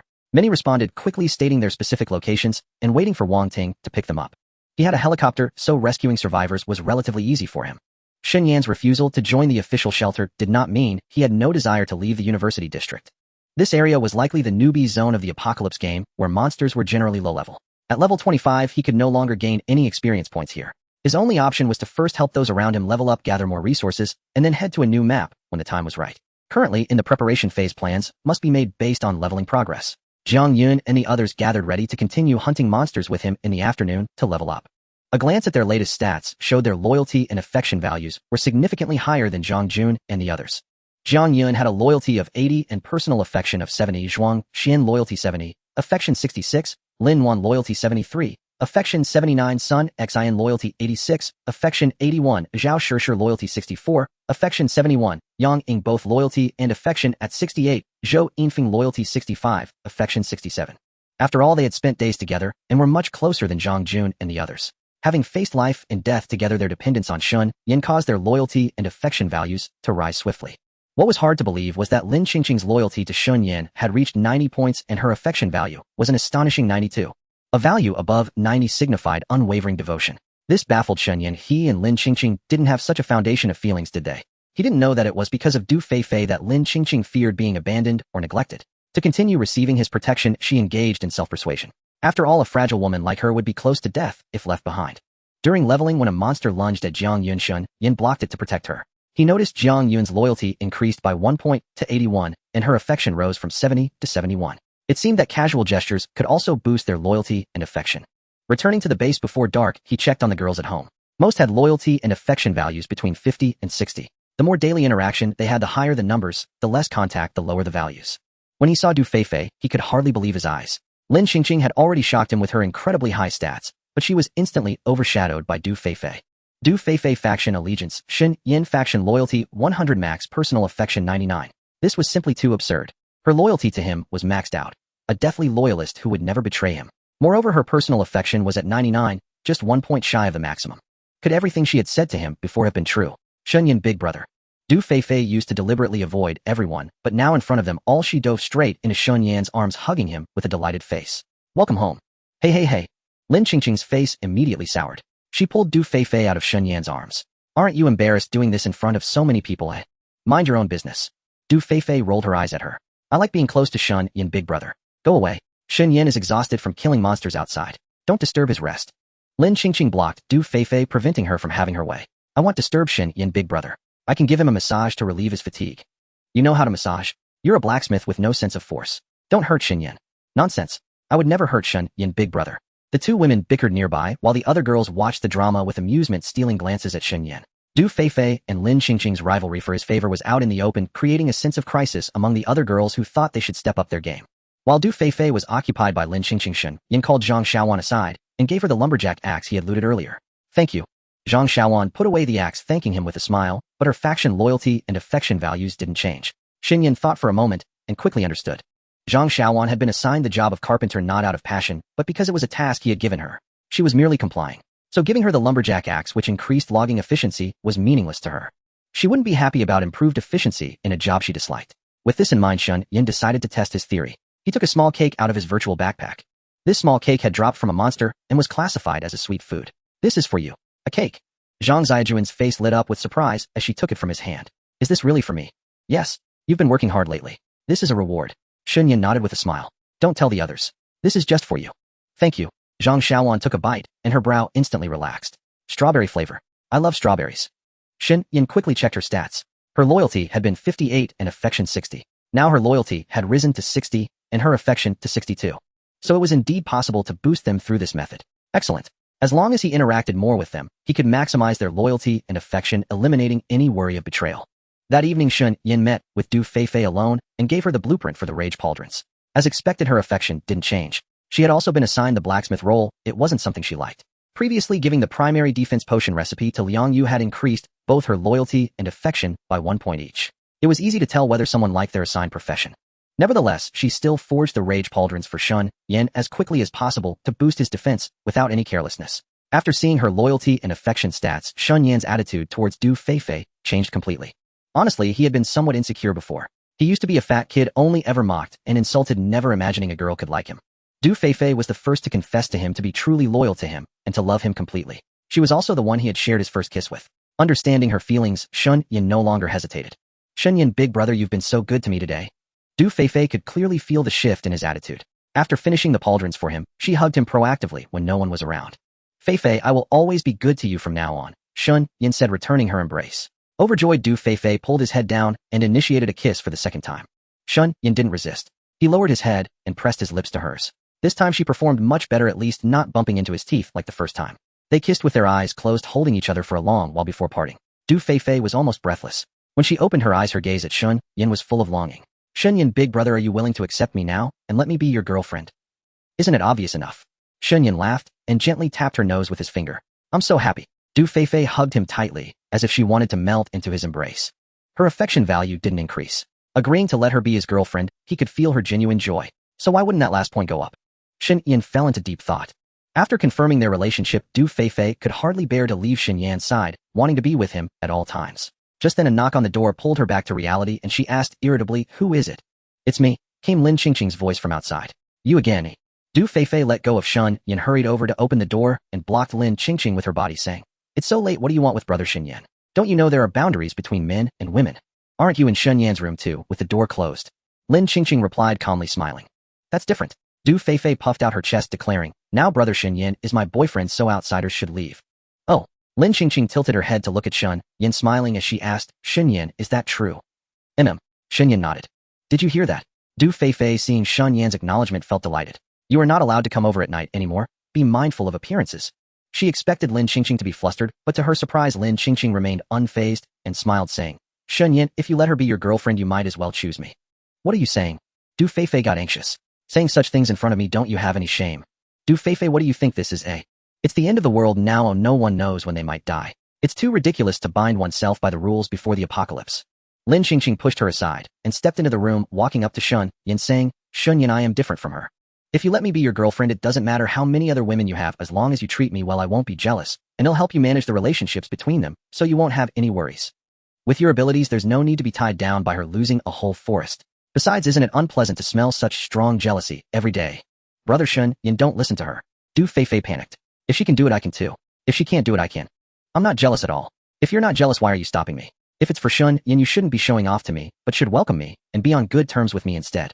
Lin Qingqing walked beside Shen Yan, gently leaning on his shoulder, saying, denying your jealousy while showing it all over your face. Someone like you will only create discord at home and add trouble for Shen Yan. Nonsense. I would never cause trouble for brother Shen Yan. Du Feifei was clearly no match for Lin Qingqing and was being led by the nose. Shen Yan glanced at Lin Qingqing, thinking that this innocent girl truly couldn't match her. No wonder before the apocalypse, even someone with Lei Hao status couldn't gain any advantage over her. Shen Yan, what do you say? Lin Qingqing looked down at him, smiling as she wrapped her arms around his neck. Would you prefer a jealous little girl who can't help you with domestic affairs, or me, a good woman who understands and can relieve you of worries? You are not a good woman. Du Feifei rushed over, intending to pry her hands off Shen Yan's neck, but doing so would only confirm Lin Qingqing's words and label her as a jealous woman. She could only hug Shen Yan from the other side, saying, Brother Shen Yan, I won't cause you any trouble. You have to believe me, I can do better than her. Shen Yan found it amusing and turned to look at Du Feifei, thinking that she had fallen into Lin Qingqing's trap. Before he could speak, Lin Qingqing smiled at Du Feifei and said, really? I don't believe it. You can't even tolerate me, and we were good sisters who supported each other through tough times. How could you possibly? Who said that? Du Feifei's expression was conflicted. After some internal struggle, she reluctantly said to Lin Qingqing, then, if Brother Shen Yan wants you, I will peacefully coexist with you. Shen Yan, since she said so, can I be your girlfriend? Lin Qingqing leaned close to Shen Yan's face, her posture alluring. This wasn't a dream, was it? Shen Yan felt a bit dazed. Before the apocalypse, he wouldn't dare to have such beautiful dreams, but now in this apocalyptic scenario, he had this kind of treatment. Du Feifei and Lin Qingqing hugged him tightly from both sides, waiting for his response. Shen Yan sat between them, contemplating how he should choose. At this moment, a light knock interrupted his thoughts, and a male and two females looked towards the door. Chef Wang Yan appeared, holding a plate of steaming pastries, smiling as she knocked on the open door. Sorry to interrupt. With the third person arriving, Du Feifei and Lin Qingqing quickly stood up. It didn't matter if they were competing for attention behind closed doors, but it would be awkward if others saw. Wang Yan entered the room and placed the pastries on the table, saying, I made some pastries myself, not from a recipe. Can you help me taste them and let me know if they need any improvements? Perfect timing. Feifei and Qingqing are here too, let's enjoy together. Shen Yan approached the table, grabbed a piece, and after tasting it nodded in praise. Not bad. Your skills are good enough to open a dessert shop. Du Feifei and Lin Qingqing also relaxed from their earlier awkwardness, nodding as they ate the pastries. What a lively scene. What are you all doing? Another girl appeared outside the door, led by Jiang Yun. I made some pastries and wanted Shen Yan's opinion. Wang Yan said, waving back. There are plenty more, do you want to try? Sure. Jiang Yun and the others rushed in, and the room instantly became crowded and lively. Wang Yan went to get more pastries and drinks. Jiang Yun suggested relaxing a bit and playing a game. After all, since the apocalypse began, every day had been oppressive, and everyone was on edge with little time to unwind. Tonight they could afford to stay up late, enjoying this rare moment of liveliness and releasing the pent-up stress. The game was simple. Everyone would write on paper slips and stick them on each other's foreheads, then guess what was written on their own by asking questions. Everyone enjoyed the pastries and drinks, immersing themselves in the game, creating a warm and cheerful atmosphere. Du Feifei and Lin Qingqing also broke free from the awkward atmosphere, quickly getting involved and seemingly forgetting their earlier battle, eagerly participating in the game. Shen Yan had never played this game, nor had he played with so many girls before. Seeing everyone letting loose and having fun, his previously repressed mood began to ease, and he laughed out loud when someone guessed wrong or misled others. Everyone had a great time, and it was almost 1 in the morning when they gradually dispersed, returning to their own rooms. However, before leaving, they agreed to gather often in the future to play games, believing that having fun together was better. Shen Yan didn't mind. He realized that this game had increased the loyalty and goodwill of all the girls towards him aside from Du Feifei, which was a good thing for him. Zhang Jun reported to Shen Yan that Wang Ting had been dominating the university town area in recent days. Aside from the 1,000 faculty and students willing to join the nameless branch, over 5,000 other survivors wished to join the official shelter. After all, representing the official authority of city, it made it easier to gain the trust of survivors who were willing to seek refuge there. Zhang Jun had influence at this school, and faculty and students scattered across other areas could be persuaded by him to abandon the opportunity to go to the official shelter in city, choosing instead to stay and join the guild, an already considerable feat. Next, the official shelter would dispatch more transport helicopters to pick up those willing to join them. Shen Yan had no objections. An unofficial guild, obscure and unknown, recruiting 1,000 people was already impressive. Once its reputation grew, it would naturally attract more survivors. There was no need to rush. The official shelter's transport planes soon arrived, beginning rescue operations for trapped survivors across the university town. Shen Yan's side was not idle either. The faculty and students who chose to join the guild were gradually freed under their rescue efforts and escorted to the guild's base. The official shelter ferried away waves of survivors while the nameless branch brought its own faculty and students back in turn. Among those heading to the shelter were people who knew members of the nameless branch. Before leaving, they privately messaged their friends trying to persuade them to come to the official shelter, arguing it was safer and had more resources, far superior to a suddenly emerging private guild. Having received temporary relief supplies from the official shelter before departure, they naturally felt grateful. Those who joined the nameless branch meanwhile had immediately received supplies distributed by the guild and found it quite satisfactory, hoping to persuade their friends to stay. In the end, neither side could convince the other, and the matter was temporarily dropped. Wang Ting led his team back to the official shelter, settled the rescued survivors, and soon received a new task from Lu Tang, to locate the exact place where Lei Hao had hidden supplies. This task was far from simple, for Lei Hao had concealed the supplies with great cunning. Before the apocalypse, one could have accessed city surveillance to quickly investigate, but now with a global blackout rendering all cameras useless, the only option was to conduct a thorough search of places Lei Hao had previously visited, and even then success was not guaranteed. Thus, besides Wang Ting, Lu Tang dispatched several other teams. As the shelter's scale grew, resource consumption was alarming, and failing to locate Lei Hao's hidden supplies would spell trouble. The survivors who arrived at the official shelter were initially overjoyed. Here, sturdy walls kept out zombies and mutant insects, armed police and elite soldiers patrolled with loaded weapons, and 2 meals were provided daily, far better than the hunger they had endured while trapped. Lei Hao was one of them. Upon reaching the official shelter, he felt a renewed sense of hope. Here there were dedicated dormitories, immaculately clean. Although he had to share with 7 or 8 others, it was far superior to the dirty, chaotic, and unsafe buildings they had been trapped in. Though everyone who joined the shelter had to work, either joining combat teams to search for supplies and hunt zombies, or handling logistics like moving supplies and reinforcing defenses, the workload was heavy, yet exchanging labor for survival resources felt entirely fair. He found life here quite good and contacted his friend Jiang Yuxing, who had stayed with the nameless branch. I've been at the official shelter for a few days and the conditions here are really decent. Want me to apply for you? If you can convince a few more people there, they can send a plane to pick you up. Jiang Yuxing quickly replied, are the conditions really that good there? Our nameless branch treatment is pretty good too. How many people per dormitory there? The guild offers single-person dorms, very comfortable. You actually have single-person dorms. Lei Hao was somewhat surprised, but considering the smaller population in the university town compared to the official shelter's scale, it seemed reasonable. We have a large number of armed police and elite soldiers on patrol with guns, 247, so zombies and mutant creatures can't enter the shelter. It's very safe. No need to live in constant fear, we can live normally. Jiang Yuxing quickly replied, our guild base has high-level professionals guarding it, 247, also very safe. I heard that during the last conflict with the official shelter, the shelter's elite were wiped out, while we only lost 4 or 5 professionals. So did that mean the nameless branch's defenses were stronger than the official shelter's? Lei Hao hurriedly said, at least we get 2 meals a day, morning and evening, enough to fill our stomachs. When we go out with the team, there's a chance to get food from zombies and mutant creatures. Much better than going hungry. You only get 2 meals a day. Jiang Yuxing was surprised. We at the nameless branch have 3 meals, breakfast, lunch, and dinner, with meat, vegetables, fruits, and pastries, very nutritious. By the way, what equipment did they issue you when you went out to fight? Equipment. Oh, we can all get basic weapons like baseball bats, fruit knives, stuff like that, things previous shelter members scavenged from city buildings. What about armor? No armor, you have to get it from killing monsters. Is that so? Do you have job change scrolls?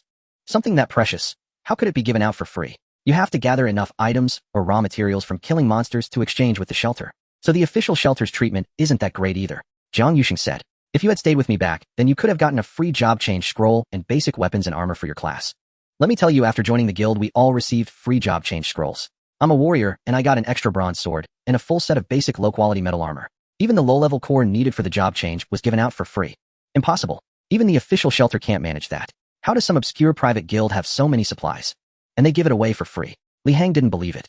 Let me tell you, our nameless guild is incredibly powerful. Because there's a big shot behind it. No one knows his real identity, but everyone calls him Nameless. This big shot has a terrifying underground network and controls countless resources. The nameless branch in City A is just a tiny pawn in his hands. Maybe his pawns are spread all over the country, even the world. Would you consider coming back and joining our nameless branch? As soon as you join, you'll get a job change scroll like me. Besides warriors, there are thieves, archers, mages, and priests to choose from. If you don't want to fight, various life profession job change scrolls are also free.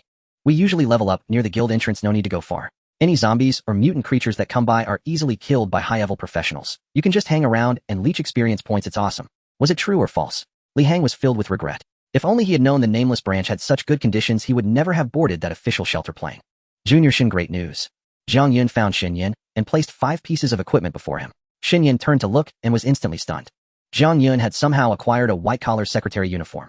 A white blouse stretched taut over her voluptuous curves, paired with a black pencil skirt that accentuated her perfect-shaped silhouette. Below, black stockings and high heels clicked rhythmically as she walked, and a pair of gold-rimmed glasses perched on her nose, exuding an undeniable aura of a mature woman. Any man, not just Shen Yan, would find it impossible to look away. Seeing Shen Yan's speechless, Jiang Yun felt a hint of pride, gently waving her hand before his eyes. Junior Shen snap out of it. Shen Yan rubbed his nose and asked curiously, Senior, are you playing dress up? Where did you get that outfit? Someone on the World Channel is trading clothes for food. They must be living in a clothing store or mall. I traded some food for my size. Does it look good? Jiang Yun sat on the table, tilting her head. It looks good, but wouldn't the guild uniform be better?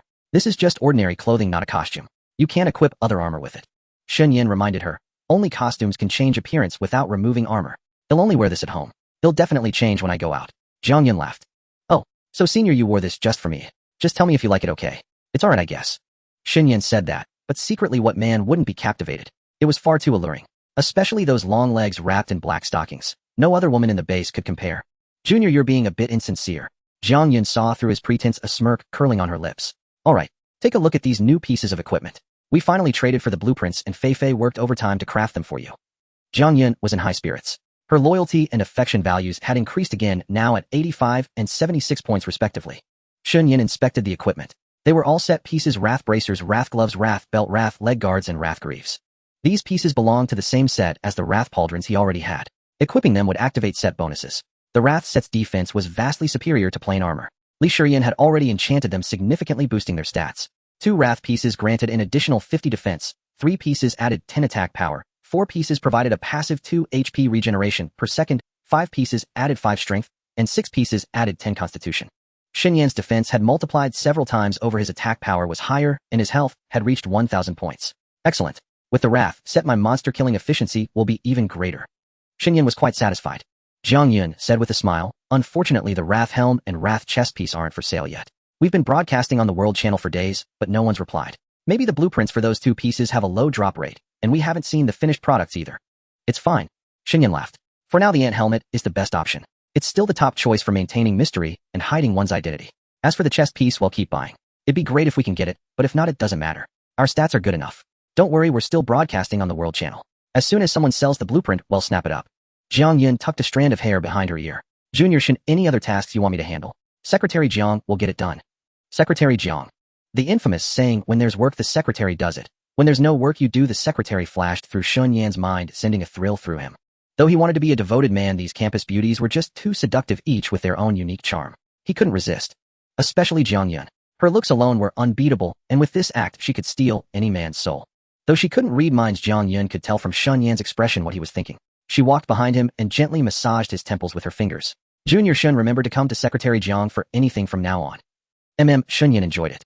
City message: an NPC merchant caravan has appeared in the eastern district of a city. The caravan leader Qian Baiwan is seeking help from all players. In 3 days, a large horde of monsters will attack the caravan's outpost.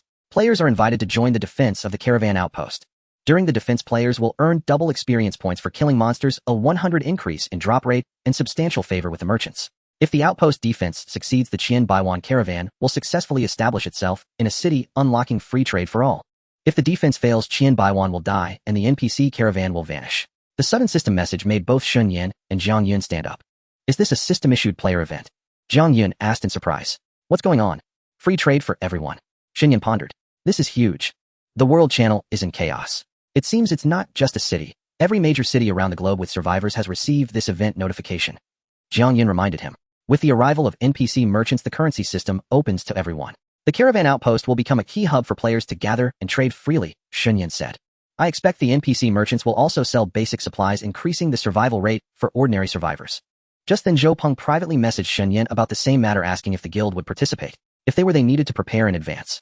Zhang Jun informed Shen Yan that the official shelter had reached out. Wang Ting had extended an invitation, hoping that the nameless branch could send personnel to assist the official shelter. They had also invited other survivor groups within a city to head to the eastern district early. Ideally, they wanted to protect the NPC caravan outpost, as the free trading system would benefit all player groups in a city. It was said that official shelter teams from other cities had also exchanged information with Liu Tang. They were taking this event very seriously, instructing official personnel to actively recruit survivor teams in their respective cities and do everything possible to ensure success. Shen Yan thought it over carefully and decided to participate in the event. After all, the double experience and double drop rates during the event would greatly aid in improving their strength. He replied to Zhang Jun, Zhou Peng, and Zhou Huan, instructing the nameless branch to prepare in advance, mobilize all combat classes, and head to the eastern district together. He told them to contact Wang Ting and convey that the Nameless branch was willing to send people to participate in the event. The official shelter welcomed this, offering to send planes to pick up all participating survivors from the Nameless branch. The time was set for 2 days later, asking the Nameless branch to make preparations in advance. 2 days was plenty of time. Shen Yan had Zhang Jun draft a list of participants and ensure that the base's ongoing operations were well organized so that the base wouldn't be in danger after the main combat force left. Fortunately, with the NPC team present, as long as the life profession stayed put at the base, it should be fine. In order to participate in the NPC Merchant Convoy Defense Battle, Shen Yan decided to expedite the process, allowing Jiang Yun, Lin Qingqing, Zhuang, Xian Lin Nuan, and Sun Xin to level up as much as possible so that they could tackle monsters more easily. Thus, they did not bring any life skills, and the 5 of them set off to grind monsters like mad. His attack power was now much stronger, easily able to annihilate ordinary wild monsters and withstand their attacks with ease. Jiang Yun and the others also possessed some combat abilities to assist in battle, which was a significant improvement compared to when they first started. The current monster clearing strategy was straightforward. They would slaughter their way to the area where the elite monsters resided, rapidly leveling up through the experience gained from both wild and elite monsters. To the south of their base lay an elite mutated spider level 15, capable of spraying highly corrosive venom that most survivors would avoid. Shen Yan and his group charged directly into the elite mutated spider's territory, entering the battle without hesitation. Thanks to the protective shield granted by Jiang Yun, Shen Yan felt no fear of the venom. As long as the shield was intact, the venom would be blocked and could not harm him. With Shen Yan's charge and earth-shattering abilities, along with Zhuang Xian's rogue sneak attacks and Lin Wan's charges, they took turns using their control skills, leaving the elite mutated spider in a constant state of dizziness.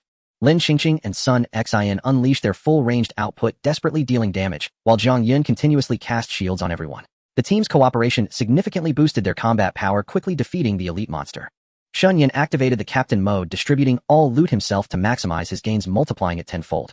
Fortune smiled upon them. Aside from some basic materials, the elite mutated spider dropped a skill book, a freezing spell for mages that could freeze an enemy for 8 seconds. He handed the book to Sun Xin to learn, adding another new control skill to their arsenal, making monster hunting even easier. After defeating the elite mutated spider, the group hurried towards another elite monster. They took a brief rest during their journey for lunch. By afternoon, they arrived at the elite monster area, targeting the jester monster.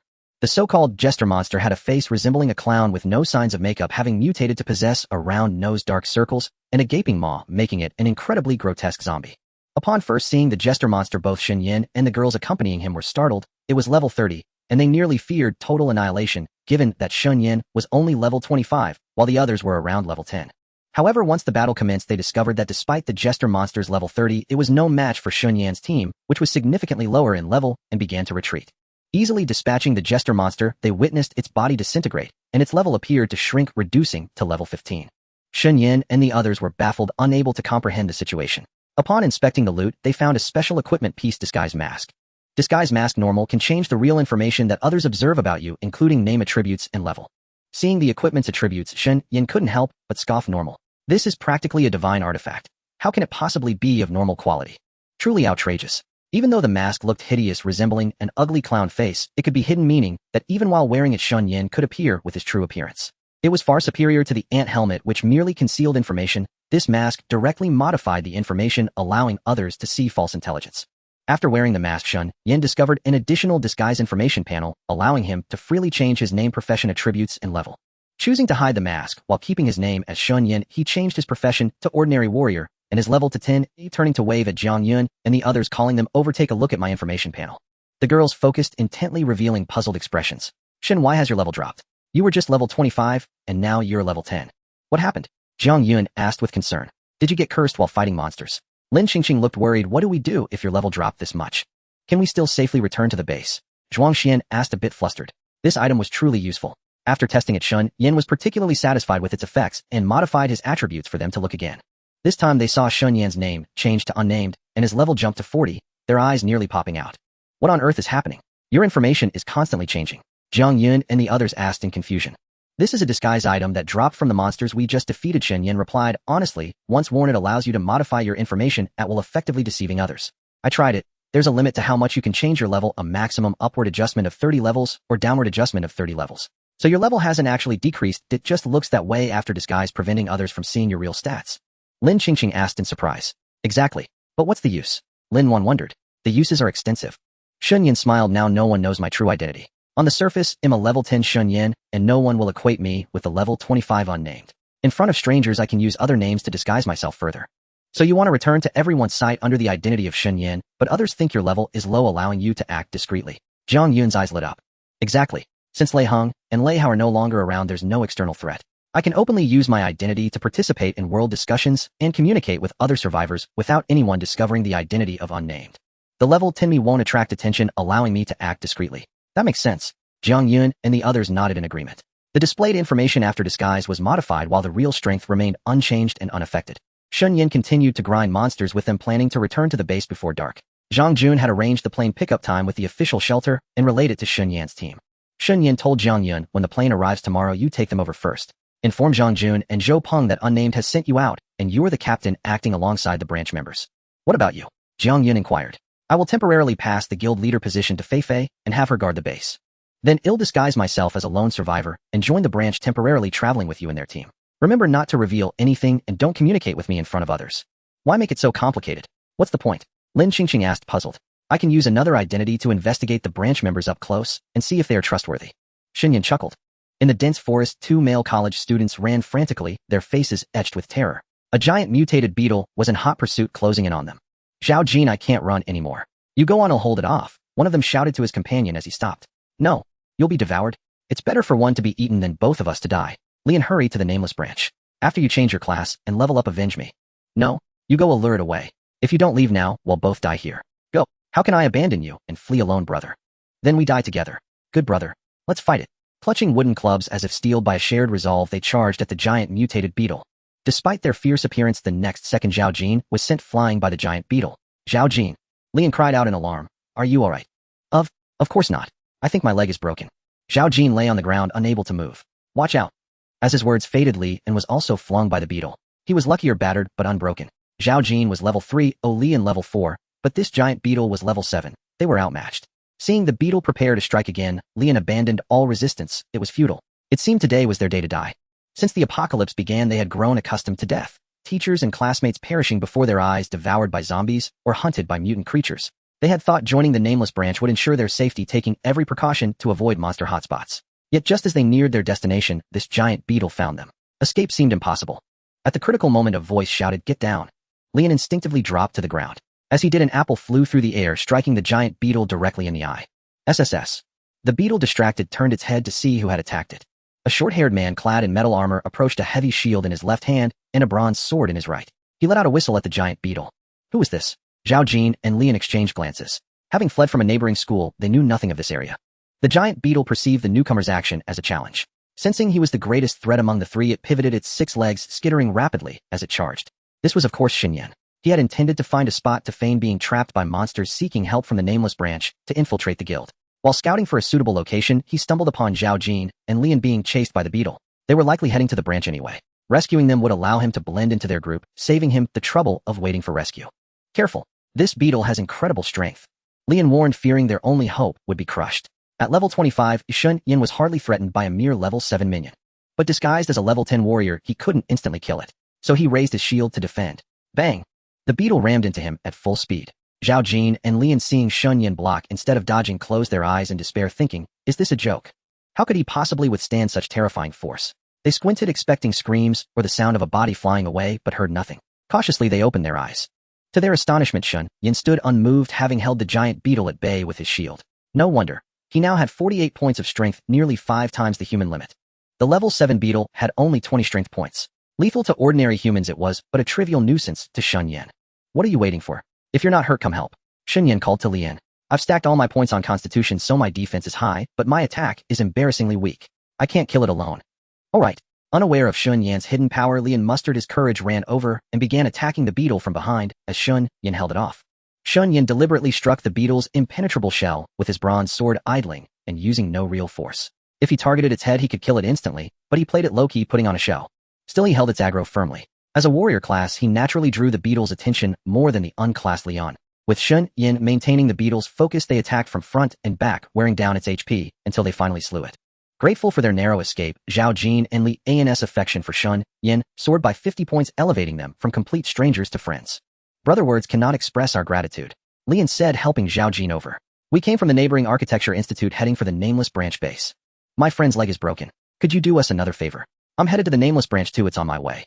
Shen Yan nodded with a smile. Let's take turns carrying him. It's not far. Thank you. Zhao Jin was even more moved. Your name is Shen Yan, a level 10 warrior. That's amazing. I'll repay your kindness. From now on, you're my good brother Zhao Jin. And mine too, Lian. Whatever you need, just say the word. Lian vowed, thumping his chest. After their declarations, Shen Yan noticed that their blank faction affiliations had changed, now bearing his name, Shen Yan, with a loyalty of 80 points each. He hadn't expected to pick up 2 underlings on the side. It wasn't a wasted trip. Lian and Shen Yan took turns carrying Zhao Jin, resting when tired, detouring around monster zones, and finally reaching the nameless branch's base. At the entrance, branch members on guard spotted them and approached. Halt. State your identities. I'm Lian, and this is Zhao Jin. We contacted you earlier coming from the Architecture Institute. Lian stepped forward. We ran into trouble on the way. This classmate Shen saved our lives. He was also coming to the branch, so we came together. Wait. The member checked the list and found Lian and Zhao Jin's pre-registration. They had privately messaged Zhou Peng yesterday saying they'd arrive today. As for Shen Yan, though he hadn't registered, he had saved their lives, came with them, and was clearly a classed warrior at level 10, a solid combatant. He was welcomed. Shen Yan successfully joined the nameless branch, receiving the guild uniform along with Zhao Jin and Lian. Due to Zhao Jin's leg fracture requiring prolonged rest for recovery, and Lian's low level, even after obtaining the class change item with Zhao Jin, they remained at the branch headquarters, unable to participate in the NPC caravan's base defense battle. However, shortly after Shen Yan joined the guild, someone approached him requesting his participation in a team tasked with a mission in the Eastern District. Shen Yan, who had originally come for the NPC caravan's base defense battle, anticipated that they would actively seek his involvement as a level 10 warrior, and he agreed on the spot. Everyone gathered near the entrance awaiting the official shelter's aircraft. Blending into the crowd, Shen Yan kept a low profile, attentively listening to Zhang Jun's pre-battle mobilization, his skills as a former teacher quickly rousing the group's spirits. Hey. As he listened intently, someone wove through the crowd to his side, tapping his shoulder twice. You look just like our classmate Shen Yan, and your name's exactly the same. Shen Yan turned around. After a close look, the person grew more certain. It's really identical. But our Shen Yan was much heavier, like 2 of you. The speaker was indeed a former classmate of Shen Yan's, though they had rarely interacted and were quite unfamiliar. Shen Yan replied with a smile. What if it's really me, just slimmed down after taking a body-tempering pill? Whoa, you're really Shen Yan. The other person was stunned at first, then exclaimed. Yeah, amazing. Is the body-tempering pill that powerful? It made you lose an entire person's weight. If you don't believe me, you can try it. No thanks. That stuff's way too expensive. I can't afford it. Where did you get the body-tempering pill, eh? Pure luck. It dropped from a monster. That's some insane luck. Hey, come over here. Can you recognize him? It's Shen Yan. The 300 gene Shen Yan. The classmate turned to call over several other companions or survivors from neighboring classes. Really? The face is definitely Shen Yan's. That's unbelievable. He took a body-tempering pill. Something so precious. No wonder so many people are spamming the world chat to buy body-tempering pills. It's incredible. Who would have thought Shen Yan would look so handsome after losing weight? Who could imagine that big guy turning out like this? Shen Yan personally experienced the difference weight loss made. Before, as a 300 gene heavyweight, he had drawn attention, but it was always laced with mockery and strange looks for being so large. Now, however, he saw only envy and jealousy in their eyes. Envy for obtaining the body-tempering pill, jealousy that he had transformed into a handsome youth after losing weight. Jiang Yun and the others wearing their ant helmets arrived at the scene. After exchanging words with Zhang Jun and Zhou Peng, they found a spot to sit and wait for the aircraft. They spotted Shen Yan in the crowd, but pretended not to notice, secretly messaging him instead. Jiang Yun said to him, "Got in so quickly. You're a quite skilled junior, Shen. Just a small trick." Shen Yan replied, "Let's stick to private messages. Don't talk in front of others, you idle blow our cover. Don't worry. We won't expose you." Lin Qingqing messaged him privately, "Shen Yan, look at me." Shen Yan turned to see Lin Qingqing secretly making a finger heart gesture. He couldn't help but smile. "Don't let anyone see. It's fine. If someone spots me, you'll just say I'm asking Sister Yun for money. Won't give you away." Lin Qingqing began making finger hearts with both hands. Shen Yan could only shake his head with a smile. Zhuangxian Lin Nuan and Sun Xin also privately messaged Shen Yan asking what to do next. Shen Yan told them to act as if they didn't know each other for now, at least not openly, and to communicate only via private messages to avoid any slip-ups. Once the official shelter's aircraft arrived, they would fly to the Eastern District and follow the shelter's instructions for the event. He also advised them to stay safe during the event, to slack off rather than get too invested. The girls acknowledged the instructions, indicating no issues. Before the aircraft arrived, Zhang Jun and Zhou Peng began pre-assignments. Excluding Jiang Yun's group of 5, who were nameless, dispatched reinforcements. The branch members were organized into teams by class, each team consisting of 1 warrior, 1 thief, 1 archer, 1 mage, and 1 priest. Shen Yan's team happened to consist of 4 former classmates: the thief Yang Jian, who had first recognized him, the archer Zhu Yun, the mage Wu Tao O, and the priest Wang Yuan, who had spoken with him afterward. The team then joined a 40-person raid group composed of 8 teams, led by school finance teacher Xiaoling Feng. There were over a dozen other full 40-person raid groups with the same configuration, their leaders directly taking orders from Zhang Jun and Zhou Peng, who each commanded their own groups. Admittedly, this arrangement was quite appropriate unified command with raid leaders overseeing team leaders, ensuring precise control over every member, and that all received correct instructions for coordinated action. After a long wait, the official shelter's transport aircraft finally arrived. Wang Ting, the person in charge, personally led the team, welcoming the nameless branch members and Jiang Yun's group aboard. These were helicopters capable of vertical takeoff and landing unaffected by terrain, which proved quite convenient. The aircraft departed the university town, swiftly heading toward the eastern district. En route, Shen Yan saw the team channel conversations. Some members near Zhang Jun and Zhou Peng had overheard their discussion with Wang Ting, relaying crucial intelligence from the official shelter to all team members. The initial concern was Zhang Jun's fear that the helicopters might be attacked mid-flight by mutated flying insects or birds, leading to a crash and total annihilation of the team. Wang Ting informed him that according to detailed intelligence gathered by the official shelter, city A was divided into several zones. Currently, survivor-concentrated areas had lower-level monsters, likely newbie zones populated only by the lowest-tier zombies and relatively low-level mutated creatures. These newbie zones lacked dangerous flying mutants, but observers noted that areas classified as danger zones indeed harbored giant birds. The official shelter's aircraft generally avoided those perilous regions and advised survivors to stay away. Monsters there were all level 20 or above, even reaching level 30 or 40, truly terrifying. Upon hearing this intelligence, Shen Yan's eyes lit up. He was already level 25, and killing monsters in the university town area yielded no experience. He made a mental note of this crucial information, planning to head there later to continue leveling. The location seemed to be the northern industrial zone. When his companions' levels were high enough, they could transfer northward to develop there. The aircraft arrived at the eastern district. The event was scheduled for tomorrow, but the area was already teeming with people. The official shelter's main military force and survivor teams from all over City A had gathered. Qian Baiwan's NPC caravan had also taken up residence in a certain shopping mall building which was to be protected tomorrow. The military had cleared the mall's surroundings of low-tier monsters. As soon as Shen Yan and the others arrived, they were tasked with moving obstacles to encircle the mall, blocking the monsters' advance. Junior Shen, what do you think the NPC merchant caravan will sell? Can we buy all our supplies here in the future? Jiang Yun privately messaged Shen Yan. Not sure. Well, no, once we guard the caravan's base tomorrow. Shen Yan was busy moving obstacles, surrounded by other survivors working alongside him. The women handled lighter tasks in the back, while the heavy labor naturally fell to the men. But with merchants around, players should be able to sell the items they get from defeating monsters and earning game currency, right? Jiang Yun continued. Then players can trade using in-game currency instead of bartering. Pretty much. Could it be that all players in a city will gather here to trade in the future? Maybe everyone will set up new strongholds nearby, forming new survivor clusters around the caravan's base.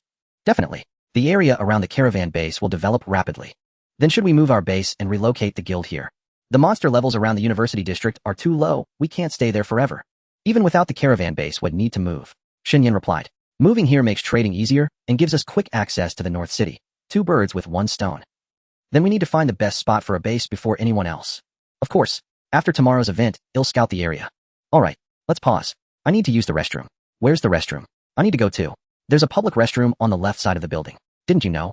The official shelter people have cleared the nearby zombies. It's safe. I didn't notice. I still have a few obstacles to move. They'll go after. Okay. Jiang Yun turned to ask the girl beside her. I'm heading to the restroom.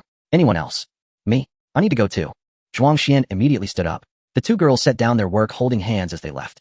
The restroom was spotless. The official shelter crew had been efficient, clearing out the zombies and scrubbing the place clean.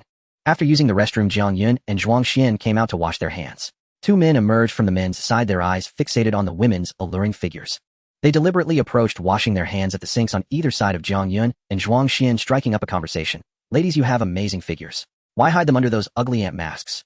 None of your business.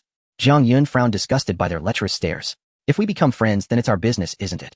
The man on the left reached out to remove Jiang Yun's ant helmet, but she dodged swiftly. Stay away. On Zhuang Xian's side, the man on the right extended his hand, not aiming for her helmet, but trying to wrap his arm around her slender waist. She quickly drew a dagger, forcing the man to retract his hand. What are you doing? A man coming to use the restroom saw this and couldn't help but step forward to question them. Mind your own business. Both men turned around simultaneously, identical spiked clubs appearing in their hands. The would-be rescuer was startled. Checking their stats, he saw they were levels 13 and 14, while he was only level 9. He immediately backed down, shut his mouth, and hurried into the restroom, pretending nothing had happened. Jiang Yun and Zhuang Xian tried to leave quickly to avoid entanglement, but the 2 men pursued them, blocking their path from front and back. Don't be a party pooper, ladies. Show us your faces, let's get to know each other. With bodies like yours, you must be beautiful. And even if you're not, a perfect body like that is more than enough. No need to be shy. Big brother here is the strongest in the West District. Interested in joining my team? The man in front reached out to put his arm around Jiang Yun's shoulder, but she sidestepped to avoid him. Keep your hands to yourself. Jiang Yun pulled Zhuang Xian back against the wall. As the 2 men closed in, Zhuang Xian brandished her dagger to drive them off. Get lost. Stop bothering us. Ooh, a feisty one. I like it. Me too. The men dismissed Zhuang Xian, their faces twisted in lecherous grins as they continued advancing. Shen Yan finished his work and came to use the restroom. Seeing this, fury surged through him. How dare they harass his people? They were courting death. Just as he was about to step in, someone else beat him to it. Several girls from the Nameless Guild's branch rushed over, blocking the two sleazy men and shielding Jiang Yun and Zhuang Xian. Seeing a group of girls in Nameless Guild uniforms, the two creeps backed off slightly, but refused to leave. In the strongest in the West District. Don't be ungrateful. Can't even get to know you. What do you think you're, fairies? Please leave and stop harassing members of the Nameless Guild. The girl blocking Jiang Yun was a warrior wielding a metal fork with an imposing air. What's so great about the Nameless Guild? They'll be forming my own guild soon. Believe me, you'll crush you all. Who wants to start a war with the Nameless Guild? Zhang Jun arrived with hundreds of Nameless Guild branch members. Someone had privately messaged him that girls close to Wuming were being harassed, so he dropped his work and rallied the guild members nearby. Seeing hundreds of uniformly dressed Nameless Guild members glaring at them, the two sleazy men's bravado evaporated under the overwhelming pressure. Can't even get to know you. What a waste. We're here for the event, not looking for a faction war. Not that we're afraid of you. Knowing they were outmatched, they cursed under their breath and slunk away. Passing by Shen Yan, who was blocking their path, one shoved him rudely. Get out of the way, move. Shen Yan narrowed his eyes. The two men saw he was only level 10 and dismissed him entirely. They had just harassed Jiang Yun and Zhuang Xian, failing in their crude advances. Being shoved aside was tolerable since no real harm was done. But as they turned the corner, their conversation drifted back to him. One said they got lucky because of the numbers. Next time, they wouldn't be so fortunate. The other sneered that having a guild meant nothing. They were just a bunch of green students. Next time they'd make them pay. That attitude made Lei Hao's image flash through Shen Yan's mind. These two were cut from the same rotten cloth. The memories of being bullied before the apocalypse and everything that followed had long severed the restraints in his heart. The harm Lei Hao and his cronies inflicted, the chaos after the world fell, it had shattered the chains that once bound him. Where the law had once forced him to endure, now that tether was broken, his actions veering toward the extreme. He turned and silently followed the two lecherous men, soon disappearing into the end of the road. What happened? Just now someone harassed the members of the Nameless Guild, and the entire guild came over. So quick to establish a guild, that's impressive. I don't even know where to get the items to establish a guild. Look at their uniforms, so formal, it's comparable to the army of an official shelter. Provoking them is simply foolish. Having a guild for protection is great.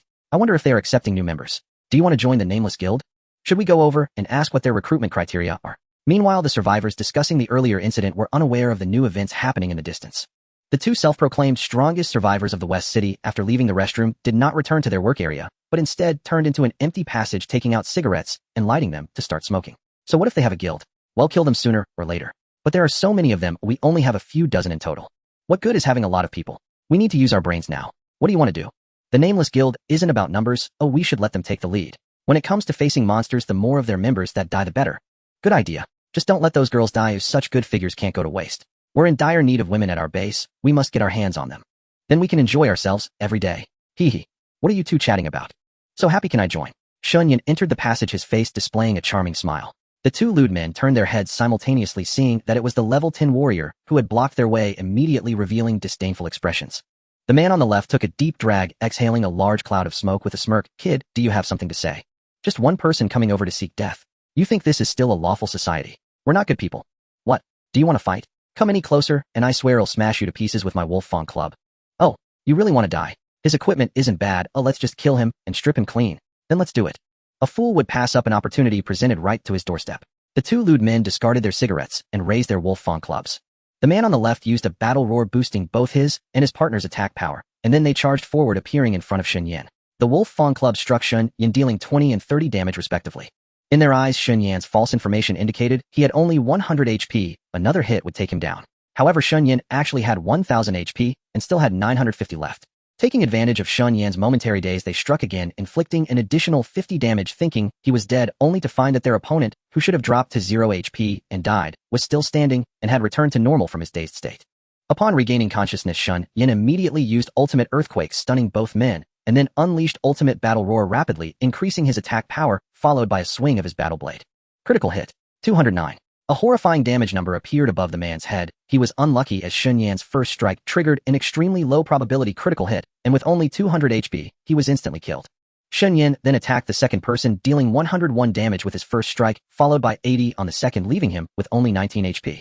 Both of them were 200 HP warriors, which actually made them relatively tanky compared to ordinary survivors, but in front of Shen Yan they were merely small fry.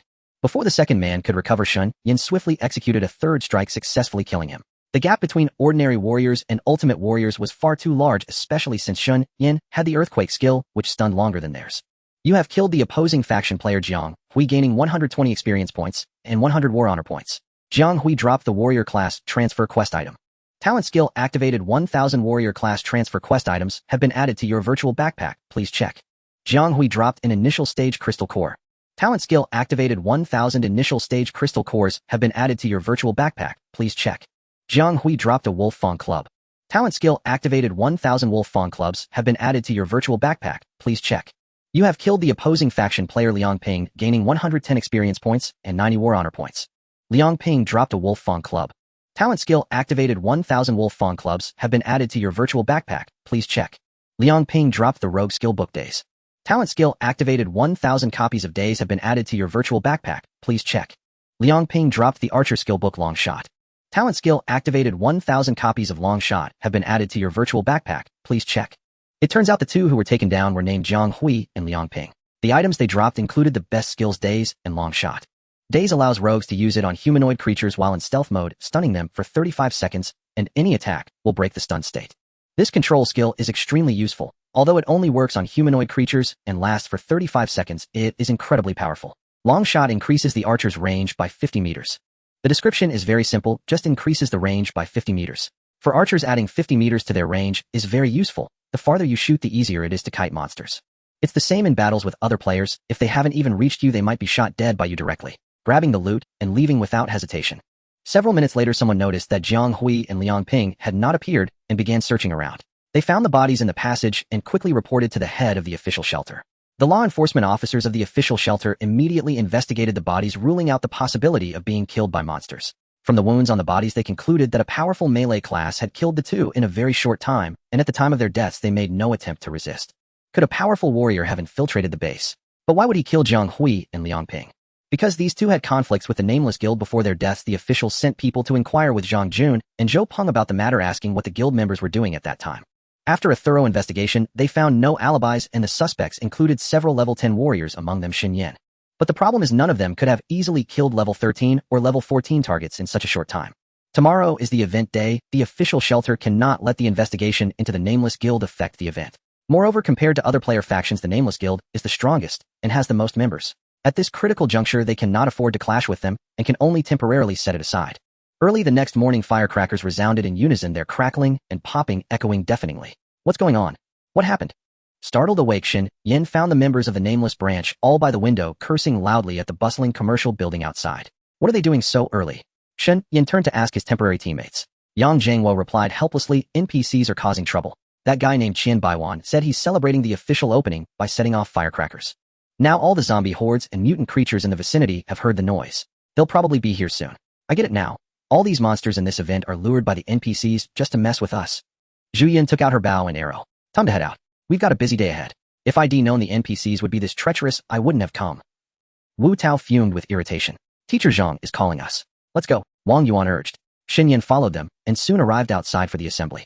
Zhang Jun addressed all members. Let's move out quickly and take position at the first defense line. The monsters will approach soon. Don't waste any time. Stay safe during the battle. I'm not asking you to kill as many monsters as possible. Survival is the main goal. When danger is imminent, don't hesitate to retreat regardless of the mission's success. Understood. Understood. The crowd responded in unison. The team marched in full force and soon reached the outermost barrier fence. The soldiers from the official shelter had arrived earlier. In fact, some had been standing guard through the night, and these were just completing their shift change.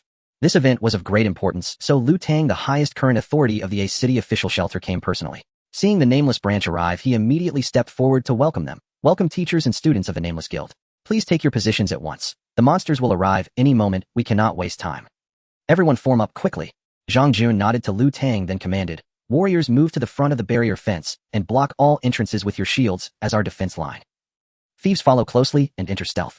Any monster that breaks through must be ambushed and controlled, immediately cooperating with the warriors to slay it. Archers and mages ascend the high platforms. Once the monsters enter range, launch your attacks and do your best to hold the main force outside.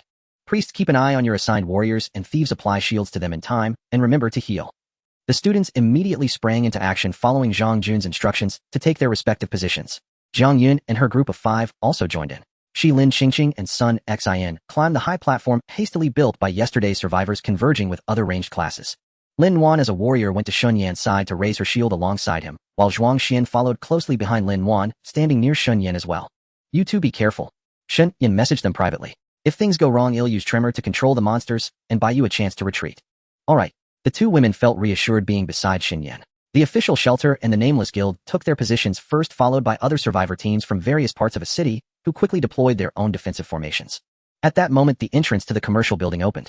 A portly, affluent-looking middle-aged man emerged holding a megaphone flanked by staff and bodyguards in all-black suits. He shouted to everyone, "Ladies and gentlemen, welcome to the Qian's Enterprise Caravan Base. Today is the grand opening of our Qian Corporation. Please eliminate all invading monsters and ensure that my opening ceremony is not disrupted. After the monsters are vanquished, the Qian's Mall will open to all survivors in a city. Our goods include various foods, beverages, daily necessities, as well as all basic materials, semi-finished products, and crafted items for life professions. We will also purchase monster-dropped equipment and items from all players at high prices and sell them at fair rates. The first wave of monsters has appeared. Everyone fight to the death to protect the mall." As his words fell, dense zombie armies materialized around the mall, staggering forward. "All attention, prepare for battle." Lu Tang ordered loudly, raising his own firearm ready to engage. "Protective shield," Shen Yan called out, and Wang Yuan immediately cast a basic protective shield on him. Jiang Yun also cast a shield on Lin Wan. All the priests on site sprang into action, casting protective shields on the warriors and thieves of their respective teams, their eyes locked onto the health bars. Monsters are in range. Open fire. The military's thermal weapons were formidable in the early stages, with far greater range than archers and mages.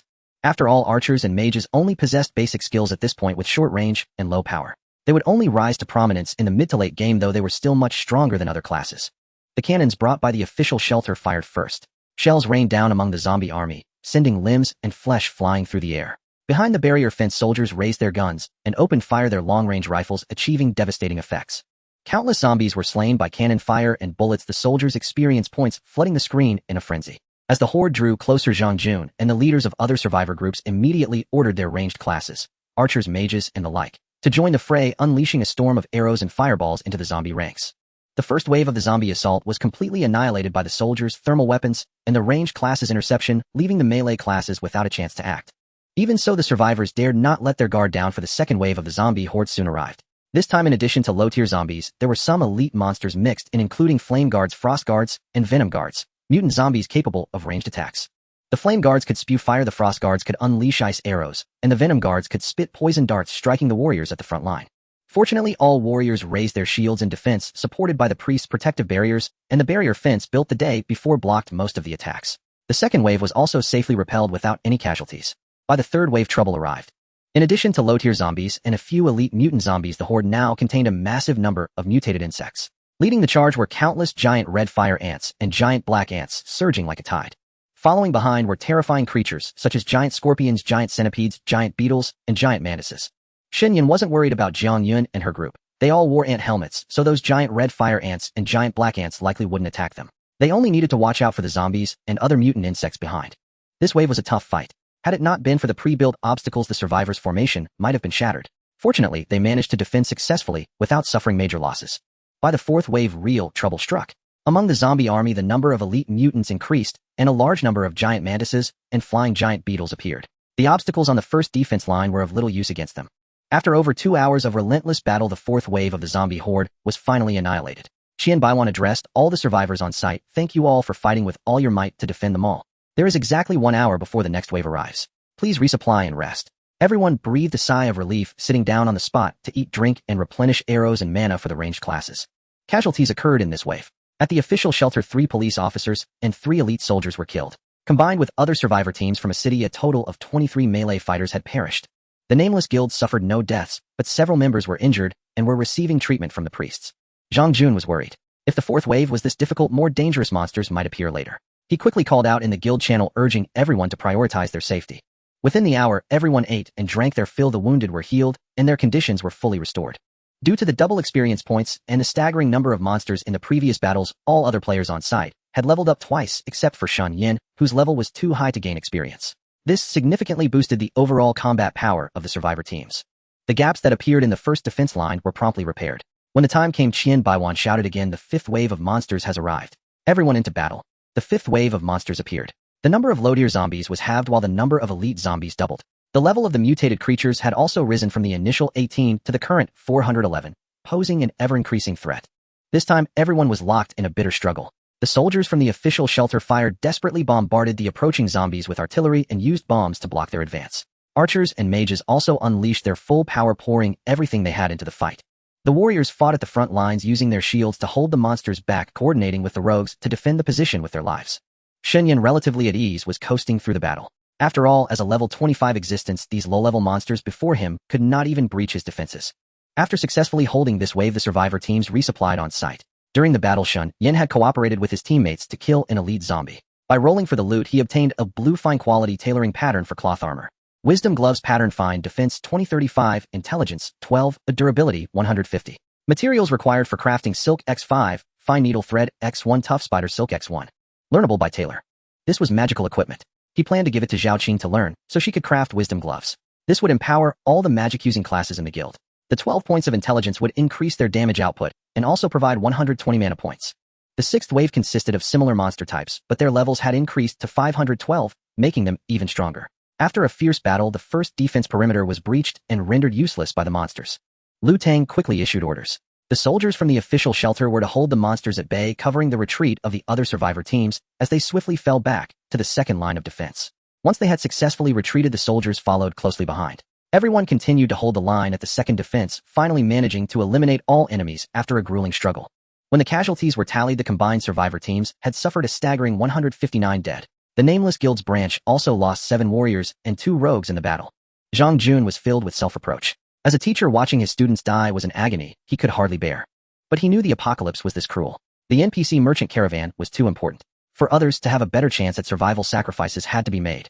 During the 6th wave, Shen Yan received a valuable item from the loot distribution, the simple hand grenade. It was dropped by a soldier zombie, dealing a fixed 500 damage with a blast radius of 12 meters. In anyone else's hands, this was a one-time area effect damage item. But in his hands, it became 10,000 hand grenades. Although killing minor monsters at level 25 was quite easy and his efficiency in leveling others was not low, this item was still superior. It was equivalent to gaining an area effect attack magic that could be used 10,000 times. By gathering a large horde of monsters together, he could simply throw a grenade to blast them all to death, reaping a massive amount of experience points. He wasn't the only one to obtain grenades. Other survivors also acquired similar items from the battle, as there were a large number of zombies in a city's urban area that had transformed from police officers and soldiers, and they could drop firearms and various types of bombs. Since other survivors had already been using grenades to kill monsters in battle, Shen Yan's use of them wouldn't seem out of place. So when the 7th wave struck, he seized the opportunity to throw a few, blasting apart large groups of approaching low-tier zombies. His virtual backpack was now crammed full of various items, with not a single slot left. Trading and mailing were impossible during combat. So gritting his teeth, he began deleting groups of the least valuable raw materials one by one to free up enough slots. This was to ensure he wouldn't miss out on acquiring top-tier items from killing high-level monsters. After a grueling fight, the 7th wave was finally cleared by 3 in the afternoon. With so many mutated monsters and their increasing levels, the battles were growing progressively harder. Qian Baiwan shouted, "The final wave of monsters will arrive in 1 hour. Everyone hurry and resupply, restore your condition. The last wave will feature a mutated boss, an incredibly fearsome creature. But if we defeat it, everyone will receive generous rewards. As long as we successfully crush this final wave, my caravan can establish itself here, and the opening ceremony will be concluded successfully." Hearing that a mutated boss was coming, the survivors quickly resupplied and restored their status. Following Liu Tang's orders, they all retreated to the very last line of defense. Zhang Jun called out through the guild channel, "So far our guild has lost 48 members. Please everyone be extremely careful. In the upcoming boss fight, we must act cautiously and not be reckless. Everyone pull yourselves together. We have to fight to survive." Zhou Peng followed up with a shout. "Junior Shen, don't charge to the front during the boss fight." Jiang Yun privately messaged Shen Yan. "Let the soldiers from the official shelter take the lead. We'll provide support from the rear. Don't worry, I value my life too much." Shen Yan replied immediately. "Shen Yan, you can't die." Lin Xing also messaged him privately. "You're our backbone. Take it easy when fighting the boss. He'll be careful." Zhuang Xian, Lin Wan, and Sun Xin each reminded Shen Yan to be careful during the boss fight. To them, he was the pillar of their team, the one they all relied on. Only if he survived could they have hope for their own survival. Shen Yan replied to each of them, reassuring them. To his surprise, even the temporary team members Yang Zhengwo, Zhu Yun, Wu Tao, and Wang Yuan called out to him in the team channel, telling him not to charge forward during the boss fight and to let the other survivors take the brunt of it. The hour passed quickly. Qian Baiwan shouted at the top of his lungs, "The monsters are coming. Everyone be on alert." The moment the words left his mouth, the ground began to tremble. In the distance, a colossal, pitch-black, terrifying, mutated scorpion burst forth from the earth. Its massive body was like Godzilla. As it moved, towering buildings crumbled and giant trees were snapped in half. It looked down upon all the survivors with a shocking presence. At the same time, countless mutated elite zombies and mutated elite creatures appeared, surging towards the mall in a mighty tide. Dark Demon Scorpion World Boss. Level 28. HP 500000. How can there be a level 28 boss? No way. and it has 5,000 HP. Can we even fight this? Someone cried out in despair. After all, the vast majority of survivors were still between levels 10 and 20, the boss level was far too high. Commander Liu, at a time like this, your official shelter should deploy fighter jets for bombardment, otherwise these monsters will be hard to hold off. The leader of a survivor team said to Liu Tang, if we had fighter jets we would have used them long ago. Do you think we'd be waiting until now? Liu Tang replied helplessly, the military base in City A hasn't been recaptured yet. These transport helicopters were only brought out by our soldiers during missions. Only by taking the military base can we use the fighter jets. Without fighter jets, can't we at least drop a few missiles? A boss with 5,000 HP is too terrifying. First of all, the missiles are at the missile base, which is even harder to recapture than the military base. The number of zombies there easily exceeds 100,000, all fully armed elite soldiers. With our current weapons and the pitifully small number of people in the shelter, defeating them is highly unlikely. We can only proceed step by step. Liu Tang said. Then what do we do? Besides the big boss with 5,000 HP, there are so many elite monsters. How can we fight them? We can't hold out, can we? Who says we can't hold out? Liu Tang shouted to everyone through the regional channel, brothers. This is the last wave, we must hold the line. We will use artillery fire to cover the boss and its surrounding monsters, drawing its attention and leading it to the military defense zone. However, we can't hold off such a terrifying boss for long either. During this time, everyone must go all out to eliminate the other elite monsters as quickly as possible and free up forces to support us. Only by gathering everyone's strength can we possibly kill it. As his words fell, the military immediately launched an attack, and artillery fire erupted incessantly. Thermal weapons dealt fixed damage, and numbers of varying sizes soon appeared above the boss head: 50, 60, 100, 500, 800, representing the damage inflicted by different weapons, bombs, and cannons. The boss was indeed attracted and turned to advance toward the military defense zone. Seeing this, the survivors ignited with hope. Fortunately, the military had ample firepower. Though the boss was terrifying, it was not invincible. Thus, everyone shifted their focus to the elite monsters the boss had brought. The faster they could eliminate them, the sooner they could concentrate fire on the boss, striving to defeat it before it destroyed the shopping mall building. With the third line of defense set up in advance, and the soldiers raising their shields to block, the elite monsters could not easily break through and were held at bay. Thieves assisted the warriors by using ambushes to control the monsters and slow their advance, while archers and mages unleashed relentless attacks from the rear. Sometimes several squads targeted a single elite monster simultaneously. With proper tactics, though many lower-level survivors tragically fell, the others continued to fight, with full force, none fleeing. Elite monsters fell one after another, and Shen Yan's team claimed the kill reward for one of them. The thief Yang Jingwo obtained a green-quality dagger and immediately equipped it for higher damage. The archer Zhu Yun received a necklace with 5 agility, boosting her damage. As well, Wu Tao acquired a recipe for a low-level mana potion, a crucial item for magic classes, and Wang Yuan got a cloth armor with 15 healing effect, enhancing his healing output. As for Shen Yan, he received a warrior's heart. Warrior's heart, using it grants a class quest, and completing the quest yields a special reward. He used the warrior's heart immediately, and a quest prompt appeared: kill 100 elite monsters. The number instantly jumped to 5,100 upon accepting the quest. It turned out that elite monsters killed by other players on the battlefield during the event also counted towards Shen Yan's progress, as all survivors were considered the same faction and part of one team, sharing the kill count. This was excellent news for Shen Yan. Although killing 100 elite monsters wasn't a problem for him, given enough time it would take a while. Now with the survivors working together, 100 elite monsters would be gathered quickly, and the number could even multiply several times over. He threw himself into the battle, taking down elite monsters alongside the other survivors. The quest number rapidly increased, soon reaching 100%. He finished off the monster before him and quickly completed the quest. Quest message: congratulations on completing the class quest, Warrior's Heart. You have received a special reward, Technique Master. Technique Master, a special warrior skill. Upon use, you gain the skill Technique Master, reducing the cooldown of all warrior skills, including passives and actives, by 10%. He opened his backpack and used it immediately, and the skill automatically transformed into Ultimate Technique Master. Ultimate Technique Master reduces the cooldown of all warrior skills by 90%. The normal version was 10%, enhanced was 30%, super was 60%, and the ultimate version actually reduced cooldowns by 90%. This special skill was incredibly overpowered. Shen Yan's ultimate charge had a cooldown of 1 minute, now reduced to 6 seconds. Earthshaker's cooldown went from 5 minutes to 30 seconds. With the cooldowns of 2 control skills reduced, they could be used much more frequently, boosting Shen Yan's combat power to an unimaginable degree. If paired with equipment that further reduced skill cooldowns, it might even lead to 0 cooldown skills, which would be even more absurd. No wonder it required 100 initial grade spirit cores to class change into an ultimate warrior. It was terrifying. Afterward, many more high-quality items dropped, including low-level skill books for thieves, archers, mages, and priests, as well as equipment for different classes. These were distributed among the temporary teammates. Shen Yan took nothing, and as his teammates' strength increased, they later obtained a warrior group attack skill book, Sweep, which they gave to him without hesitation. Sweep deals damage equal to strength multiplied by 1.5 to enemies in a fan-shaped area, affecting up to 4 targets. Cooldown 3 minutes. This is the normal effect. The enhanced version deals strength multiplied by 2.5 5 damage to up to 6 targets. The super version deals strength multiplied by 3. 5 times damage to up to 8 targets. Shen Yan directly transformed it into ultimate sweep, dealing strength multiplied by 5 damage to up to 10 targets. With his strength at 48 points, he could deal 240 damage to 10 targets in the fan-shaped area. These elite monsters had HP ranging from 100 to 1800, and a single sweep dealt more damage than a critical hit with its low probability. With a base cooldown of 3 minutes reduced to 18 seconds by Technique Master, Shen Yan's damage output became even more ferocious. If it was this effective against monsters, it was even more devastating against humans. Unlike Shen Yan, who had stacked Constitution and wore Constitution-boosting gear, few survivors had over 100 HP. Enemies like Jiang Hui and Liang Ping could be instantly killed with ease. With the sweep skill, the pressure on Shen Yan's side eased considerably. Coupled with his temporary teammates leveling up and gaining better equipment and skills, killing monsters became even easier. Other survivors also grew stronger in battle, and united they gradually eliminated all the elite monsters surrounding the boss. As the elite monsters dwindled in number, the survivors who had freed themselves began to assault the boss, the Dark Scorpion, with a frenzy. Archers and mages dealt ranged damage while warriors and rogues charged in for close combat, yet the numbers that appeared were modest, hovering between 5 and 15. After all, the boss level was too high, granting it damage reduction. Survivors of significantly lower levels could not inflict full damage.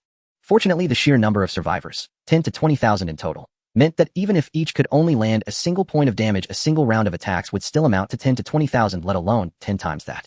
Coupled with the fixed damage from the military's firearms earlier, the Dark Scorpion, which had seemed overwhelmingly formidable with its 500 HP, had now lost a significant portion, leaving it with just over 100,000.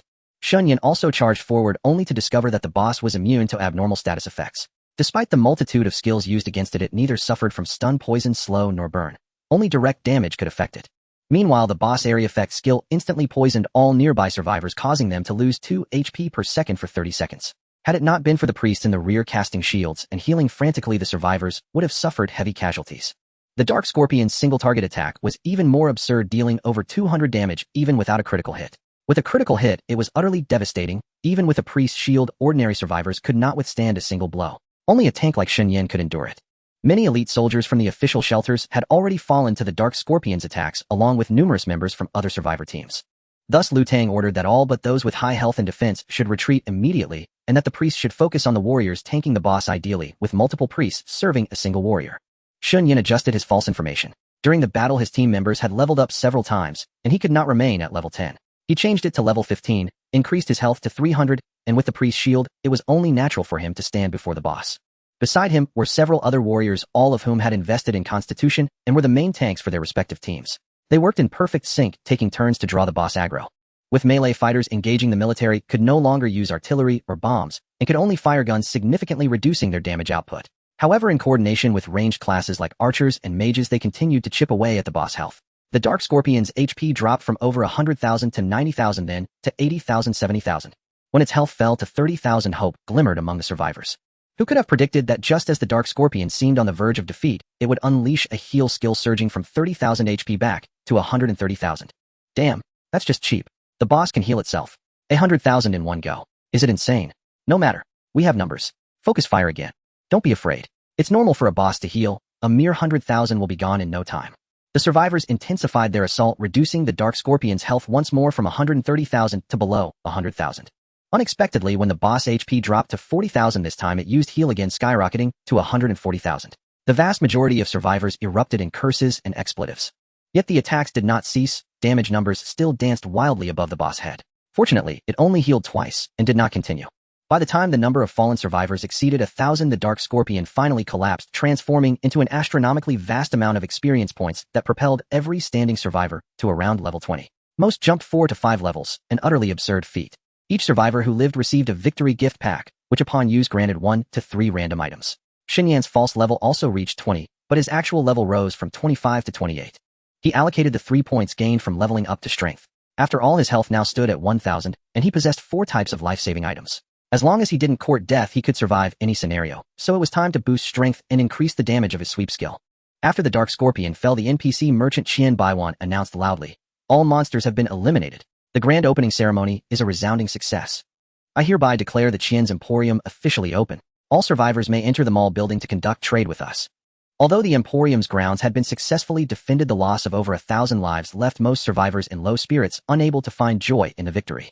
The Wuming branch also lost over 50 members, classmates and teachers they had spent days with. Zhang Jun ordered that the remains of the fallen colleagues and students be gathered and cremated together to prevent them from turning into zombies and to preserve their dignity as humans. Other survivor teams, including the official shelter, followed the same practice. Upon opening the victory gift pack, Shen Yan obtained 2 items: the Book of Curse and the Holy Spirit Potion Formula. Book of Curse, excellent accessory, Spirit 10. Curse is a chosen target inflicting a weakened state that reduces all attributes by 5. Holy Spirit Potion Formula. Upon use, learn to craft Holy Spirit Potion. HP 1000, MP melee energy 1000. Usage requirement level 25. The Book of Curse was another excellent accessory that could reduce a target's total attributes by 5. Do not underestimate this 5, although it might have limited effect on early game players. In the mid to late stages, when players' attributes skyrocketed, 5 would become an astonishing figure. Casting a curse on an opponent before battle could yield immense benefits. If he had possessed the Book of Curse before the boss fight, applying a curse would have reduced the Dark Scorpion's 500 HP by 2500. A single move cutting away 2500 HP. Imagine how staggering that would be. Moreover, it reduced all attributes, not just HP. If used flexibly, this accessory could greatly increase the odds of victory. The Holy Spirit Potion could simultaneously restore 1000 HP and energy, including mana, making it a high-grade potion suitable for both melee and ranged classes capable of turning the tide in battle. He handed the formula to Liang Yu. Once she obtained the ingredients, she could brew the potion, allowing them to carry it at all times, essentially granting an extra life. The surviving players eagerly opened their victory gift packs, flooding the regional channel with messages. The lowest quality reward was at least fine, while the highest quality items reached the legendary tier. Each person received different items entirely at random. Although the 2 items Shen Yan obtained were decent, he couldn't help but envy those who had drawn legendary equipment. He tried to privately message the survivor who had obtained a legendary item, hoping to buy it, but countless others had already contacted that person who refused to sell. Fearing the legendary equipment might be stolen, the survivor slipped away unnoticed from the NPC Emporium grounds and vanished without a trace, leaving even their own team members bewildered and unable to reach them. Zhang Yun, Lin Qingqing, Zhuang Xian, Lin Nuan, and Sun Xian, who had stayed near Shen Yan, survived the battle and each obtained numerous top-tier items suited to their classes. Shen Yan told them to keep them for themselves. National Channel Player 663697471. Damn. The event boss is so terrifying we can't hold it at all. Over 10,000 people are dead, and all the NPCs are wiped out. Good thing I used stealth and ran, or I'd be dead too. What a garbage event. National Channel Justice always wins. Which city are you in? Though the event boss is terrifying, as long as the local military joins in, and everyone pools their strength, we can still defeat it. Our H city successfully defended them all. World Channel XT6630, we lost over 3,000 people, but we finally held them all. National Channel Player 663697471. The military in RB City was completely wiped out on the very day of the apocalypse, turning into zombies instantly. Now even the survivor team we painstakingly gathered is finished. Is there any city near B City that successfully defended its mall? B City is too tough, though I need to leave this place. National Channel Lutang, come to our city. We successfully held the mall, and we welcome survivors from nearby cities to join the shelter. A city's local law enforcement and military are here along with powerful player teams. National Channel, Zhaocheng, our D City failed too. The remaining survivors want to go to a city, but they don't have the strength. National Channel Lutang, everyone can DM me. As the interim director of a city's official shelter, I'm happy to help. I'll send transport helicopters to pick you up. National Channel Player 663697471. Great. I want to sign up. National Channel, Zhaocheng, me too. Many survivors here want to sign up too. The World Channel and National Channel were bustling. Today's mall event was held simultaneously in all cities worldwide. Some like a city succeeded in defending, while many others failed. Owning a mall allows a city's survivors to develop, rapidly grow stronger, and enhance their survival capabilities. Thus, survivors from failed cities naturally wanted to move to cities with malls. Shen Yan was not interested in this information. He followed his guild members into the mall. From the bottom up, the items sold in the mall were completely different. The lowest floor was the food and beverage section, currently offering only the most basic bread and water, but in unlimited quantities. As long as they had money, all survivors could buy enough food here to solve their hunger and thirst. Bread cost 50 game coins, and water cost 20. That was quite expensive considering that when they collected supplies, low-tier raw materials were only worth 1 game coin, and low-grade poor quality and white equipment ranged from 2 to 15 game coins depending on their stats. Only top-tier equipment and some rare exclusive items obtained through newbie gift packs could be sold for a higher price. But this didn't dampen the players' enthusiasm. During the previous event, everyone had filled their bags by killing monsters, and they sold everything they didn't need to the shop NPCs in exchange for bread. Items sold by survivors to the shop NPCs would directly appear in the different stores' inventory listed at 10 times the purchase price, making a huge profit just by reselling. Truly a heartless merchant. The second floor was the pharmacy, currently selling only basic healing potions and basic mana potions. The third floor was the weapon shop, selling weapons for all classes. The fourth floor was the cloth armor shop, specializing in armor for cloth-wearing classes like mages and priests. The fifth floor was the heavy armor shop, selling metal armor and such for warriors. The sixth floor was the leather armor shop, selling armor for leather-wearing classes like thieves and archers. The seventh floor was the jewelry shop selling necklaces, rings, and accessories. The 8th floor was the library selling skill books for various combat classes and recipes for life professions. The 9th floor was the general store offering a variety of miscellaneous supplies. The 10th floor was the fashion shop selling only cosmetic outfits. Above the 10th floor was the NPC residential area, not open to survivors. Although these shops initially had very few types of goods and low quality, most survivors sold off everything they didn't need to buy food, instantly enriching the inventory. Who's this badass? Selling green quality weapons directly to the NPC. What the hell? A green weapon sells for 1,000 game coins, so you sold it to the NPC for 100? Wouldn't it be better to trade with survivors? You could definitely get items worth more than 100 game coins. 999 pieces of wood. Which genius is this? Are you chopping trees every day? Wow. Selling a low-grade crystal core too. Which brother is so desperate? This is an essential item for class advancement. Selling it to the NPC is insane. A low-grade crystal core costs 2,000. The NPC is too shady. They only give you 200 game coins for it. Brothers am buying low-grade crystal cores for 210 game coins, each only 10 needed, first come first served.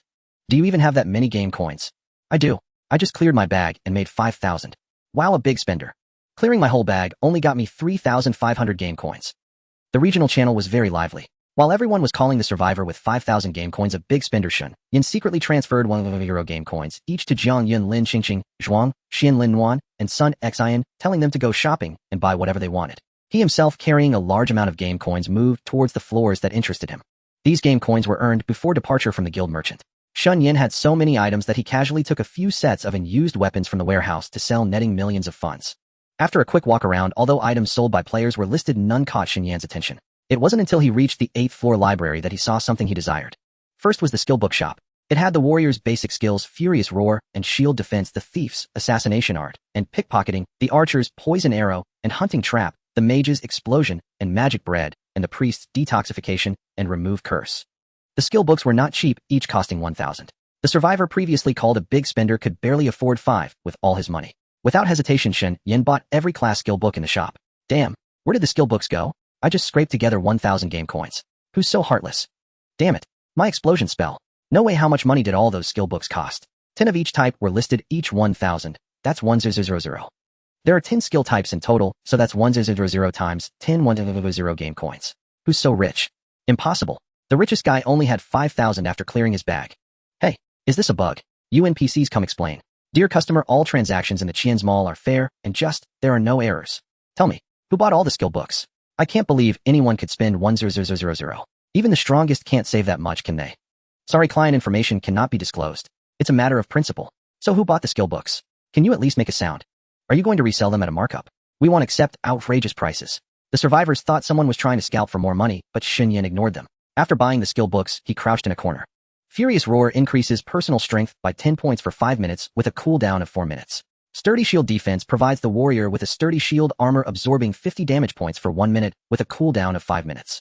Both warriors had decent skills, and Shen Yan quickly decided to learn them directly. The skills transformed into ultimate versions, significantly enhancing their effects. Ultimate Furious Roar increases personal strength by 40 points for 5 minutes with a cooldown of 24 seconds.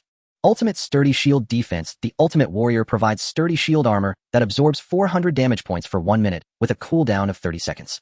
With an increase of 40 points in strength combined with equipment and personal attributes, he directly surpassed 91, quite terrifying. This means that when Shen Yan uses the sweep skill, the damage equals 91 times 5, instantly dealing 455 damage, and it can simultaneously affect 10 targets. 455 damage can instantly kill wild monsters of the same level or even higher. Even elite monsters can be dealt with in 3 or 4 sweeps. Leveling up and killing monsters will be a complete breeze. Unfortunately, there are no single target attack skills, or otherwise the damage could be further increased. Perhaps he could refresh the store later to see if any survivors are selling related skill books, or he could announce his intent to buy. Ultimate Sturdy Shield Defense can provide Shen Yan with armor that absorbs 400 damage points plus the 200 points provided by Jiang Yun, totaling 600 HP. Outrageously excessive. While waiting, he first checked the recipe blueprints nearby. Inside there were some basic recipes, potion formulas, and blueprints for various professions, like construction, woodworking, forging, and tailoring, each costing 500. This time Shen Yan didn't clear them out. He only bought one of each recipe, formula, and blueprint, sending them to the girls at the Nameless headquarters for them to learn. Afterward, he kept checking the skill book shop and found that other survivors were also staring at it just like him, but no one was selling anything. It seemed everyone was tightly holding onto their skill books. 10 minutes later, a survivor hurriedly approached the NPC shouting that he wanted to sell skill books. Other nearby survivors swarmed around him, eagerly asking, "Are you selling skill books? What profession skills are you selling? Do you have any mage skill books? Don't sell to the NPC. Can you sell to me? Seeing the situation, the survivor preparing to sell skill books immediately raised his hand to quiet everyone down. He knew that selling to the NPC would only yield 100 game coins, and if it weren't urgent, he definitely wouldn't part with it. Now that there were survivors in need, he might be able to sell it for a good price. So he announced, I have a warrior skill book that dropped from a monster during a previous event. It can be learned at level 10. This skill is a single target attack called continuous slash. It strikes the target twice, dealing damage equal to twice the strength. Who needs it? Place your bids now. If the price is right, I'll sell it. Upon hearing this, non-warrior classes dispersed, leaving a few warriors to compete. Bro, you'll get a maximum of 100 game coins if you sell it to the store. I'll buy it for 105 coins. One person said. 105. Are you trying to insult me? Bro, don't sell it to him. He'll offer you 120 game coins. He'll go 130, 135, 140. Stop arguing. He'll offer 200. Sell the skill book to me. A warrior wielding a spear pushed through the crowd, determined to win. Although the other warriors wanted to continue bidding, they also needed game coins to buy precious food and armor. Spending 200 on a skill book was too much for them. They had too few game coins at hand. It seems I have the highest bid. The spear warrior looked around and said proudly, that's already double the price you would get from selling to the NPC. You're making a killing. Let's make the trade. All right. The survivor preparing to sell the skill book nodded, satisfied with the price, which was double what he'd get from selling to the NPC. Just as they were about to trade, Shen Yan's voice rang out. I'll offer 300. Really? You're willing to spend 300 game coins on my skill book? Hey. The spear warrior showed a displeased expression and turned to Shen Yan. What are you trying to do? I'm just competing fairly. I need this skill book and I'm willing to pay a high price. If you have the money, keep bidding. Shen Yan shrugged. The spear warrior gritted his teeth and said to the seller, I'll go a maximum of 350. I'll offer 400. Shen Yan said without hesitation. What the hell? Are you looking for trouble? The spear warrior was furious and turned to confront Shen Yan. After taking a few steps, a group of NPC guards rushed in and blocked him. Fighting is prohibited inside the mall. The NPC issued a warning.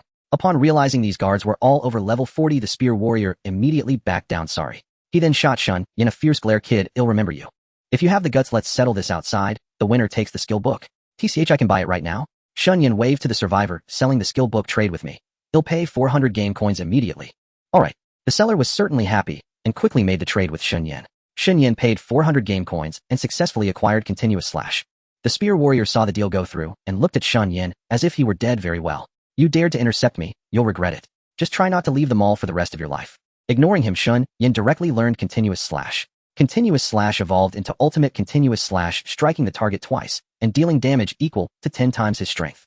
This means Shen Yan could deal 910 damage to a target, capable of nearly one-shotting some low-level elite monsters. The ultimate warrior is truly terrifying. Unfortunately, after waiting another half hour, no other survivors were selling skill books. Only some cooking and potion formulas from life professions, along with a few crafting blueprints. Shen Yan didn't hold back and bought all of them.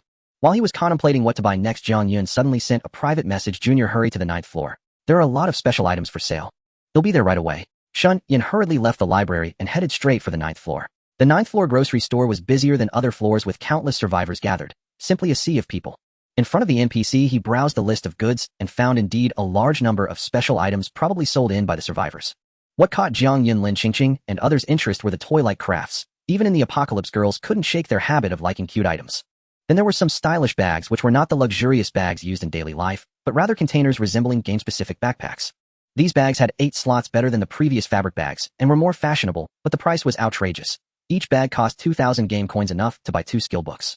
As for the money he previously gave them, just one glance at the 5 girls in their refreshed outfits clearly showed they had bought expensive fashion dresses paired with sparkling jewelry. They probably spent most of it. With 1,000 game coins, it's hard to say whether the clothing or the jewelry they wore was more expensive. Calling him over was obviously to have him pay for the bags. Shen Yan didn't mind. After all, selling a few items would earn him plenty of game coins, and he wasn't worried at all. Moreover, there were a few special items in the grocery store that interested him. After purchasing bags for Jiang Yun and the other 4, Shen Yan inspected the general store's inventory. It indeed contained a vast array of special items, over half of which were ornamental crafts and luxury goods serving no purpose beyond aesthetics. The remaining items had some utility, such as the new bags he had just bought for Jiang Yun and the others, which served as excellent containers capable of expanding virtual backpacks. What caught Shen Yan's eye the most was an item named the Jade of Oblivion. The Jade of Oblivion allows one to forget previous vocational training while retaining the vocation itself, enabling re-entry into the training scenario. Price 1,000,000 game coins. According to its description, this item enables survivors to re-enter vocational training grounds. The sole purpose of entering these grounds is to reselect the training difficulty. In other words, even survivors who initially chose an ordinary vocation can use this item to reselect and enter enhanced super or even ultimate training grounds. This is a remarkable find. Currently, no other survivor can afford it, given that a single item costs 1,000 coins. Perhaps Liu Tang of the official shelter could barely scrape together enough funds to purchase 1 or 2 items through the collective efforts of tens of thousands of survivors. But for Shen Yan, this is hardly an issue. A mere 100 coins. By casually selling a few green-tier equipment pieces obtained from events, he could easily amass several million. Selling green-tier weapons and armor to NPCs yields at least 50 game coins, sometimes over 100. 10,000 pieces would net 5,000 to 1,000 coins. Adding Y-tier equipment makes it effortless. The Jade of Oblivion only affects combat vocations. Life vocations require no training scenarios and have no tier distinctions. Initially, when he first met Jiang Yun and the others, he kept his guard up due to unfamiliarity. He needed their combat prowess while concealing his own talents. But things have changed. These girls have become members of his faction. Through constant interaction and frequent gifts of supplies, their loyalty and favorability toward him have soared above 90. Just now, giving them game coins to spend freely and buying them bags boosted both loyalty and favorability by 5 points each, a crucial factor in surpassing the 90 threshold. With loyalty and favorability exceeding 90, they will surely never betray him, earning his complete trust. Now the Jade of Oblivion becomes truly useful. The store currently stocks only 10 Jades of Oblivion. Shen Yan immediately sold off unneeded equipment, trading several stacks to acquire them all. With the Jades of Oblivion in hand, he privately messaged Jiang Yun and the others, "I've bought something good. I also need to tell you something. Let's go somewhere secluded." Jiang Yun, Lin Qingqing Zhuang, Xian Lin Wan, and Sun Xian followed, without hesitation trailing Shen Yan into a corridor and stopping near a quiet emergency exit. After confirming no other survivors were nearby, Shen Yan handed each of them a Jade of Oblivion. "What is this?" Lin Qingqing asked curiously. "I just bought them from the general store, 100 each." Shen Yan replied. Using this item allows you to re-enter the vocational training grounds and reselect the difficulty. "Why retrain? Is it useful?" Jiang Yun asked, puzzled.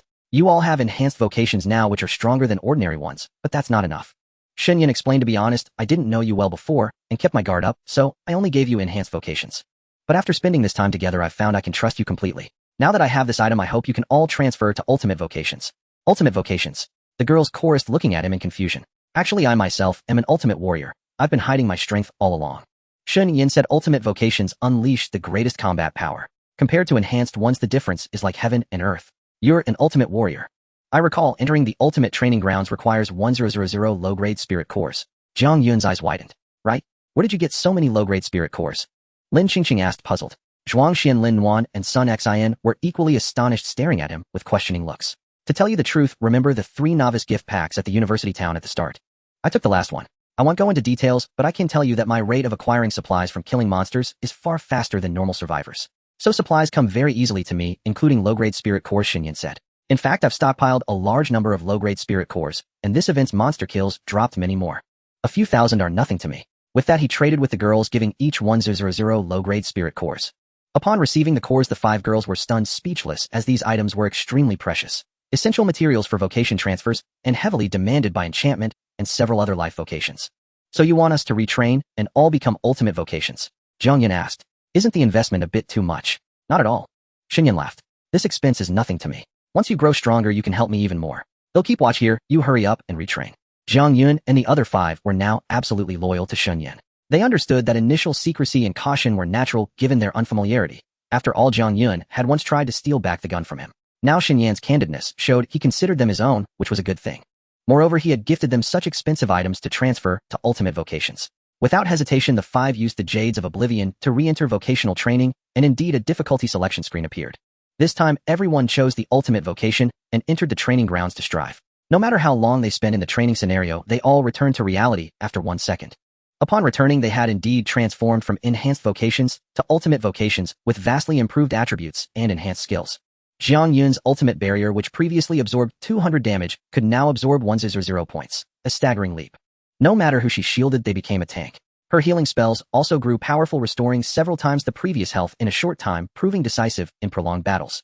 Zhuangxian's stealth became stronger and harder to detect with increased movement speed, while hidden in her ambush and stun attacks caused longer target disorientation. Lin Qingqing's hawk eye could see farther, and her volley shots grew more potent. Lin Wan's combat ability now matched Shen Yan's. As for Sun Xian, her fireball explosion and freeze spells dealt several times the damage, making her output terrifying. After transferring to ultimate vocations, the 5 girls' loyalty and favorability toward Shen Yan increased once more upon returning to reality. Lin Qingqing reached the highest, hitting 100 loyalty, with favorability matching Du Feifei's at 99. Next was Jiang Yun with 98 loyalty and 97 favorability. Zhuang Lin Wan and Sun Xian each had 97 loyalty and 96 favorability toward Shen Yan. A few more interactions would easily raise them to 100 loyalty and 99 favorability. It seemed that 99 favorability was not a unique threshold for Du Feifei, but applied to everyone. There must be a decisive condition to break the final point and reach the maximum. The remaining few forgotten gems will be set aside for now to see if Zhang Jun Zhou Peng and Zhou Huan's loyalty can be raised above 90. If they reach 90, I will give them the gems for use, transforming them all into ultimate professions to enhance the strength of the guild, and then they will also understand their true identities. I have acquired all the necessary items, but other survivors might sell more supplies at the NPC shop. Shen Yan instructed Jiang Yin Lin Qingqing, Zhuang Xian Lin Nuan, and Sun Xin to each check a different floor for the merchandise list, and they must buy any good items they find, so I gave each of them 100 game coins with more to be provided if needed. He prepared to leave the mall to look for a suitable new base nearby to relocate the guild headquarters, as being near the mall would allow for faster development. Unexpectedly, before he could exit the mall, an NPC ran over and stopped him, bowing respectfully. Honorable Mr. Shen Yan, you have spent over $1 million in our Qian's Mall, becoming a VIP member of our store. Here is your membership card, please accept it. Membership card. Shen Yan took a golden card from the NPC's hand, curious as he asked, what is this card for? Mr. Shen, this membership card does not provide discounts. Its sole purpose is to grant you access to the members-only trading station. The membership trading station is located on the 20th floor of the mall building and is not open to the public. Only members who have spent over $1 million proving their purchasing power are qualified to enter. The trading station sells various expensive items which are more valuable than those in regular stores. Aside from me, who else has obtained a membership card? Mr. Shen is currently our only member, but another Mr. Liu Tang is very close to qualifying for membership. Upon hearing this, Shen Yan immediately said, in that case, I will take a quick look at the membership trading station. Now that he is the only member, he can seize the opportunity to purchase any good items before anyone else. If Liu Tang also gains access, he will definitely compete with him for the best items. With the NPC's guidance, Shen Yan quickly arrived at the 20th floor via a private elevator, where indeed there was a members-only trading station guarded by many bodyguards at the entrance. Upon entering the trading station, the area was divided according to the type of merchandise, with each counter labeled by the category of goods. The food shop on the first floor only sold bread and water, yet here they surprisingly offered expensive ingredients such as matsutake caviar steak and even processed mutated beast meat. These foods were outrageously expensive, with the cheapest item costing 5,000 game coins, which seemed extravagant just for basic sustenance. Shen Yan had modest demands for food, especially since he had already obtained many delicious items from defeating monsters, so he simply passed by. The second shop sold equipment for various professions, all of which were of blue quality. Each profession had a set, and each piece of the set was priced at 5,000, which was quite expensive. The warrior's set was the scorpion set, consisting of the scorpion helmet, scorpion shoulder pads, scorpion chest armor, scorpion bracers, scorpion gloves, scorpion leggings, and scorpion boots. Scorpion helmet: fine defense 100-150, strength 5, constitution 7, spirit 3, durability 500, equipment requirement level 20. Scorpion shoulder pads: fine defense 180-200, strength 3, constitution 4, spirit 2, durability 500, equipment requirement level 20. Scorpion chest armor: fine defense 260-300, strength 8, constitution 8, spirit 5, durability 600, equipment requirement level 20. Scorpion bracers: fine defense 60-80, strength 3, constitution 5, spirit 5, durability 300, equipment requirement level 20. Scorpion gloves: fine defense 8-5100, strength 4, constitution 5, spirit 6, durability 400, equipment requirement level 20. Scorpion leggings: fine defense 2-10270, strength 6, constitution 6, spirit 7, durability 500, equipment requirement level 20. Scorpion boots: fine defense 130-160, strength 4, constitution 7, spirit 3, durability 300, equipment requirement level 20. The set attributes are as follows: strength 10, constitution 10, spirit 10, with a 2 chance of poisoning the target upon attack. All scorpion pieces must be worn to activate the set bonus. The entire set costs 35000, and Shen Yan did not hesitate to purchase it immediately and equipped it. Unexpectedly, the angry set he had just equipped became obsolete. The scorpion set directly multiplied Shen Yan's attributes, resulting in a strength of 133, constitution of 152, and spirit of 75. This means Shen Yan's combo strike can deal a terrifying 1330 damage, while the sweeping attack can deal 665 damage, summing up to a total output of 6650 against 10 monsters. Now, with a single charge combined with the combo strike and sweeping attack, even elite monsters of the same level with slightly less health can be instantly defeated, and those with more health will be left with minimal vitality. If they are stunned for some time, they will likely be finished off, otherwise another ground shaker will allow him to land another full set. Moreover, the defense is astonishing. Wearing this set, even a boss of the same level cannot deal significant damage to him, especially with the sturdy shield absorbing 400 damage, and with Jiang Yun as an ultimate healer, he can recover an additional 1000.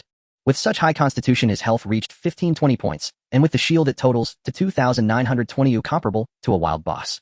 The shop also had the mage's wisdom set, the priest's devotion set, the thief's stealth set, and the archer's eagle eye set, all of which could significantly enhance their respective attributes. Unfortunately, there was only one of each set. Shen Yan purchased all of them. Lin Wan, similarly a warrior, was quite unfortunate, as she could only use the angry set that Shen Yan had replaced. He then went to the nearby bookshop NPC, which had new recipes and blueprints for various life professions, and regardless of their utility, he bought all of them, including a blueprint for a mutated beast skin backpack that could create a 12-slot additional bag, greatly expanding the virtual backpack's capacity, which he needed to have Zhou Yinfeng fabricate as soon as possible. For combat professions, there were the warrior skill books, Taunt, Fearless, Cautious, and Fury. Taunt is a skill used to draw aggro, causing the target to attack oneself. Fearless increases attack power, but reduces defense. Cautious enhances defense, but lowers attack. Fury boosts attack speed and critical hit rate, significantly reducing defense and evasion. The last three skills can only exist in one state. If Fearless is activated, Cautious and Fury will be cancelled, and the same applies to the other two. Then there are the Priest skill books, Greater Heal, Magic Barrier, Mental Strike, and Blessing. The Thief skill books, Throat, Slash, Bone, Cut, Assassinate, and Silent Movement. The Archer skill books, Triple Shot, Scatter Shot, Arrow, Rain, and Aiming. The Mage skill books, Blink, Ice Blade, Wind Blade, and Flame Blade. These skill books were also limited to one copy each, and Shen Yan bought them all. Nearby, a miscellaneous NPC surprisingly sold a Guild Tower War application and a mall teleportation token. Guild Tower War application: the guild leader can apply to attack the guild tower. If they capture the guild tower within the specified time and eliminate all enemies, they will gain permission to use the guild tower. Mall teleportation token: after use, it allows teleportation to the current mall with a cooldown time of 24 hours. The teleportation talismans from the mall were excellent items, and they were sold without limit. One could buy as many as desired. Shen Yan directly purchased several thousand of them precisely as he intended to relocate the guild's headquarters near the mall. He had been worried about the moving process, wondering if the official sanctuary would agree to lend an aircraft to transport all guild members given their own needs. Without an aircraft, traveling on foot would require felling trees along the way, a long and arduous journey. Now it was simple: teleport directly to the guild headquarters, gather the supplies, and return to the mall. Convenient and swift, saving much trouble. He examined the Guild Tower War application, which outlined the rules of the Guild Tower War. Only the guild leader could use the application. Once submitted, the Guild Tower War mode would activate the following day, allowing guild members to march forth and attack the guild towers within the region. If multiple guilds submitted applications on the same day, the war would commence within a set time frame. Members from different guilds entering the tower would become adversaries, engaging in brutal combat until a single victor emerged. However, if only one guild applied and the tower was unclaimed, NPC guards would automatically spawn. They had to be defeated to successfully seize the tower. The level of the NPC guards depended on the average level of the applying guild's members. Each city had 4 guild towers located in the east, southwest, and north. This mall belonged to the Eastern District, thus activating the Eastern District Guild Tower. The Guild Tower was linked to the mall. Occupying the Eastern District Guild Tower would turn the Eastern District into guild territory. Thereafter, a 10% commercial tax could be collected from the mall each month, provided the guild could defend the tower from other forces. Within the guild tower was a treasury that refreshed a guild chest every week, accessible only by the guild leader. The chest randomly spawned items, offering a chance to obtain various top-tier equipment and even fragments of divine artifacts. Of course, the probability of obtaining divine artifact fragments was minuscule. Currently, there was only one guild in City A, nameless. And a branch guild. At this moment, defeating the NPCs would secure the guild tower. A 10% monthly tax and a weekly guild chest refresh. It had to be taken. According to the description, the interior of the guild tower was immense, a colossal castle capable of housing tens of thousands. It would save the trouble of finding a headquarters. Guild members could move right in. Per the rules, different guilds could form alliances. Once allied members of allied guilds could also reside in the tower except for the guild occupying it. However, allied guild leaders could not collect the tax or enter the treasury, necessitating communication and prior negotiation among allies. This was not an issue for the nameless headquarters and its branch, as the branch members were already under Shen Yan, part of the same team. Upon returning, he would have Du Feifei, the acting guild leader, first form an alliance with the branch, then apply for the Guild Tower War, aiming to secure it as soon as possible. The guild tower would appear directly after the first application, refreshing near the mall, undoubtedly in the best location. After another round, finding no better goods, Shen Yan prepared to leave. At the door, he turned and beckoned an NPC server over. "I'd like to ask, as a VIP member, can I make requests? Please state your request, and we will handle it accordingly. It's like this. Could you send me the daily inventory list of items available in the mall? That way I can come to purchase what I need promptly," Shen Yan said. The NPC server immediately replied, "You are a distinguished VIP of the Chenshire Mall, whose such a small matter is certainly no problem. Please provide us with a detailed address, and we will deliver the complete list to you as soon as items are listed each day." "Excellent." Unexpectedly agreeing, Shen Yan nodded and said, "They'll give you the address later. We're preparing to move, and will settle near the mall." "Very well, we look forward to your arrival." Having settled this, Shen Yan was in high spirits. He found Zhang Yun and the others handed over most of the mall teleportation talismans and instructed them to distribute one to each member of the nameless branch in the guild's name. He also informed Zhang Jun about the moving arrangements. Jiang Yun and the others immediately complied, contacting Zhang Jun and the rest to explain the situation and distributing the talismans according to the branch's headcount. Zhang Jun promptly gathered all guild members, calling everyone to assemble. As Shen Yan exited the mall, he saw the spear-wielding warrior blocking his path, flanked by several unfamiliar survivors with hostile expressions. Kid finally out. Seeing Shen Yan, the spear warrior strode forward as his lackeys encircled him. Oh, waiting for me here. Shen Yan was unafraid, his current strength was ample, and these survivors posed no threat. They'll give you a chance, hand over the skill book, and I'll let this slide. The spear warrior threatened Shen Yan. Otherwise, don't blame me for getting rough. Hand over the skill book now, you hear? Cooperate if you don't want to die. Hand it over. The spear warrior's lackeys all clamored. Shen Yan chuckled. I'm from the Nameless Guild. You want to pick a fight with us? I don't believe Nameless would stick up for a small fry like you. The spear warrior waved his hand. But to avoid complications, let's find a quieter place. Take him away. His lackeys raised their weapons, forcing Shen Yan to follow. Unafraid, Shen Yan accompanied them away from the mall to a secluded spot. The street was deserted beyond the NPC guard's patrol range and unseen by other survivors. Kid, hand over the skill book if you don't want to die. The spear warrior and his henchmen surrounded Shen Yan, again snarling. I've already used the skill book. Even if I hadn't, I wouldn't give it to you. Shen Yan crossed his arms, smiling. Go cool off somewhere else. You're asking for death. Enraged, the spear warrior commanded, kill him. There's still a chance the items and skill books he's using will drop. At the order, the survivors with him quickly closed and ready to attack. As the spear warrior and these survivors drew near, entering his skill range, Shen Yan immediately used Earthshaker, stunning them all. He then broke out of the encirclement, found the right angle to encompass everyone in a fan-shaped attack range, and unleashed Sweeping Strike. With over 600 damage, no survivor at this stage could withstand it. In an instant, all the survivors were eliminated without even a chance to strike back. After their deaths, they contributed a vast amount of experience points and wore honor to Shen Yan, along with countless materials, equipment, and items. Now survivors carried money. Together, these individuals contributed 1275 game coins to Shen Yan, which multiplied by 10,000 became 12.75 million game coins. Could it be like this? From now on, without selling items, simply killing could yield billions in assets. Wasn't this encouraging survivors to slaughter each other? Even if other survivors didn't have his 10,000-fold drop rate, being able to snatch others' game coins would be more than enough. Junior Shen, are you alright? I heard a group of people took you away. Where are you? Do you need help? Jiang Yun privately messaged Shen Yan, deeply concerned. I'm fine, Shen Yan replied. A few insignificant fools. I've already taken care of them. I'm no longer the weakling who could be bullied. That's good to hear. Jiang Yun breathed a sigh of relief. The apocalypse magnifies the darkness of human nature. You'll encounter all sorts of people. It's best to stay cautious. I know. They'll come gather now. Shen Yan arrived at the gathering point of the Nameless branch. Jiang Yun had already handed over the Merchant Guild teleportation talisman.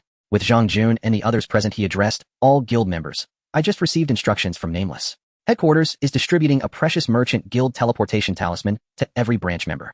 First, teleport to the guild headquarters, pack up quickly, bring all supplies, and use the talisman to return here tomorrow morning. The university district has limited resources. Our guild will settle near the shopping mall, trade goods, and communicate more easily with other survivors. Line up to receive yours now. We'll discuss the rest later. The guild members present lined up in an orderly fashion to receive the talismans. Shen Yan didn't actually need one. After all, everything was his and his bag was full of them. But since his public identity was merely an ordinary branch member, he took one anyway. Everyone teleported and appeared in the university district. Jiang Yun and her group of 5 returned to the headquarters, first retrieved the supplies Shen Yan had stored in the warehouse, and informed the other girls of the specifics. The Guild Tower War application reached Du Feifei's hands. Following Shen Yan's instructions, she immediately went to the Nameless branch and requested an alliance with President Zhang Jun. After forming the alliance, she used the application to officially initiate the Guild Tower War. City System Channel Nameless and Nameless Branch have officially formed an alliance. City System Channel Nameless Guild has applied for a Guild Tower War. A Guild Tower has appeared in the East District. City System message: Nameless Guild will attack the East District Guild Tower tomorrow. Unrelated survivors, please stay away from the war zone to avoid being caught in the crossfire. What the hell? What's going on? A Guild Tower War. What's that? Can someone explain? Nameless and Nameless Branch. One headquarters, one branch. Where did they get 2 guild establishment items? That's insane. Where do guild establishment items drop? Someone teach me. With all those terrifying zombies and mutated creatures outside, who's thinking about guild wars? Is Nameless Guild recruiting? I want to join. They'll do anything for food. I want to join. They'll go wherever you point. Please contact me, Great Ones of Nameless Guild. We have over 50 survivors here who all want to join. Are there benefits to joining the guild? Food supplies. I'm a blacksmith. Does the guild need me? I work hard. The sudden system messages stirred up the entire A city. All survivors within the city limits saw them as system messages were read and highly conspicuous. Lu Tang, the leader of a city's official shelter, was startled upon seeing the messages. He immediately contacted Zhang Jun to inquire about the guild tower. Zhang Jun had no idea. He could only tell Lu Tang that this was a decision made by headquarters, and he himself was still clueless about what the guild tower war entailed. He couldn't actively contact Nameless either, since the latter hadn't even revealed his real name. They could only converse in private chat after Nameless initiated contact. Thus Zhang Jun couldn't give Lu Tang Nameless contact information. At most he could relay the message and see if Nameless was willing to reach out and explain. Lu Tang didn't insist. He simply asked Zhang Jun to pass along the message, and whatever Nameless' response might be, he would have to accept it. After all, the official shelter had no guild establishment items, so they couldn't participate even if they wanted to. They could only ask for details about the guild tower war. The Nameless guild was no pushover. Although the official shelter had more people, the guild had more successfully transferred combat professions. Even with various firearms, Lu Tang had no desire to clash with such a force. Zhang Jun relayed the message to Shen Yan. Shen Yan didn't reply directly to Lu Tang, but told Zhang Jun to inform him that the guild tower war application could be purchased at the mall, and it contained a detailed description. That day, all members of the Nameless Guild and its branch retrieved their supplies and stored them in their virtual backpacks. As for real-world supplies that couldn't be stored virtually, they packed them into boxes. They spent the night in the University District. Early the next morning, all allied members of the headquarters and branch used the Merchant Guild teleportation talismans, vanishing from the University District and appearing inside the Qian's shopping mall. They immediately left the mall building and followed the system's directions to the guild tower area. A kilometer east of the mall, a towering spire rose from the ground. Surrounding it, countless guild buildings clustered together, enclosed by square walls, a truly magnificent sight. On the city walls, countless archers stood guard. At every gate, NPC warriors, archers, and thieves were stationed. This formidable array startled the Nameless branch members. Zhang Jun sought instructions from Jiang Yun and her group, asking how to fight the guild tower war. Jiang Yun relayed the message. Nameless says all members stay put and wait. Before long, Nameless himself appeared and headed alone toward the entrance of the guild tower. On the branch's side, no one noticed Shen Yan's disappearance. All attention was fixed on the guild tower. None of them realized that the Nameless appearing over there was Shen Yan himself. Shen Yan approached the entrance and saw that all the defending NPCs were between levels 15 and 18. Though their numbers were considerable, given his own equipment and stats, he could charge in alone. Having other members follow would only be a hindrance. Before setting out, he had Jiang Yun cast a shield on him and then a blessing. A blessing could enhance a teammate's attack power and magic attack slightly, but Jiang Yun's ultimate blessing provided a significant boost. To be safe, he first switched to a cautious state, maximizing his defense, cast a sturdy shield on himself, and consumed a defense potion. Fully prepared, he strode swiftly toward the guild tower entrance. Whoosh whoosh whoosh. The archers on the tower attacked as soon as he entered their range, arrows raining down like a storm. Shen Yan raised his shield in defense. The barrage struck him, but the damage was absorbed by the shield. Upon reaching the entrance, NPC warriors and thieves rushed to intercept him. He stunned them all with a single earth-shaking strike, then used a sweeping slash, effortlessly killing them in one blow. The second wave surged forward, attacking him wildly, but they couldn't break through his shield. The level gap was too vast. Even the highest level NPC at 18 couldn't harm him, as Shen Yan was now level 28. Once the cooldown for sweeping slash ended, he wiped them out with another strike. The NPCs stood no chance against Shen Yan. His stats were absurd, and with his level advantage he moved through them as if through an empty land. The Nameless guild members outside watched as Shen Yan cut a path from the entrance to the interior, unstoppable. The NPCs offered no resistance before him. It was almost unbelievable. So this was how powerful Nameless truly was. Following him might just be their hope of surviving this brutal apocalypse. Shen Yan eliminated the NPC at the entrance and privately messaged Jiang Yun reinforce the shield. Jiang Yun received the command and promptly re-equipped him with the ultimate protective shield. Shen Yan prepared a sturdy defense for himself, fully restored, and charged straight to the center of the guild tower. This time he did not linger. The main NPC forces were at the entrance and had already been cleared. Inside there were only scattered patrolling NPCs, posing no threat to him. Before the NPCs could even notice him, they were struck down by his charge and battle roar. Those who survived were finished off with a flurry of strikes with no chance to retaliate. He continued his assault until he reached the top of the guild tower, where the BOSS, the guard captain, and 4 elite guild tower elite guards charged out. The guard captain was level 20 with 5,000 hit points, while the guild tower elite guards were level 18, each with 3,000 hit points. To other guild members, these NPCs were a dangerous presence. However, in Shen Yan's eyes, they were utterly insignificant. His level was far too high, completely overwhelming the opposition. Coupled with the exaggerated skills of his ultimate class, he charged in with a battle roar, reducing the NPC's attack power by 75%. Then with a single skill strike, he took away 1/5 of the guard captain's health, followed by a sweeping attack that struck all the NPCs, quickly stunning them. The guard general was not immune to the stun effect, losing resistance alongside his elite guards, and Shen Yan seized the opportunity to unleash a full combo. By the time they recovered from the stun, their health was reduced to half.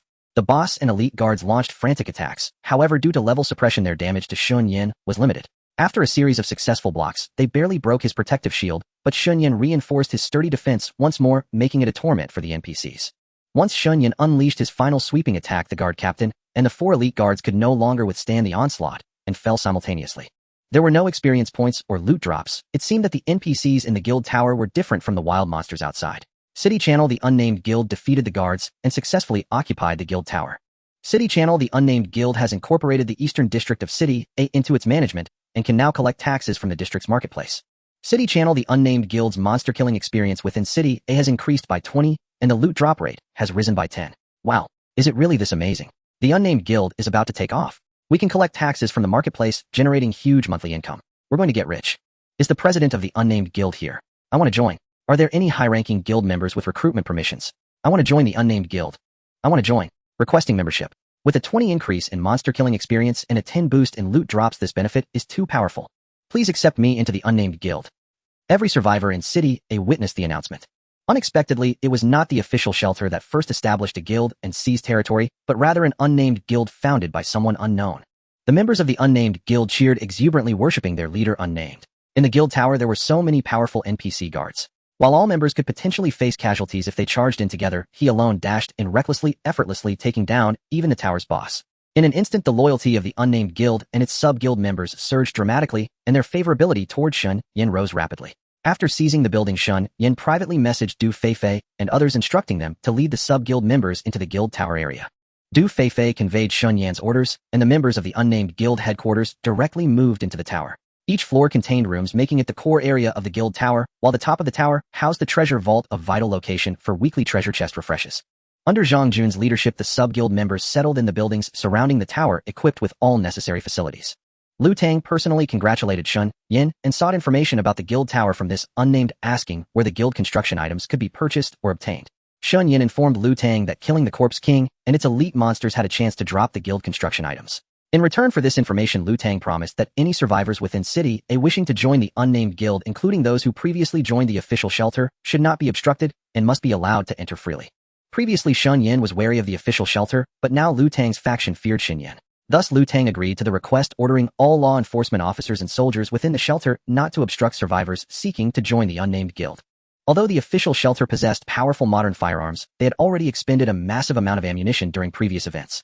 Previously in the university town, the people Lei Hao had taken also suffered great losses at the hands of the unnamed guild, even losing their lives. Now that the unnamed guild had occupied the guild tower, allowing them to collect taxes from the marketplace, it remained uncertain whether the NPCs in the marketplace would heed the unnamed guild's summons and come to their aid during a conflict.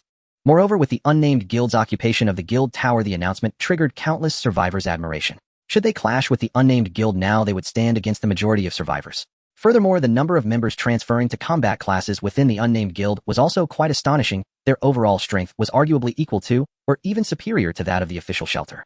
Lu Tang even contemplated forming an alliance with the unnamed guild, combining both powers to create an absolutely safe survival zone. However, without construction items, there was no way to forge an alliance, and he could only wait for the items to become available later. On Shen Yan's side, Du Feifei and Zhang Jun reported that both headquarters and subguilds had received requests for membership from survivors within City A, asking how to proceed. Shen Yan, in the identity of unnamed, instructed Zhang Jun to recruit freely on the sub-guild side. As long as someone wished to join the guild, there was no need to overthink it, you just accept them. As for the headquarters, only those he could trust could join. If no one trustworthy was found, then not a single person should be allowed, in adhering to a principle of preferring scarcity over excess. It was better to later select members with the highest loyalty and favorability from the unnamed sub-guild than to allow a stranger into the headquarters. That day, the number of applicants wishing to join the unnamed sub-guild reached 3,000, and many other survivors continued to inquire, expressing their desire to join. The unnamed guild, which possessed the guild tower, was far stronger than the official shelter. With such a secure guild tower building, who wouldn't want the protection of this faction? Before long, Qian Million, the owner of Qian's Mall, personally visited to congratulate the president of the unnamed guild face-to-face and promised to pay 10% of the taxes monthly without fail. Du Feifei, acting as the temporary president, graciously accepted Qian Million's congratulations and politely hosted the NPCs until they left the guild tower. After handling various miscellaneous matters, Shen Yan called Du Feifei over and took her to the guild treasure vault, opened the guild treasure chest, and see what it can yield. Although Du Feifei opened the treasure chest without any 10,000-fold loot drops, she first checked what could be obtained from it. After all, it was just this once. Du Feifei entered the guild treasury, where a magnificent chest awaited her. She stepped forward and opened it. The chest vanished instantly, accompanied by a prompt indicating she had obtained 3 items. The 3 items were Grace of the Wind, Large Mutant Beast Steak, and Hardwood. Grace of the Wind was a precious material usable in crafting professions such as blacksmithing and leatherworking. Large Mutant Beast Steak restored a substantial amount of satiety and slowly recovered 800 HP after consumption, though it could not be used in battle. Hardwood was an advanced material required by carpenters and architects. Brother Shen Yan, I got 2 materials and 1 piece of food. Not the best luck. Du Feifei privately messaged Shen Yan sorry. No top-tier equipment or items dropped. After reviewing the attribute charts, she sent him Shen Yan comforted her. It's fine. One precious and one advanced. That's still decent. When will you return to headquarters? Acting as guild leader is so stressful. She said to him. Don't rush. They'll stay at the branch for a few more days. I'll be done soon.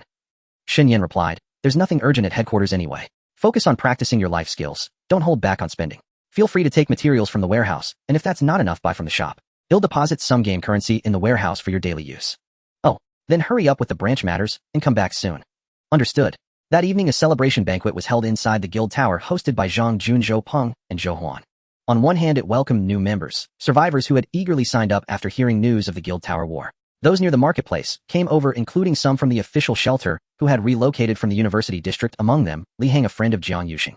On the other hand, it was to boost morale for all park members. Since the apocalypse began, everyone had witnessed the terror of zombies and mutant creatures. Friends and family had either turned into zombies or become food for mutants. Before joining the guild, only a few combat-capable survivors could hunt monsters and scavenge supplies to survive or support non-combatants. Everyone had been trapped in despair, but now they had finally found new life. Of course, the most important reason was to celebrate the guild's successful capture of the tower and the binding of their stronghold.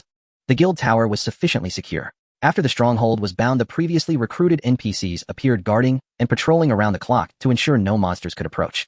For survivors who had been starving outside, the celebration banquet revealed that the Nameless Guild was rich in resources, lacking neither food nor drink, and offered a variety of cuisines. It was paradise to them. At the banquet, Shen Yan mingled discreetly among the crowd. While guild members celebrated joyfully, he observed silently. After successfully taking the guild tower, Zhang Jun, Zhou Peng, and Zhou Huan saw their loyalty and favorability skyrocket. Among the 1000 members who had joined from the university district, most also showed significant improvement in these metrics. However, Shen Yan noticed that some individuals lacked loyalty and favorability toward him. Despite being guild members, they belonged to other factions. The members who joined today had all aligned with Shen Yan's camp, though their loyalty and favorability remained in single digits, relatively low. Those who had joined earlier already enjoying the guild's benefits. Ample food and drink equipment and items distributed daily, yet belonged to other factions displeased Shen Yan. Before him were 3 branch members chatting and laughing: Feng, Qinghe, Chung Xian, and Shen Hui. All belonged to Shen Hu's faction, a self-contained small team. These individuals felt no sense of belonging to the Nameless branch. They had defected during the university district days, taking advantage of the guild's welfare and assistance, without any gratitude, merely for free perks. Besides them, there were other small groups that also didn't belong to the Nameless branch's camp. Most members were grateful. Even if their loyalty and favorability increased slowly each day, they would eventually become trustworthy subordinates. But these small groups were like ungrateful wolves, parasites that no amount of kindness could convert. They were never truly aligned with the Nameless Guild. Only by expelling these parasites from the guild could Shen Yan have a force truly loyal to him and feel at ease with the branch. That was the primary reason he had come to the branch. He quietly noted these individuals, compiled a list, and had Jiang Yun deliver it to Zhang Jun under the name Nameless, instructing him to expel all ungrateful, unbelonging parasites. Zhang Jun was puzzled. How did Mr. Nameless determine that these people lacked belonging and gratitude? How did he judge who was loyal to the guild and who remained outsiders? Nevertheless, since the other party was the behind-the-scenes mastermind who provided resources for all guild members, his list must be based on solid grounds. Even so, Zhang Jun first summoned those on the list for individual conversations. As a teacher, his conversational skills were excellent. From the dialogues, he deduced that Mr. Nameless' judgment was entirely accurate. The listed individuals truly had no sense of belonging to the guild, merely coveting free benefits with plans to leave or jump ship at any moment. Since that was the case, even if they were teachers and students from the university district, Zhang Jun prioritized the team's interests. He confronted them directly, reclaimed their guild uniforms and badges, and escorted them out of the stronghold. These suddenly expelled parasites panicked and protested, claiming they were wronged. Having enjoyed the guild's excellent benefits, they were reluctant to leave before becoming strong enough. Where else could they get 3 meals a day and level up quickly by following the group? Leaving the guild meant facing such luxuries no more. They would have to confront terrifying zombie armies and ubiquitous mutant creatures alone. With luck, killing monsters might drop some food to barely stave off hunger. Without luck, they would go hungry. Zhang Jun had the NPCs drive them away and publicly explained to the remaining guild members that anyone without a sense of belonging, who didn't consider themselves part of the guild or lacked gratitude, didn't deserve to stay in this safe, prosperous environment. Mr. Nameless didn't let you join the guild, provide food and drink, and protect you so you could act like masters. Shen Yan was quite satisfied with Zhang Jun's handling. His loyalty had now reached 84 points and would soon hit 90, at which point he could be taken into confidence without fear of betrayal. The members remaining in the guild had no objections to this handling. Since they joined the team, they should consider themselves part of it. How could they eat from the bowl while their hearts were elsewhere?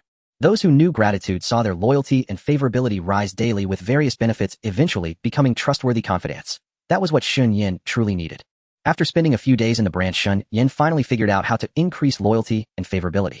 In this post-apocalyptic world, the loyalty of faction members stemmed from the sense of security they enjoyed. The higher the security, the greater their loyalty to the faction, and their favorability would also rise accordingly. Thus, by settling them in the guild's territory protected by NPCs from the terrifying zombies and mutated beasts outside, and providing daily food and drink, their faction loyalty and favorability steadily increased under ample security. Then came rewards upon completing specific tasks. They were given generous prizes, preferably items they liked, or equipment and skill books suited to their current class, which could significantly boost loyalty and favorability. These were the grateful majority of survivors, but there were also a few ungrateful ones with no sense of belonging, like those who had been expelled earlier. Among the survivors who later joined the guild, one or two such individuals would occasionally appear. Shen Yan naturally wouldn't keep these ungrateful parasites who only knew how to demand. Whenever he found one, he had Zhang Jun and the others expel them directly, ensuring that only loyal members remained in the guild. Although the expelled survivors protested, unwilling to leave such a well-benefited team, the Nameless Guild was too powerful for them to handle, and they eventually had to join other survivor groups. The official shelter accepted the most as they turned no one away. After this period of testing with many rewards given under the name of Nameless, Zhou Peng's loyalty in the branch first broke through 90, and his favorability maxed out instantly at 100 points. Shen Yan was somewhat puzzled. He noticed that male members' favorability increased rapidly, without any bottleneck, never getting stuck at 99. Why did the women around him hit a wall? With 100 favorability, Zhou Peng became a sworn brother, someone with whom he could share life and death. Zhang Jun and Zhou Huan were slightly slower, but also broke through 90 loyalty thanks to the many class skill books and top-tier equipment Shen Yan had given them under the name of Nameless. With these three's loyalty secured and trustworthy, Shen Yan invited them for a private meeting. Summoned by Nameless, the three immediately arrived at the tower, only to find Shen Yan waiting for them in the conference room. The three exchanged bewildered glances, unable to understand the situation. What are you doing here? Zhou Peng stepped forward to ask. Did Nameless invite you too? Why? Zhang Jun and Zhou Huan also looked at him with questioning eyes. I won't hide it any longer. Shen Yan replied with a smile. I am Nameless. I was cautious and couldn't trust you before. After this time together, I've come to understand you and know that you three can be trusted. So I must be open and honest. This. The three looked at each other, finding it hard to believe. Shen Yan clapped his hands. Du Feifei, Jiang Yun, Lin Qingqing, and other headquarters members pushed the door open and entered, each wearing an ant helmet lining up neatly behind him. Only then did the three believe it. They never imagined that Nameless was actually Shen Yan, who had been living among them with his real identity for so long, without them knowing. Jiang Yun and the others took off their helmets one by one, revealing their true appearances, as the three before them had now entered the inner circle of core members and were worthy of trust. It's you. Zhang Jun and Zhou Huan's eyes widened in disbelief. Zhou Peng, however, wasn't surprised. He had known long ago that Jiang Yun and the others were likely at headquarters. Please have a seat. After revealing his identity, Shen Yan invited them to sit, and continued. Teacher Zhang, Zhou Peng, Zhou Huan, now that you've officially joined the inner circle of the Nameless Guild's core members, I trust one don't need to say much about what needs to be kept confidential and not casually disclosed, right? The three nodded simultaneously. Regardless of Shen Yan's identity, he was the one who sustained the Nameless branch. He was the mastermind behind the scenes. Moreover, he had displayed terrifying power during the Guild Tower War, single-handedly capturing this place. Knowing this was enough, everything else was unimportant. From now on, you three will continue to manage the branch for me, Shen Yan said. I have no doubt about your abilities. As the branch's leadership, you must clearly know which members are worth cultivating and which ones need to be let go. So I'm going to give you an item. He took 3 magical monocles from his virtual backpack and handed them to Zhang Jun, Zhou Peng, and Zhou Huan respectively. The three checked the item's attributes, all showing expressions of surprise. So the people on that list were all filtered out using this item. Zhang Jun immediately realized. With this we can see faction loyalty and favorability. Exactly. Shen Yan nodded. With it you can easily distinguish who are truly our people and who are parasites not worth keeping. I can confidently entrust the branch to you. Rest assured. With this monocle I guarantee not a single parasite will sneak in. Zhou Peng said excitedly. As core members, all kinds of top-tier equipment and items will be prioritized for you to enhance your overall strength. Shen Yan said, I also have some precious items here, one set for each of you. I hope you use them wisely. With that he took items from his virtual backpack, first handing out one each of the substitute mirror, burst, amulet, mist pendant, and quicksand disc, for life-saving items, to Zhang Jun, Zhou Peng, and Zhou Huan. With these they could also ensure they wouldn't die, as it would be a shame to lose core members they had just cultivated to be trustworthy. Du Feifei and the others weren't jealous because they had already received these life-saving items earlier, whatever Zhang Jun's group had they also had. Then each received 1000 low-level crystals and a forgetful jade, allowing them to retrain and also change to an ultimate class. Finally, he gave each of them 2 copies of the zombie control manual, which enhanced their attributes and allowed them to control zombies to save themselves in danger. With so many good items, the three were deeply moved, and their loyalty all rose to 100 points. Zhang Jun and Zhou Huan's favorability toward Shen Yan also increased to 100 points, turning into a vow of loyalty and a willingness to share life and death. The women around Shen Yan had also received 2 copies of the zombie control manual earlier, and their loyalty and favorability also increased, but remained stuck at 99 without breaking through. Shen Yan had figured out the reason. The biggest difference between the women whose favorability was stuck at 99 and someone like Zhou Huan who instantly reached 100 was that Zhou Huan, like Zhang Jun and Zhou Peng, interacted with him as a normal friend, so there was no bottleneck. Meanwhile, the women around him after this period of time had developed romantic feelings in their interactions with him. There was a difference between the favorability of normal friends and that between opposite sexes. To break through, there was likely one final step to take. After revealing his identity to Zhang Jun and the others, and giving them items to max out their loyalty and favorability, Shen Yan finally left the branch with no worries about its management returning to headquarters. Du Feifei returned the guild leader position to him. Zhang Jun would explain to the branch members that member Shen Yan had a special mission and had temporarily left the guild, allowing Shen Yan to switch identities between headquarters and the branch at any time. On the night they returned to headquarters, when Du Feifei came to his room seeking intimacy, Shen Yan decided to test his hypothesis and kept her overnight. As expected, once they had a physical relationship, Du Feifei's affection value immediately soared to 100 points.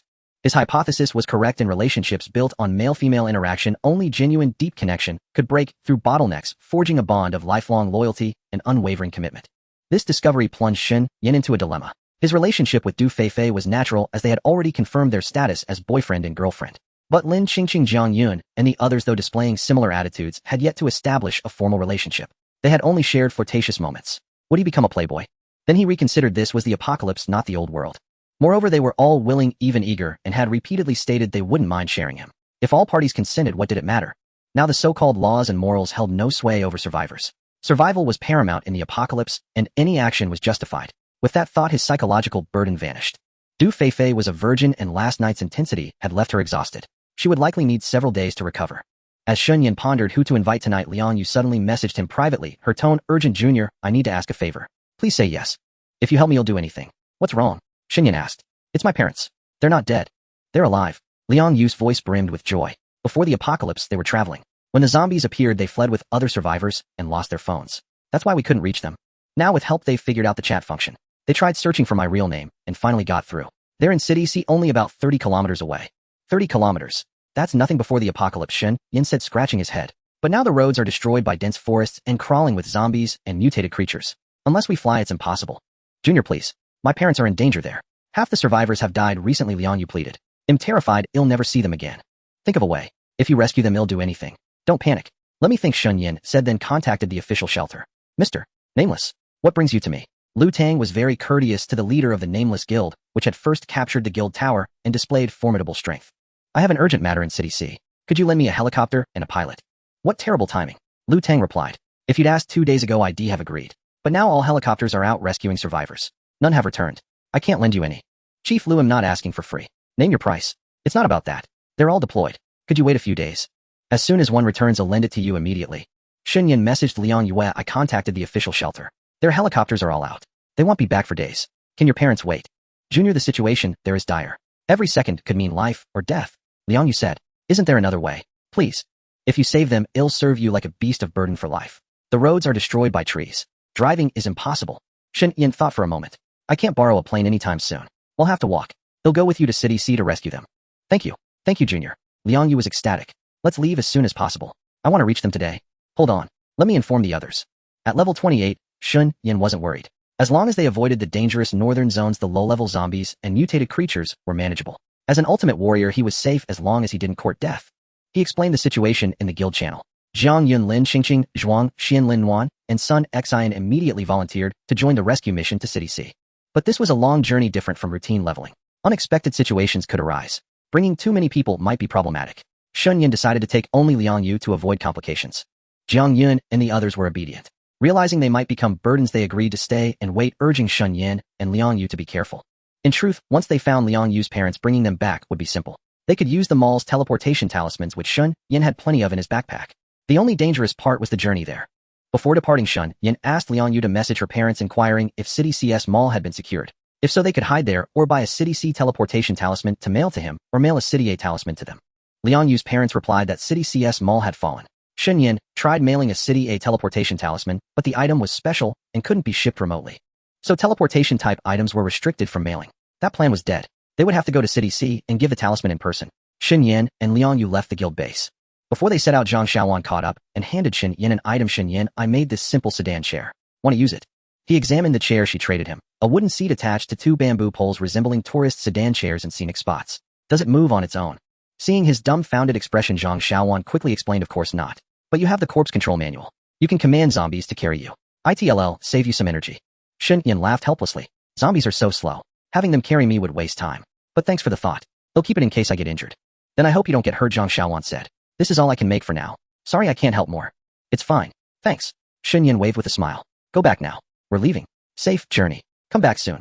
Goodbye. After bidding farewell, he set off with Liang Yue striding briskly towards City C. At the Camel Mountain Scenic Area in City C, within the survivor's cabin. During breakfast, Liang's father and mother's stomachs growled with hunger.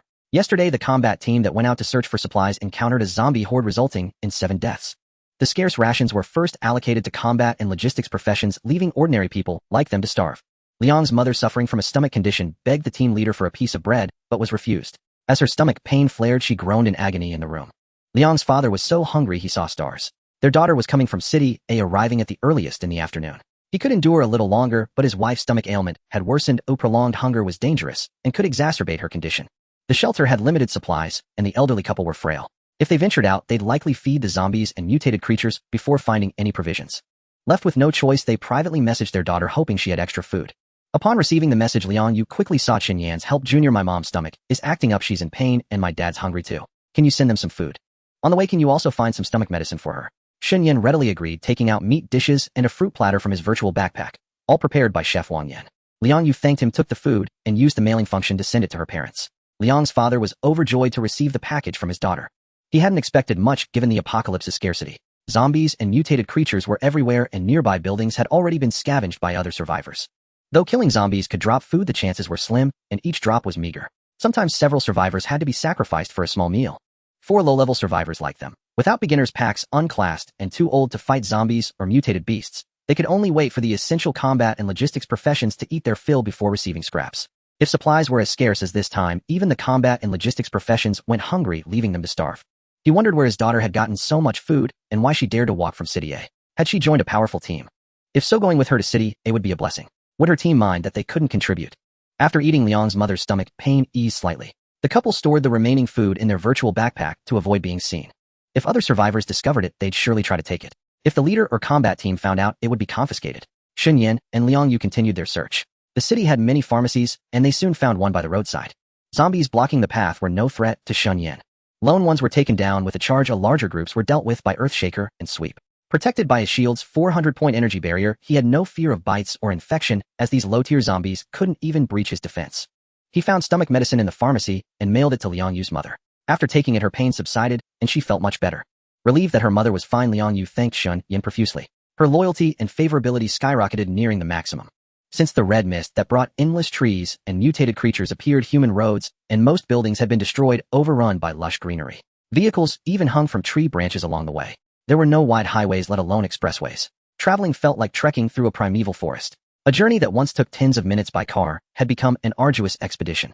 Occasionally, they encountered other survivors heading toward the official shelter in the commercial district. They looked puzzled to see Shen Yan and Liang Yu going the opposite direction.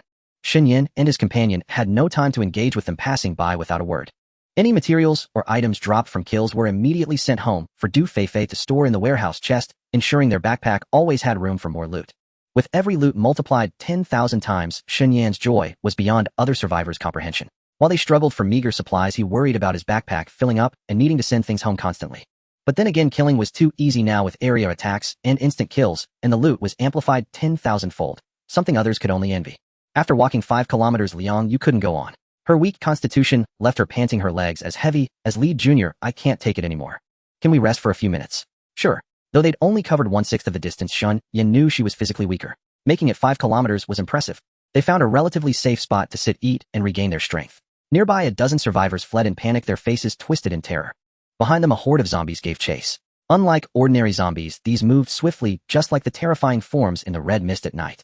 A few survivors lagging behind were quickly overtaken, pounced on, and devoured alive. The rest passed by Shen Yan and Liang Yu's resting spot, shouting as they ran, "Run! There are berserk zombies behind us." Berserk zombies. Shen Yan stood up as the survivors rushed past, telling Liang Yu to stay close and looking behind. True enough, berserk zombies were closing in. Spotting Shen Yan and Liang Yu standing still by the roadside, they veered toward them. Use the corpse control manual. Shen Yan reacted quickly, raising a hand to control 2 berserk zombies while calling out to Liang Yu. Startled Liang Yu snapped back to reality. Though a logistics profession, she could equip non-class-specific items, and the corpse control manual, as an accessory, was no exception. With 2 manuals, one on each side, she could control 2 zombies simultaneously. She also seized control of 2 berserk zombies. In an instant, 4 berserk zombies switched sides, becoming temporary allies of Shen Yan and Liang Yu's team, turning to fight the others. With the 4 berserk zombies holding the line, Shen Yan charged in, unleashing a flurry of attacks on the remaining berserk zombies, swiftly cutting them down. After eliminating the zombies, he turned to find the fleeing survivors had vanished without a trace, not stopping for a moment. But it was understandable. Facing such swift berserk zombies, staying would mean death, just like their fallen comrades.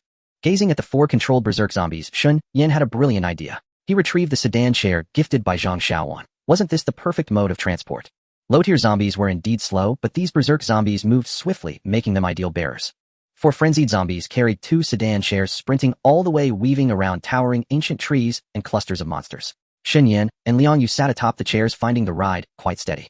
Truly, as props crafted by a carpenter's profession, they did not sway excessively, as if equipped with shock absorbers, offering exceptional comfort. Liang Yu no longer worried about sore legs from the long journey for the frenzied zombies, or the sedan chairs, sparing her the need to walk. Survivors on the road who witnessed this scene were all dumbfounded, believing they were dreaming. Using zombies as sedan bearers. Where did these two come from? How absurd. Others fled from zombies in terror, yet they enslaved them, making them work. Many called out to the duo, eager to learn how to control zombies, for with frenzied zombies, dealing with lower-tier zombies would be far safer. But Shen Yan and Liang Yu sped away, swiftly vanishing before the questioners could receive an answer, leaving them with lingering regret. Even if Shen Yan told the truth, the survivors who learned the answer could do nothing, for not everyone was fortunate enough to obtain the zombie control manual. Setting aside whether one had the strength to slay a zombie king, even if successful, the drop was not guaranteed to be that item. Zombies had no physical limits, they were not human, and felt no fatigue, so the journey saw no rest. At the frenzied zombies' speed, they reached City C within an hour, arriving at the scenic area survivor hut, where Liang Yu's parents resided. When they lost their restraint and reverted to wild monsters, Shen Yan promptly slew them, for they were useless now that the destination was reached. Who goes there? The survivor guarding the hut's entrance spotted Shen Yan and Liang Yu approaching from afar and immediately questioned them with vigilance. Liang Yu stepped forward, stating her purpose and naming her parents. The survivor inside promptly reported this to the leader in detail. Learning that Shen Yan and Liang Yu had come from City A, though only 30 kilometers away, the journey past so many monsters was already astonishing. The leader, who was out leading a team to search for supplies, had the guard inquire about their intentions. Shen Yan responded that their purpose was to take Liang Yu's parents back to City A. If other survivors wished to leave, they could join as well. In City A, there was a marketplace where one could purchase various supplies from NPCs, far easier than here. If willing, all survivors here could join the Nameless Guild after an interview and receive the team's protection. Those unwilling to join the guild were not forced. There was an official shelter there, and joining them was fine. Indeed, surviving was easier where there was a marketplace. However, the leader of the survivor hut had his own ambitions and did not want to be subordinate to others, so he refused to join the Nameless Guild or go to City A. But he agreed to let Liang Yu's parents leave with Shen Yan, and even the other low-level survivors in the hut without combat or life professions could go, for they were currently a burden to him. Discarding these burdens, leaving only combat and life professions, would lighten the load, and the supplies gathered would barely suffice. As their strength grew, life would improve. Following the leader's orders, the hut guard opened the gate, allowing Shen Yan and Liang Yu to enter, then went to Liang Yu's parents' room to call them out. Reunited with their daughter, Liang Yu's parents were overwhelmed with emotion. The three embraced, feeling exceptionally fortunate. After all, in the apocalypse, many survivors lost their families. Such a reunion was rare. Hearing they could go to City A, 3 to 4 dozen low-level survivors in the hut gathered around Shen Yan, asking if food would be guaranteed, for without it, anywhere was the same. Shen Yan took out a large quantity of food from his virtual backpack and distributed it to these low-level survivors, as well as to the other guards and life profession holders in the hut. This was more effective than any words. The survivors cheered and devoured the food ravenously, then expressed their willingness to follow Shen Yan to City A and join the Nameless Guild. Even several guards and life profession holders from the hut team asked if they could bring them along voluntarily, telling the leader they too wished to go to City A. The leader was displeased that these people wanting to leave, for low-level survivors were plentiful and could be replenished anytime, but those who had already transitioned to combat or life professions would cause him losses if they departed. So he urged them not to leave, asking them to trust him, promising that if they stayed, things would surely improve and they would have plenty to eat and drink. Some were swayed by his words, while others found his promises hollow, mere empty rhetoric, less useful than tangible food. In the end, all the low-level survivors in the hut chose to follow Shen Yan, for he assured them they would not need to traverse dangerous roads or endure long journeys. Upon joining, each would receive a marketplace teleport talisman, directly teleporting them to City as marketplace, then to the guild's base, perfectly safe. A few hut guards and life profession holders also wished to go. Shen Yan kept his word, and after finalizing the list, he distributed marketplace teleport talismans to all who were willing. Everyone used the talismans and arrived at City as marketplace in an instant, marveling at the wonder. Liang Yu's parents were also astonished. One moment, they were at the scenic area in City C, the next they were back in City A, where an NPC marketplace truly existed, bustling, with countless survivors coming and going trading with NPCs. In a daze they felt as if they had returned to pre-apocalypse days. After returning, Shen Yan first used his monocle to verify, picking out those in the group who had no faction allegiance or gratitude, telling them to leave on their own and join the official shelter or other survivor teams as they pleased. For the rest worth cultivating, he notified Zhang Jun to take them into the nameless branch, while only Liang Yu's parents joined the headquarters, staying together with their daughter Liang Yu. The headquarters did not accept just anyone, only the most trusted relatives or friends of current members or talents valued by Shen Yan were eligible. Having brought Liang Yu's parents back so quickly upon returning to headquarters, Jiang Yun, Lin Qingqing, Du Feifei, and the other women all came forward to congratulate Liang Yu and welcome her parents. Seeing their daughter living in such a fine place with top-notch conditions, Liang Yu's parents were completely at ease. When Shen Yan asked what life profession they preferred and produced profession change items, Liang Yu's parents were deeply impressed. Even life profession items were precious, otherwise they would have remained low-level survivors. Only those who could fight monsters and obtain drops from them could acquire such things. They old and frail could not even defeat low-tier zombies, so how could they qualify? Liang Yu's father enjoyed cooking and her mother did not want to be separated from him, so the couple both chose the chef profession. Wang Yin was delighted. Now there were 3 people in the kitchen, making cooking easier and allowing for lively chats. That night Liang Yu kept her promise and came to Shen Yan's room to stay. The next day her loyalty and affection values both reached the maximum of 100. The northern industrial district was a stark contrast, where near the factory buildings overgrown with green vegetation, there were no low-level zombies. The weakest were level 20 mutants along with various, even more formidable mutated creatures. There were many types of zombie mutants identifiable by their names. There were strength-type hammer zombies, agility-type sprinting zombies, heavily armored zombies with thick skin, as well as ice guardians, flame guardians, and so on. Mutated creatures were also far more powerful than those in the novice zone, such as the fearsome two-headed mutant hounds, terror pythons, and mutant giant frogs. Survivors with slightly weaker strength would be courting death by coming here. However, Shen Yan and his team were all ultimate combat classes equipped with sufficiently powerful top-tier gear. He also issued each member 4 types of protective charms and potions refined by Liang Yue, ensuring comprehensive preparations. As long as they didn't court trouble, there would be no issues. Jiang Yun skillfully cast a shield on Shen Yan and bestowed blessings upon him. Shen Yan then activated his own firm shield defense, and with double shields in place, he began his work. Locking onto a group of no more than 10 mutant zombies, he charged straight, in unleashing a war cry followed by a sweeping strike, then a quake for stun control, and finally consecutive slashes on the one with the least health. After he finished his combo and firmly held the aggro, Lin Qingqing immediately used barrage and rain of arrows, while Sun Xin continuously cast explosion spells for area attacks. Zhuang Xian stealthed over and used assassinate to finish off the hammer zombie that Shen Yan had already injured, then locked onto the next target. Lin Wan charged forward following Shen Yan, closely finishing off whatever he attacked. With increasingly coordinated teamwork, Shen Yan led the squad to annihilate the zombie horde without taking any damage before his shield broke, gaining a massive amount of experience points and loot. Other survivors could also kill these zombies after reaching level 20, but they wouldn't find it as effortless as the ultimate class users. There would inevitably be casualties. The value of 1000 low-grade spirit cores was no joke. There were no survivors in the industrial district. In such high-risk zones with powerful monsters, any survivor unable to escape would be devoured by zombies instantly, with no chance of survival. Shen Yan and his team were fortunate. The university town area was also one of the novice zones, making the start relatively easier. If they had encountered monsters as formidable as those in this industrial district, they would have perished long ago. Shen Yan, Lin Qingqing, and Sun Xin all had area effect skills from their ultimate classes, resulting in explosive damage output. With Zhuang Xian and Lin Wan finishing off the stragglers, their efficiency was astonishing. Previously they had only picked off lone monsters, but now they were constantly engaging groups, boosting their leveling speed dozens of times over. By lunchtime, Shen Yan had reached level 30, while Jiang Yun and the others were around level 23. He directly allocated the 2 attribute points gained from leveling up to strength without a second thought. After all, his constitution was already sufficient and monsters couldn't even break through his shields. Naturally, he pursued higher damage to maximize his farming speed. Lin Qingqing finished eating quickly and used Eagle Eye to continuously survey the surrounding area, planning the route for subsequent monster farming. From a bird's eye view, she kept exploring and suddenly noticed a faint glow emanating from a place obscured by trees. She promptly reported the situation to Shen Yan. Intrigued, Shen Yan asked Lin Qingqing about the color of the light. Based on her description, it seemed similar to the glow he had seen when he first obtained his novice gift pack. Could it be that there was also a novice gift pack here left behind because the monsters were too strong for survivors to successfully retrieve? He told everyone to finish their lunch quickly, and with Lin Qingqing guiding the way, they cleared out zombies and mutated creatures along the route until they finally reached the target location. Just as Lin Qingqing had described, light was streaming through the gaps in a spot covered by green vegetation. There were large patches of dried blood in the vicinity, suggesting that in the early days of the apocalypse, surrounding survivors had tried to obtain the novice gift pack, but ended up dying here, eventually transforming into mutant zombies. To be cautious, Shen Yan had Jiang Yin cast a shield on him, and also activated his own firm shield defense. With 2 energy shields in place, he used his glaive to clear a path cutting through the green plants that covered the light. After some time, he finally cleared away all the foliage, revealing the novice gift pack inside, a familiar glowing orb. An unexpected bonus. Shen Yan stepped forward excitedly and picked up the orb. In his hand appeared a golden bridle, which looked particularly valuable. Shen Yan, what is this? Lin Qingqing asked curiously. There's actually a novice gift pack that hasn't been taken yet. Jiang Yun recognized it at a glance as she too had obtained one. Is this a novice gift pack? Shen Yan, what does it do? The girls gathered around, including Zhao Shishir Yang Ying and Zhou Yinfeng.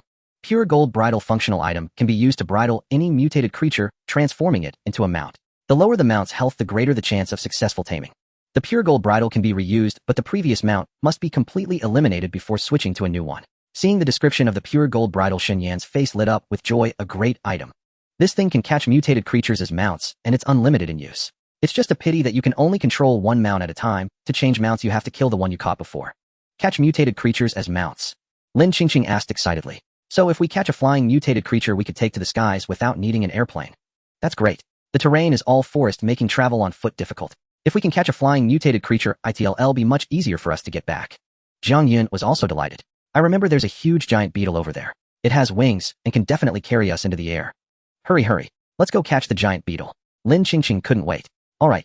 Shen Yan certainly wanted to get a mount quickly. When traveling next time, he could ignore those annoying low-level zombie armies. They were too low-level to give any experience. Killing them was a waste of time, yet if left alone they blocked crucial paths requiring long detours. If they could fly overhead, it would save a tremendous amount of time. With Lin Qingqing's eagle eye leading the way, they soon arrived at the giant beetle's activity area. Choosing a lone giant beetle, Shen Yan approached it, intending to first bring it down to low health. Just as he was about to charge, a sharp cry came from above, and the sunlight was blocked by a massive dark shadow. Before Shen Yan and the others could react, a colossal giant owl descended from the sky, its sharp talons instantly piercing the hard shell of the beetle, killing it outright. The girls were terrified by the enormous giant owl, trembling as they quickly hid behind Shen Yan. An owl is a type of bird of prey, and this one was about the size of a small transport helicopter from the official shelter. With its wings spread, several dozen people could easily sit on its back. Fortunately, such terrifying creatures didn't exist in the novice zone, otherwise no matter how many survivors there were, they would all die, not enough to feed it. For now, the giant owl's attention was focused on the beetle tearing open its shell and eating with relish, ignoring Shen Yan and his group. The moment Shen Yan saw the giant owl, he made up his mind to capture it as a mount. It was both a powerful combatant and capable of carrying several dozen people, far superior to the giant beetle. Shen Yan, with his dual shields raised and the giant owl preoccupied with its meal, charged forward without hesitation. He launched his attack, unleashing a series of slashes to inflict damage, then followed up with a ground-shattering strike to stun the creature. Lin Qingqing and Sun Xian did not lend a hand, nor did Jiang Yun, Zhuang Xian, or Lin Wan. They chose to stand by and observe. Shen Yan's offensive output was so formidable that if they interfered, the giant owl would be instantly slain, leaving no opportunity to capture it. Shen Yan carefully controlled the creature's health using a single combo to reduce it to a sliver of life before applying the pure gold rains. A system message announced that player Shen Yan had used the pure gold rains and successfully tamed the mutated giant owl. A system message congratulated the player on taming a mount. Another declared him the first player globally to do so, granting a special reward, Mount Mastery. Upon using Mount Mastery, he learned the passive skill Mount Mastery, which increased the current mount's movement speed by 100%. A new mount option appeared in the system interface. Upon opening it, the basic attributes of the giant owl were instantly displayed. The mutated giant owl was classified as a common mount belonging to Shen Yan. It was a type of mutated raptor with a flight speed of 750 meters per minute. At that speed, it could cover 45 kilometers in an hour, which was already quite fast. Coupled with Shen Yan's Mount Mastery skill, the speed doubled, allowing it to fly 1500 meters per minute or 90 kilometers per hour, a truly fearsome velocity. If he had possessed this mount for the earlier trip to City C, he could have arrived in just over 10 minutes, sparing himself the long journey on foot. The mutated giant owl, now fitted with the pure gold reins, appeared remarkably docile, a stark contrast to its ferocious state when it had been hunting the giant beetles. Shen Yan led the girls onto the giant owl, which obediently lowered its wings to help them settle onto its back. With a mere thought, the owl soared high into the sky, following his command. From the air, the entire industrial zone lay spread out beneath them like a map, offering a panoramic view that surpassed even Lin Qingqing's eagle eye technique, for the owl flew higher and saw farther. The girls were exceptionally thrilled. Even without seatbelts, sitting on the giant owl's back felt remarkably stable, with no fear of falling off. After a single circuit above the industrial zone, the distribution of every zombie and mutated creature was laid bare before them. In the dense forest to the northwest, there was even a vast colony of giant owls, hundreds if not thousands of similarly terrifying wild mutated specimens. Fortunately, they remained inactive, all hidden in the shadows and sleeping. Owls are nocturnal by nature, active at night, and rarely seen during the day. For reasons unknown, the one that had been captured as a mount had ventured out in broad daylight to hunt giant beetles, leading to its encounter with Shen Yan and his group. Even someone as powerful as Shen Yan dared not provoke such a massive colony of giant owls. He swiftly steered the mount away from their territory. With the mutated giant owl as a flying mount, Lin Qingqing's task was greatly simplified. She could survey the distribution of monsters from the air, which was far easier than running around using her eagle eye technique. The broad field of vision also allowed them to easily avoid dangerous zones. Afternoon grinding became significantly more efficient. Shen Yan smoothly reached level 32, while Jiang Yun, Lin Qingqing, and the others also ascended to level 26. Their progress was like a rocket, a pace other survivor groups could scarcely imagine. He allocated his level-up stat points to strength. Before nightfall, they returned to the guild tower. The presence of such a striking mount drew the gaze of everyone, both from the headquarters and the branches. When the guild members learned that the anonymous mastermind behind the scenes had acquired the mutated giant owl as a mount, their awe for him deepened. Their loyalty and favorability collectively surged, gaining another boost. During dinner, the girls who had stayed behind to craft various daily necessities reported to Shen Yan, relaying the hot topics they had recorded from various chat channels over the past period. The first piece of news: a world boss called the Skeletal Giant had appeared in the Snow Country. It was said to be a terrifying zombie with a devouring attribute. Since the apocalypse began, it had consumed countless survivors and zombie corpses, evolving into a super terrifying giant zombie. Wherever it passed, nothing grew, and any survivor who encountered it was doomed. The second piece of news: a mushroom cloud had risen over Basai City within the territory of the Saiyan Federal Duchy. It was rumored that the desperate higher-ups had used a weapon of mass destruction to annihilate an overwhelming horde of zombies, taking themselves down with them. Both news items were profoundly shocking. First, the Skeletal Giant was a world boss, seemingly invincible. No one knew its level, its health pool, or to what extent it could evolve by continuing to devour. As for the Saiyan Federal Duchy, how desperate must they have been to resort to a weapon of mass destruction? Once such a weapon was deployed, the entire city would be destroyed along with every zombie, mutated creature, and survivor within it, leaving none spared. Even if some were fortunate enough to survive, they would suffer from radiation poisoning. Under normal circumstances, survivors would never choose this path. A weapon of mass destruction could indeed eliminate most zombies and mutated creatures in a city, but humanity itself would also bear the consequences. As Shen Yan reflected on this, he felt it was imperative to maintain good relations with the official shelter to obtain intelligence from them. If someone intended to use such a weapon in city, he would need to lead his guild away in time rather than perish alongside them. After listening to most of the reports, Lu Xiaoyi handed her own recorded intelligence to Shen Yan.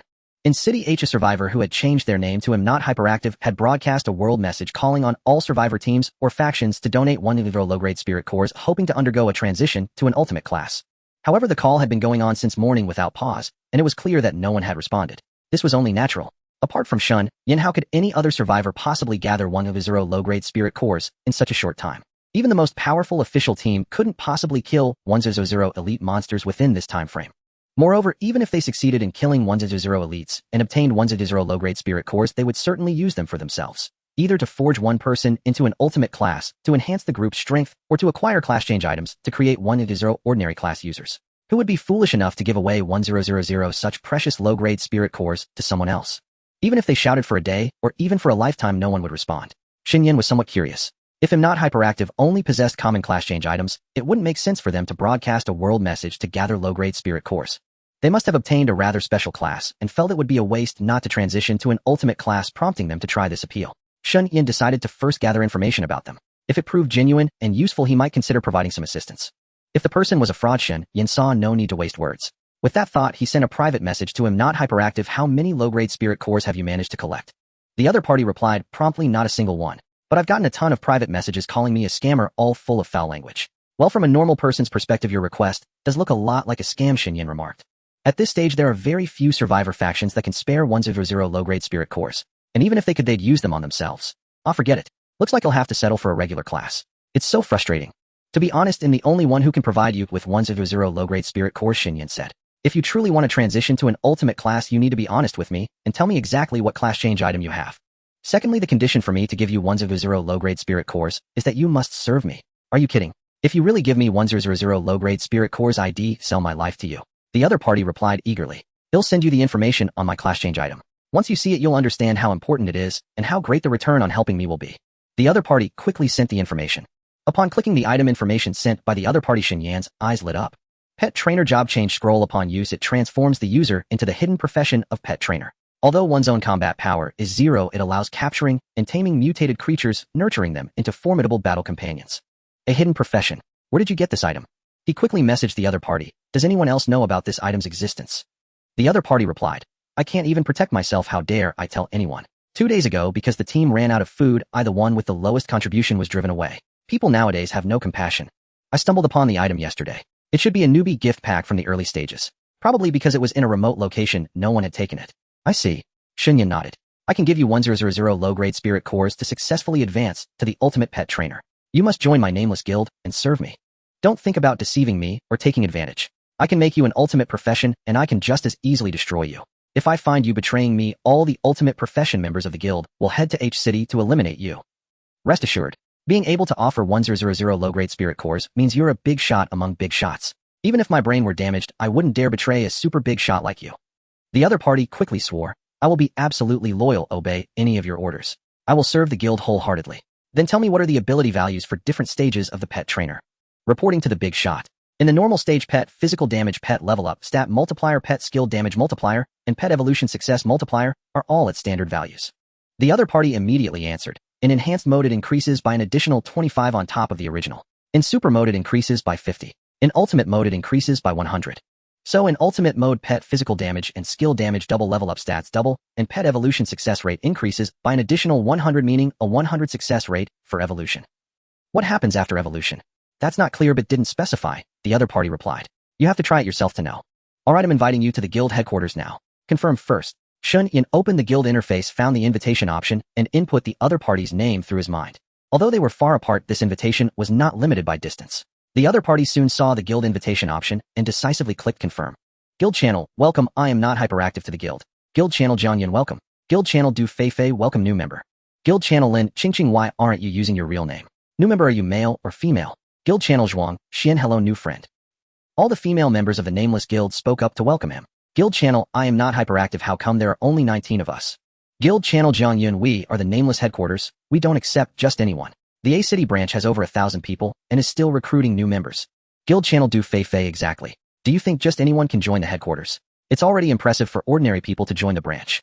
Guild channel, I am not hyperactive, I see. Sorry, I didn't know the specifics. My mistake. Guild channel. Alright, you can chat later. I'll mail you the low-grade spirit cores. Get your job change done quickly. Since it was his first interaction with the other party, Shen Yan still wore a mask and didn't reveal his true identity.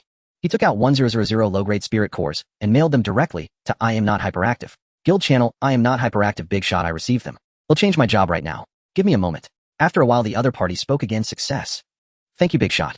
I have successfully advanced to the ultimate pet trainer and obtained 2 skills, ultimate taming and ultimate incubation. Ultimate taming can ignore the target's status.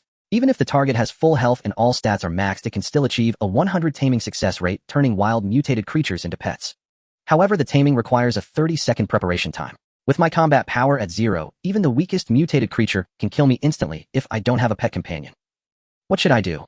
It seems that in the early stages of this profession, you need to rely on teammates or other survivors to hold down the mutated creatures, then tame them. Only after obtaining a pet will you have sufficient combat power. Shen Yan pondered. The problem is, are there any survivors you can use over there? Only the group that drove me out. They only dare to kill the lowest level zombies and flee at the sight of mutated creatures. It's impossible. The other party replied. However, my ultimate incubation skill can skip the incubation time and instantly hatch any mutated pet egg. Normal professions take at least 48 hours, up to 500 hours of incubation time, depending on the pet's strength. Wild mutated creatures also mate and lay eggs. If I could get some mutated creature eggs, I could directly hatch them and obtain a pet to help me fight. Get a set of guild uniforms and a guild badge. Shen Yan thought for a moment. Then use the badge to teleport to the guild territory. Once here, I can take you out to capture mutated creatures. With my abilities, holding off a mutated creature while you successfully tame it is no problem at all. Can I teleport directly to a city? That's amazing. Great. The other party was quite happy. But big shot, can I come a bit later? Why? Well, my uncle and cousin are still alive. They're trapped in our hometown, the other party replied. They're my last remaining family. I need to save them. Can you find a way to get me any mutated creature egg? After I rescue them and eliminate the culprit who killed my family, once I've avenged them, I'll bring my uncle and cousin to the guild. Then I'll be at your command. Isn't that simple? Tell me your uncle and cousin's names. I'll invite them to join the guild, and they can teleport back directly. They changed their names. I don't know what they go by now. Before she died, my mother told me they were still alive, hiding in our hometown. At the time, I didn't think and used my favorite online name. If I had used my real name, they could have contacted me. I see. Shen Yan thought for a moment. I'll mail you some food and water first. Over the next couple of days, I'll keep an eye out and see if I can get a mutated creature egg. Thank you, big shot. Oh, big shot, I saw someone mention in the regional channel that the mutated ant nest seems to have a lot of ant eggs. If I could somehow get one, I could hatch a mutated ant and use it to tank monsters while I capture stronger mutated creatures. Ant eggs. Shen Yan nodded. That's simple. He'll search nearby this morning. While others would have to fight their way into the ant nest, he had it easy. Wearing the ant helmet, he wouldn't be attacked and could come and go freely. After dinner, Lin Qingqing privately messaged Shen Yan saying she had important information for him. Upon arriving at Lin Qingqing's room, he found her just out of the shower wearing a thin nightgown, looking exceptionally alluring. As Shen Yan entered, she casually closed the door, pulled him onto the bed, and directly dove into his embrace. Did you not say you had important information? Shen Yan had undergone a significant shift in mindset during this period, so he naturally embraced her, relishing such intimate behavior without any sense of wrongdoing. In this apocalyptic world, there was no need to be bound by monogamy. With sufficient strength, what was the harm in having more than one woman? Lin Qingqing whispered in his ear, I just saw someone selling intelligence scrolls on the World Channel. After use, they can permanently increase one's intelligence attribute by 1 point. That person's name is already noted on the list, and you can contact him anytime. As long as you provide him with some items, you can definitely inquire about the drop location of the intelligence scroll. Such items that permanently increase attributes are undoubtedly precious. Wouldn't you say this information is important? Shen Yan's eyes brightened at this. For an ordinary person, such a scroll would already be invaluable. If there were intelligence scrolls, there must also be different types of strength, physique, agility, and mental attribute scrolls. If he could discover the drop locations, it would be akin to multiplying his loot by 10,000. If 1,000 scrolls dropped, and if strength or physique scrolls appeared, wouldn't he become invincible in an instant? With 10,000 points in strength and physique, he could explode in attributes. As the ultimate warrior, any monster would be crushed before him. If he managed to obtain 100,000, a million, or even 10 million, wouldn't it be possible to become a god just by relying on attributes? At that point, would even the fiercest zombies and mutated creatures outside still threaten him? Could those hostile survivors defeat him? Thinking of this filled him with excitement. Indeed, this is important information. You have done a great service. Quick, give me the list. You must reward me first. Lin Qingqing wrapped her arms around his neck and pushed him down. He'll give you the items tomorrow morning. The next day after Shen Yan woke up, Lin Qingqing indeed handed him the list, after which she pulled him close for a moment before letting him go. Her loyalty and affection values had reached their maximum. She would never betray him. Having spent a night in Lin Qingqing's room, the other girls naturally knew about it. They silently contemplated how to seize Shen Yan's heart before others. As the earlier one became his woman, the higher their status in his heart. After breakfast, Shen Yan instructed the branch to gather information and quickly obtained the location of the nearest ant nest. On the way to train, they decided to stop by the ant nest. Since all team members wore ant helmets, all mutated ants inside and outside the nest regarded them as allies, posing no obstruction. Shen Yan's team successfully entered the ant nest and indeed found a space storing ant eggs, which were densely packed and uncountable at first glance. Shen Yan was not greedy. He only took over 2,000, which was just a tiny portion of what was inside. He had these mutated ant eggs sent to me, not ADHD. I not ADHD was stunned. Wow. The big shot is indeed a big shot, managing to get so many mutated ant eggs at once. Our nameless guild is truly powerful. With this, we can take off directly. You should try hatching them first. Shen Yan said, if the mutated ants that hatch can be sent to me. If possible, hatch all of them. Keep one for yourself, and I will distribute the rest to all members of the headquarters and branch. At that time, you would be a great contributor to our nameless guild. All right, big shot. Just a moment. I not ADHD quickly got to work. After successfully hatching the first mutated ant, I immediately tried to send it. On Shen Yan's side, he received an email showing that I not ADHD had sent him a pet cage. Upon taking it out, he discovered it contained a mutated ant that could participate in battles once released. Why is there also a pet cage? He asked not ADHD. Oh, the successfully hatched pet comes with a pet cage. This is a key item for releasing and recalling pets. The other party replied, these mutated ants that have just hatched are all level 1. Their attributes are not impressive, but they can deal with the lowest tier lone zombies. Take them out to fight some monsters to level them up, enhancing their combat power. This profession of mine also has a hidden passive skill that enhances the current pet's attributes by 50%, making it stronger than other professions. Very well. Keep one for yourself, and after hatching the rest, send them over. I will also send you some life-saving items to enhance your strength. Shen Yan was not stingy. It was proven that a pet trainer could rapidly boost the guild's strength. He could not afford to treat this powerful profession poorly, nor let him face danger. Receiving the protective items, not ADHD was extremely pleased, continuously swearing loyalty to Shen Yan, stating he would quickly enhance his strength, capture more and stronger pets, and once he rescued his family and avenged them, he would teleport back to the guild's base. Having resolved the issues here, they set off to train. While flying on the giant owl, Shen Yan contacted the person on the list inquiring about the intelligence scroll. At first, the other party only discussed the price of the intelligence scroll, refusing to mention the drop location or the monsters that dropped it. Although Shen Yan did not need the intelligence scroll, he still spent money to buy it, using a large amount of food and water as exchange to successfully pry open the other party's mouth. The other party informed him that the intelligence scroll dropped from the Ice Guardians, but the probability was very low. He was lucky to have obtained one. Based on this information, Shen Yan quickly deduced that these attribute scrolls could also drop from elite zombie monsters or bosses. Ice Guardians belong to the magic type, capable of unleashing ice-based spell attacks, hence the drop of the intelligence scroll. This means that strength scrolls should drop from strength type, mutated zombies agility scrolls from agility type, and physique scrolls from tank type elites and bosses. Although the drop rate is very low with his current strength, he could easily hunt them down. Furthermore, the industrial zone in the north of the city has many elite zombies. If luck permits, he could acquire scrolls while training. After all, just keep grinding. If nothing drops today, then tomorrow. If nothing drops tomorrow, then the day after. A week or a month, there will definitely be opportunities to drop items. The items he obtains are multiplied by 10,000, far superior to the drop rates of other survivors. Now with mutated ant pets, each team member had one, doubling the team's strength and making it much easier to fight. However, the scroll drop rates were indeed very low. After grinding until the afternoon and retreating before dinner, Shen Yan's level increased to 35, while the team's level reached 30, yet not a single scroll appeared. He was not discouraged. After all, he would return tomorrow to continue grinding monsters, determined to obtain the scroll before considering other maps. Not ADHD also had good news. He raised the level of the mutated ants using this pet to tank monsters and captured a stronger giant scorpion, preparing to use this tough new pet to capture even stronger beings. Perseverance finally paid off. Over the next 2 days, he tirelessly hunted monsters, eliminating all kinds of elite zombies. When Shen Yan reached level 40, the first attribute scroll finally dropped. A strength scroll that permanently increases strength by 1 point upon use. 10,000 strength scrolls appeared in his inventory, so elite zombies did drop them. He clicked to use the strength scroll, and a prompt appeared: use in bulk. This feature was quite thoughtful since using 10,000 scrolls individually would be exhausting. After selecting batch use, an option to set the quantity appeared. He chose to use all of them, and his strength attribute skyrocketed by 10,000 points. Shen Yan's strength reached a terrifying 10140 points. Using the continuous slash skill, his damage could reach an utterly absurd 1000 plus points. Truly outrageous. Even using sweep, he could deal over 5000 damage, making him practically invincible.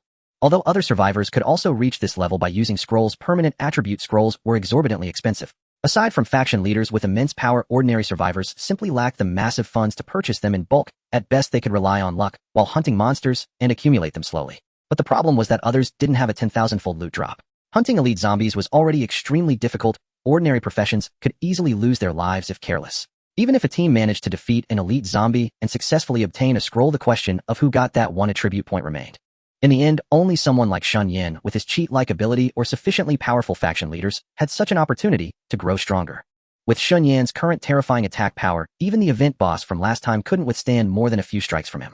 Since his strength had increased by 10,000, he allocated all 5 attribute points from leveling from 35 to 40 into Constitution, further enhancing his survivability.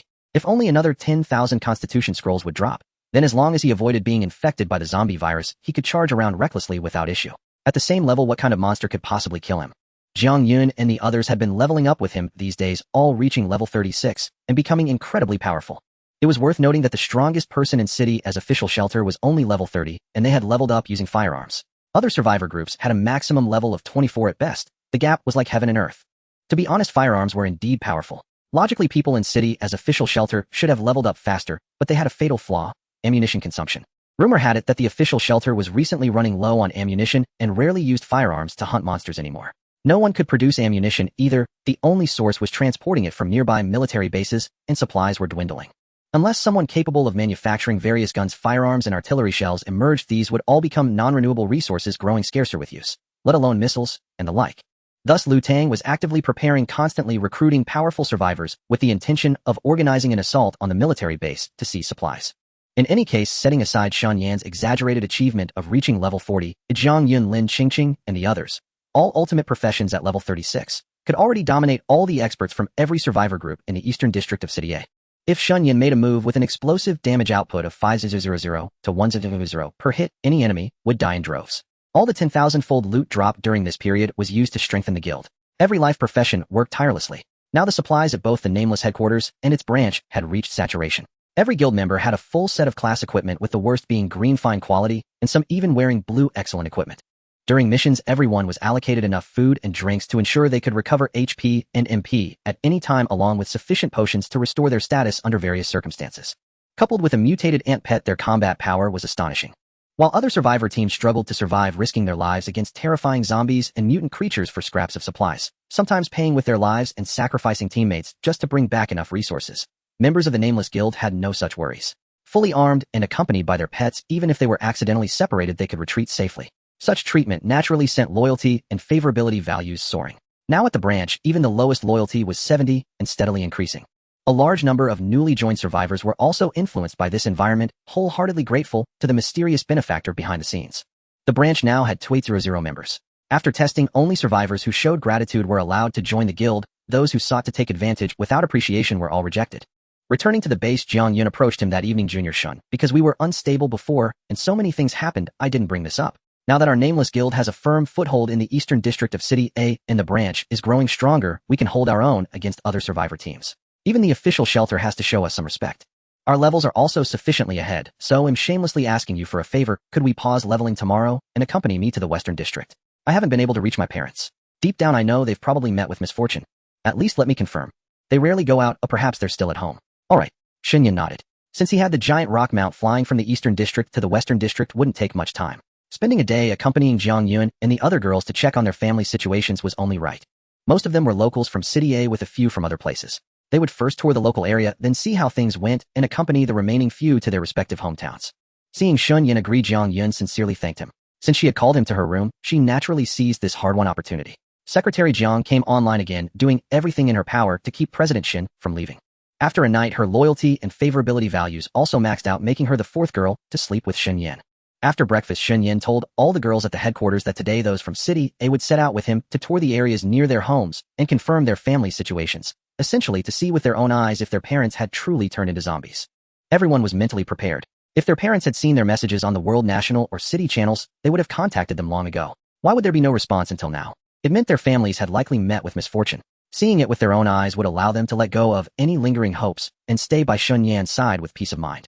Those setting out together included Jiang Yun, Zhao Shishir, Zhao Qing, Li Shiyan Yang, Ing Zhang, Xiaozhuan Zhang, Zishuan Jin, Shi Lin, Wan Lu Xiaoyi, and Sun Xin. 11 people in total. Lin Qingqing, Wang Yin, Zhuang Xian, Du Feifei, and Zhou Yinfeng were not from City A. They would first finish touring the city, then tomorrow take them out of town to their respective hometowns. For today they would stay at the base and keep Yang Yu company to watch over the place. Traveling by giant bird made aerial transit remarkably convenient. Shen Yan led the girls flying first to the western district. Guided by Jiang Yun, they landed on the rooftop of a 3-story building enclosed by walls and a courtyard. This was Jiang Yun's home. The doors and windows were tightly shut, the courtyard gate locked, and no signs of zombies had appeared in the yard. However, the moment they landed, faint zombie growls echoed from inside the house. Jiang Yun's heart clenched. The sounds most likely came from her parents. She nervously grasped Shen Yan's arm at a loss. He patted her hand, soothing her emotions, and whispered, "I'm here." Drawing courage from Shen Yan, Jiang Yun took several deep breaths to calm herself. Trembling, she stepped forward to open the rooftop door and led everyone down the stairs into the house. Upon reaching the 3rd floor, clattering sounds mixed with zombie growls came from a nearby room.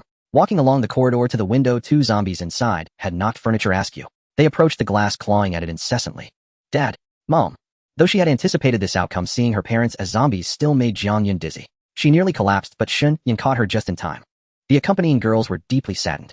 The sight of Jiang Yun's parents extinguished the last flicker of hope in their hearts. In truth, since the zombie apocalypse began, everyone had reverted to their real names, shouting messages on the City channel daily. Some had left posts searching for their parents, but received no replies. They had known this outcome was likely, yet refused to accept it. Now with their illusions shattered, Jiang Yun's parents had become zombies. The others' parents were likely the same. Facing their returning daughter, Jiang Yun's parents only exhibited zombie instincts, clawing at the glass, desperate to break free and feast on fresh flesh. Shen Yan sighed. The 2 inside were in a way his in-laws. He couldn't simply leave them be. With this thought, he said to Jiang Yun, "It seems your parents were transformed at the very onset of the apocalypse. That's why they never contacted you, and you couldn't reach them. The only thing we can do is grant them a dignified end, preserving their final honor." Jiang Yun understood his meaning. Suppressing her grief, she nodded. "You're right. I can't let them continue as zombies, stripped of human dignity. I want to cremate them and bury them together. Do you want to do it yourself, or shall I?" Shen Yan asked. "If you can't bear it, leave it to me." "No." Jiang Yun shook her head firmly, pulling out the Black Knight from her virtual backpack. "I'll do it myself. Alright, I'll help you control them." Shen Yan said. "Don't worry. Your parents would be proud. I believe they'd want to maintain their final dignity as humans. Everyone else step back and give us space. They'll open the door and lure them out. You take care of them." The girls immediately retreated, clearing the area. Jiang Yan gripped her pistol tightly, taking deep breaths to steady herself. Shen Yan walked to the door, slowly turning the handle to open it. The zombie versions of Jiang's father and mother were indeed drawn to the sound, turning and shuffling toward the entrance. As they reached the doorway, Shen Yan instantly used Earthshaker to stun them and shouted, "Now!" Bang! Bang! Jiang Yan stepped before her parents, pulling the trigger at close range. The bodies fell to the ground motionless. Afterward, Jiang Yun was drenched in tears. She knew her parents had long been dead as zombies, but pulling the trigger herself was agonizing. Shen Yan quickly embraced her, whispering comfort in her ear, helping her calm down. Since the other girls also needed to check their homes and might face similar situations, they left Jiang Yun's parents there for now. If other parents had turned into zombies requiring burial, they would all be cremated together, then interred in the cemetery. After flying around, they found that most of the girls' parents and relatives had indeed transformed, immediately trapped in their homes, wandering aimlessly. These girls lacked Jiang Yun's courage. Being life-oriented professions with no combat skills, they could only rely on Shen Yan to help free their families from their zombie state. Shen Yan struck down the zombie relatives of these girls, sent them along with Jiang Yun's parents for cremation, collected their ashes in boxes, and brought them to the cemetery. The cemetery was rarely visited, so the area was zombie-free and relatively safe. Selecting a row of empty graves, Shen Yan helped the girls bury their loved ones one by one, sealing the tombs. After they burned incense and paid respects, he assured their parents and relatives that he would take good care of them. After they had a good cry, releasing the pent-up sorrow, and calmed down, they left the cemetery. Li Shiyan and Lu Xiaoya's parents were not found. Their homes were empty. They spent more time searching nearby, even checking neighbors' and elderly relatives' homes, but found nothing. Their parents might still be alive, having relocated with other survivors. But hope was slim. They hadn't contacted their daughters for so long, making it unlikely. Li Shiyan and Lu Xiaoyi spoke on the city channel daily. If their parents were alive, they would have seen the messages and responded. The most likely scenario was that their parents transformed at the very start, but weren't at home, wandering farther away. Or perhaps while chasing survivors as zombies, they were killed by them, their bodies buried or burned. Alive or dead, since they weren't found. Shen Yan comforted Li Shiyan and Lu Xiaoyi, telling them that no news was good news. Maybe one day they'd reunite with their parents. Don't extinguish that final spark of hope. The two girls knew he was trying to console them, but assured him they had already prepared themselves mentally and wouldn't lose faith. Confirming the fate of the girls' parents and relatives resolved the last lingering doubts in their hearts. Except for Li Shiyan and Lu Xiaoyi, whose parents were still missing, everyone else had let go, able to stay by Shen Yan's side peacefully. Now they had no home left. The Nameless Guild became their sole sanctuary, their new home. And as their pillar of support, Shen Yan naturally became the only family in their hearts. Back at the guild base, they shared the situation with the others. Du Feifei and the others felt conflicted. They held little hope for their own visits home, suspecting their parents had long turned into zombies, otherwise they would have contacted them by now. The next day, Jiang Yun and the others stayed behind, while Shen Yan took Du Feifei and the rest to nearby cities to check on their families. This trip took longer, 3 days, as some lived farther away. The results were as expected. Their parents and relatives had all turned into zombies with no survivors. So Shen Yan helped them cremate and bury their respective families. While Shen Yan spent these days escorting the girls home to confirm the fate of their parents, the official sanctuary launched an assault on the military base, and it ended in a devastating defeat. The failure was chiefly due to a shortage of ammunition. Recent caravan operations had drained supplies, and efforts to rescue survivors across various districts of a city, clashing with factions attempting to challenge authority, had further depleted resources. The quartermaster finally reported to Liu Tang that their stocks were nearly exhausted. At the military base, the zombies were unnaturally dense and numerous, with a large contingent of elite creatures, and even the emergence of a corpse king boss. Faced with such imbalance, Liu Tang's forces suffered grievous losses.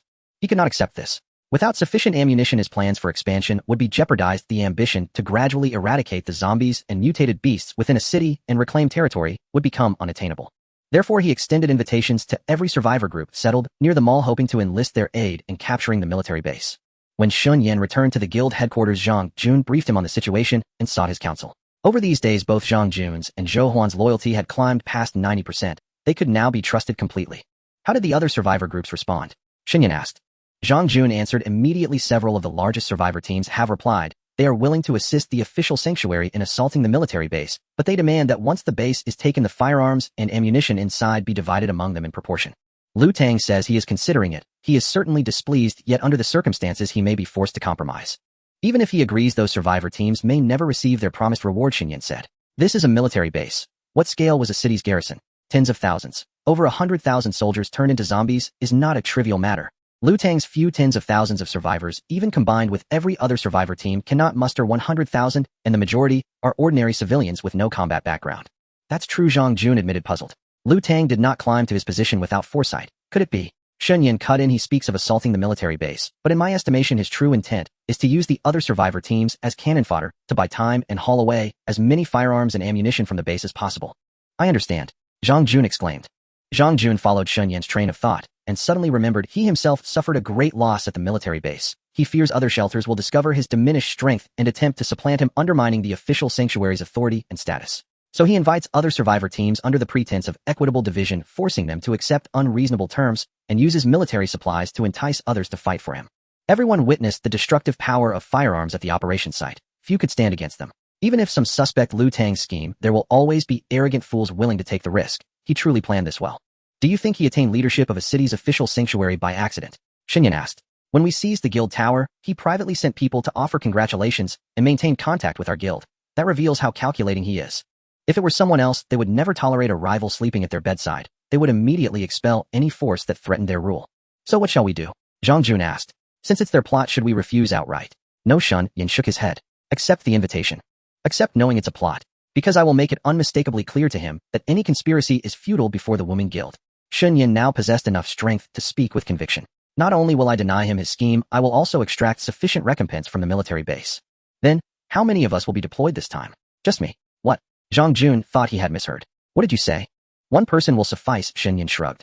Of course you must inform Liu Tang that the Woman Guild has decided to send personnel to fight alongside them. No need to disclose the number. Yes. Although he could not fathom why this mysterious Woman gentleman would join a scheme, he clearly saw through Zhang Jun's loyalty had reached 100%, he absolutely faithful, he would execute orders unconditionally. By the way, Shen Yan said, call Zhou Peng and Zhou Huan. Have them come to me. Ooh, I have something to say. Understood. Zhang Jun hurried to contact Zhou Peng and Zhou Huan and summoned them to Shen Yan's side. The two arrived quickly and stepped forward to salute Shen Yan, who wore an ant mask. Since everyone is present, I will be brief. Shen Yan scanned the three of them. I have observed your conduct at the Wooming branch during this period. Each of you has performed admirably, who I am well pleased. Your loyalty to the guild and to me has not gone unnoticed, so today I will reward you. A reward. The three exchanged surprised looks. Shen Yan produced the finest professional gear and advanced medicines he had recently purchased from the mall, presenting them to each of them. Take these top-tier sets and medicines. As long as you work diligently, rewards will never be scarce. They had not expected such a gift. Zhang Jun, Zhou Peng, and Zhou Huan were ecstatic. A supreme equipment could save lives and greatly enhance survival. Items in the mall commanded exorbitant prices and were ordinarily restricted to VIP customers. Previously, only a handful of attractive female members at headquarters had enjoyed such privileges. The three had envied them for a long time. To receive the same favor now signified that the Wooming master recognized their efforts and ranked them on equal footing with those at his side.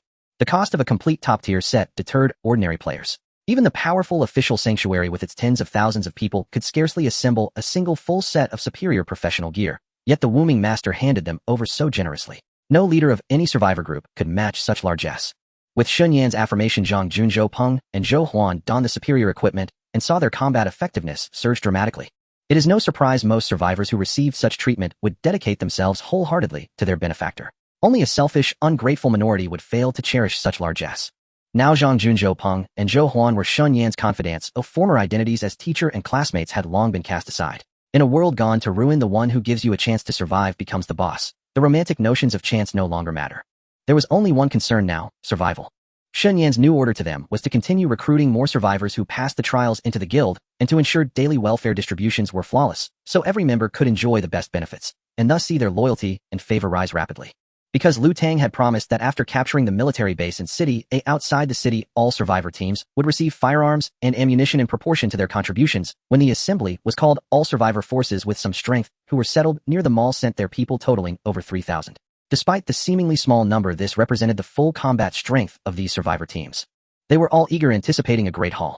With firearms and ammunition, even the many ordinary people in their teams who hadn't yet changed class could enhance their combat power, making it easier to hunt zombies and mutated creatures in the future. The military from the official shelter and other survivor teams had all arrived, leaving only the Nameless Guild absent, which sparked discontent among the majority present. That so-called Nameless Guild aren't they just lucky to have gotten the guild creation item allowing them to establish the guild early and seize the guild tower?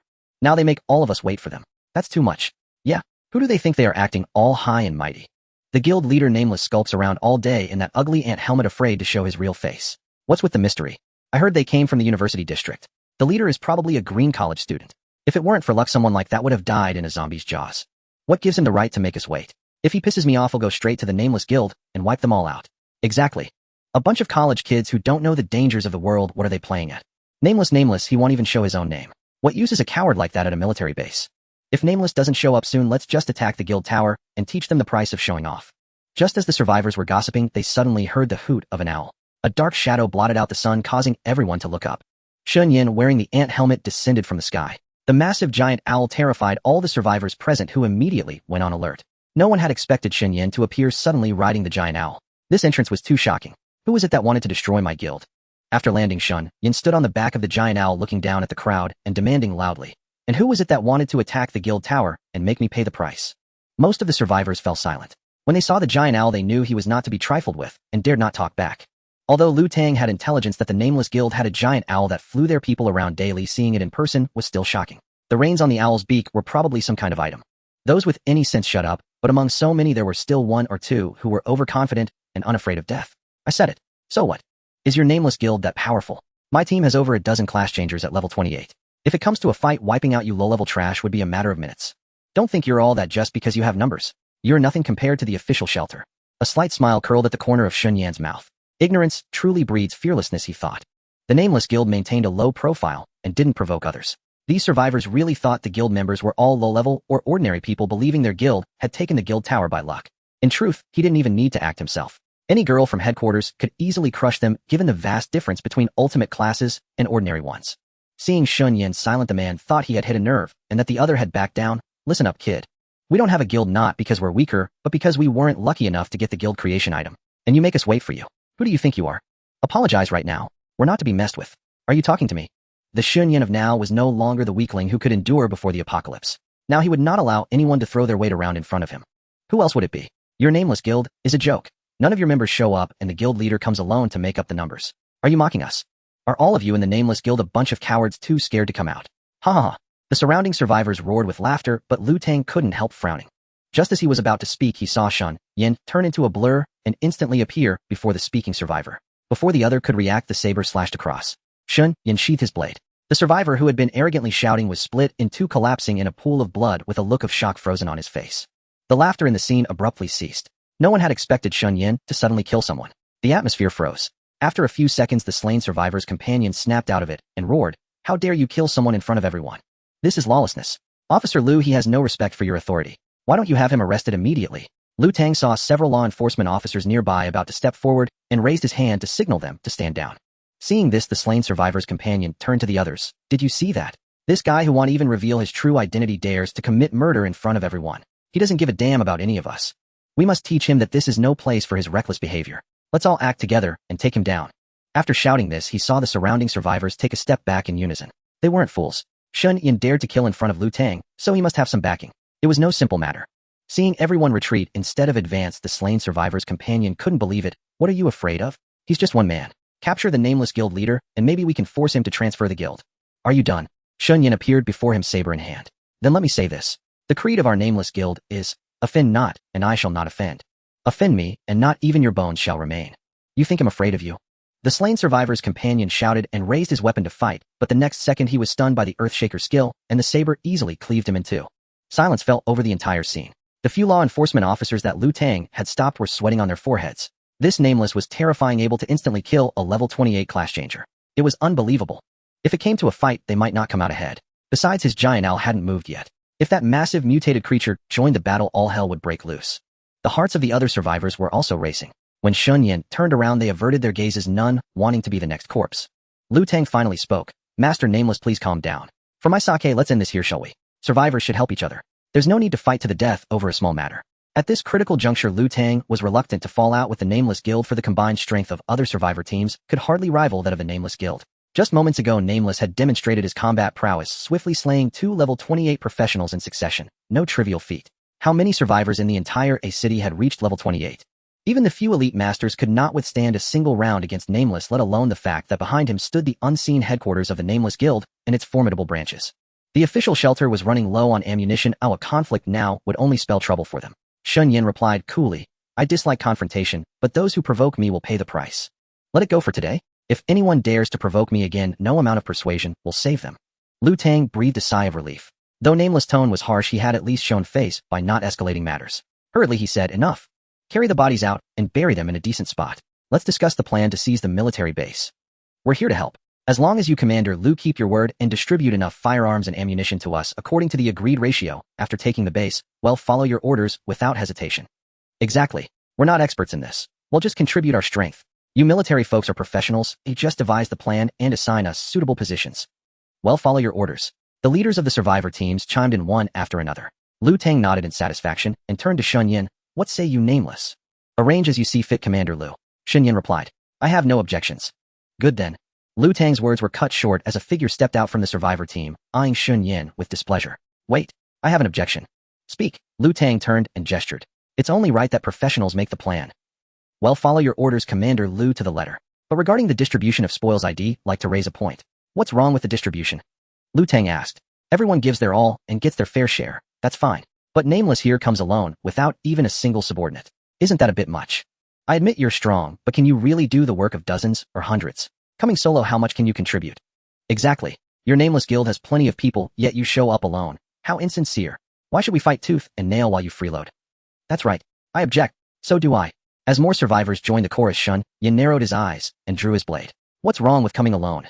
Believe it or not, your combined contribution won't match mine. Did you forget what I said so soon? Commander Lu, I warned you. If anyone provokes me again, your influence won't save them. Lu Tang's head throbbed. You fools forgetting the pain so quickly, he thought. Why stir him up again? He quickly intervened. No. Don't be angry, Nameless. They're not provoking you. Just rational discussion. Yes, just rational discussion. Right, everyone? In truth, the moment Shen Yan drew his blade, the survivors broke out in cold sweat, regretting having provoked him again. He truly had a volatile temper, quick to draw his weapon.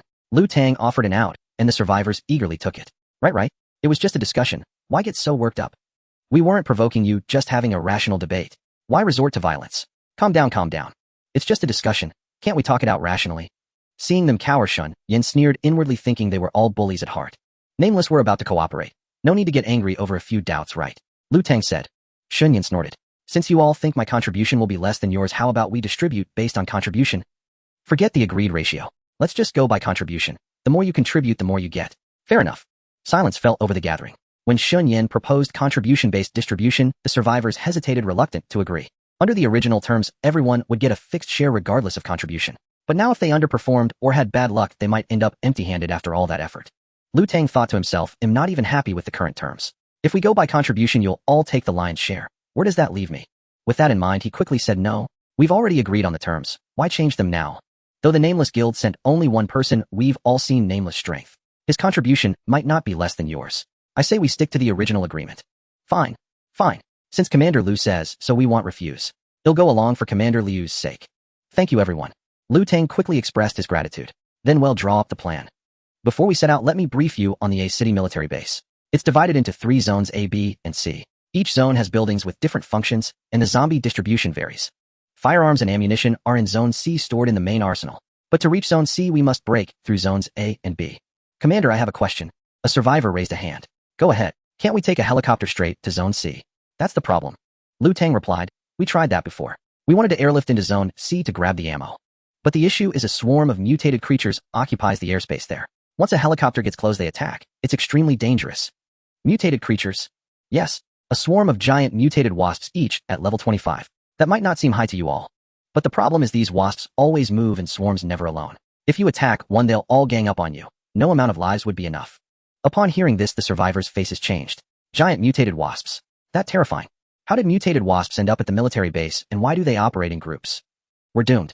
Low-level zombies are manageable, but giant mutated wasps are no joke. And there are elite zombies and boss monsters in the barracks too.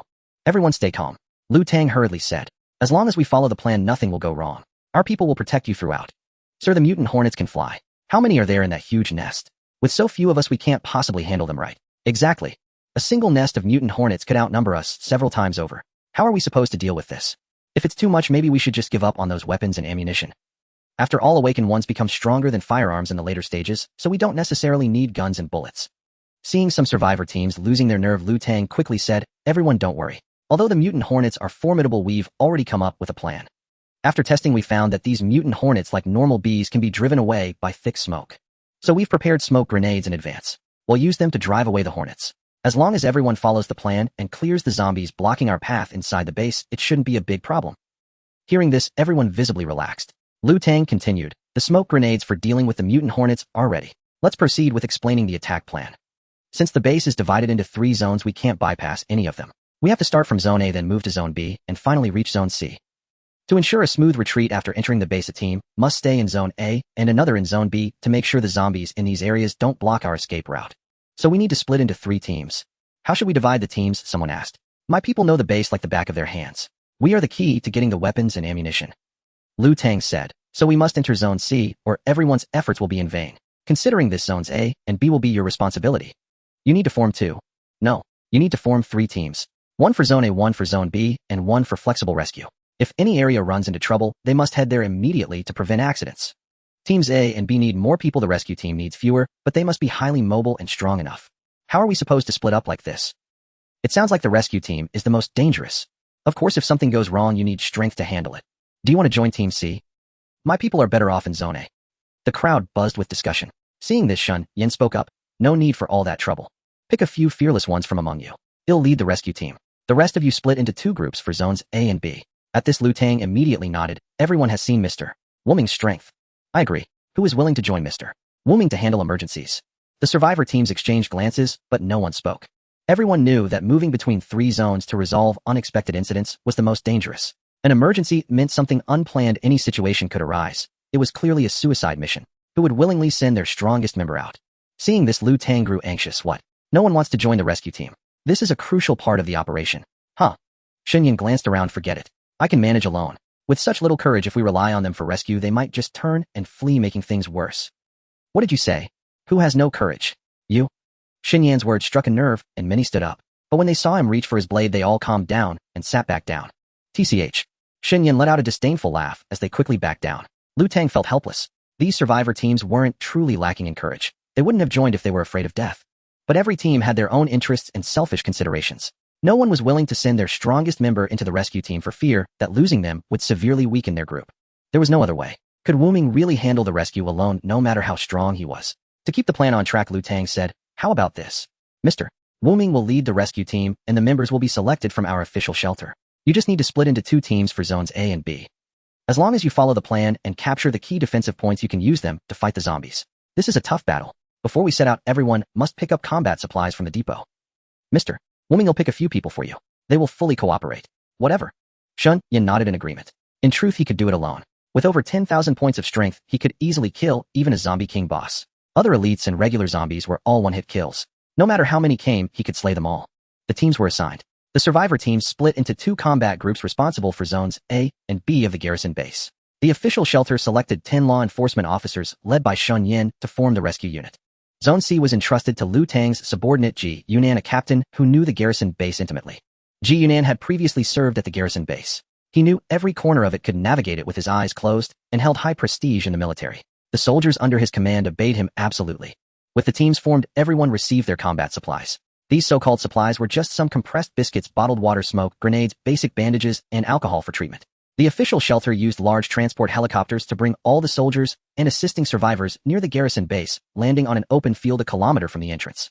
Landing directly inside the base or too close would surround them with over 100,000 zombies, a suicidal move. They had to advance quietly from a kilometer away without alerting the majority of the zombies to successfully open the camp gates, charge into zones A and B, and finally break into zone C. Once they captured the defensive structures in all 3 zones, they could wage a prolonged battle against the horde. The official shelter could then land transport helicopters directly in these zones, continuously ferrying soldiers' weapons and other supplies until the entire base was secured. Everyone gathered on the spot. Ji Yunan gave the orders: remember your tasks and don't make any mistakes. When we attack the barracks, zones A and B must be taken swiftly without a moment's hesitation. Once you secure the defensive structures, you'll have safe passage and can keep the zombies out. Rescue team, do not act on your own. We'll contact you via radio. You must arrive at any incident location immediately. Everyone strictly follow the plan. Now move out with me. The official shelter's troops and law enforcement officers followed behind Ji Yunan, and the survivor teams joined them. Mr. Wuming, the rescue operation isn't as dangerous as you might imagine. As long as everyone follows the plan methodically, accidents are generally unlikely. A bespectacled enforcement officer sent by Liu Tang said to him. The other officers nearby quickly signaled him with their eyes, but he didn't notice. This man had just been transferred and was the only member of the team who hadn't witnessed Shen Yan's killing spree. He was unaware that before their departure, Shen Yan had killed 2 survivors who provoked him without a second thought, revealing his formidable strength. He didn't understand why Liu Tang had assigned him to this team, taking orders from the mysterious Wuming who never showed his face and always wore an ant helmet. However, as an enforcement officer, he worried that the untrained civilian might panic during the mission and disrupt everyone, so he tried to reassure him. Little did he know the other officers were speechless. Shen Yan glanced at him, a faint smile curling at the corner of his mouth. Is that so? That would be for the best. Don't worry. Even if something happens, we enforcement officers will be on the front lines. Just stay behind and don't wander off. The bespectacled man, unaware of Shen Yan's true nature, continued. Shen Yan paid him no mind and followed the team into the military base. Ji Yunan gave the order all soldiers should have bullets chambered and ensure silencers were attached to their guns. Given the overwhelming number of zombie soldiers in the garrison, their small force couldn't possibly handle over 100,000 at once. Gunfire would attract all nearby zombies, so silencers were essential to minimize noise, allowing them to engage only the zombies in the mission area without summoning the entire garrison. Once confirmed, they first entered Zone A to engage the zombies. The survivor team followed the plan, half attacked the defensive structures while the others provided support. With Ji Yunan's people leading the way, things went relatively smoothly. Zone A posed little trouble. The zombies there were low level, and although a few elites were mixed in, they didn't cause significant harm. After a fierce battle, the team successfully captured the defensive structures in this area. The survivors guarding the zone, and some soldiers who guided them on using the defense equipment stayed behind to cover the others as they advanced to Zone B. Zone B also went smoothly. There were many elite zombies that caused some trouble, but under the combined efforts of the survivor groups and the official shelter's army, they were all cleared. The defensive structures in Zone B were secured and the task force immediately moved in. The battle had taken several hours. Everyone halted for a rest and had lunch. After eating and resting briefly, Yunan's team advanced toward Zone C. Shen Yan's rescue team was about to follow into Zone C when they suddenly received a distress call from Zone A. A large number of mutated centipedes had appeared there attacking the defensive structures along with the zombie army, putting immense pressure on the defenders. They needed immediate assistance to attack the centipedes from the rear, lure them away, and reduce the defensive burden. Shen Yan led his team back and soon arrived at Zone A. As expected, the defensive bunkers were surrounded by a horde of zombies and giant mutated centipedes. Before he could give orders, all the enforcement officers in the team charged forward and threw smoke grenades at the mutated centipedes. Thick smoke filled the air, and the strong odor indeed irritated the centipedes, causing them to turn away from the bunkers and alleviating the pressure on the Zone A task force.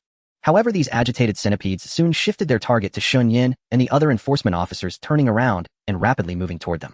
The enforcement officers fired their silenced guns continuously while retreating. The bespectacled man, while drawing the attention of the giant mutated centipedes, insisted that Shen Yan stay close to him to avoid any accidents. In his eyes, Shen Yan was merely a slightly skilled warrior. Facing so many giant mutated centipedes, he would only be throwing his life away. As an enforcement officer, it was his duty to protect him. It must be said that these enforcement officers were chosen for the rescue team for good reason. They were highly capable, and without Shen Yan's intervention, they managed to neutralize the threat in Zone A by luring away the terrifying giant centipedes. However, they underestimated both the speed of the giant centipedes and the hardness of their outer shells. The giant centipedes had already caught up to the rescue team. Although bullets pierced their tough shells, they got stuck outside, unable to penetrate deeper, causing negligible damage. Damn it. When the centipedes were upon them, the bespectacled officer's mind went blank. In this situation, he couldn't think of any way to save himself, and could only fire blindly. Just as the giant centipedes were about to devour the entire rescue team, Shen Yan, who had not participated in the battle until now, suddenly used a ground-shaking skill, instantly immobilizing them. We're saved. Seeing the centipedes controlled, even if only for 5 seconds, the bespectacled officer saw a glimmer of hope and shouted to Shen Yan, "Now's our chance. Run." Shen Yan did not flee. Instead, while all the centipedes were stunned, he took a step back, positioned himself correctly to cover them in a fan-shaped area, and decisively used a sweeping skill. 50,700. A terrifying number appeared above each giant centipede. The creatures that had been so ferocious and overwhelming to the enforcement officers were instantly killed by Shen Yan, their heavy bodies crashing to the ground. "Are you insane?" The bespectacled officer stared in disbelief at Shen Yan. "You killed them all in one move." The terrifying mutated creatures that had just put the entire rescue team through life and death were so easily finished off. "Why do you think Commander Lu made him the rescue team leader?" Another officer, snapping out of his shock, walked up to him and whispered. The guild master of Wooming Guild came alone. When provoked, he killed 2 level 28 survivors without a second thought. Commander Lu didn't punish him. Instead, he calmed him down with kind words. "Do you really think someone like that is weak?" Hearing this, the bespectacled officer finally understood. So this Mr.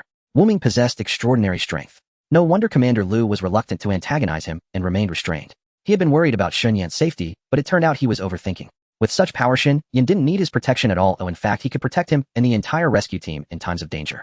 After annihilating the giant centipedes, Shen Yan turned his head and said, "Crisis averted. Report the situation to the other teams immediately. Ask them where they need support, and we'll be there anytime." "Oh, right." The bespectacled officer snapped back to reality, not daring to question Shen Yan's decision. The ability to effortlessly eliminate 2 level 28 high-level professionals in front of everyone already demonstrated Mr. Wooming's power, but killing nearly a dozen terrifying giant centipedes in one strike inspired even greater awe.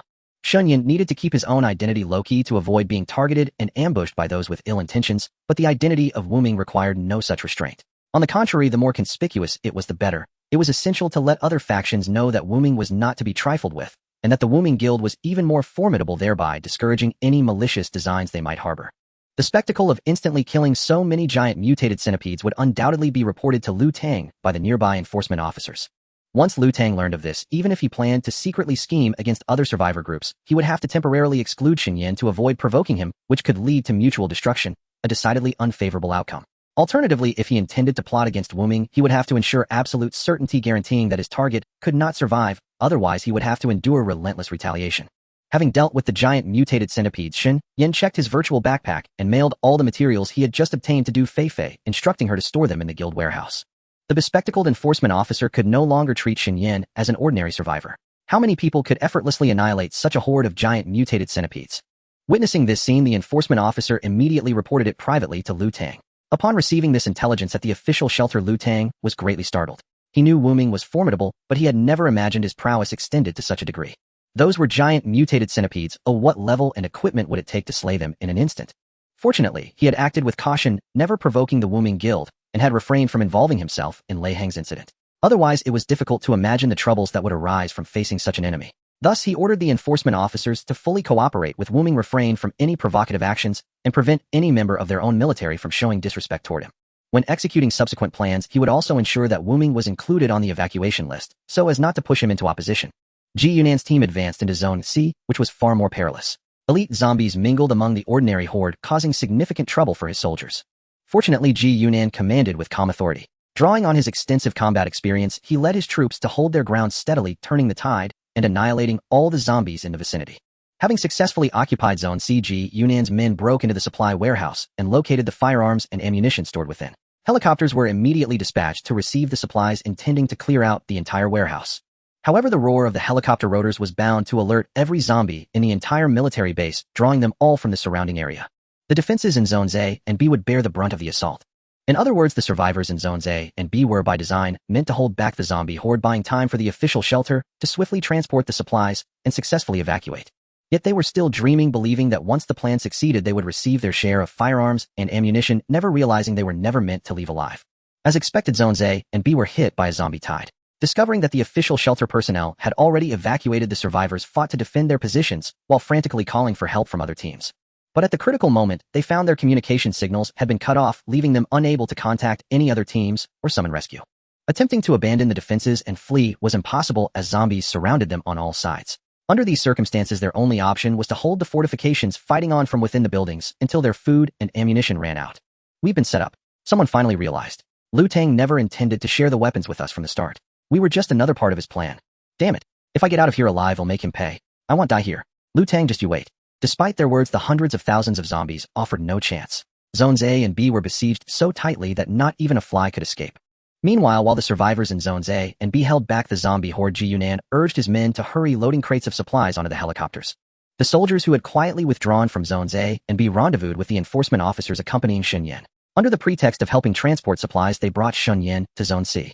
With communications severed, Shen Yan was unaware of what was happening in Zones A and B. He could only deduce from the deafening roar of the helicopter rotors that the entire base's zombie horde had been alerted, making it reasonable for Ji Yunan and his team to be rushing the supply transport. The survivors in Zones A and B, unaware of Shen Yan's true identity, could not privately message him and thus could not inform him of the specific situation there. Yet Shen Yan had already surmised the truth. Having surveyed the terrain upon arrival, he knew the helicopter noise would attract all the zombies in the base. The survivor groups in Zones A and B could not hold out for long. Once the official shelter's soldiers finished moving the supplies, they would not risk a rescue. Those survivors were all part of Lu Tang's scheme, destined to be sacrificed. Therefore, Lu Tang's promise to share firearms and ammunition had been nothing but a pretense from the very beginning. He never intended to deliver. These were the main combat forces of the survivor groups. With them unable to return, the survivors near the shopping mall would be left unprotected, eventually forced to seek Lu Tang's protection at the official shelter. By then, Lu Tang would have secured enough weapons and ammunition to restore his strength, while simultaneously absorbing these survivor groups, solidifying his position as the dominant power. He wondered, however, how Lu Tang would deal with him. Would he eventually find an excuse to abandon him here as well? Shen Yan was not particularly worried. Even if he were left behind, he could summon a giant owl without a helicopter or use the guild insignia to teleport directly to the guild headquarters. If Lu Tang truly made a move against him, then the gloves would come off, and they would see who emerged victorious in the end. However, judging by the attitude of the enforcement officers around him, there was no indication that Lu Tang intended to betray him.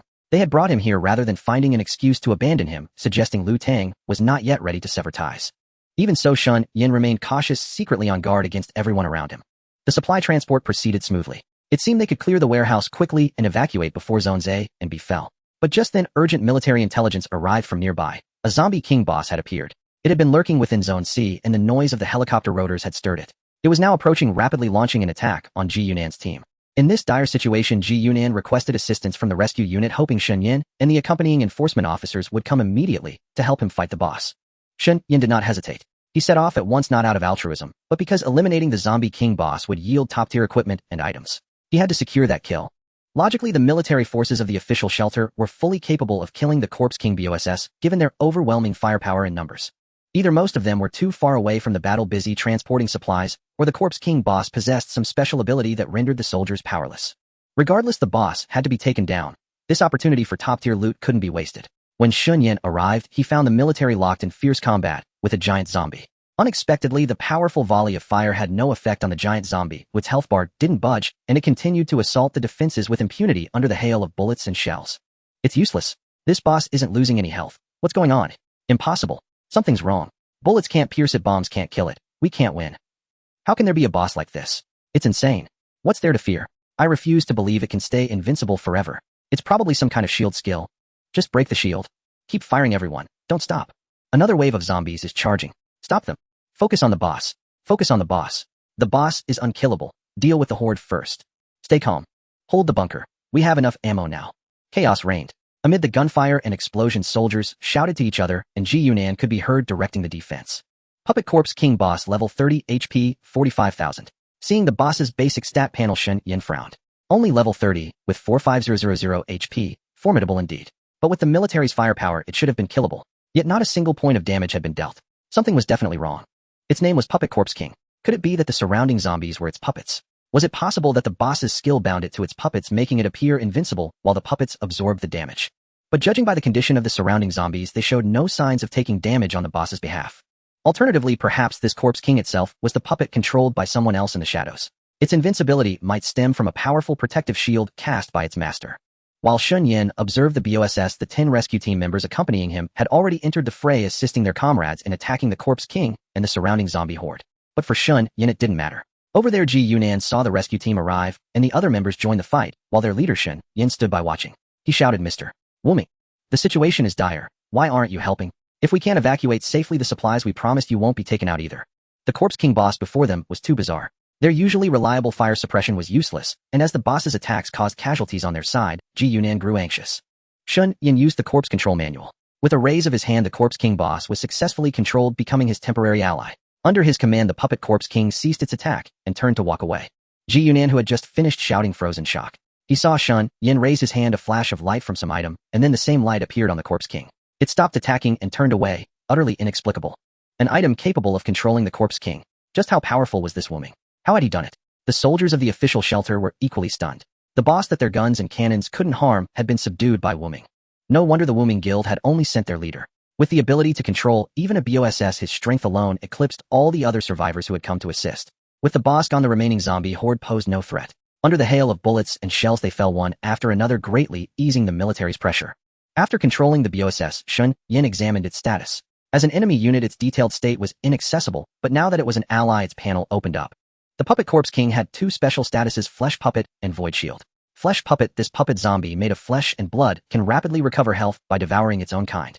Void Shield renders the target intangible, immune to all physical and magical damage. The first status was a passive skill inherent to the Puppet Corpse King, while the second was a special skill cast upon it. In other words, his earlier guess was correct. It was the second scenario. Clearly another hostile entity was controlling it from the shadows, and the Void Shield had been placed on the Puppet Corpse King by that entity. Now that it was an ally, Shen Yan could voluntarily cancel the Void Shield, leaving the Puppet Corpse King unprotected. But first he needed to find the true boss hiding in the shadows and controlling the puppet. He directed the Puppet Corpse King toward the rear. The hostile entity that had previously controlled it, upon sensing the loss of control, would surely try to regain command, thus revealing itself. Sure enough, when the Puppet Corpse King reached a certain spot, a control skill suddenly appeared on it, attempting to wrest ownership from Shen Yan. However, the Corpse Control Manual was a legendary item stronger than the opponent's skill. The hostile control skill failed, merely causing the Puppet Corpse King to pause for a few seconds. In those brief seconds, Shen Yan successfully locked onto the hidden target that had used the skill on the Puppet Corpse King. Nightmare Corpse King boss level 35 HP 55,000. So there were two Corpse Kings here.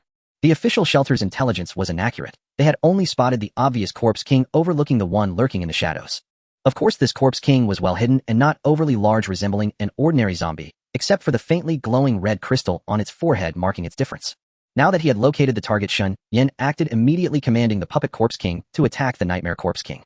But a large miss appeared above the Nightmare Corpse King's head. Its attacks were equally ineffective, likely also protected by a Void Shield. The Nightmare Corpse King turned and locked onto Shen Yan, attempting to use a skill to control him. A beam of light shot toward him. Reacting swiftly, Shen Yan moved the Puppet Corpse King to block the skill and quickly used a second Corpse Control Manual.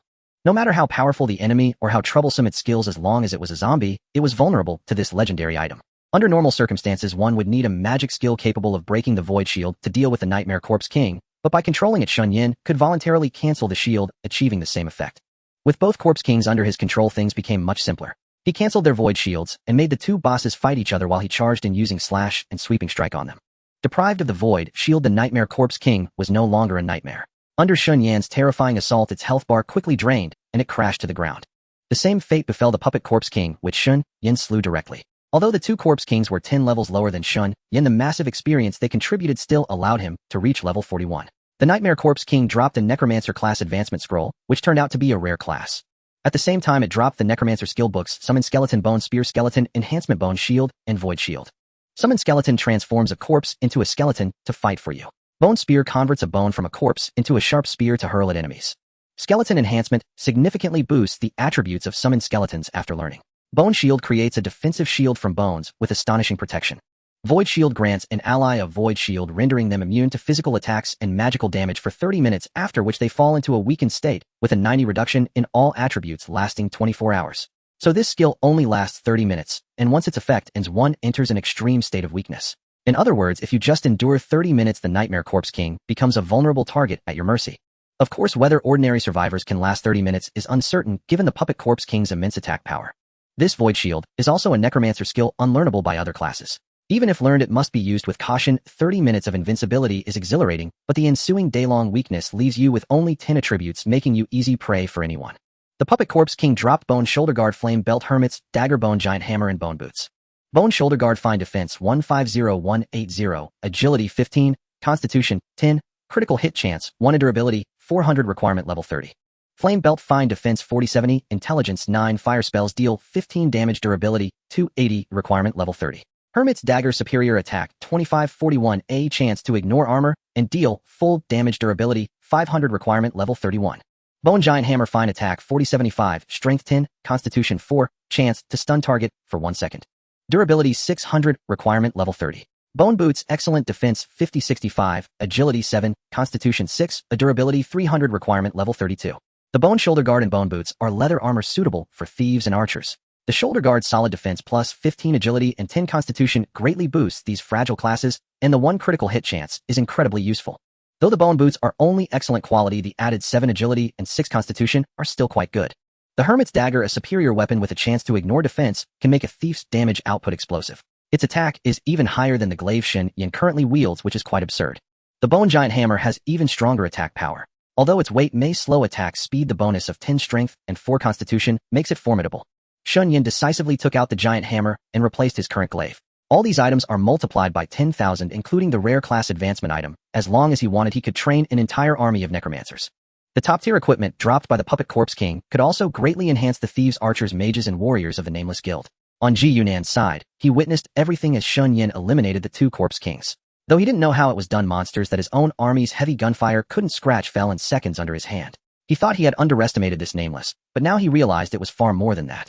This Nameless was truly terrifying. Those were 2 BOS-level Corpse Kings capable of wiping out his entire army if mishandled, yet he destroyed them with ease. Good thing he hadn't been tricked along with the other survivor teams, otherwise if they angered him, he didn't know if they could withstand his wrath. He quickly contacted Liu Tang privately to report this.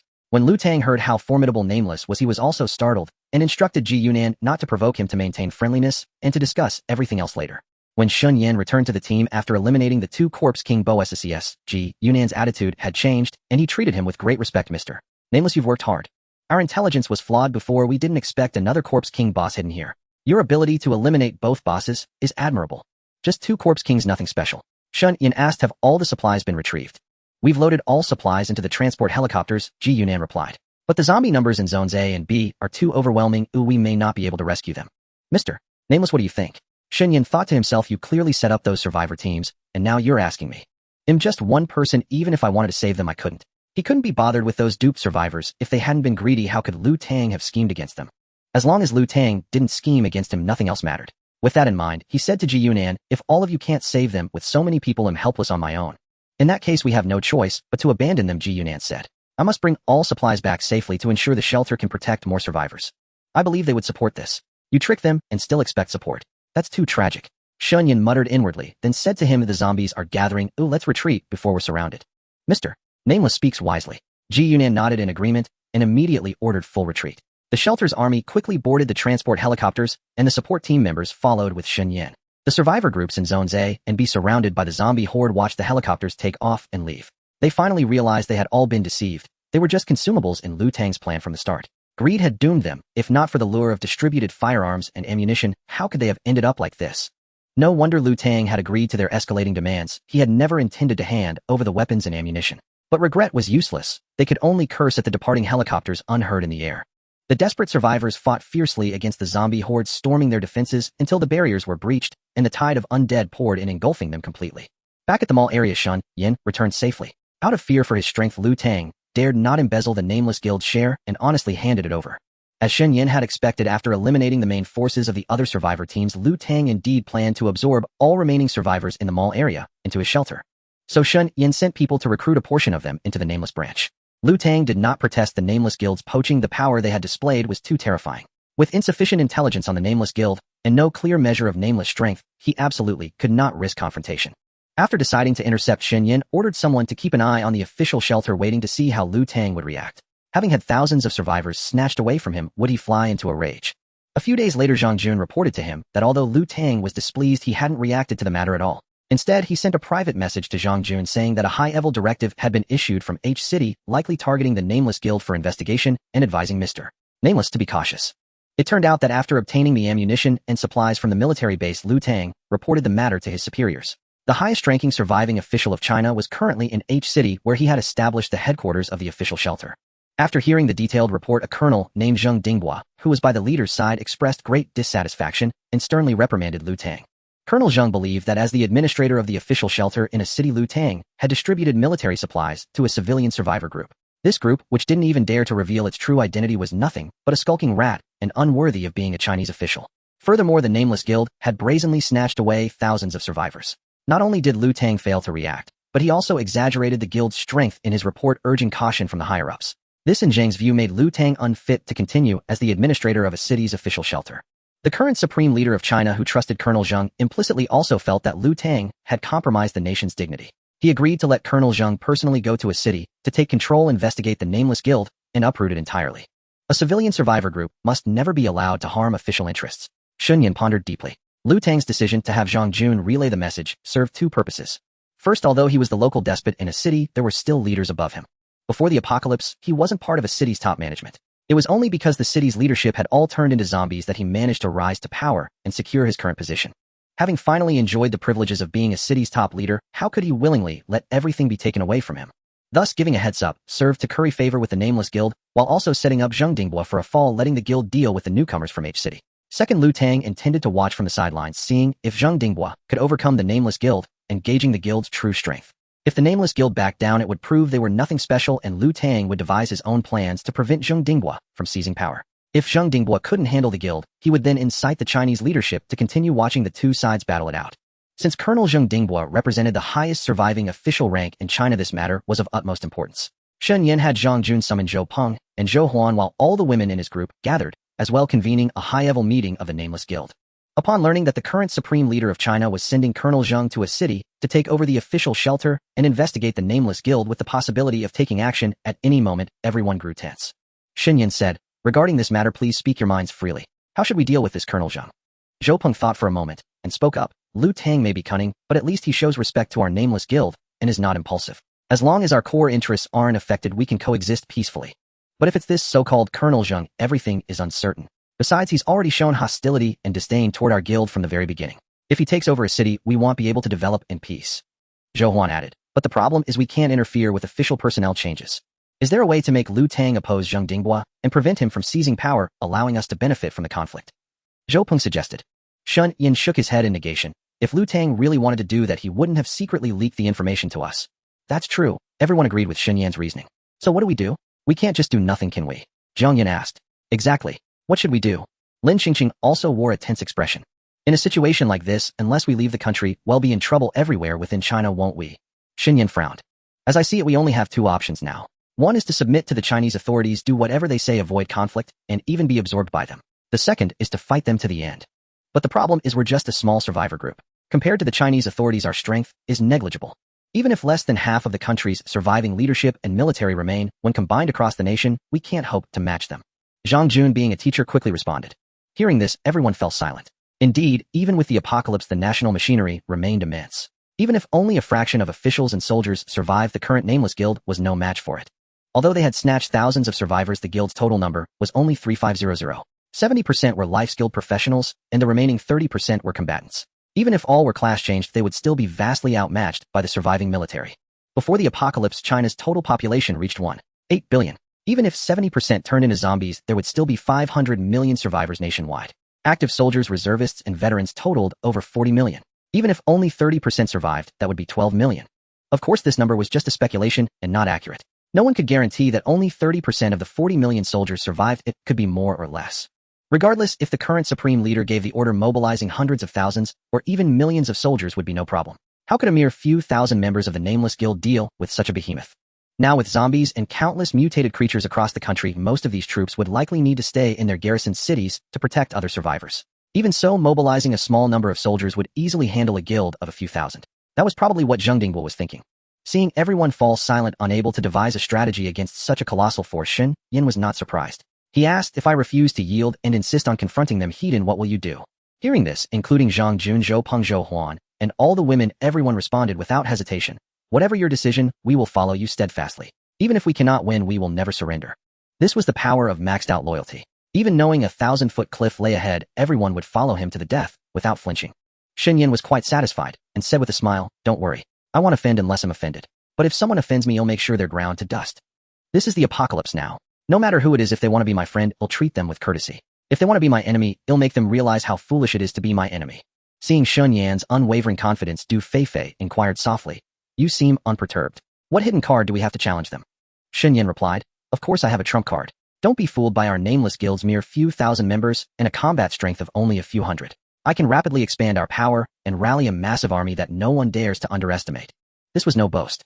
He had been tirelessly slaying monsters and leveling up, amassing countless resources in the warehouse.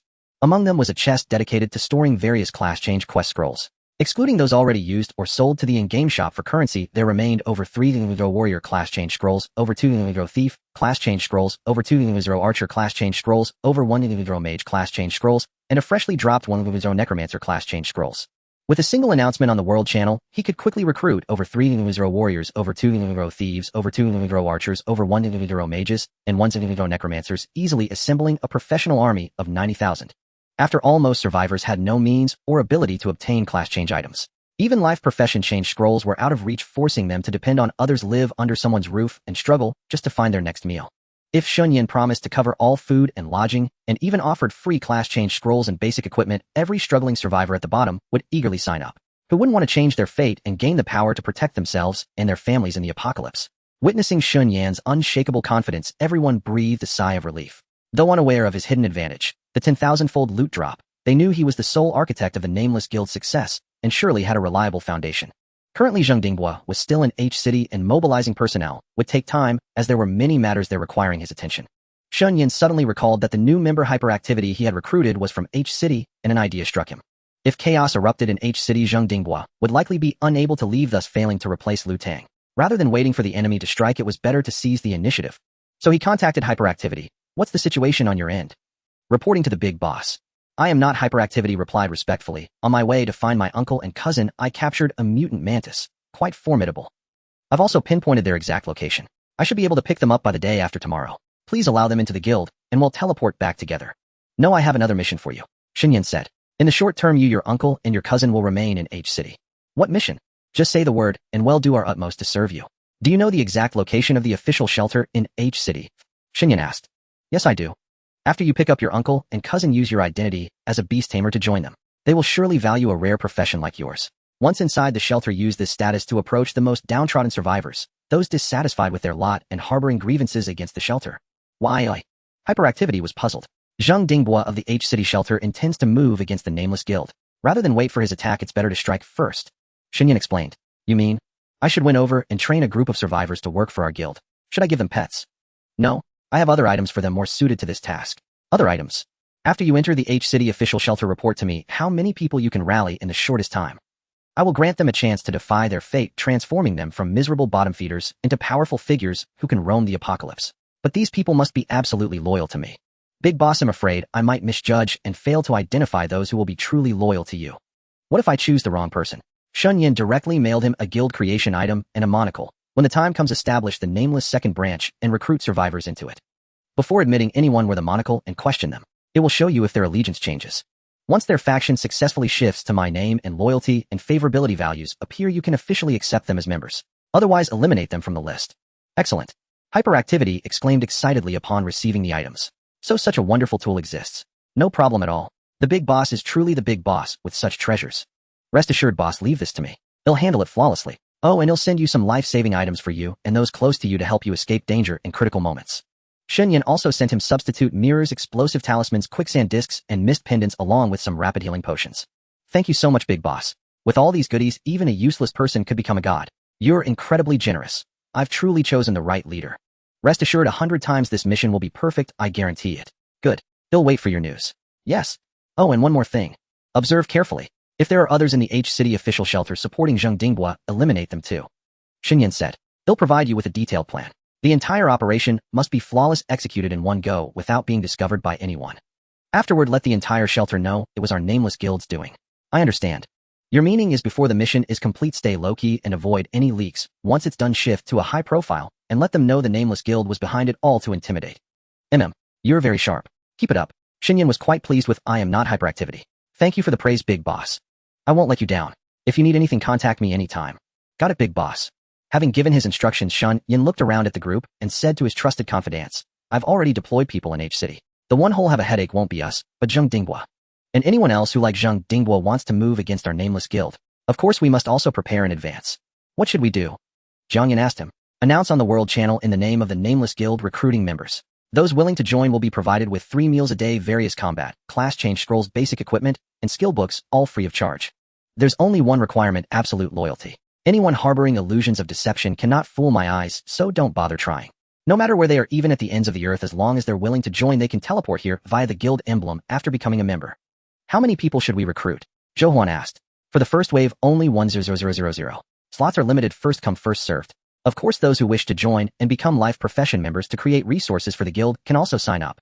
Shen Yan's words left everyone present utterly stunned. That was 100,000, not just 10 people.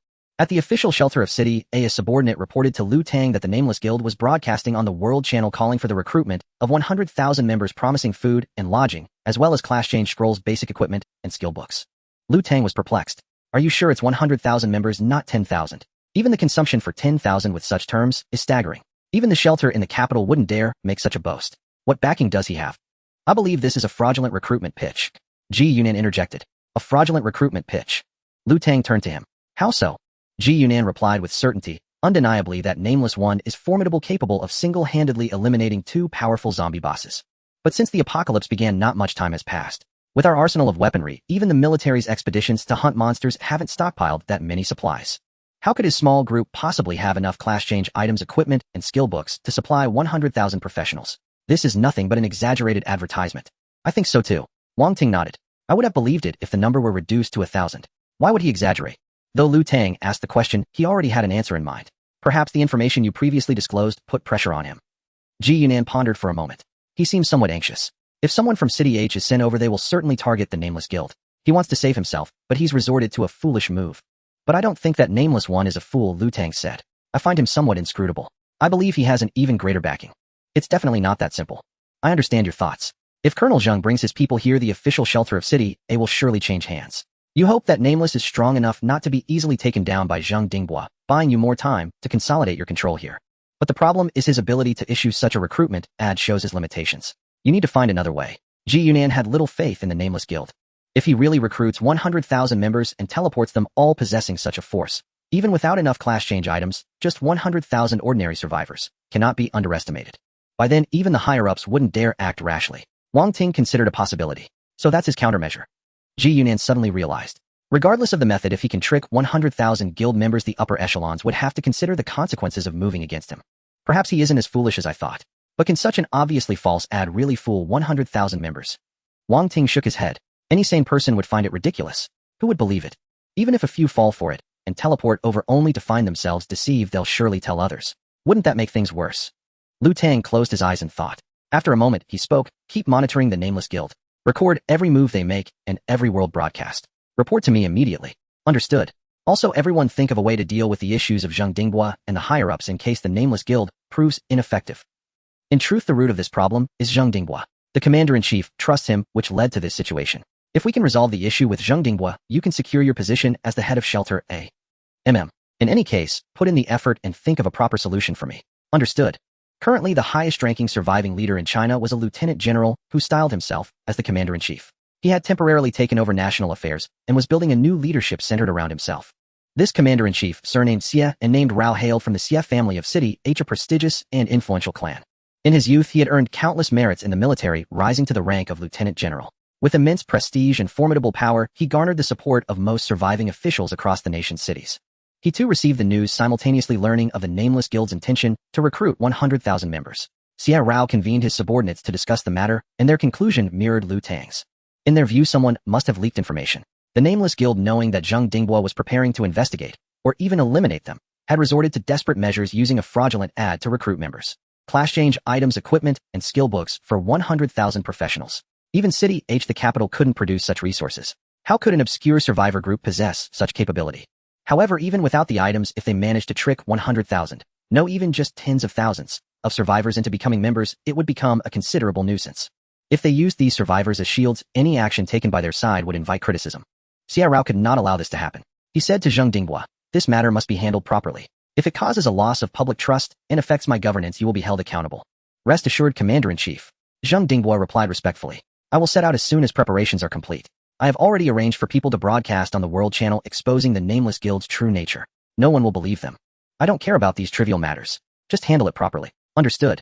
Soon the World Channel was flooded with anti-fraud propaganda. Countless people spammed messages exposing the Nameless Guild's fraudulent recruitment, urging survivors nationwide, and even worldwide, not to be deceived.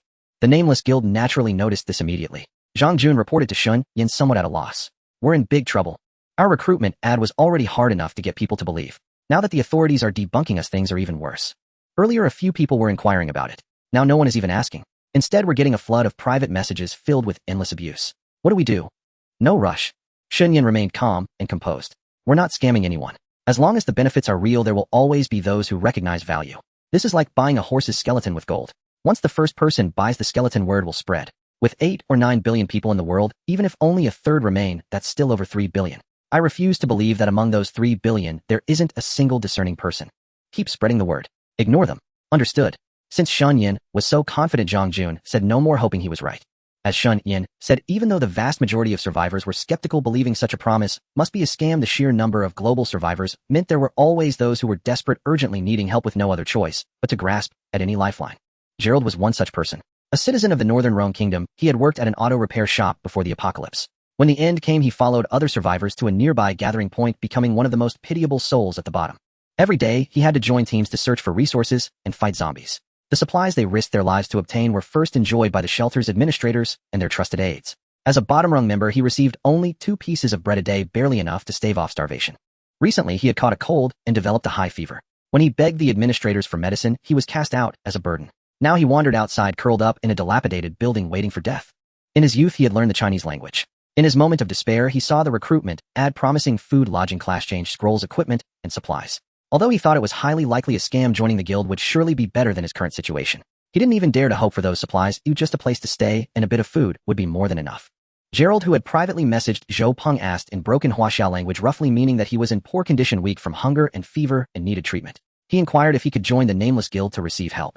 Zhou Peng finally had someone proactively inquire. From the broken, even strange sentence structure, he immediately deduced the person wasn't Huaxia. Recalling Shen Yan's words relayed by Zhang Jun, that now they must spend gold to buy horse bones, he told Gerald that as long as he pledged loyalty to Mr. Nameless, the Nameless Guild would welcome anyone and grant all promised supplies. With no other choice, Gerald agreed to join the Nameless Guild and pledged absolute loyalty to Mr. Nameless. Zhou Peng, as the vice president of the branch, extended the invitation. Once Gerald agreed and officially became a guild member, they mailed him food and medicine along with the guild uniform and emblem. They asked Gerald which class he wished to transfer to. Though Gerald thought it unlikely, he mentioned he was suited to be a warrior. Even if he didn't receive the class change item, the food and medicine they sent had already helped him greatly, and he was content. After taking the medicine and filling his stomach, Gerald's condition improved slightly. To his surprise, he received a new mail containing a warrior class change quest scroll, the necessary low-grade cores, basic green quality equipment, and basic skill books. 10 low-grade cores were enough to transfer to an enhanced warrior. There was no helping it. Although Shen Yan wanted to build an army of 100,000 ultimate subordinates, no matter how furiously he farmed monsters, the low-grade cores he had on hand were only enough to temporarily supply 100,000 enhanced classes. If other survivor groups heard this, they would surely roll their eyes. Forget 100,000 enhanced subordinates. Their own teams could barely scrape together 100 ordinary classes. If Shen Yan was dissatisfied with 100,000 enhanced, what did that make those survivor groups? Gerald was a grateful man. He had only sought survival in despair, never expecting the Nameless Guild's promises to be true. Before, he had no class and could only follow the team as an ordinary person to fight zombies, which was extremely dangerous. He also had to endure the anger of the few top-tier class users in the shelter. Now he finally had backing and possessed power greater than theirs. The few top-tier class users in the shelter were all ordinary classes, but he was now an enhanced warrior. Zhou Peng told Gerald that if he could recruit more people to join the guild, he would receive rewards and better equipment. During his time at the shelter, Gerald had indeed met many people, survivors at the bottom, who naturally wanted change. He assured Zhou Peng that he could definitely rally survivors and bring more into the guild. Besides Gerald, the Nameless Guild continuously received applications from different countries around the world. They were people who were desperate, oppressed, or controlled by other survivors, or surrounded by zombies and mutants with nowhere to go. Following Shen Yan's plan to spend gold to buy horse bones, all these people were absorbed, each receiving the guild's promised supplies. Then, using them as a center, they vigorously spread the word to survivors they knew or encountered nearby. It didn't matter if they didn't believe the World Channel broadcasts. Seeing with their own eyes guild members who had received supplies and successfully changed classes, other survivors were naturally tempted. Although the official shelter of H City kept issuing debunking statements, the Nameless Guild's recruitment information had already spread worldwide from 1 to 10, continuously expanding. Including various cities within Huaxiao, a large number of survivors joined. Soon Branch 3, Branch 4, Branch 5, all the way up to Branch 10 were created, with countless combat and life class members joining. On the other side, unaware of the Nameless Guild's scale and believing their arranged anti-fraud broadcasts had suppressed the guild's recruitment, the official shelter of H City held a large-scale press conference. The entire event was recorded, featuring a speech by Commander-in-Chief Xia Rao. Standing on the stage before his officials and camera lenses, Xia Rao first detailed the collapse of Huaxia's leadership structure after the apocalypse. Then, thumping his chest, he declared that as the current highest leader of the Huaxia federal government and commander-in-chief, he would lead all federal cities to overcome the apocalypse and rebuild their homeland. Swearing by the Huaxia federal flag, he vowed that the Black Crescent federal flag would fly again on every street corner. Any force that dared to oppose Huaxia or fish in troubled waters would be crushed to dust. All zombies and mutants would eventually turn to ashes. This inspiring oath-taking video was soon mailed to various cities, where shelter administrators played it for the survivors to watch. After completing this, Xia Rao prepared to urge Colonel Zhang Dinghua to head to a city to resolve the Nameless Guild issue. Just then, someone urgently reported that a powerful class user claiming to have a rare class capable of taming pets to assist in combat had appeared in H City. He was an ultimate-level powerhouse who wanted to join the shelter, but requested the shelter rescue his companions. Hearing about a rare class and an ultimate-level powerhouse, Xia Rao was immensely shocked. Rare classes were already difficult to obtain, with extremely low drop rates for class change items, and in the early stages they could only be acquired through newbie gift packs. As for the ultimate class, it required 1,000 low-grade cores to unlock. Even his own shelter had only managed to stockpile over 100 so far. Elite monsters were scarce, and even with thermal weapons to force kills, they couldn't accumulate that many in a short time unless they ventured into high-level monster zones where elites were abundant. But the problem was that high-level monster zones were terrifying. The last time they sent an armed helicopter into that area, it was destroyed by suddenly appearing mutant birds without any chance to fight back. How did this person manage to gather so many low-grade cores and successfully change class in such a short time? Regardless, if an ultimate-level powerhouse with a rare class wanted to join the shelter, everything else had to be set aside. He quickly ordered Zhang Dinghua to first rescue this rare class survivor and his companions and bring them back to the shelter, putting the A City mission on hold. Zhang Dinghua naturally understood the priorities. He immediately accepted the mission and led his team to fly to the area where the rare class survivor was located. He brought the pet tamer and all his companions to the official shelter. Xia Rao, as commander-in-chief, personally welcomed them, showing great respect and arranging accommodation for the pet tamer and his group. Furthermore, because the pet tamer told him there were other acquaintances in several other locations in H City who needed the official shelter's help, Zhang Dinghua immediately set out to the places the pet tamer mentioned, successively bringing back the survivors in need of rescue. The fact that the pet tamer could capture mutants and turn them into battle pets thrilled Xia Rao. He expressed his willingness to fully cooperate, help the tamer acquire mutants of various difficulties, and grant him the highest level of treatment. The arrival of I Am Not Hyperactive filled Xia Rao with extraordinary joy, especially upon seeing him astride a majestic giant mutated mantis, while his companions rode various types of mutated creatures, confirming the reality of the pet trainer profession. Imagining that in the future every one of his soldiers could carry a powerful mutated creature, making it easier to vanquish their enemies, he displayed exceptional enthusiasm. The survivors who entered the sanctuary with hyperactive were arranged to be settled into vacant houses in the residential area. Rao got straight to the point. You are an ultimate pet trainer valued by any faction you join. But joining my camp is the wisest decision, for I am the supreme commander of the Huaxia Federation government, and I can give you everything you desire. As long as you serve me, training pets to strengthen my army, power and status will be yours for the taking. Thank you for your appreciation, Commander. Hyperactive chuckled. As long as you can deploy your troops in full cooperation, I can tame enough formidable mutated creatures for you. The stronger the mutated creature, the greater the difficulty in obtaining it, and paying a hefty price is unavoidable. I wonder if you are willing to sacrifice your elite soldiers, Commander. The soldiers of our Huaxia Federation fear neither death nor danger and are valiant and fearless. As long as we can annihilate all the zombies and mutated creatures ravaging our land and restore peace to this nation, including myself, we are all willing to make sacrifices. Rao declared with conviction. With those words, that's enough for me. Hyperactive nodded in satisfaction. You must be tired from your journey. Let me arrange for you to rest first. Tonight we will hold a welcome banquet and introduce you to all the survivors in the sanctuary, letting everyone know that a rare ultimate pet trainer has arrived. Thank you, Commander. Meanwhile, at the A City Mall, due to the rapid recruitment of 100,000 survivors, there were already 10 branches, and most of the supplies Shen Yan had hoarded were depleted. All the life professions in the guild worked in shifts around the clock, yet the basic equipment and potions produced couldn't keep up with the demand. Thus, Shen Yan needed to order a large quantity of materials, basic equipment and potions from the mall's NPCs. Most importantly, he had to purchase all the skill books that refreshed in the shops.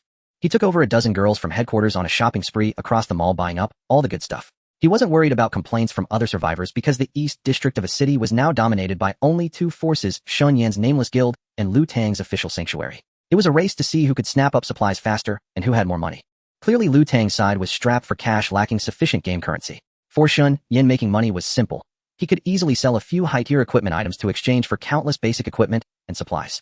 The girls clung to Shen Yan exceptionally forward. Some had already become intimate with him, and the others, having witnessed this, felt a sense of urgency at being beaten to the punch. Now that Shen Yan had recruited 100,000 members and was supplying everyone with their professional tools and daily necessities, it only strengthened their resolve to become his women.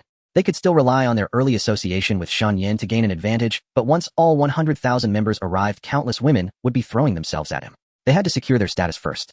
To achieve this goal, they reached an internal agreement: no outsiders would be allowed to get ahead of them, so they decided to cooperate. Instead of competing and obstructing each other, they agreed to help one another, acting as wingmen, creating a harmonious atmosphere. In recent days, several more girls had successfully climbed the ranks, and as agreed, they created opportunities for their sisters who hadn't yet succeeded. It was estimated that within a few days, all the girls at headquarters would have completed their plans. Shen Yan was the beneficiary. Though he had seen through their scheme, he had no reason to refuse. After all, this was the end of the world. Who knew when they might lose their lives? Why not enjoy pleasure without worry? Even though he now possessed many life-saving items, knew how to obtain attribute-boosting scrolls, and had ample supplies, the memory of the inexplicably descending zombies and mutated creatures made him feel utterly insignificant. That voice that had announced to the world a deity treating all of humanity as toys for its amusement. Who knew if it would suddenly go mad and create some despair-inducing monster? Or whimsically trigger a global catastrophe? Why not live freely and indulge while alive? While shopping, he suddenly received a private message from I Am Not Hyperactive reporting that he had successfully entered the H City official sanctuary and was being treated as an honored guest by Rao, who was hosting a grand welcome banquet that evening. With the plan proceeding smoothly, Shen Yan nodded in satisfaction and asked when he would execute the mission. Hyperactive told Shen Yan that he was currently executing 2 tasks simultaneously. Before arriving at the H City sanctuary, he had found his uncle and cousin, who now knew the truth and pledged full support for the mission. Many of the rescued survivors were also willing to cooperate loyally. The uncle and cousin would operate in the shadows, winning over discontented survivors within the H City official sanctuary, developing them into loyal members of the Nameless Guild, distributing job change scrolls, and expanding the guild's influence as quickly as possible. Hyperactive, on the other hand, would operate openly, intending to use Rao's army. To obtain sufficiently powerful mutated pets, Rao would fully cooperate in capturing creatures, even at the cost of sacrificing some elite soldiers. Compared to the prospect of countless powerful pets, a small sacrifice seemed trivial. But Rao didn't know that he wouldn't get the returns he expected from his investment. When the time came, Hyperactive would use Rao's forces to capture higher-level mutated creatures. After taming them, instead of handing them over, he would bring them all back to the Nameless Guild, effectively getting something for nothing. During the capture, it would be Rao's army guns and ammunition that suffered losses, while Shen Yan reaped the benefits. Shen Yan wasn't worried about Hyperactive betraying him. He had provided 100 low-grade cores for the job change to an ultimate class, along with numerous life-saving items. No matter how powerful Rao was, he couldn't offer such things. As long as Hyperactive wasn't brainless, he would know which side to choose. He instructed Hyperactive to be careful not to slip up during the mission. If anything went wrong, he could abandon the plan and retreat immediately, as an ultimate pet trainer was far more valuable than any scheme. That evening, the H-City official sanctuary indeed held a grand welcome banquet. As the guest of honor, Hyperactive became the center of attention. High officials once only seen on television now bowed and scraped, not daring to slight Xie Rao's esteemed guest, especially since he was an ultimate class and a rare pet trainer unlike the common warriors and mages. Behind the lively banquet, the lower-level survivors could only watch enviously from outside the venue, munching on dry bread and drinking plain water, while the elite feasted on delicacies. Unbeknownst to them, some new faces were slowly approaching. The ultimate pet trainer and the survivors with him had already been taken to the shelter and properly settled. Having completed his mission, Colonel Zheng Dingbua sought out Xie Rao, requesting permission to lead troops to City A to execute the previously established plan, investigate the nameless guild, and uproot it entirely. He had assumed it would go smoothly, but the moment he brought it up before Xie Rao, the latter directly dismissed it. Put City A on hold for now. A small survivor group is nothing to fear. I have an emergency here that requires your immediate investigation. An emergency? Zheng Dingbua asked, puzzled. Commander, what happened?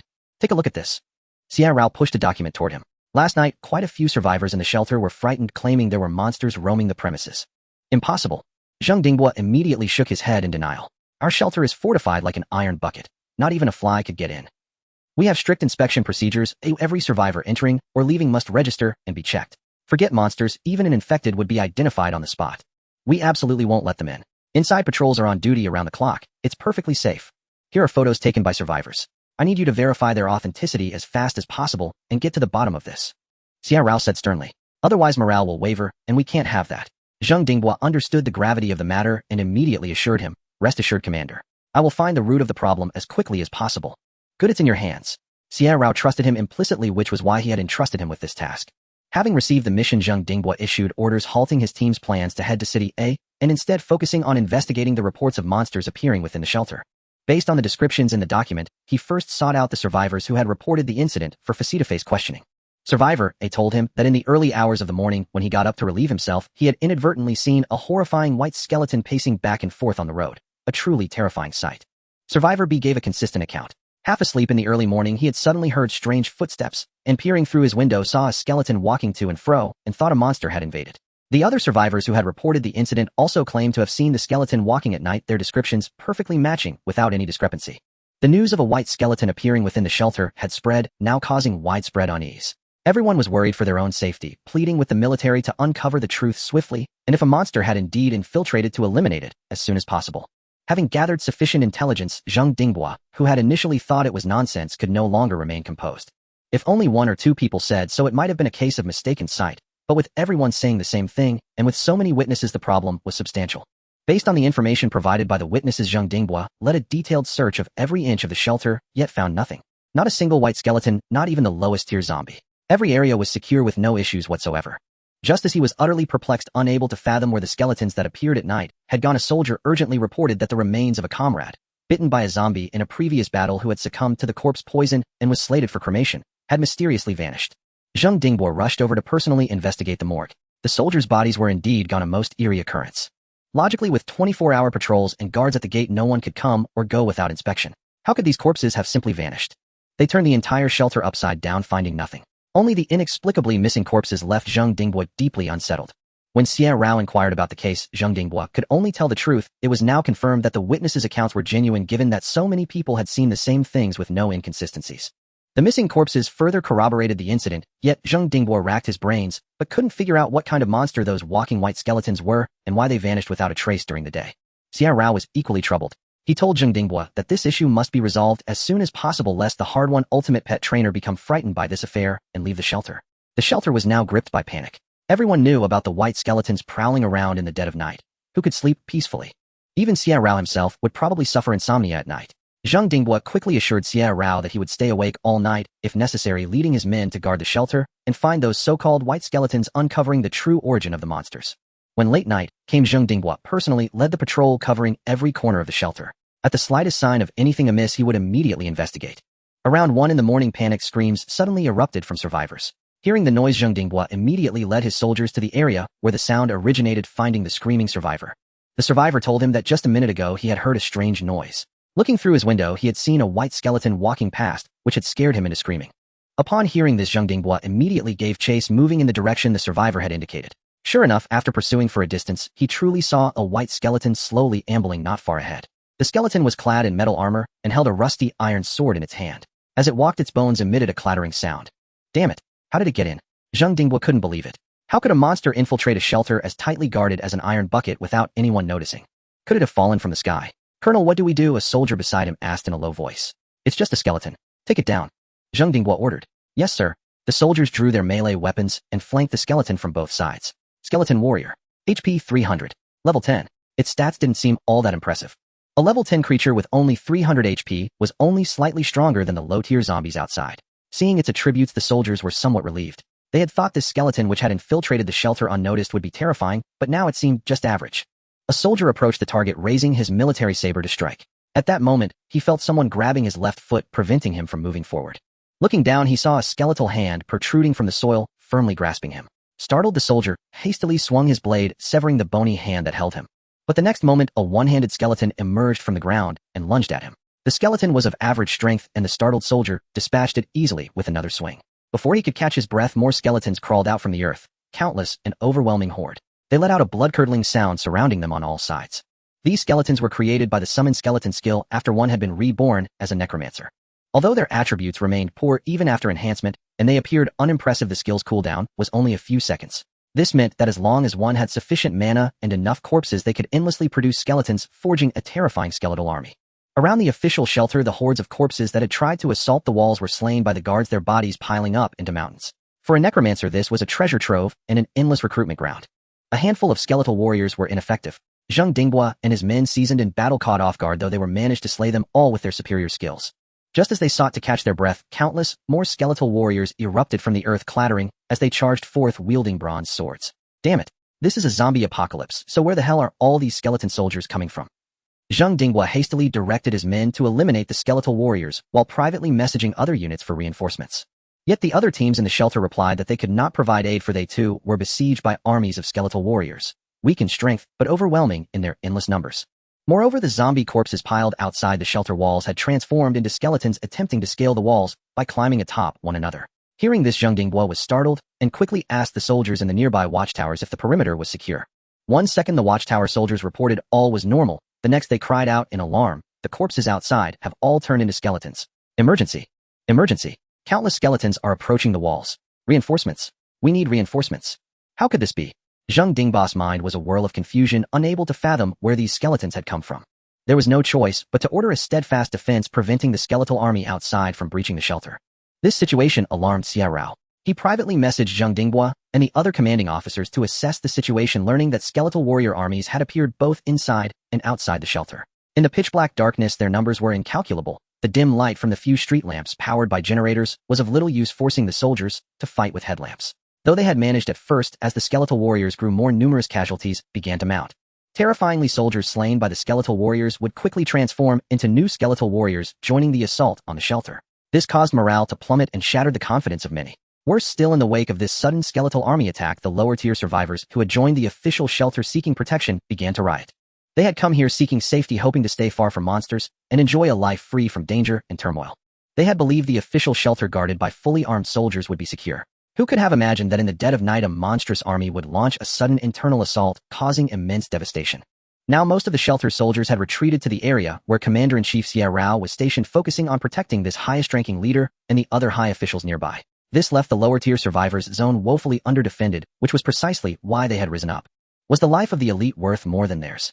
In the end, it was always about securing the interests of the powerful, while the lower-tier survivors were nothing but sacrificial pawns. Xia Rao was deeply troubled, but at this moment, he truly could not spare any forces to protect the lower-tier survivors' residential area. The skeletal warriors were too numerous, attacking from both within and without, and his soldiers were fighting desperately on all fronts, unable to break away. He could only order the lower-tier survivors to stay inside their buildings, lock their doors and windows, and wait patiently. Little did he know that as soon as the order was issued, the tens of thousands of lower-tier survivors in the shelter erupted like a boiling pot, convinced they had been abandoned by the official shelter and left to die. Such chaos did not occur without cause, of course. Someone was deliberately fanning the flames, and the ringleaders were the brother of the hyperactive one and his cousin. While they incited the survivors on one side, the hyperactive one lurked in the shadows on the other, followed by a massive contingent. These were originally lower-tier survivors from the official shelter, people without abilities who could only seek protection. Suddenly someone claiming to be from the Nameless Guild extended an olive branch promising to grant them formidable power so that they could survive this terrifying apocalypse without relying on others' protection and even become strong in their own right.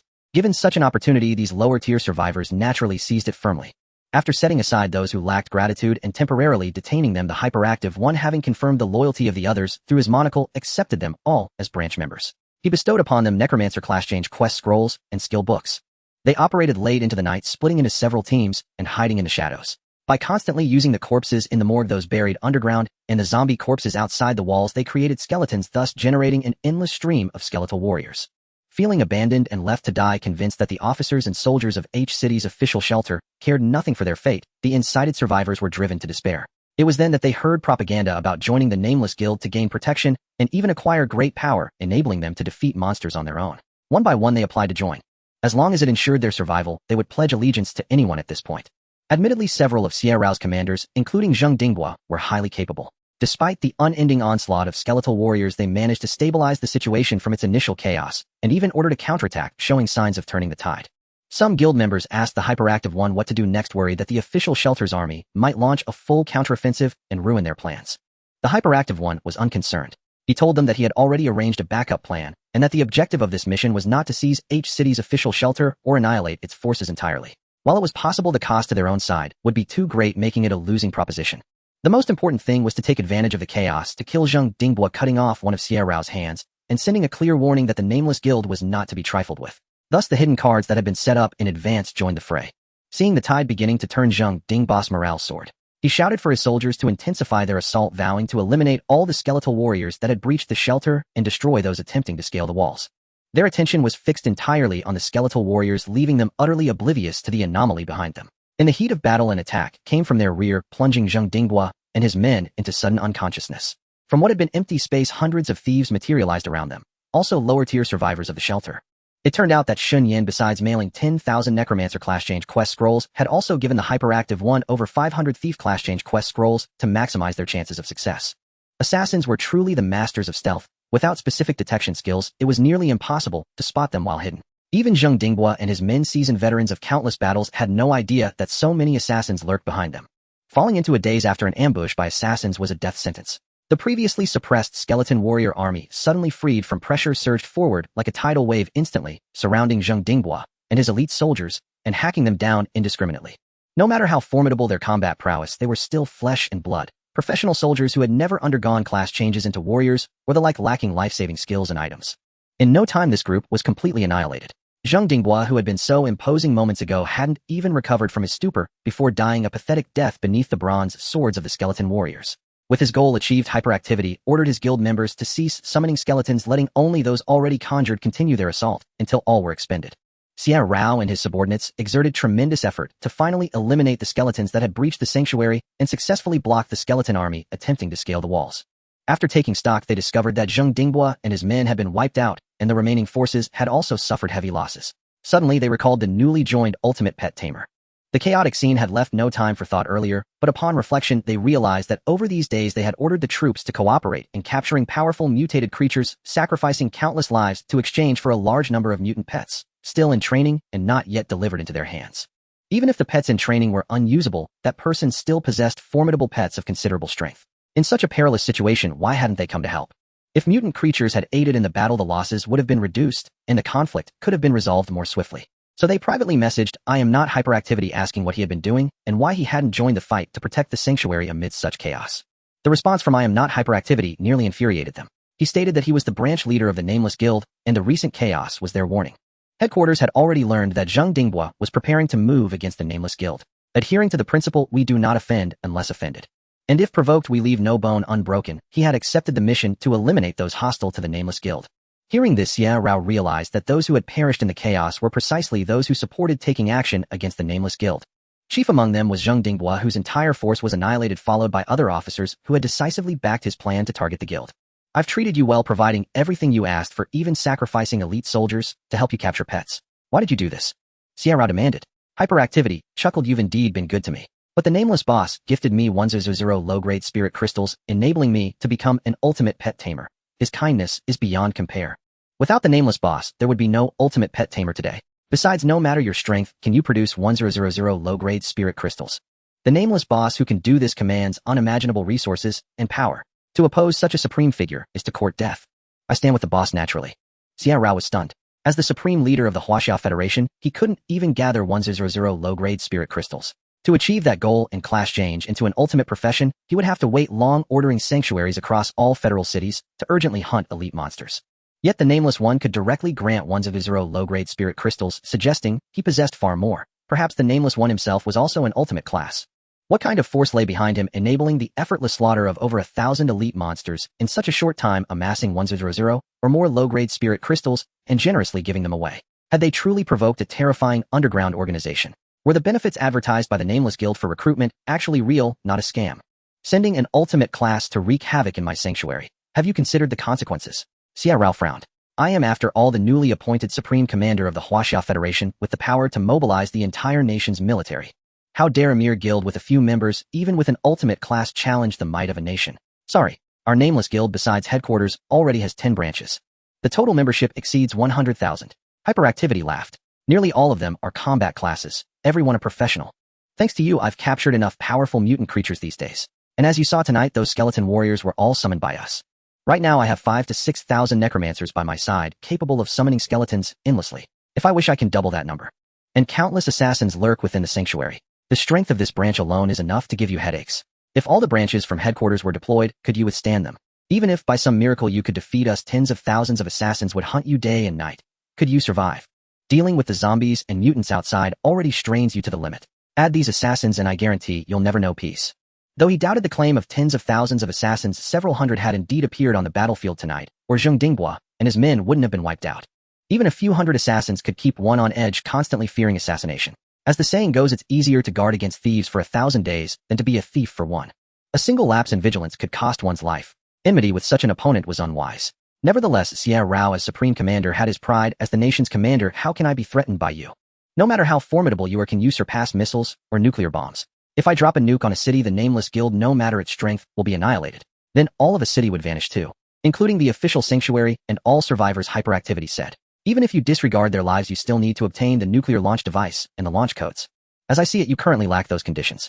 Even if you wanted them, you haven't secured the launcher, let alone the codes known only to the former Supreme Commander. He never anticipated the apocalypse, so he wouldn't have told you in advance. Then what of it? Missiles would suffice. Before or after you launch missiles, the Nameless Guild's assassins will hunt you relentlessly. In the end, no one survives. Hyperactivity sneered. Most importantly, the Nameless Boss moves like a phantom. Your missiles may never find him. What do you want? Xia Rao's head throbbed with pain. A thief who could turn invisible at will and come and go without a trace was an extremely troublesome adversary. No matter how formidable his own power or how many guards surrounded him, there would always be moments of negligence. The question should be, what do you want? It seems the Nameless Big Shot didn't actively provoke you, did he? It was you who wanted to move against him and our Nameless Guild, so the Big Shot had me strike first. Xia Rao fell silent for a moment before speaking. This matter was first proposed by Zheng Dingbua. It was not my original intention. Many people supported him, so I agreed. Now that Zheng Dingbua and the officials who supported him are dead, let this matter end here. Regardless of who was right or wrong in this apocalypse, we should unite all available forces to fight against the zombies and various monsters, allowing humanity to survive this catastrophe. If both sides insist on mutual destruction, it will only lead to mutual ruin, benefiting no one. As the new Commander-in-Chief of the Huaxiao Alliance government, my words are absolute.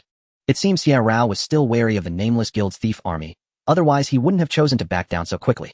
Seeing the other side yield, hyperactivity privately messaged Shen Yan. Big Shot, as per your instructions, Zheng Dingbua and the officials supporting his attack on our guild have been successfully eliminated. The new Commander-in-Chief, Xia Rao, has now backed down, wanting to end the matter and cease the conflict. What's your call? Well done. Shen Yan was quite satisfied. You didn't disappoint me. Tell Xia Rao that I am a man of little ambition. As long as others don't provoke me, I have no interest in dealing with them. But if someone actively provokes me, they must pay the price. Now that Zheng Dingbua and his supporters are gone, our Nameless Guild can temporarily withdraw our forces. I hope he will keep his word. Hyperactivity conveyed Shen Yan's intentions in detail, then said, Commander-in-Chief, you've heard the Big Shot's meaning. What do you say? Xia Rao, having risen to this position, was certainly not an impulsive man. He was profoundly calculating. Although Zheng Dingbua was his right-hand man, and the loss of the eliminated officials was a heavy blow to him, he did not lose his head. Instead, he nodded with a smile. Better to resolve enmity than to keep it. It was all a misunderstanding. We survivors are all in the same camp. There's no need for mutual slaughter. In the future, perhaps our side will even cooperate with the Nameless Guild to fight this worldwide catastrophe together. Tell Mr. Nameless that my people made a mistake earlier, and it serves them right to lose their lives. From now on, we're even. My people will not move against the Nameless Guild, and I hope the Nameless Guild will also stand down so we can coexist peacefully. Good. Worthy of the Commander-in-Chief. Since the Commander-in-Chief and our big shot are in agreement, the misunderstanding is resolved. Let bygones be bygones. Now that the misunderstanding between us is cleared, you can call out your people. As for our people, they are actually the low-level survivors of this shelter. Hyperactivity shrugged. As the Commander-in-Chief, you should still care for the common people and understand their needs rather than focusing solely on the powerful elite. Otherwise, they wouldn't have so easily defected and joined our guild without hesitation. Hyperactivity clapped his hands, and several thousand necromancers appeared one after another. Xia Rao realized that these people were indeed from the shelter's lower class. It seemed he had truly been too focused on the powerful, neglecting them, which led to the defection of the lower-level survivors. This was a lesson learned. If he didn't improve the treatment of these common survivors, similar incidents would occur again. Hyperactivity did not reveal the thieves, as they were still on enemy turf.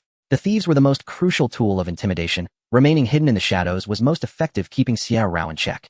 Xia Rao was indeed under immense pressure, so he dared not completely fall out with Shen Yan's side. Especially after seeing the thousands of necromancers, and recalling what had just happened, his only wish at the moment was to send them away, otherwise he wouldn't be able to sleep peacefully. So he said to Hyperactivity, "The matter is settled. I permit your Nameless Guild members to stay in the shelter tonight. But tomorrow morning you must leave. There's no need to wait that long. Well, leave now." At night the red mist spreads, and all zombies enter a berserk state. It's extremely dangerous. Xia Rao said, "You stand on this nation's soil, and are still citizens of Huaxia. As the Commander-in-Chief, I have a duty to ensure your safety. Since everything is clear, I won't be so petty as to not even let you stay for one night. There's really no need. As members of the Nameless Guild, we can teleport back to our base anytime through the guild emblem." Oh, the guild emblem has such a function. It can teleport you back to your stronghold anytime, anywhere. The guild emblem can be used once every 24 hours, allowing members to teleport to the base once a day. Since that's the case, I'm relieved. Xia Rao nodded. There's one more thing. The pets I sacrificed so many soldiers to help you catch earlier. Commander-in-Chief, at that time we were on opposing sides. I was acting for the guild. So the pets we caught all belong to the guild. Not a single one can be handed over to you. Of course, now that the misunderstanding between us is resolved, as long as the Nameless Big Shot agrees, we can cooperate in the future. Getting you some pets wouldn't be out of the question. Though he was displeased at being outmaneuvered, Xia Rao still nodded. Good. Then tell Nameless that I permit the Nameless Guild to exist within Huaxia, and I also hope for cooperation between both sides. Our side needs pets to enhance our strength. As a bargaining chip, we can provide the Nameless Guild with some basic living facilities, or even military ordnance and ammunition. Has the power been restored at your guild's base? Let me ask. Hyperactivity privately messaged Shen Yan, and quickly replied, the big shot says the guild base doesn't have power restored yet, but he can acquire generators through his own means. Given the current scale of the Nameless Guild, generators found outside probably can't provide sufficient power, unless you find enough machines, which would be time-consuming and laborious. Xia Rao said, as the Commander-in-Chief, I can easily obtain the detailed addresses of large-scale power generation equipment from all over the country and various federal cities, far superior to those civilian devices. I can also provide engineers to teach you how to use and maintain this large equipment. The big shot asks what the Commander-in-Chief requires in return. Very simple. I provide the equipment addresses and engineers to help your guild restore power, and you leave behind the pets you caught earlier. Hyperactivity immediately consulted Shen Yan, and soon received a reply. The big shot says these pets are off the table. We can provide a large number of mutated ants in exchange for the addresses of large power generation equipment, and engineers who can teach us to use and maintain them. Allow me a moment to consider. Xia Rao summoned his subordinates for a low-voiced discussion. After a few minutes he nodded, and said agreed. This is the first cooperation between our side and your guild. I hope both parties will be unreserved, sincere, and not scheme against each other. Of course. The deal was struck, and Shen Yan mailed over the mutated ant pets they had previously stockpiled. After all, with the ant helmet they could enter the mutated ant nest anytime to retrieve ant eggs for incubation and taming, so there was no shortage. Moreover, now that they had more powerful pets, they looked down on these lowest-tier mutated creatures. Xia Rao was also straightforward, handing over the location map of a city's largest power station and all power generation facilities within the area to the Nameless Guild, and summoning an electrical engineer from the shelter to give to the guild. This electrical engineer would go to the Nameless Guild on one hand to teach them how to use and maintain the power equipment, and on the other to serve as a bridge for communication between the two sides, facilitating subsequent cooperation. After the negotiations were settled, ADHD applied to Shen Yan to have the entire branch teleport to the stronghold. Shen Yan had already incorporated all branches into the alliance, so each branch could directly use the guild badge. The electrical engineer temporarily joined the Nameless branch, obtained a badge, and teleported along with them. Once ADHD and all branch members had returned to the stronghold, Xia Rao finally breathed a sigh of relief and ordered a tally of the night's losses. Apart from Zheng Dingbua and the officials who supported him along with their subordinates who died in battle, there were also the 5,000 to 6,000 low-level survivors taken away by the Nameless branch. Many more survivors had wanted to leave, but unfortunately the Nameless Guild's recruitment standards were quite strict, and these people were all rejected. Those without camp loyalty and gratitude were not wanted by the Nameless Guild. ADHD had successfully executed the plan to eliminate Zheng Dingbua and those opposing the Nameless Guild, and had also successfully negotiated with Xia Rao, resolving future worries, a truly capable performance. Coupled with the identity of an ultimate pet tamer, Shen Yan naturally led the headquarters personnel to personally welcome them. Such a person was undoubtedly a core figure, especially since they could disregard the generous offers from Commander-in-Chief Xia Rao, making them worthy of focused cultivation and keeping close as a trusted confidant. When the branch members teleported over, Shen Yan headed straight for the most conspicuous figure in the crowd, a middle-aged man with an outstanding demeanor walking at the front of the group. ADHD. Welcome to our Nameless Guild stronghold. Your outstanding performance this time has proven your abilities. Big shot, he's my uncle. A petite woman behind the middle-aged man spoke up. Huh. Shen Yan was stunned. He had always thought it was a man. Hello, Big Shot. I'm Yueli's Uncle Du Yong. It's my niece who's been in contact with you all along, the one with the rare pet tamer profession. The middle-aged man shook Shen Yan's hand heartily and laughed. Thank you, Big Shot, for helping Yueli successfully advance to the ultimate profession, allowing us to be safe and sound. So you're the one who's not ADHD. Shen Yan looked at the lively and cheerful woman before him. Her height was comparable to Du Feifei's, and she looked very young. That's right, it's me. The woman nodded repeatedly, stepping forward to Shen Yan with great excitement. Oh my god, the Big Shot is so handsome, my type. Big Shot, how old are you? Do you have a girlfriend? What's your ideal type? Do you mind someone of my height? Oh, by the way, my name is Chu Yueli. My online name is not ADHD, and I really don't have ADHD. I'm just a bit lively. Yueli, calm down. Mind your image. A young man nearby couldn't stand it, finding it particularly embarrassing. He quickly reached out to pull her back and looked at Shen Yan apologetically. Sorry, Big Shot of Nameless. She's just too excited, as she's not usually like this. You are. Reporting, Big Shot. I'm Chu Yueli's cousin Zhang Han. Hello, Big Shot, I really am too excited. After being pulled back by her cousin, Chu Yueli realized she had been inappropriate and blushed as she apologized. I'm really not like this usually. I just got a bit carried away seeing you in person. No problem. Shen Yan checked her status and found her camp loyalty was 95 and her favorability had reached 96 points. They had never met before, only exchanged private messages and mailed 1000 low-grade cores. However, 100 low-grade cores were no small amount, and combined with her successfully rescuing 2 relatives, receiving 4 life-saving items, and other precious equipment from Shen Yan, and being appointed branch leader, such high loyalty and favorability were understandable. Looking at her uncle Du Yong, his camp loyalty was 90, favorability 85. Her cousin's loyalty was 92, favorability 94. Truly a family that knew gratitude and repaid kindness. Shen Yan nodded with satisfaction and said to Chu Yueli, since you're all here, I need to ask for your opinion on something. Big Shot, feel free to command. Whatever you order, I will obey unconditionally.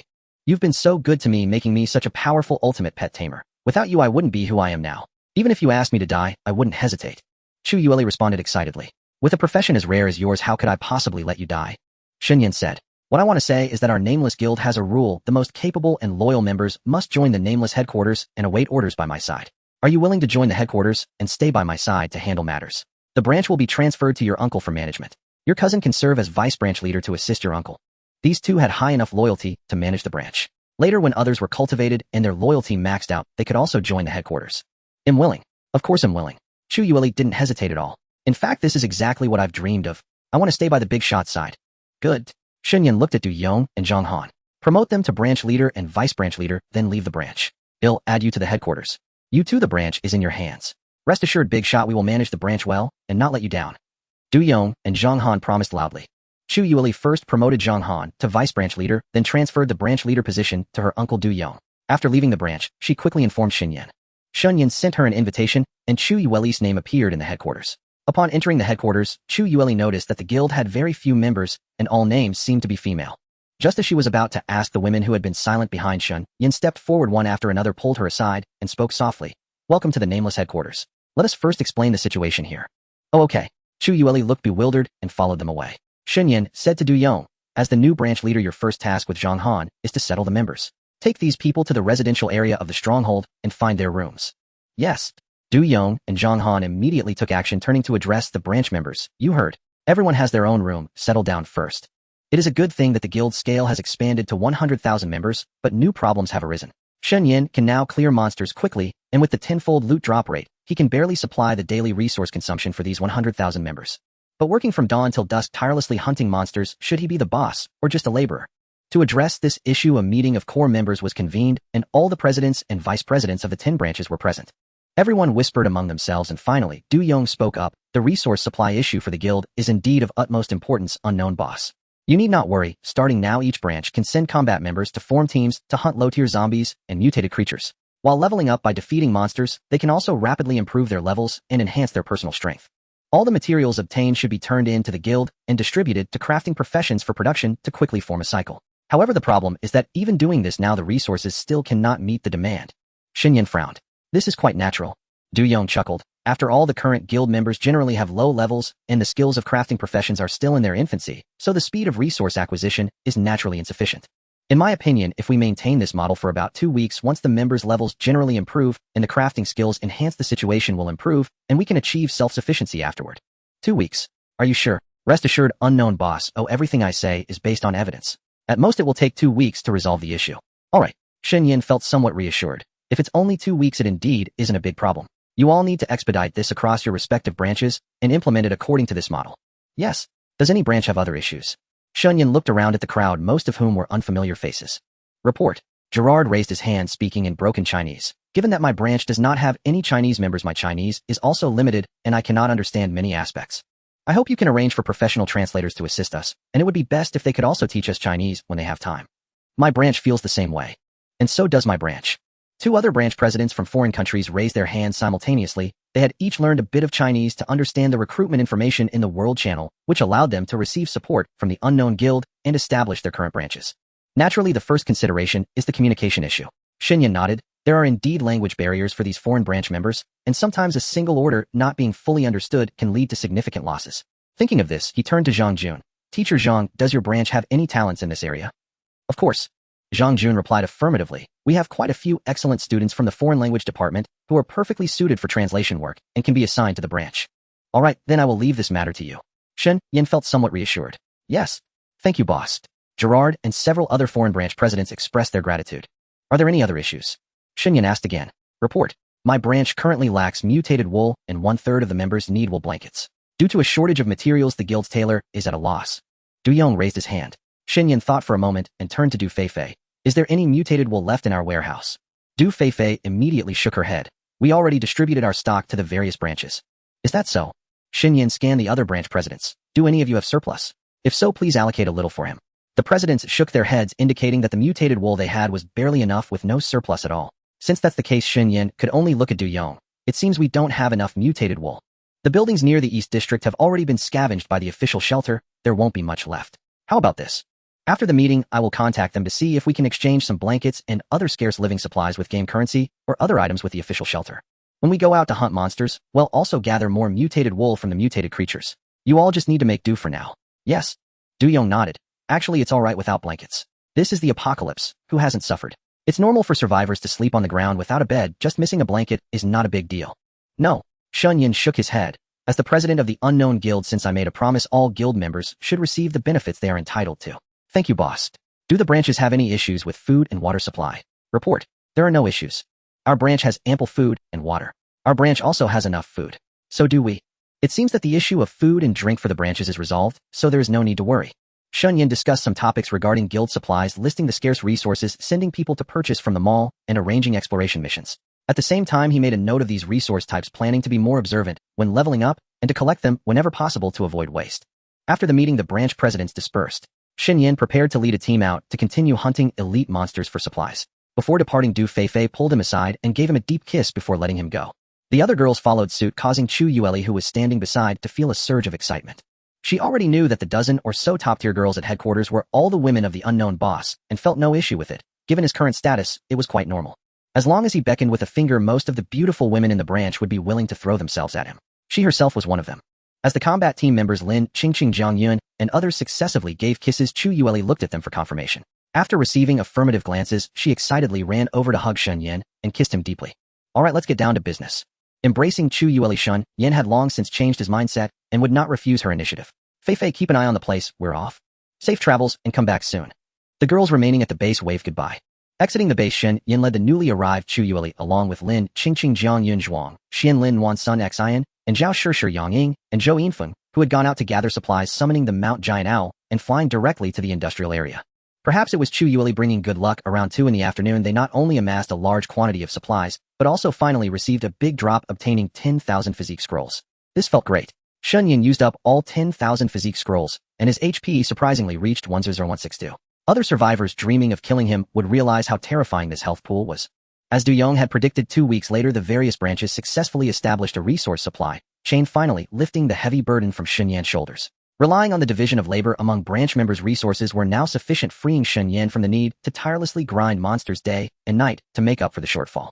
In those 2 weeks, despite slaying so many elite monsters, Shen Yan had yet to obtain a new scroll. The drop rate was simply absurd. It was also possible that the drop probability from elite monsters of this level was too low. He should seek out higher-level creatures. During this period of relentless monster hunting, Shen Yan had already reached level 55. The monsters in the industrial zone could no longer provide him with any experience points, only serving as a source of loot. The team's level had also reached 54, with Lin Qingqing, Jiang Yuan, and the others having become formidable professionals. They had acquired numerous skill books during this time, each mastering different ultimate new abilities. With Shen Yan acting as an ultra-tough tank to absorb monster aggro, Chu Yueli successfully captured the strongest mutant creature in the industrial zone, the Troll Centipede. The Troll Centipede was the largest mutant centipede discovered within the currently explored area, with a body length of 80 meters and astonishing combat power. As the highest level creature in the industrial zone, capturing it yielded a level 40 pet. At the headquarters, Shen Yan and every woman close to him each owned a Troll Centipede pet. Although most of them disliked or even feared these terrifying giant insects, possessing a Troll Centipede pet was a guarantee of safety. Even for those in life-oriented professions, summoning it in times of danger could sweep away all enemies. The presidents and vice presidents of each branch also received one, making it easier for them to lead members in monster hunting. Since both his strength and constitution had surpassed 1-0 points, Shen Yan now allocated his level-up attributes to agility, making himself more nimble and faster. Every day the world channel was filled with grim tidings, survivors falling to monsters one after another without end. Even the official shelter frequently reported casualties, leading to its relentless recruitment of survivors. Among the 10 branches of the Nameless Guild, aside from a few unlucky members who were bitten by mutant creatures at the very beginning and later healed by priests, there had been virtually no deaths.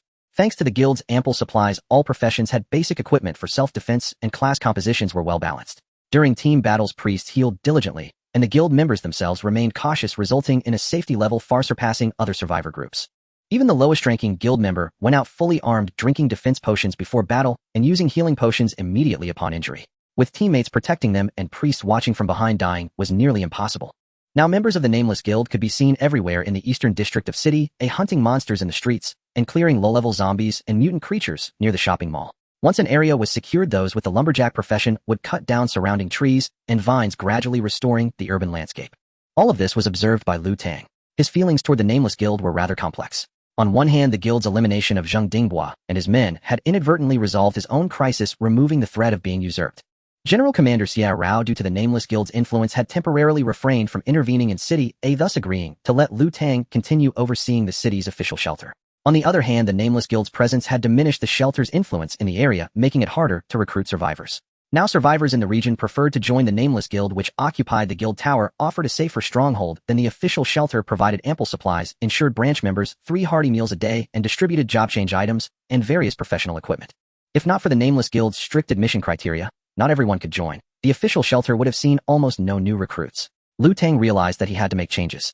Just then his subordinate Wang Wei happened to engage in a conversation with an NPC at the shopping mall, learning that Qian Baiwan planned to open branches in other districts of City A and might accept a quest to expand the mall. If they could leverage this quest to have the NPC open branches in the southern, western, or northern districts, the shelter could relocate, avoiding competition with the Nameless Guild over resources and manpower. At that point, their development would accelerate. However, given the shelter's current strength, completing the quest alone would be difficult. Lu Tang believed that requesting assistance from the Nameless Guild should not be a problem. The official shelter's departure from the Eastern District was likely something the Nameless Guild would welcome, as both parties vying for resources in the same area was far less beneficial than each monopolizing resources in different regions. Moreover, the power generation equipment in the Eastern District had already fallen into the Nameless Guild's hands. Following the location map provided by Xia Rao, the guild's members had successfully cleared the surrounding zombies and mutant creatures, transported the equipment back to their base, and now illuminated the guild tower at night, much to the envy of Lu Tang's people. By relocating to another district, Lu Tang could also send his men to seize the power facilities there. Since Wang Ting had previously interacted with members of the Nameless Guild, he accepted the task and came to the guild tower as an envoy. Zhang Jun received him, and after learning his purpose, immediately sent a private message to Shen Yan for instructions. Shen Yan was somewhat surprised that Lu Tang intended to cede the Eastern District entirely to him and move to another area. The expansion of Qian Baiwan's NPC shopping mall to other districts was also beneficial for both Shen Yan and the Nameless Guild. On one hand, this area would completely belong to the Nameless Guild, and all resources within the mall would become theirs, eliminating the worry that other survivor factions might purchase valuable items. They could prioritize their choices. On the other hand, by participating in the mall expansion event, they could hunt more elite monsters and the final event boss during the monster construction phase. The final event boss was bound to drop excellent items. They couldn't miss it. Thus Shen Yan informed Zhang Jun that the Nameless Guild agreed to Liu Tang's request, and he would personally lead the team to assist with the expansion quest. Upon receiving the Nameless Guild's affirmative response, Liu Tang was overjoyed. To be honest, living under the shadow of the Nameless Guild during this period had left him feeling utterly powerless. Despite his utmost efforts to build and develop the shelter, the survivors under its protection still felt it was inadequate, as the Nameless Guild's example overshadowed his achievements. Who knew where the Nameless Guild had obtained such resources, allowing it to simultaneously supply 100 members and keep them so comfortable? Once they were located without the Nameless Guild as a benchmark, the survivors would be content with their lot and no longer feel that life in the official shelter was lacking. After securing the shopping mall in the new district, they might even obtain a guild tower. The safety provided by the Nameless Guild's tower had long been the object of his envy. With such a building, NPC guards could ensure everyone slept soundly, eliminating the need for patrols to stand watch around the clock. Master Wu Ming, thank you for your assistance and willingness to help us. Wang Ting, the event coordinator appointed by Liu Tang, was tasked with liaising with the Wu Ming Guild. Shen Yan shook his hand and replied with a smile. Who wouldn't be happy about a mutually beneficial arrangement? Besides, we are neighbors, fellow survivors struggling for survival in the apocalypse. Helping each other is only right. How many people can the Wu Ming Guild contribute to the mall expansion this time? All our combat classes will participate, totaling 9,000. Zhou Peng, standing beside Shen Yan, spoke up. Though only our two factions are involved, the scale is several times larger than before. Moreover, our high-level survivors will all be deployed. The ammunition you retrieved last time is also plentiful, so it should be quite smooth. Wang Ting nodded in agreement. Compared to the first mall outpost event, the Wu Ming Guild had indeed grown much stronger. Especially at their headquarters, the mysterious team, led by Wu Ming, was said to consist entirely of ultimate classes, their levels far surpassing before. The official shelter hadn't been idle either, everyone was diligently leveling up their strength, surging. The Wu Ming Guild's full mobilization was likely also a training exercise. With high-level survivors leading the charge, the lower-level ones could farm event monsters for double experience, leveling up faster and boosting their power rapidly. The official shelter didn't want to miss this opportunity either. Apart from a few soldiers left to guard the base, they too were nearly fully mobilized. As they spoke, they entered the mall. Wang Ting first spoke to the mall NPC, mentioning the quest keywords. Sure enough, Qian Baiwan soon appeared. Meeting Wang Ting, he asked, have you decided? This expansion will be tougher than the last. It won't be easy. Rest assured, Boss Qian. Wang Ting replied. Our strength has grown significantly, and our equipment and weapons are far superior to before. We accept this mall expansion quest. Excellent. Then which area do you think the mall chain should be built in? Qian Baiwan inquired. This was a choice. The faction accepting the quest could select the west, south, or north districts of City A for the expansion based on their situation. We believe the west district is most suitable. Wang Ting answered immediately. The official shelter had surveyed these three directions in advance. The west district had fewer zombies and mutant creatures, making it easier to clear. Then it's settled. Our Qian's mall will expand into the west district market. Qian Baiwan declared on the spot. City announcement. Qian Baiwan, owner of the mall in the east district of City A, has decided to expand into the west district market. He commissions survivors to assist and invites all survivors in the city to participate in the event. During the event, killing monsters yields double experience points, drop rates increase by 100, and substantial merchant reputation is gained. Successfully expanding the west district market will unlock a new branch mall outpost. If the quest fails, the reputation and trust of all Qian's mall NPCs toward participating survivors will decrease. Higher merchant reputation grants better purchase discounts. Lower reputation increases prices. Unlike the first mall outpost defense, this time, they could head directly to the west district. As soon as the NPCs dispatched by Qian Baiwan arrived safely, the event would commence immediately without the 3-day wait. Having accepted the quest, Wang Ting turned to Shen Yan. Master Wu Ming, our shelter personnel will wait here for the NPCs to prepare, then set off immediately. Please gather all your guild members in advance and wait near the mall. All right. Shen Yan instructed the accompanying branch leaders, summon all participating members immediately and prepare to move out. The leaders swiftly called out in the guild channel, ordering the combat classes who were already prepared to assemble. Just as Shen Yan was about to leave, the NPC, Qian Baiwan, unexpectedly called out to him. Wait a moment. Esteemed VIP guest, I have a favor to ask. What is it? Shen Yan stopped and turned to look at him. It's like this: before we established ourselves in the east district, we once passed through the west district. Qian Baiwan quickly explained. We encountered a zombie horde and retreated in haste. All our auctioneers were killed. That's why the mall hasn't had an auction house. Honored VIP guest, you are immensely powerful. While heading to the west district, could you do me a small favor? Please defeat those poor souls who have turned into zombies and retrieve the auction permits from them. If you can bring back the auction permits, Qian's mall can immediately start auction services. Then many rare treasures will appear as auction items. Is this a side quest? Shen Yan was somewhat surprised. Receiving a quest from an NPC wasn't unusual, but an NPC actively offering a side quest was quite rare. Qian Baiwan nodded vigorously. The Wu Ming Guild is formidable. This small matter is certainly no problem. Please, esteemed VIP guest, lend a hand. Shen Yan looked around at everyone. They were all nodding frantically, signaling he must accept. This was a side quest to unlock the auction house, not to be missed. Even Wang Ting was gesturing urgently with his eyes, urging Shen Yan to take the quest without hesitation. All right. Seeing that everyone agreed the auction business was extremely important, sharing his own view, Shen Yan nodded. Since that's the case, I will do my utmost to retrieve the permits and help the mall establish its auction services as soon as possible. Both factions accepted their quests and split into two groups preparing to depart. On Shen Yan's side, the branch leaders were highly efficient. The army of 900 assembled, arranged by class warriors at the front, followed by rogues, then archers, mages, and priests in the center with necromancers at the rear. Before long, Wang Ting and his people emerged from the gate with the NPC merchant caravan.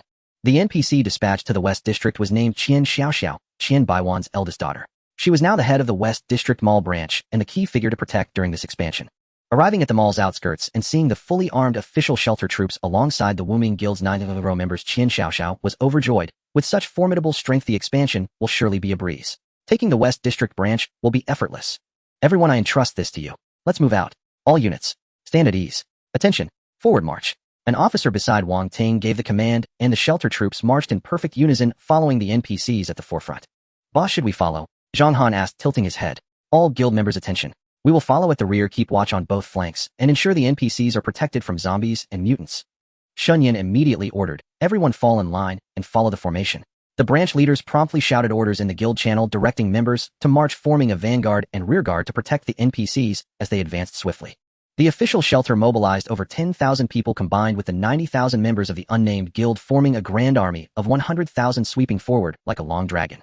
With such scale, they naturally had no fear of the low-level zombies and mutated creatures that might appear on the way. Eliminating the monsters in their path was a breeze, as they were merely weak level 10 creatures posing no threat to two fully armed armies. After spending some time, the NPC Qian Xiaoxiao successfully arrived at the Western District, reaching the mall area she had chosen. The personnel from the official shelter were the first to move, entering the building and clearing out all the zombies. Once everything was done, Qian Xiaoxiao and the NPCs she brought stood near the entrance, turning to look into the distance. Here they come. The monsters that want to stop us from expanding the mall have appeared. Please hold the line. Indeed, as her voice fell, commotion erupted in the distance. Countless zombies began to move towards them like a black tide in the ocean, imposing and intimidating. Following this, zombie dogs, zombie cats, and zombie rats mixed in, charging forth as the vanguard of the mutated creatures. Mr. Unnamed, there's no time to set up a defensive line. We can only ask your guild's warriors to step up. Is that all right? Wang Ting quickly messaged Shen Yan privately. Rest assured, today is different from the past. Shen Yan immediately ordered the highest-ranked warriors of the unnamed guild to follow him, raising their shields and advancing forward, then lining up to place their shields on the ground to form an obstacle, raising their weapons in their right hands ready for battle. All the priests began to move, casting protective shields over the frontline warriors. The rogues swiftly went invisible, waiting near the warriors for the right moment. As soon as any monster broke through the defense, they would launch a surprise attack to control it, helping to eliminate any stragglers and allowing the warriors to re-establish the shield wall. Archers and mages tried to position themselves further back as the wide field of vision was conducive to long-range attacks. The soldiers of the official shelter also raised their firearms, aiming at the distant tide of monsters. At the very front were elite veterans, while behind them stood newly recruited survivors who had only recently completed training. As the first zombie approached the shield wall, the battle began. With a sturdy shield wall constructed by the warriors, it was difficult for the zombies to break through the defenses, becoming trapped outside as they clawed desperately. The warriors hiding behind the shields raised their swords, slaying the zombies that appeared before them. In areas where the number of monsters was higher and the pressure greater, the archers and mages quickly concentrated their firepower to eliminate the densely packed groups of monsters. In a few places where the monsters charged fiercely, some novice warriors couldn't hold their ground, causing breaches in the defenses. Fortunately, the rogues quickly filled the gaps, controlling and eliminating the zombies that broke through. The novice warriors hurriedly repositioned their shields to close the breaches. The soldiers of the official shelter went on a shooting spree, throwing bombs at a distance. The firearms inflicted significant damage on the monster army, successfully disrupting their offensive rhythm. Compared to the first merchant convoy's activities, this time was indeed much easier. The previous operation had incurred heavy losses, resulting in many survivor deaths. However, this time, aside from a few unfortunate souls who were accidentally injured by mutated creatures, everyone else was quite safe. With a large number of monsters and a considerable number of shelter soldiers and unnamed guild members combined along with powerful range professions, most monsters were eliminated before they could approach the shield wall, leaving only a small portion to charge and significantly reducing the pressure. Countless zombies and mutated creatures were taken down, collapsing to the ground as corpses. At this moment, the necromancer at the rear of the team played his role, transforming all these corpses into skeletal warriors, who then lined up to form a second line of defense. The monsters that slipped through first encountered the skeletal warriors, who slowed them down, relieving the pressure on the warrior shield wall formation. With the first few waves of monster attacks posing no pressure, the more they died, the more skeletons were summoned by the necromancer. Eventually, the warriors led by Shen Yan didn't even need to engage. The skeletal army formed an obstacle to block the monsters. Although their health was low and their defenses weak, their numbers were endless. The more zombies and mutated creatures came, the more skeletons could be created. After a while, all the slain zombies and mutated creatures became part of the skeletal legion, strengthening the outer defense. At this point, there had been no casualties among the survivors. In fact, the skeletal army seemed to possess a momentum to confront the zombie legion and mutated creatures on their own. Wang Ting and the soldiers he brought from the shelter were dumbfounded, thinking to themselves how terrifying the unnamed guild was, wondering how they could have so many necromancers. Was there a place for wholesale job transfer tasks? Initially things were fine, but as time progressed the level of monsters rose, and elite monsters appeared more frequently, making it difficult for the outermost skeletal warrior army to hold their ground. After all, elite monsters dealt high damage, and their attributes far exceeded those of ordinary players. How could fragile skeletal warriors withstand that? Once the skeletal warriors' defenses were breached by the elite monsters, the warrior army, led by Shen Yan, stepped up again, reforming the shield wall and stabilizing their position while dealing damage from the back. In the subsequent waves, ordinary zombies and mutated creatures did not appear, only elite zombies and elite mutated creatures came. On Shen Yan's side, it was the simplest. Whenever monsters appeared, he would sweep through, instantly killing all the elite monsters within a cone-shaped area. His power was truly terrifying. Witnessing the formidable combat ability of the headquarters big shot, the members of the unnamed guild were inexplicably excited and admired him even more. Instantly killing elite monsters, such power was worthy of his status. After all, when they faced elite monsters, they had to chop away at them for a long time, struggling immensely. Who could kill them with a single swing like Shen Yan? Wang Ting and the soldiers he brought from the shelter were also stunned. No wonder Liu Tang was so restrained when facing the unnamed guild, even actively giving up East District to establish a new base in West City. Going against the big shot from the unnamed guild seemed like seeking death. No matter how good the firearms were, they couldn't withstand the one-hit kills from him. With so much health, normal players, if they did not add or added little to their constitution, were far too weak compared to them. Even in front of Shen Yan, they were just as likely to be instantly killed without any chance to fight back. Shen Yan was enjoying himself as elite monsters could drop low-tier crystal cores. For the 10,000 guild members, he had depleted his previous stock and was now frantically collecting. 10,000, 100,000, a million. With a single sweep, he could instantly kill 7 to 8 elite monsters, each dropping 10,000 low-tier crystal cores. With just a few hundred elite monsters, he could clean them all up in no time. During the battle, the auction permit needed for the side quest also dropped from the elite zombies, allowing him to focus on farming monsters next. With so many elite monsters, there was a chance of dropping some attribute scrolls. Even if attribute scrolls were not dropped, the event boss could still yield good items. What the hell? Who is that? Charging straight into a group of elite monsters. Not only can he withstand them, but he can also annihilate a whole bunch. That's cheating. Among the team from the official shelter, a newly joined survivor exclaimed in disbelief, "It's truly outrageous. I don't even know how he does it. Why are all his attributes question marks? I didn't expect his power to be so terrifying." What? You know him? Of course. This person is the mysterious big shot behind the nameless guild, someone whom even our commander Lu wouldn't dare to underestimate. As a local of City A, you all know Lei Hao, right? You mean the richest person in City A, a figure with connections so vast that even the authorities have to give way. That's right. Such a big shot initially led a team of elite fighters from our shelter to University City, seeking revenge for his son. In the end, he went in with a life and came back without one, and the one who killed him was this mysterious big shot. You have to know both Lei Hao and his son had purchased life-saving items at exorbitant prices, giving them several lives compared to ordinary people. It seems this mysterious big shot received some super powerful starter pack when the apocalypse arrived. Absolutely. Otherwise, how could he possess such terrifying combat power in such a short amount of time? Not just terrifying combat power, he also has 10 branches under his command with a total membership exceeding 100,000. Where does he get the resources to support so many people? I heard that among those over 100,000 members, 90,000 are professionals, not even counting those in livelihood professions. Our shelter has only a few hundred who successfully transitioned. I don't know where all those transition task orders come from. Yeah, even rare professions are in the thousands with so many necromancers. Is it wholesale? They even have rare professions for taming pets. How enviable. Seriously, how does he get so many resources? Is the starter pack a cheat? No way. No matter what, using cheats is excessive. Then how do you explain the massive resources of the Nameless Guild and him charging through the horde of monsters, not only surviving, but also easily annihilating a large group? Isn't that just like hacking? I don't understand. Anyway, this Nameless is a big shot, extremely terrifying. You just remember that. Our commander Lu considered this point, so he decided to move away from the Eastern District. Otherwise, constantly being pressured by the other side is unbearable. Regardless of whether he is cheating or has some powerful force, we should not provoke such a terrifying character. To him, we are just insignificant ants easily crushed underfoot. How enviable. I want to join the Nameless Guild, but unfortunately, I failed the interview right from the start. Their standards are very high, even stricter than our shelter's recruitment. That's why the Nameless Guild is so strong. This event was too easy. I remember the last time was incredibly dangerous with many casualties. How could it not be easy? One Nameless disrupted the monster formation. He single-handedly took on so many monsters, and with 90,000 members of the Nameless Guild joining in, we were just watching a show. By the way, there are so many beauties in the Nameless Guild, especially those foreign girls with blonde hair and blue eyes. Their figures are really great. Not being able to get into the Nameless Guild, I wonder if there's a chance to date these foreign beauties. If I could hook up with one I could barely be considered an external member of the Nameless Guild, a member's family, that wouldn't be bad. You guys are getting off topic. Quickly refocus, we must eliminate all the monsters. Only by securing them all can our shelter successfully settle down. Everything else can wait. We haven't stopped at all. The survivors kept loading ammunition with the veterans, shooting madly at the monsters. Shen Yan was unaware that the people in the official shelter were discussing him behind his back. After charging through the horde of monsters, he suddenly turned around and ran back to the defense line. Wang Ting, who was in charge of this event, hurriedly approached, anxiously asking Mr. Nameless, what's wrong? Are you unable to hold on? You as the president of the Nameless Guild, why are you personally charging into battle? What if the bag is full? Clearing it out. Shen Yan interrupted him, opened the mailing function, and sent all the loot packed tightly in his backpack to Du Feifei. Bag. Full. So you didn't escape because you couldn't handle the monsters. Wang Ting nearly dropped his jaw. After emptying the virtual backpack, Shen Yan turned around and charged back in, disrupting the elite monster formation again. All members of the Nameless Guild witnessing this scene thought, this is our support, the Nameless big shot, truly impressive. How can he traverse amidst countless elite monsters alone, as if in a land uninhabited? With such a strong leader for the guild, what do we have to fear in the apocalypse? The new recruits and veterans of the official shelter were also dumbfounded, thinking this Nameless Guild is not to be messed with.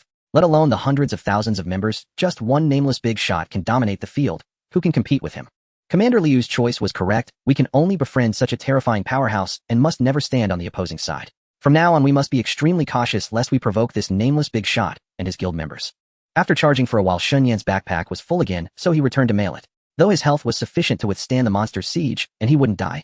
However, being in combat status means he cannot use mailing or other functions. The monsters continuously interrupt operations, which is quite annoying, so he has to do it this way. His backpack is still too small. He must find a way to get a bigger bag. After several charges, the items Shen Yan mailed back home left Du Feifei astonished. Although he had been grinding for levels outside, he kept mailing items back. The speed was not as fast as today, and the number of premium items was not this high. After all, during the event, elite monsters swarmed together far denser than in the wild. Now even good quality weapons and equipment don't count for much. The exquisite blue gear mailed back, and even a pile of exceptional quality red gear, each type stacked in tens of thousands, would be unbelievable to anyone hearing it. This time he also exploded many transition task orders for warriors, archers, and mages, stacking together in tens of thousands, ready to expand a professional army of tens of thousands at any time. There are also countless livelihood profession transition items. The various materials are uncountable, with initial stage crystal cores reaching as high as 1 million. The most outrageous is that even more items stacked in the thousands keep being mailed over. Du Feifei had to ask everyone at headquarters for help to barely fit them into the warehouse chest. Though it was tiring, everyone was exceptionally happy. Now Shen Yan has complete trust in everyone, holding nothing back, knowing he can produce such a quantity of loot. The girls are filled with hope for the future. He can support everyone by himself. Moreover, the logistics army for livelihood professions in the Nameless Guild has already formed, so there is no longer any need to worry about various resources. While the survivors outside struggle to survive, risking their lives for a bit of food against monsters, they are enjoying a life of luxury at the guild's base, completely free from such worries. Honey, you've crafted 10,000 intelligence scrolls. Du Feifei sent him a private message while Shen Yan was in the thick of battle. I just received them. Is that so? Shen Yan hadn't paid close attention when mailing them, as he needed to rush back to the fight right after sending the spoils quickly. How should we allocate these 10,000 intelligence scrolls? Du Feifei asked. Life professions don't need them. I'll leave them for the magic classes in our combat squad. Shen Yan replied. Oh, currently the only magic classes in our headquarters combat squad are Sister Yun and Xin. Should we give each of them 5,000 or fewer and save some? No need to save, Shen Yan said without hesitation. Give each of them 5,000. We need to boost their mana pools first, so they can fight for extended periods. Besides, higher intelligence means higher magic damage. Alright, I'll mail the scrolls to Sister Yun and Xin. Du Feifei used the mailing function to send 5,000 intelligence scrolls to Jiang Yun and Sun Xian respectively. Upon receiving the scrolls, the two briefly retreated to use them in bulk. Gaining 500 intelligence points, Jiang Yun and Sun Xian's mana pool skyrocketed to over 50,000. For skills costing a few hundred points, this was an ocean of power, allowing extended combat without needing mana potions. With such an absurd mana pool, even passive recovery during rest was staggering, regenerating hundreds of points per second. A short break sufficed to unleash several skills, a stark contrast to the past, when they had to rest for ages without potions. With increased intelligence, Jiang Yun's skill potency also soared. Previously, casting an ultimate shield granted 1,000 points of protection. Now a single shield provided 600 defense, effectively 1 point of defense per point of intelligence. Now when she shields an ordinary survivor, even a fragile class instantly becomes a super tank. With over 6,000 shield points, even tanking a boss is no issue. Her healing skills were equally absurd, restoring thousands upon thousands of health. For ordinary survivors without constitution boosts, a mere 100 or 200 health was considered high, yet her heals overflowed by over 10 times. All her buff skills were amplified by countless magnitudes, transforming her into a super support. As for Sun Xin 500 intelligence points, turned her into an instant super artillery platform. Earlier, her ultimate Mage's explosive fireball could obliterate most of an elite monster's health, astounding other survivors. Now a single explosive fireball wiped out entire groups of elites, dealing damage numbers multiple times their total health. They died instantly beyond any doubt, boosting kill efficiency and making combat a breeze. With the Nameless Guild's active efforts, they easily reached the final wave. The boss, a three-headed dire wolf, appeared. A massive gray mutated wolf with 3 heads and glowing red eyes. Accompanying the three-headed dire wolf were countless elite mutant wolves, all level 40 monsters. The previous monsters gave Shen Yan no experience due to his high level, but these level 40 ones just met the threshold for gaining XP. How do we fight? Wang Ting privately messaged Shen Yan asking for tactics. Shen Yan replied, same as before, you use artillery to pin down some elites. My guild handles another batch, and he'll take care of the rest. Alright, stay safe. Both factions acted simultaneously. The official shelter's dense artillery fire rained down on the battlefield, with attack helicopters joining in, successfully pinning down most elites. The Nameless Guild's ranged classes unleashed a frenzy of arrows and magical barges, tying down another group. With the monster's attention drawn away, Shen Yan charged into the horde, cutting a path, unstoppably heading straight for the boss, the three-headed dire wolf. No monster could block his advance. At level 55, he completely dominated these level 40 foes. Soon Shen Yan reached the boss and engaged it directly. During the first event, the level 28 Dark Scorpion had 500 HP. This level 43-headed dire wolf doubled that, boasting a staggering 1 million HP. Watching from behind, the official shelter personnel broke out in cold sweats, wondering if a 1 million HP event boss could even be killed. But the next second, everyone's jaws dropped. With a single combo strike, Shen Yan dealt 150 damage to the three-headed dire wolf, making a chunk of its health bar vanish. Those who saw it rubbed their eyes, frantically convinced they were dreaming. Normally, Shen Yan could only dish out around 150, but Jiang Yun's buff, enhanced by her 500 intelligence, supercharged his damage output. His second move, a sweeping strike, took another 800 HP from the three-headed dire wolf, erasing over a fifth of the boss health bar. Commander, should we still bomb the boss? An official shelter officer asked Wang Ting. Even without their intervention, Shen Yan could easily take down the event boss. No one doubted that. Wang Ting was equally stunned but quickly recovered. Of course we attack. The event boss drops great loot. Anyone who hits it gets rewards. With luck we might get top-tier gear. So the official shelter soldiers unleashed everything on the three-headed dire wolf, only to find that their combined output over time paled in comparison to Shen Yan's single combo. The damage gap was immense. This left the official shelter troops frustrated. How could the most advanced hot weapons with such terrifying power be outmatched by a single Nameless? The Nameless Guild members also went all out. Though the three-headed dire wolf seemed ferocious, it didn't last long before Shen Yan slew it. Survivors across the battlefield leveled up continuously. The level 40 boss experience was incredibly generous. Even Shen Yan rose from level 55 to 56. After killing the three-headed dire wolf, Shen Yan, as the top damage dealer, received 3 highest-tier items: the Dire Wolf War Blade, the Mana Platform, and the Skill Tome Raging Storm. Dire Wolf War Blade legendary attack 100-350, strength 25, constitution 30, spirit 15. Chance to deal double damage on attack. Durability 500. Requirement level 40. A legendary weapon with such devastating damage, plus 25 strength, 30 constitution, and 15 spirit bonuses, and even a chance for double damage. Incredible. Shen Yan promptly equipped one, replacing his previous giant hammer. He planned to give another to Lin Wan later, and stockpile the rest for level 40 warriors who were loyal and trustworthy. Mana Platform legendary, a mystical platform radiating immense magical power. It can combine items of the same quality in specific quantities. If failure destroys the materials, while success enhances the item's tier. This seemed like a special synthesis tool for upgrading item quality. Shen Yan's eyes lit up. Combined with his 10,000-fold loot drop rate, it might yield unexpected results. He planned to test it back home to see what stat boosts item upgrades would bring. Raging Storm legendary, upon use, learned the warrior area effect skill. Raging Storm frenziedly attack all monsters within a 15-meter radius, dealing damage equal to strength multiplied by 6. 5, with a chance to increase movement speed by 100 for 15 seconds. This skill was equally absurd. Wide range, high damage, and a chance to double movement speed. Distributing it to branch guild warriors would create countless AoE experts, making leveling up much easier. The event concluded successfully, and the branch in the mall was smoothly established. Wang Ting promptly reported the good news to his superior Lu Tang. Under Lu Tang's leadership, all remaining personnel from the official shelter in the East City district loaded up the pre-packed supplies and flew directly to their destination, where they occupied suitable buildings near the new mall in the West City district to establish a new shelter stronghold. Mr. Wuming, I am truly grateful. After meeting Shen Yan, Lu Tang grasped his hand and said excitedly, thanks to the full support of the Wuming Guild, we were able to complete the event without any casualties. I heard you were unstoppable on the battlefield, even more powerful than during the first event. Higher level, naturally easier. Shen Yan replied dismissively. Lu Tang thought to himself, is it really just a matter of higher level? Although that was an important factor, Wang Ting said, you took hits from a group of elite monsters without a scratch. If it were an ordinary survivor, even a tank-type warrior with high health and defense couldn't withstand that. Moreover, one skill of yours dealt 150 damage to the boss, while the cannon only did over 800. No wonder you easily handled someone of Zheng Dingba's power and status. Fortunately, I didn't turn against you before, or I would have suffered too. Regardless, this Wuming harbors a tremendous secret and possesses astonishing strength. I must never stand opposed to him. With that thought, he smiled and said, in any case, this time it's all thanks to Mr. Wuming. As a token of gratitude, I would like to offer you the first purchase rights to the mall. You and your guild members can enter the mall first and buy items. At the same time as agreed, we will provide some firearms and ammunition as compensation for this event. Thanks. Shen Yan didn't refuse and directly waved to the Wuming guild members. Did you hear that? We have priority purchase rights. All branch guild leaders enter the mall first. Buy whatever is useful. Withdraw all guild funds and don't hold back. Yes.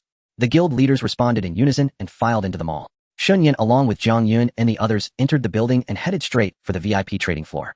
Sir, isn't it too much to give them the first purchase rights? A bespectacled subordinate beside Lu Tang said worriedly, by then all the good items that refresh in the NPC shop will be bought up, and we won't be able to get any.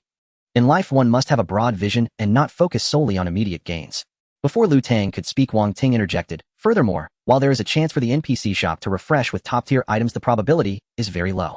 Besides, the shop will refresh again after a while. Missing one purchase isn't a big deal. From now on, this is our territory. We can station people around the mall at all times, so whenever a top-tier item appears, we can secure it immediately. Moreover, the variety of items that automatically refresh in the NPC shop is limited. The mall's greatest function is to purchase loot obtained by survivors from monsters and then put it on the shelves. Now that this place is ours, NPCs passing through the West City will trade here every day. All sorts of good items might appear, and we can get them right away. Compared to that, what is this petty advantage in front of us? Well said. Lu Tang nodded approvingly. Wang Ting was quite astute, able to grasp his deeper intentions. The first purchase rights to the mall were insignificant, but they could curry favor with Wuming, increase his goodwill, and make future interactions smoother. Upon entering the mall, Jiang Yun, Lin Qingqing, and the others pulled Shen Yan along, eager to do some serious shopping. But Shen Yan said, let me first study the loot I just obtained. You go take a look around and buy any suitable items. Don't worry about the cost. Okay, honey, the girls chimed in unison. As they hand in hand cheerfully headed to the counters, Shen Yan sat down on a nearby sofa and opened his virtual backpack. Among the 3 legendary items dropped by the boss earlier, the weapon and skill book were nothing special. What truly caught Shen Yan's attention was a top-tier item called the mana platform. From its description, it could enhance the quality of items, though he didn't know the exact effect of this enhancement. He took out one from the 10,000 mana platforms in his possession, activated it, and saw a synthesis option appear before him. Synthesis required 2 items of the same type and same quality. It could be various raw materials, food, water, or even weapons and equipment. However, items like class change scrolls, skill books, attribute scrolls, and experience scrolls could not be synthesized. Experience scrolls. What kind of monster drops those? Shen Yan wondered as he read the description. If experience scrolls could be dropped, reaching max level would be easy, right? After all, with his loot multiplied by 10,000, how much experience would 10,000 scrolls provide? The correct synthesis formula was wood with wood or stone with stone, which would enhance the grade of the wood or stone. But wood and stone could not be synthesized together. They had to be the same type of material. Also, wood that had not been enhanced in quality could not be synthesized with wood that had been enhanced. Unsure of the use of quality enhancement after synthesis, Shen Yan decided to test it himself. He started with the most basic and cheapest raw materials, which were abundant and not worth worrying about. His virtual backpack happened to contain wolf hides dropped by monsters earlier, all of common quality. Shen Yan took out 2 pieces and placed them into the 2 synthesis slots on the mana platform. System detected items of the same grade wolf hide. Can synthesize 1-star wolf hide with a 100 success rate. Proceed with synthesis. 1-star wolf hide 100 success rate. Shen Yan clicked confirm without hesitation. The mana platform emitted a dazzling light, and the 2 wolf hides gradually merged into one, with the name becoming wolf hide and a star symbol appearing beside it. Wolf hide, 1-star wolf hide. Better quality than ordinary wolf hide, resulting in higher attributes for equipment made from it. So upgrading materials could enhance the attributes of crafted equipment.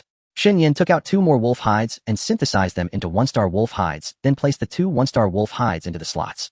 System detected items of the same grade wolf hide. Can synthesize 2-star wolf hide with an 80 success rate. Proceed with synthesis. The success rate had decreased. Shen Yan clicked confirm. With 80, failure was unlikely, and indeed the 2 1-star wolf hides turned into 1 wolf hide. The description was no different from the 1-star wolf hide, but the equipment made from it would likely have slightly higher attributes. He continued synthesizing 2 2-star hides. The 3-star had a 50 success rate. 3-star to 4-star had a 30 success rate, and 4-star to 5-star had a 10 success rate. 5-star seemed to be the current highest quality. Although the success rate dropped with higher grades, Shen Yan had plenty of materials to spare. He quickly produced 2 5-star wolf hides and mailed them along with other ordinary wolf hides to Zhou Yinfeng, asking her to craft ordinary and 5-star quality wolf hide gloves to see the difference in attributes. Zhou Yinfeng indicated that production would begin immediately and the finished product would be sent over shortly. Shen Yan wasted no time continuing to test other items while waiting. The virtual backpack now contained two weapons. One was the legendary quality Wolf Fong blade dropped by the boss, and the other was a Y-Tire weapon Silver Club obtained from killing the elite mobs surrounding the boss with an area attack. Silver Club had an attack of 2,548, a durability of 270, and an equipment requirement of level 37. He placed two silver clubs onto the magic platform, which displayed an 85 success rate for synthesis. It seemed that the success rate varied for different equipment and items.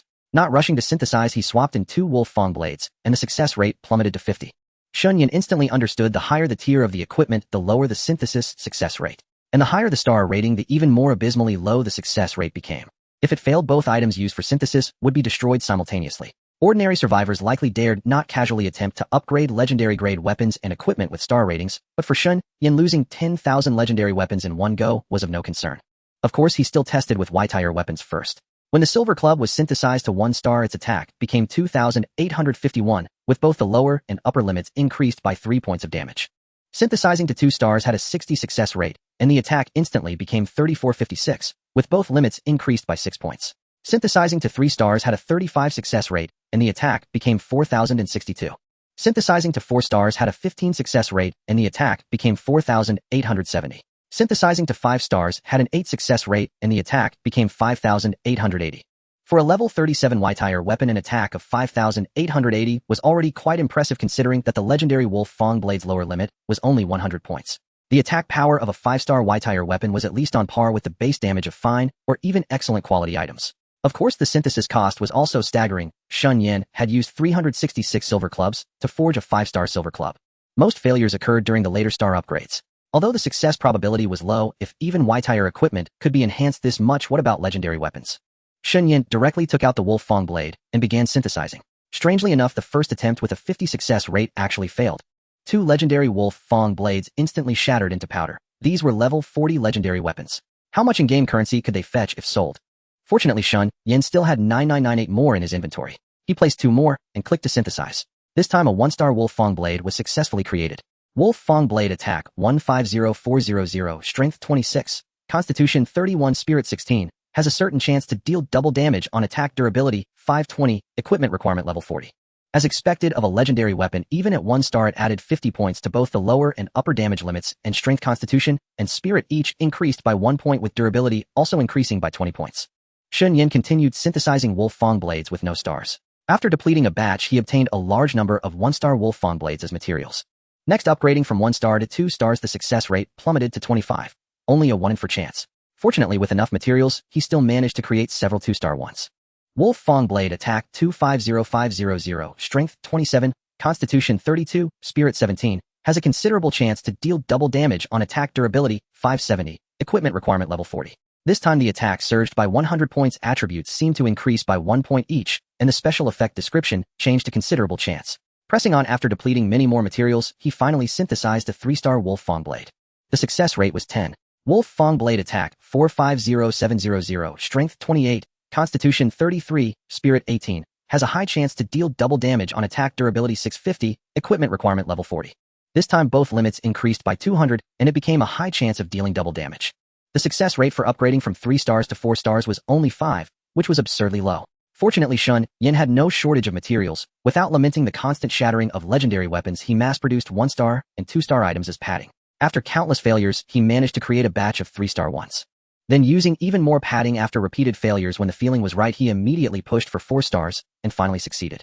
Wolf Fong blade attack 850100, strength 29, constitution 34, spirit 19, has a very high chance to deal double damage on attack, durability 750, equipment requirement level 40.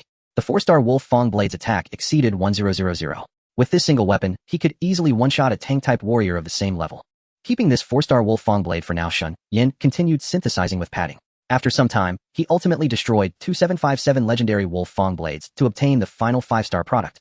Such consumption was unbearable for ordinary people and even for large guilds. Without the 10,000-fold loot multiplier, gathering 2757 legendary Wolf Fong blades might be impossible in a lifetime. After all, these were legendary weapons. They would cause a sensation if taken outside and could be sold for astronomical prices. Wolf Fong blade attack 1700200, strength 30, constitution 35, spirit 20, Has an extremely high chance to deal double damage on attack durability 1000, equipment requirement level 40. The 5-star Wolfang Blade was practically a divine artifact. Its attack upper limit reached 2-0, and the probability of dealing double damage was also extremely high. Even without using skills once equipped, Shen Yan's basic attacks against monsters were terrifying. Not only could he easily kill elite mobs of the same level, but even bosses were no match. However, the cost was too great. Shen Yan was unwilling to continue synthesizing the remaining blades, as these Wolfang Blades were to be rewarded to warriors loyal to him. Equipped with the 5-star Wolfang Blade, his strength was greatly enhanced. Zhou Yinfeng had completed the product and mailed over 2 pairs of wolf-hide gloves. Indeed, equipment crafted from 5-star synthesized materials had attributes several times higher than those made from ordinary materials. It seemed he needed to acquire more high-level equipment blueprints, then use the most abundant materials to synthesize enough 5-star materials for crafting equipment. Could accessories also be synthesized? What about the legendary corpse control manual? It seemed only to add attributes with no base damage or defense bonuses. Consuming so many for just a few extra attribute points was not worth it. It was better to distribute it directly to loyal members, as the item was already powerful. He wondered what changes star upgrades would bring to survival items. Shen Yan privately messaged Du Feifei asking her to retrieve a large number of substitute mirrors from the warehouse and mail them to him. Upon receiving them, he placed 2 substitute mirrors for synthesis. The excellent quality substitute mirror indicated it could be synthesized with a 75 success rate. A 75 success rate was quite high, and the first attempt succeeded. Substitute mirror blocks 1 fatal attack, randomly teleports to a location 15 meters away, single-use item disappears, after activation cooldown 24 hours. It seemed the change was in the random teleportation distance, increasing from the previous 10 meters to 15 meters. Was it worth continuing to upgrade just for a longer escape distance? These were items from the newbie gift pack, possibly unobtainable from killing monsters. Wouldn't it be better to preserve their quantity rather than consuming thousands just for a few dozen extra meters of escape distance? After all, given Shen Yan's current health pool, it was questionable whether these life-saving items would even be needed. Honey, I got something amazing. Lin Qingqing ran over, lightly nestling into Shen Yan's arms as she happily showed off what she had just bought from the NPC shop. What is this? Shen Yan asked curiously. A food converter. Just toss ingredients in and it automatically turns them into food. Isn't it magical? You don't even need a chef to make delicious meals. Lin Qingqing boasted cheerfully. From now on, I'll use it to cook all sorts of goodies for you, okay? Sure. Shen Yan patted her head affectionately, and she basked in the gesture. Qingqing, your husband, is working on something. Don't disturb him. Zhang Yun walked over with Zhuang Xian Lin Nuan's son Xian and Chu Yueli waving at Lin Qingqing. What did you all buy? Shen Yan put away his magic platform. Are you done with your research? Zhang Yun asked. Maybe I should take Qingqing away first. No worries, I figured it out. Shen Yan smiled. Oh good. Zhang Yun relaxed and sat down beside him. Zhuang Xian Lin Nuan's son Xian and Chu Yueli also took their seats, gathering around Shen Yan. What's this? Shen Yan examined the item in Zhang Yun's hand. A transparent crystal ball. It's an ore-seeking crystal which can pinpoint the general direction of all mineral resources within 5 kilometers. Zhang Yun replied. I saw it hanging in the shop and bought it on a whim. We can give it to Yang Ying. Combined with her skills, she'll be able to locate ore veins accurately for easy collection. Not bad. Shen Yan nodded. Honey, look at mine. Zhuang Xian showed off the item she bought from the NPC shop. What's this? It's called the Eye of Treasures. It reveals all chests of any grade within 1 kilometer. Zhuang Xian answered. It was sold alongside the ore-seeking crystal, probably as a set. Sister Yun bought the crystal, so I grabbed the Eye of Treasures. Chests. Yeah. Honey, it turns out that chests of various qualities can randomly spawn in the wild, but we just haven't encountered them. Likely because the spawn points are all in remote areas. Zhuang Xian explained. Now that we have the Eye of Treasures, we won't miss any nearby chests while leveling up outside. What do the chests contain? Shen Yan asked her. No idea. Chests of different grades probably yield different things, right? We'll find out when we open them later. And since I'm a thief class, I can pick locks. Perfect match. I'm good. Honey, check this out. Lin Nuan eagerly showed off the top-tier equipment she had bought. This is a recovery gem, a level 30 exquisite accessory. Once equipped, it restores 1 of HP per second. It's amazing. For you, 1% per second. Shen Yan thought for a moment. With his current HP of over 1000, that meant recovering 100 points per second. Truly powerful. After all, ordinary monsters barely scratched him, and with 100 HP recovery per second, he could stroll through hordes of them effortlessly. Of course, even without it, he was fine. With over 100 HP and incredibly high defense, his natural rest recovery was already absurd. So he said to her, keep this accessory for yourself. It's negligible for me. I'd rather have 2 corpse control tomes. With my current HP, I can go all out without worry. Using it yourself will boost your survival chances. Thanks, honey. Lin Nuan found his reasoning sound. After all, with Shen Yan's 100 plus HP, no monster currently posed a threat to him. Son Xian bought a temperature regulator that didn't require electricity, powered by low-grade spirit cores, allowing free adjustment of room temperature, essentially functioning like an air conditioner. Inserting 1 low-grade spirit core could power it continuously for a week. With a mid-grade core, it lasted a month. And with a high-grade core, it could run for a year. Though the Nameless Guild now controlled the key power facilities in City A, allowing unrestricted use of air conditioners, this novel gadget still held its charm. Chu Yueli bought a specially crafted self-repairing lumber axe. Once its durability was depleted, there was no need for a blacksmith to use materials for repairs. Just leave it overnight, and it would be restored to its original state, ready for use the next day. This axe would be perfect for Zhang Xiaojuan, greatly aiding her carpentry work. Besides these special items, they also purchased class-specific equipment and supplies for themselves along with some recovery potions. Additionally, there were 3 warrior class change scrolls and 1 archer class change scroll, all handed over to Shen Yan. The good finds were all secured by them. The remaining items were basic supplies abundant in the guild warehouse, so they were left for the official shelter. With everything in hand, as they prepared to leave, the NPC, Qian Xiaoxiao, appeared and asked if they wanted to turn in their completed tasks here. After all, she and Qian Baiwan were father and daughter, so handing over the auction permit to her was the same. Shen Yan thus handed over the auction permit obtained from the earlier event. System message: City A Mall has obtained an auction permit, officially opening the auction house function. Survivors can enter the successfully defended mall and take the elevator to the auction floor. As the message spread, all survivors in City A saw it. The auction house is open now. Are there items up for bidding? Shen Yan asked curiously. Qian Xiaoxiao replied with a smile. From this moment on, the auction house function is officially active. You can find me here or my father at the East City Mall. Enter the auction house to view the day's offerings. Each item has a specific start time. If you see something you like, don't be late. Can we go in now? Also, what happens if no one bids, or if I'm the only participant? Shen Yan inquired curiously. After all, only he and the Nameless Guild members were currently in the mall, and Lu Tang had promised to yield priority purchasing rights, so they shouldn't intrude until he left. You can bring your friends in now. If no one bids, the day's items go unsold. If you're the only bidder, the item is yours. I see. Shen Yan was intrigued. What kind of items appear at the auction? You'll have to experience it yourself. Qian Xiaoxiao asked with a smile. Would you like to visit the auction floor now? Of course. Shen Yan turned to Jiang Yun, Lin Qingqing, and the others. Do you want to keep shopping, or come with me to the auction house to broaden your horizons? Well, stick with our husband. Lin Qingqing immediately clung to his arm, acting very affectionate. We want to go with our husband too. Jiang Yun and the others chimed in unison. All right, let's all go to the auction house and see the world. Shen Yan, surrounded by his women, followed Qian Xiaoxiao into the elevator. The elevator carried them to the auction floor, where Qian Xiaoxiao led them into the hall. The interior was identical to a standard auction house. The auction list was delivered into Shen Yan's hands, the girls leaning against him on either side as they examined the items together. The first auction is tomorrow at 10 a.m. sharp. Lot 1, 100 low-grade crystal cores, starting bid 100 game coins. A Lot 2, a green cloak fine, starting bid 100 game coins. A Lot 3, a bloodstained whistle fine, starting bid 500 game coins. Honey, the second auction has so many blueprints. Jiang Yun pointed at the list excitedly. Cooking, construction, carpentry, blacksmithing, tailoring, and leatherworking. All of them. Honey. The third auction seems to be a potion special, selling various potions and even potion recipes. Lin Wan pointed at one of the items and whispered in Shen Yan's ear. Honey, we must get this one. It's good for you. Good for me. What is it? Following her slender finger to the item description, Shen Yan's mouth twitched. Fierce tiger potion permanently enhances physique after consumption, making one robust as a tiger and ensuring perfect marital harmony. Jiang Yun and the others glanced at the potion's description and covered their mouths, stifling laughter. Ahem. Shen Yan felt a bit awkward reaching out to tap Lin Wan's little head. Don't talk nonsense. Though he said that he secretly noted the auction time. It wasn't that he lacked stamina, but with too many wives he couldn't show favoritism. Enjoying a full harem came with its own price.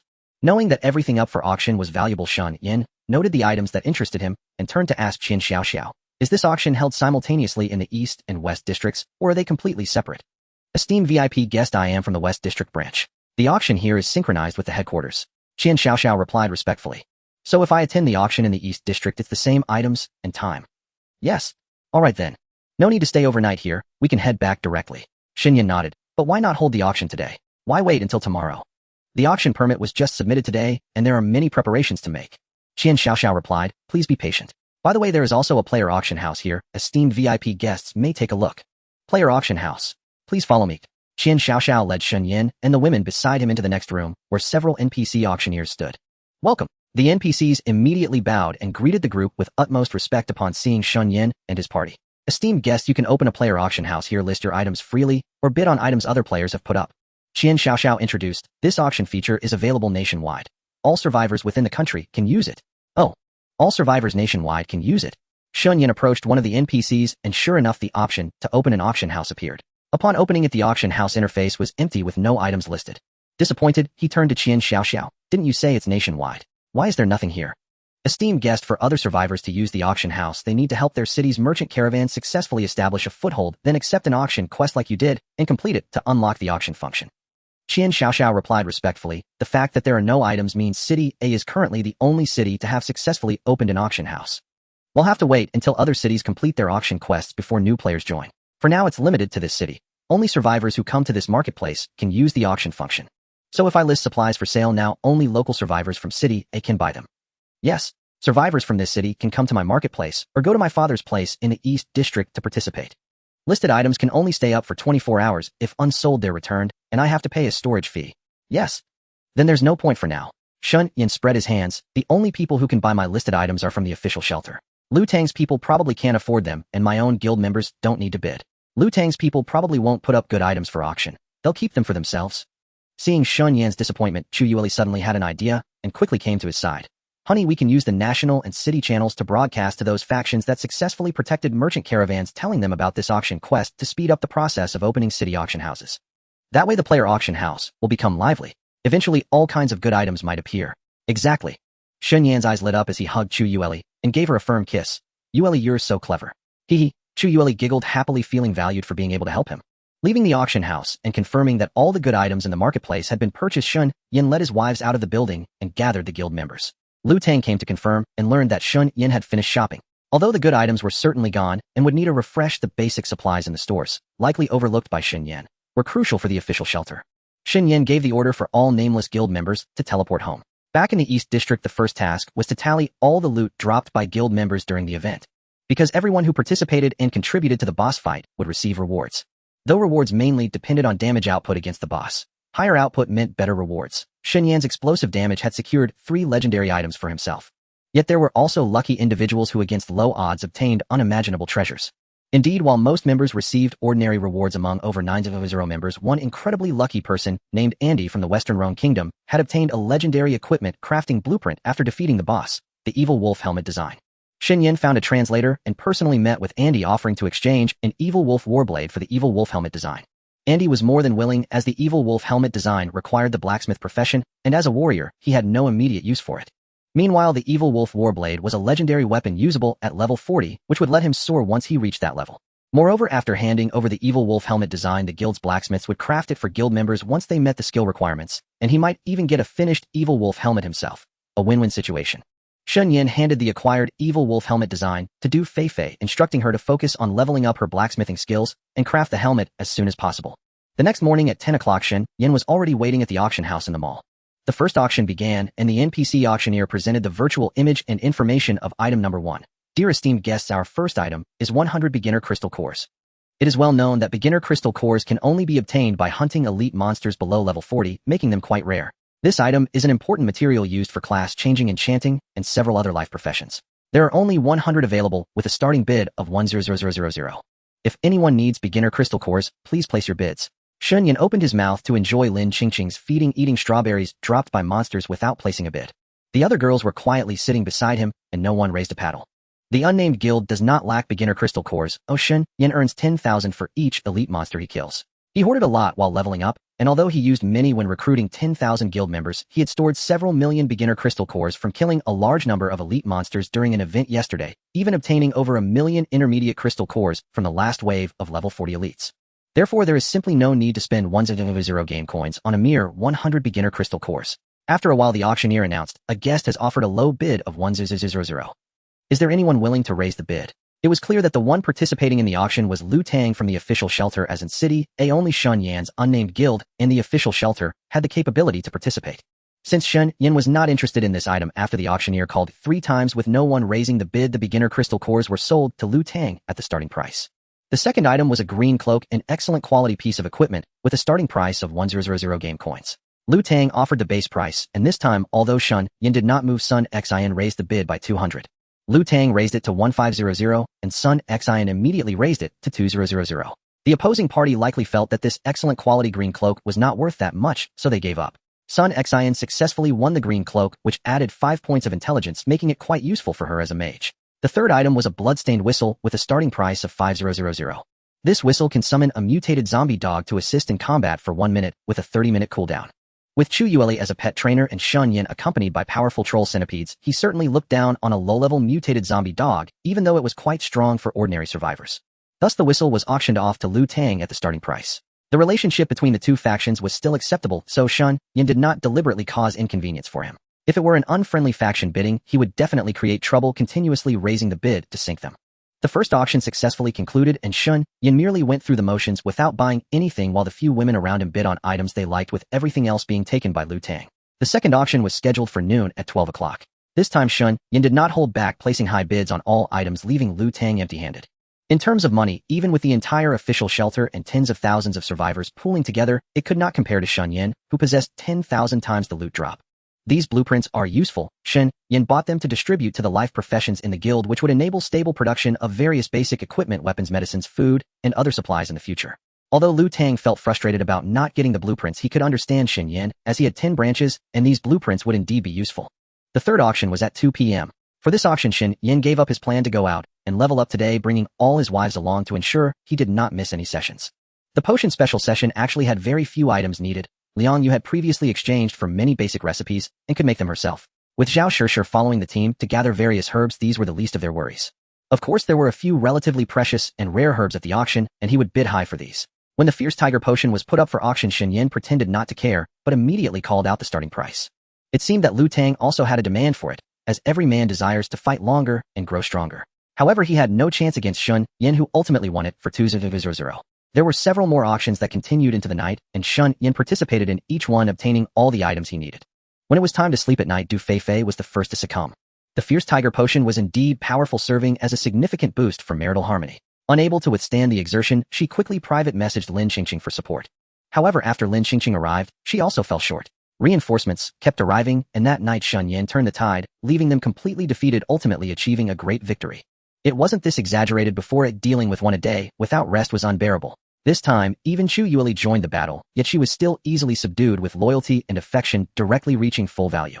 While the women fell into disarray, he felt no fatigue. The 2,000 was well worth it.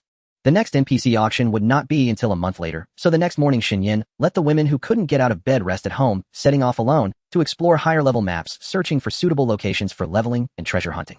Next to the industrial district in the north of the city is a basin with a somewhat complex terrain, now covered by forests, making travel more difficult. Fortunately, Shen Yan could ride the giant owl directly, overcoming the terrain obstacles and easily entering the basin area. The monsters in the basin area range from levels 41 to 60, perfectly matching the current status of Shen Yan's team, making it an ideal new battlefield for leveling. Common monsters here include various attribute-based mutated zombies, many of which had never been seen before making their first appearance, along with winged flying snakes, giant mutated wild boars with over a meter of tusks, three-tailed mutated giant lizards, and 2-meter-tall human-faced butterflies. These attributes far exceed those of monsters in the industrial district, and ordinary survivors need to be well prepared and exceptionally cautious to enter. However, for Shen Yan, even encountering a level 60 human-faced butterfly was not a concern. With his 1,000 health points, he need not fear being besieged by human-faced butterflies. They would take a long time just to hit him while standing still, making it extremely difficult to kill him. Shen Yan could roam freely, but this time he was here to find a relatively safe spot for his wives to stay while he hunted monsters, ensuring their safety in this high-level area. So after spending half a day, he finally locked in on a satisfactory spot where the monsters were not too densely packed. After a busy day, he reaped great rewards. Among the materials required for the insect skin backpack, the easiest to obtain is the mutated insect hide, which can be acquired by hunting and skinning level 20 to 40 mutated insects. There is some in this warehouse. Previously, when Shen Yan led the team to level up, Zhou Yinfeng skinned quite a few nearby. The second material is mutated spider silk, which requires hunting mutated spiders. Mutated spiders are level 30 monsters. According to inquiries on the city channel, there are many near the A City South City Fire Station. The final material is tough feathers, obtained by hunting mutated roosters, a level 36 elite monster also located in the South City area. Crafting 4 insect skin backpacks grants an additional 52 slots of virtual backpack space, allowing for more loot. Since our levels are already high enough and there's no rush to improve, we set out the next day for the South City to hunt the required materials. Mutated spiders are quite abundant, especially in the spider nest area. At a glance, they are densely packed, with the entire region covered in webs. Since the mutated spiders are only level 30, Shen Yan didn't need to intervene personally and simply sent out the giant centipede. The girls also released their pets. A swarm of giant centipedes charged into the spider nest, invincible. With a 10-level gap, the mutated spiders stood no chance against the giant centipedes. Shen Yan followed behind, leisurely collecting the loot. Each mutated spider yielded 1,000 units of mutated spider silk, making the output quite substantial. They also harvested a considerable amount of low-tier materials, equipment, and items. After clearing the entire spider nest and preparing to leave in search of mutated roosters, a system notification suddenly appeared. Due to Shen Yan's team's massive slaughter in the spider nest, they had enraged the Spider Queen. Immediately over a dozen massive green spiders emerged bearing the name Queen's Guard and launched an attack. These Queen's Guards were level 38 elite monsters, so they engaged the giant centipedes in a back-and-forth battle.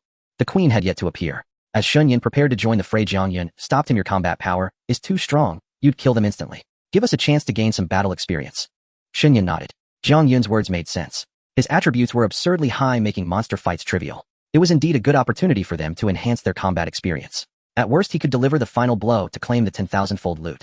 Thus Jiang Yun, Lin Qingqing, Zhuang Xian, Lin Wan, Sun Xian, and Chu Yueli joined the battle, fighting alongside the giant centipede squad against the elite Queen's Guards. Zhao Shishir, Yang Ying, and Zhou Yinfeng stayed by Shen Yan's side. They were all ultimate classes, and Jiang Yun and Sun Zin's intelligence attributes were also absurdly high, making the fight still relatively easy. Soon the Queen's Guard's health bars were nearly depleted. Shen Yan immediately charged forward, unleashing a storm of attacks to eliminate them all in a single area effect strike. The loot entered Shen Yan's backpack: a large number of low-tier cores, common class advancement scrolls, low-level skill books, and mutated spider silk. A bountiful harvest. After the guards were eliminated, the Spider Queen finally appeared. She was a massive pure white spider with countless eyes on her forehead flickering with an eerie light. She was a level 39 field boss with 600 HP.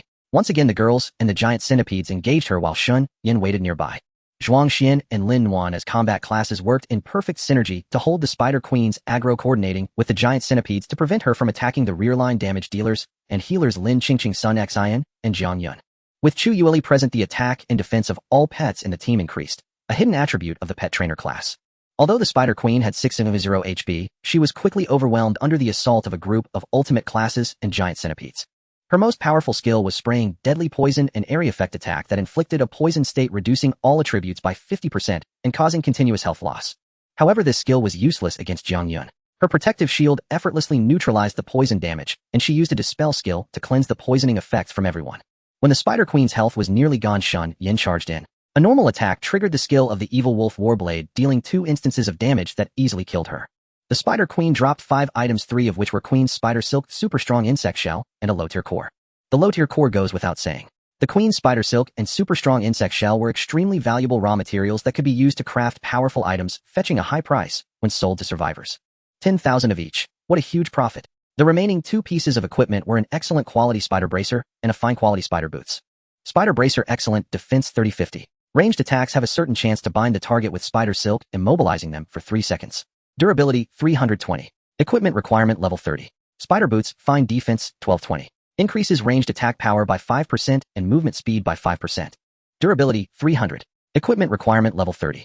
Both are exclusive to archers with excellent attached skills.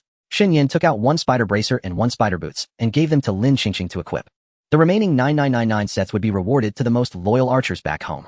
Imagine the probability of triggering web entanglement when 10,000 archers unleash a volley. A large number of enemies hit would be immobilized, turning them into easy targets, easily shot down like pincushions. 10,000 archers with higher range power and increased speed would have a significant impact on battles.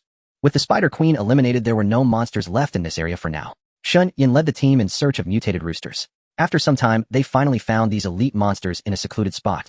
Although mutated roosters were not abundant, and the drop rate for tough feathers was not high thanks to Shen Yan's 10,000-fold loot amplification, they quickly collected over 30,000 feathers.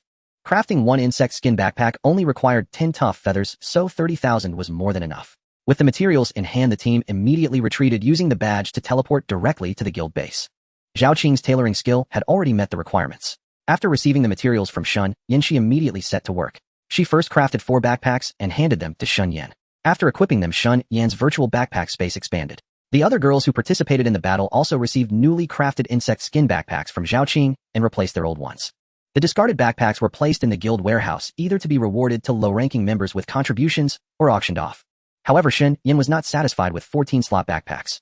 He instructed Du Feifei and the others to keep monitoring the chat channels in their free time, securing any larger backpacks or crafting blueprints as soon as they appeared. Meanwhile, he broadcasted to the world offering to purchase larger extra backpacks or top-tier containers from any survivor. Amidst the busyness, Xia Rao suddenly contacted Chu Yueli requesting the Nameless Guild's assistance with a task with a negotiable reward. What's the situation with Xia Rao? Why the sudden request for my help? Shen Yan asked Chu Yueli for clarification. Husband, he didn't elaborate. He just said he needed a favor from our Nameless Guild and promised a satisfactory reward. Chu Yueli replied truthfully. Shen Yan didn't mind helping Xia Rao. After all, as the newly appointed Supreme Commander, Xia Rao commanded substantial resources. The last time he provided the power generation facility, allowing the Nameless Guild to enjoy various electrical appliances. If this time brought similar benefits, lending a hand would be no trouble. He contacted Xie Rao directly, inquiring through private messages about the nature of the requested assistance. Xie Rao informed him that a world-renowned medical doctor was trapped in a research institute on the outskirts of D City. Mutant creatures had killed the soldiers guarding the institute and breached the building. The situation was urgent. The doctor had only 2 bodyguards left, hiding in the most secure laboratory deep within the institute. Though the lab's sturdy metal door held back the mutant creatures, these beasts were formidable and could breach the entrance at any moment. Immediate rescue was necessary. Shen Yan was puzzled. You're the supreme commander. You can mobilize troops nationwide and have your own forces. Why come to me? Xie Rao replied helplessly. Your guild's previous conflict with my side resulted in heavy losses. Colonel Zheng Dinghua and many capable soldiers fell. Our strength is severely depleted. Recently, we've been busy repairing strongholds and can only spare limited personnel from nearby cities. Manpower is truly scarce. Moreover, the mutant creatures at the Institute are immune to firearms and thermal weapons. Otherwise, the troops surrounding the place wouldn't have been annihilated. Now only your guild comes to mind. I implore you, Mr. Nameless, to help. I'm busy too, with over 100,000 members relying on me for their livelihood. Of course I understand that, Xie Rao said. But there's no other way. Please don't refuse, Mr. Nameless. As long as you rescue the doctor, I'll offer a reward that will satisfy you.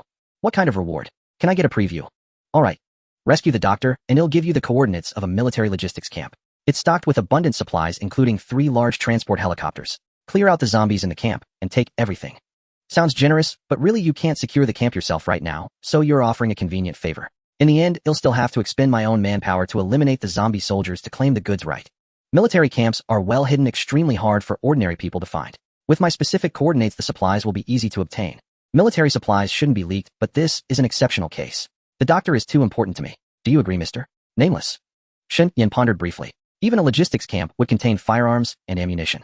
The guild's civilian professions lacked combat power, so having thermal weapons on hand would be beneficial. The 3 large transport helicopters were even more enticing. Though he had Zhu Xiao and Chu Yueli could capture flying pets, they hadn't yet formed a flying pet squadron. The allure of transport helicopters was immense. With that in mind, he said to Xie Rao, this reward is barely acceptable, but none of my people know how to fly helicopters, and we can't bring them back to the base. Don't worry.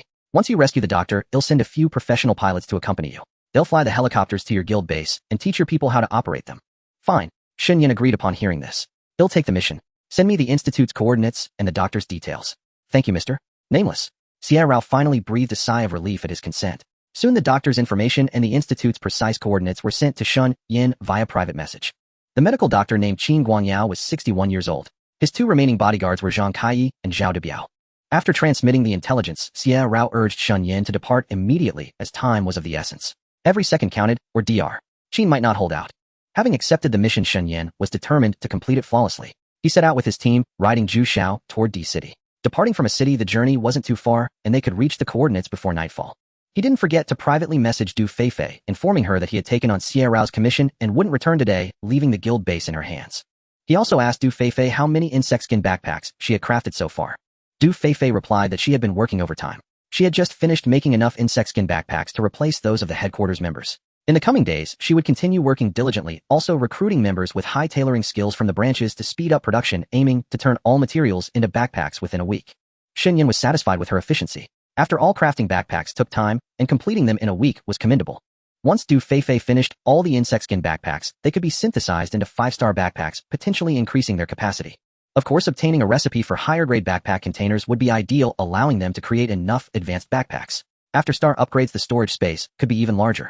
Riding Zhu Xiao with the wind, they arrived at the target area before sunset. There were minor hiccups, encountering a swarm of mutant bees, but they detected them in time and chose a detour, avoiding any delay. Upon reaching the outskirts of the Institute, they saw a multitude of mutant creatures. Most numerous were mutant wild boars level 33 monsters. Next were elite mutant wild boars level 36 monsters, even more powerful. These boars had skin gleaming, with a metallic luster, appearing extremely tough. Sun Xian dropped a blazing fireball from the air into the boar herd, but it dealt no damage, displaying the word immune. It seemed not only thermal weapons were ineffective, but fire magic as well. Sun Xian then targeted a boar with an ice arrow, which was also immunized.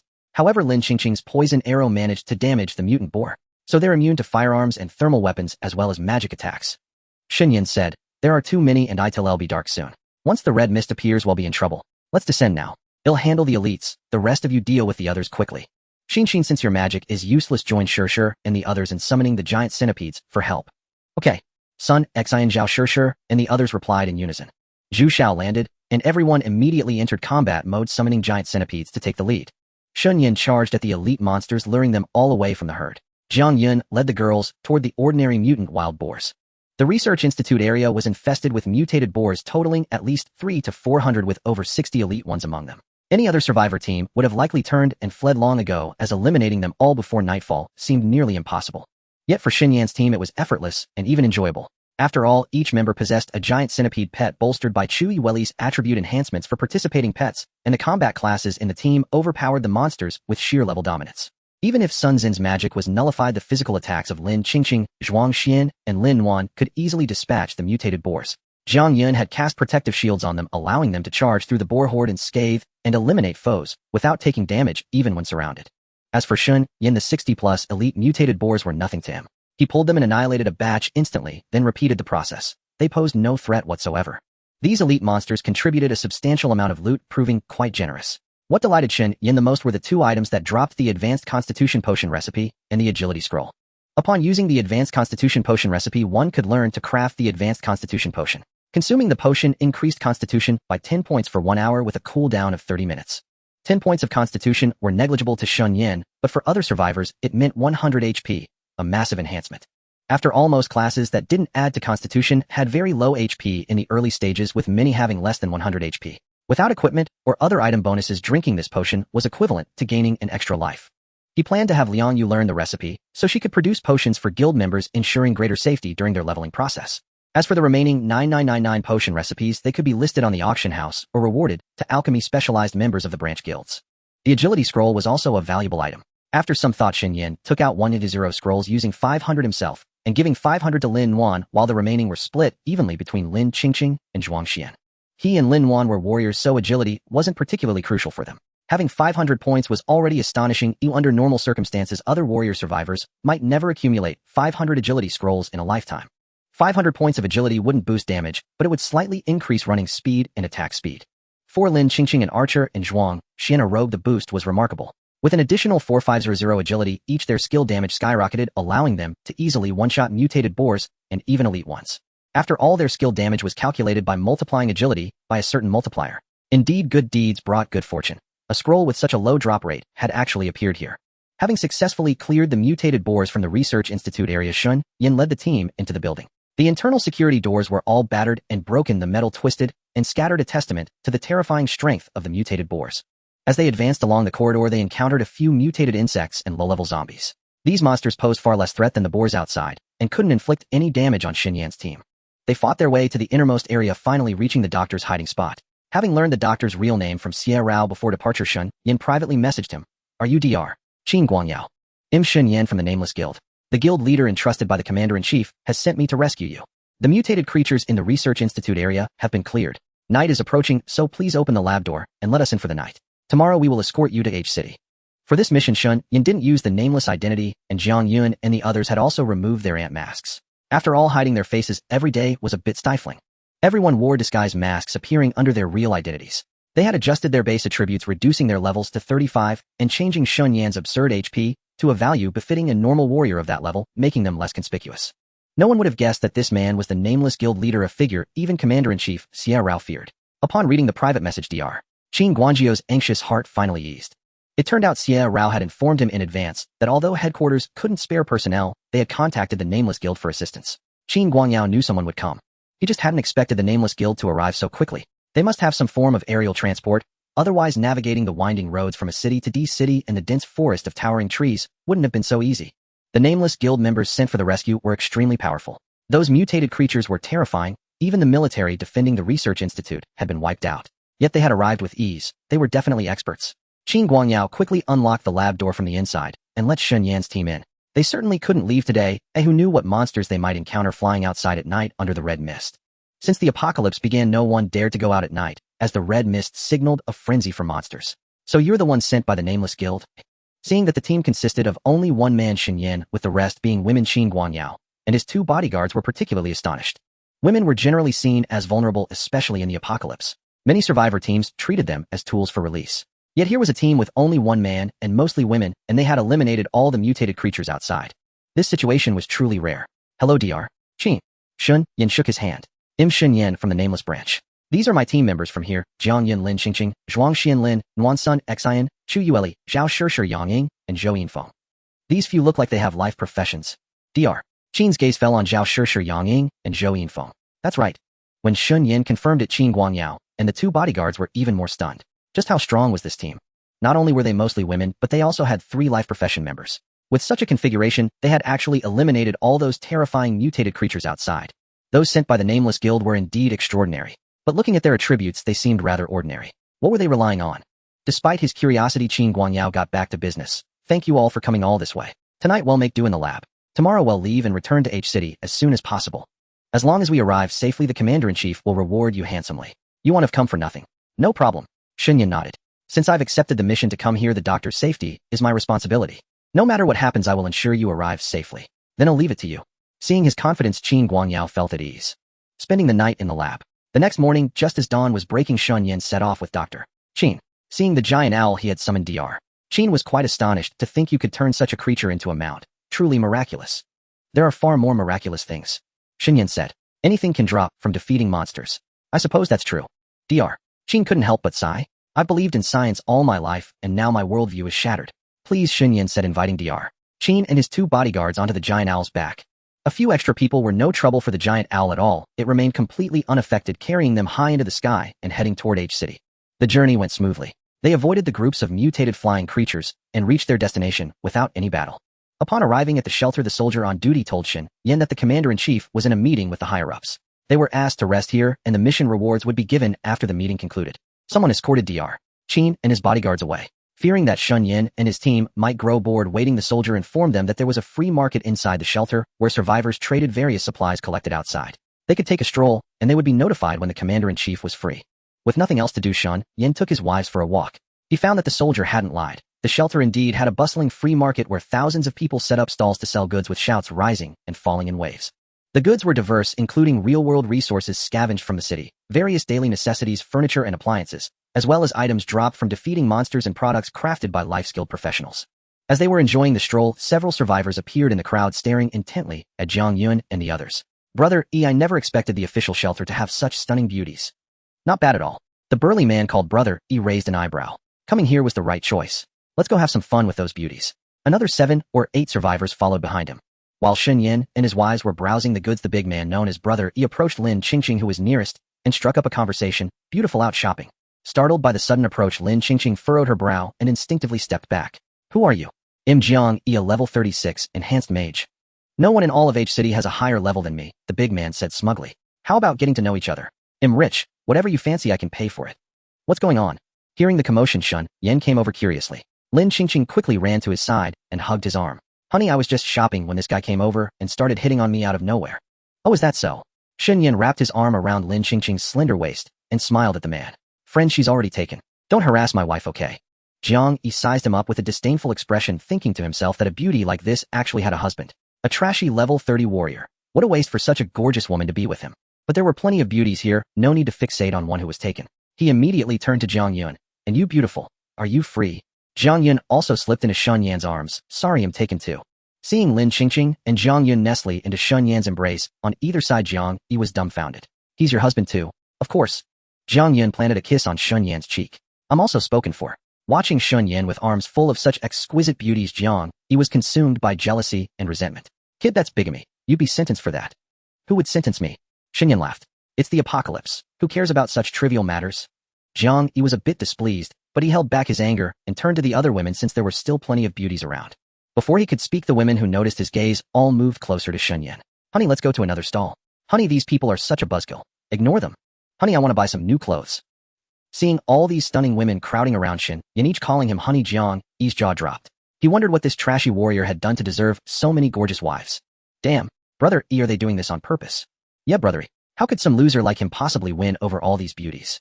It must be a shield to reject your advances. Using such an absurd excuse to turn you down. How outrageous. These chicks are really ungrateful. Being noticed by Brother E is their blessing. How dare they brush you off with a lame excuse? The several survivors behind Jiang E chimed in one after another. Jiang E thought they had a point. 2 women saying that was one thing, but all of them claiming to be his wife. On what grounds? What right did this trashy level 30 warrior have to possess such stunning women? It was just a pretext to reject him. Were they looking down on him?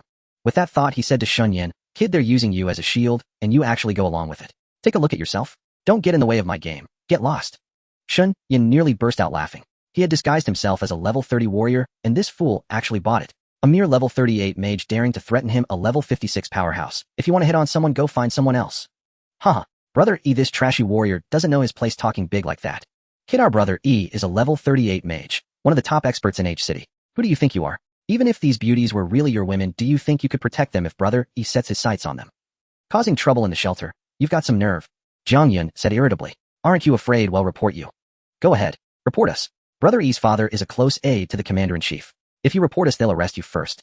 Oh, so you're a privileged brat, Shen Yan said with a smirk. Coming to H City and running into something like this. How amusing. Ladies, what future is there in following a trashy level 30 warrior? Come with me instead. I'm a mage. I can help you level up fast. My father is a high-ranking official in the shelter, so we can get any supplies you want. Jiang Yi said, in the apocalypse, power is everything. You need to choose the right person. Hearing this, the women were inwardly amused. A level 38 mage dared to boast like that. And what was this about a high-ranking father? Even Commander-in-Chief Xia Rao showed Shen Yan respect, and wouldn't dare provoke the nameless guild. Honey, this man is so annoying. Zhuang Xian asked, can I kill him? Seeing that Zhuang Xian had murderous intent, Shen Yan released Lin Qingqing, and Jiang Yun patting her shoulder with a smile. This is Xia Rao's turf, oh, we should show him some respect. Showing respect to the commander. What a bold claim, someone beside Jiang Yi sneered. You're just scared, stop pretending. A bunch of weaklings at level 30, do you really think you can take on brother E? Forget brother E, even us at level 35 can crush you easily. Exactly. Now that you know fear, scram, you trash warrior. Don't get in the way of brother E bonding with the ladies. Are you deaf? Do we have to get physical? Brother E, don't bother being polite. This is your territory. Hearing this, Zhuang Xian drew her dagger. Husband, I can't take it anymore. I'm going to kill them. I can't stand it either. Lin Qingqing knocked an arrow. They're like flies, utterly disgusting. How dare they speak to my husband like that? I've had enough. Chu Yuli stepped forward. Let my babies devour them all. Whoa, these beauties have some fire. This makes it more interesting. Only by taming the wild ones do you get real satisfaction. Brother E, show them your strength. Brother E will help you bag these beauties. The two sides were at a standoff, ready to clash at any moment. Just then a squad of soldiers arrived and quickly approached. The leader, wearing a lieutenant colonel's uniform, strode straight towards Shen Yan. The sword and rose emblem, it's them. The lieutenant colonel examined the guild uniforms and emblems of Shen Yan's group, confirmed their identity, and called out to Shen Yan, are you the rescue team dispatched by the nameless guild to escort Dr. Qin back safely? That's right. Shen Yan nodded. The commander requests your presence. The lieutenant colonel ordered his men to lead the way, inviting Shen Yan and his group to meet Xia Rao. Dad. Seeing them about to take Shen Yan away, Jiang Yi hurried after the lieutenant colonel. Who are they? Why is the commander personally inviting them? These are the people sent by the nameless guild. They just brought Dr. Qin back safely. What's going on? What were you saying to them just now? Nothing, just chatting. Jiang Yi dared not tell the truth. Don't provoke them. The nameless guild is not to be trifled with. The big shot behind the guild, Nameless, even the commander is wary of him. Nameless is powerful, but someone of his stature wouldn't care about a nobody from a branch guild. What did you say? Nothing. I need to report to the commander. Stay put and don't cause any trouble. Oh. Shen Yan and his group were led to Xia Rao's office, where Dr. Qin was also present. Seeing them, Xia Rao quickly stepped forward to shake hands. Thank you for your hard work. I was in a meeting just now and was delayed. I sincerely apologize for that. It's fine, Shen Yan said with a smile. Just give us the agreed-upon reward, and we'll be on our way. Of course, the reward is no issue. You brought Dr. Qin back safely, you've earned every bit of it. Xia Rao gestured, and someone presented a document, the map of H City, marking the coordinates of the logistics camp. Shen Yan took the map and nodded with satisfaction. Additionally, there are extra rewards for you all. Xia Rao snapped his fingers, and another person brought forth supplies, equipment, and skill books for various classes. These are fine items suited to your professions. Are you satisfied? Shen Yan glanced over them. They were all level 20-30 equipment and skill books, things he already possessed and didn't covet. However, he could take them back to reward the lower-level members of the branch. Moreover, his current identity was merely a level 30 warrior. So he said, thank you, Commander. These are supplies we desperately need. We'll gladly accept them. There's no need to be so polite. Although the warrior named Shen Yan before him was only level 30, a far cry from the terrifying Nameless behind the scenes, Xia Rao remained very courteous, especially since Chu Yueli was by his side, calling him husband. This Chu Yueli was the Nameless branch leader who had nearly dismantled his base last time. Though he didn't know why she had gone to City A to follow an average warrior, the fact that he was sent by Nameless, had so many beauties willingly following him, and had safely returned Dr. Qin in such a short time, suggested hidden strength. Since we have our reward, we won't disturb you further. Shen Yan stood up. If you have similar missions next time, feel free to call on the Nameless Guild. Wait. Seeing him prepare to leave, Xia Rao quickly said, Mr. Shen, please don't rush off. What is it, Commander? Do you have further instructions? Shen Yan turned back to ask. Since you're here, Mr. Shen, why not stay a few more days at our sanctuary? Xia Rao suggested. He'll have the best guest room prepared, and all expenses will be covered by me. You and your wives won't need to spend a single coin. Commander, you flatter me. Am overwhelmed, Shen Yan said. A nobody like me doesn't deserve such treatment. You're too modest, Mr. Shen. With your abilities, you are far from a nobody. Xiao Rao laughed. In my eyes, being entrusted with such an important task by Mr. Nameless makes you an outstanding member of the Nameless Guild. Commander, I'm not good at riddles, Shen Yan asked directly. May I ask what your purpose is in keeping me here? Please speak plainly. It's nothing much. Xiao Rao chuckled. I just feel a connection with you, Mr. Shen, and would like you to stay a few days so we can get to know each other better. In my view, you have boundless potential and are destined for greatness. A man like you will shine brilliantly wherever you go. Shen Yan understood. Xiao Rao was trying to poach talent from the Nameless Guild. Little did he know that Shen Yan was the guild leader himself. He was trying to recruit the very boss behind the scenes. So he declined with a smile. I'm sorry, Commander. We must return to City A as soon as possible to report to the guild. There are other missions waiting for us. Therefore, we cannot stay. Hearing this, Xiao Rao's face fell. Is that so? What a pity. Commander, we'll take our leave now. All right, let me see you out. Xiao Rao escorted Shen Yan and his group outside the sanctuary, leaving the pilot who had assisted them behind before turning and walking away. Once outside, Jiang Yun asked curiously, Husband, instead of teleporting straight home, where are we walking to? Facing his wife's puzzled gazes, Shen Yan squinted and smiled. Let's go to the logistics camp first to pick up supplies. We can just fly there to get supplies. Why walk? Glancing at the pilot following them, Shen Yan whispered in their ears, if we don't walk, how will that Jiang Yi deliver himself to us? If he doesn't come to us, how can we deal with him? Oh, the women suddenly understood. This was deliberately luring the snake out of its hole. It seemed Shen Yan had no intention of letting Jiang Yi off the hook. As expected by Shen Yan, Jiang Yi was not prepared to let things go easily, so he continuously sent people to observe in secret. When he saw Shen Yan and the others leaving the shelter and choosing to walk to the next location, he stealthily followed them. As the son of a high-ranking official, he was arrogant and domineering even before the apocalypse, and now in the post-apocalyptic world, he was even more unscrupulous. Since he couldn't gain an advantage from Shen Yan just now, how could he let it go? Especially since the apocalypse began, he had not seen such exquisite beauties for a long time, or in fact, it wasn't just one, but a whole group. This time, letting them go meant he might not have another chance to encounter so many beauties. Jiang Yi naturally wanted to keep all these beauties for himself to enjoy them slowly later. In his view, killing a nameless guild small fry was a trivial matter. A guild within City A, did they dare to rebel? As long as his father was the favored general, the other party would have to swallow this anger. Would they really go to war with the general over a small fry and a few women? Did that nameless guild have the guts? However, he also didn't dare to act openly, especially since there were pilots borrowed from the general among the team. So when following Shen Yan's team leaving the shelter, he first discussed with his little brother beside him, is there any way to temporarily distract those pilots? That's easy. A little brother offered a plan. Let Vice Officer Wang have a private chat with them, saying that the general has another secret order that needs their immediate confirmation. Once they return to the shelter, we can act without worries. By then, after dealing with those few people, we can push the responsibility onto other survivor teams, and it will have nothing to do with us. As for those beauties, we can randomly find a place to imprison them outside. You can enjoy them whenever you want. Will Vice Officer Wang help us?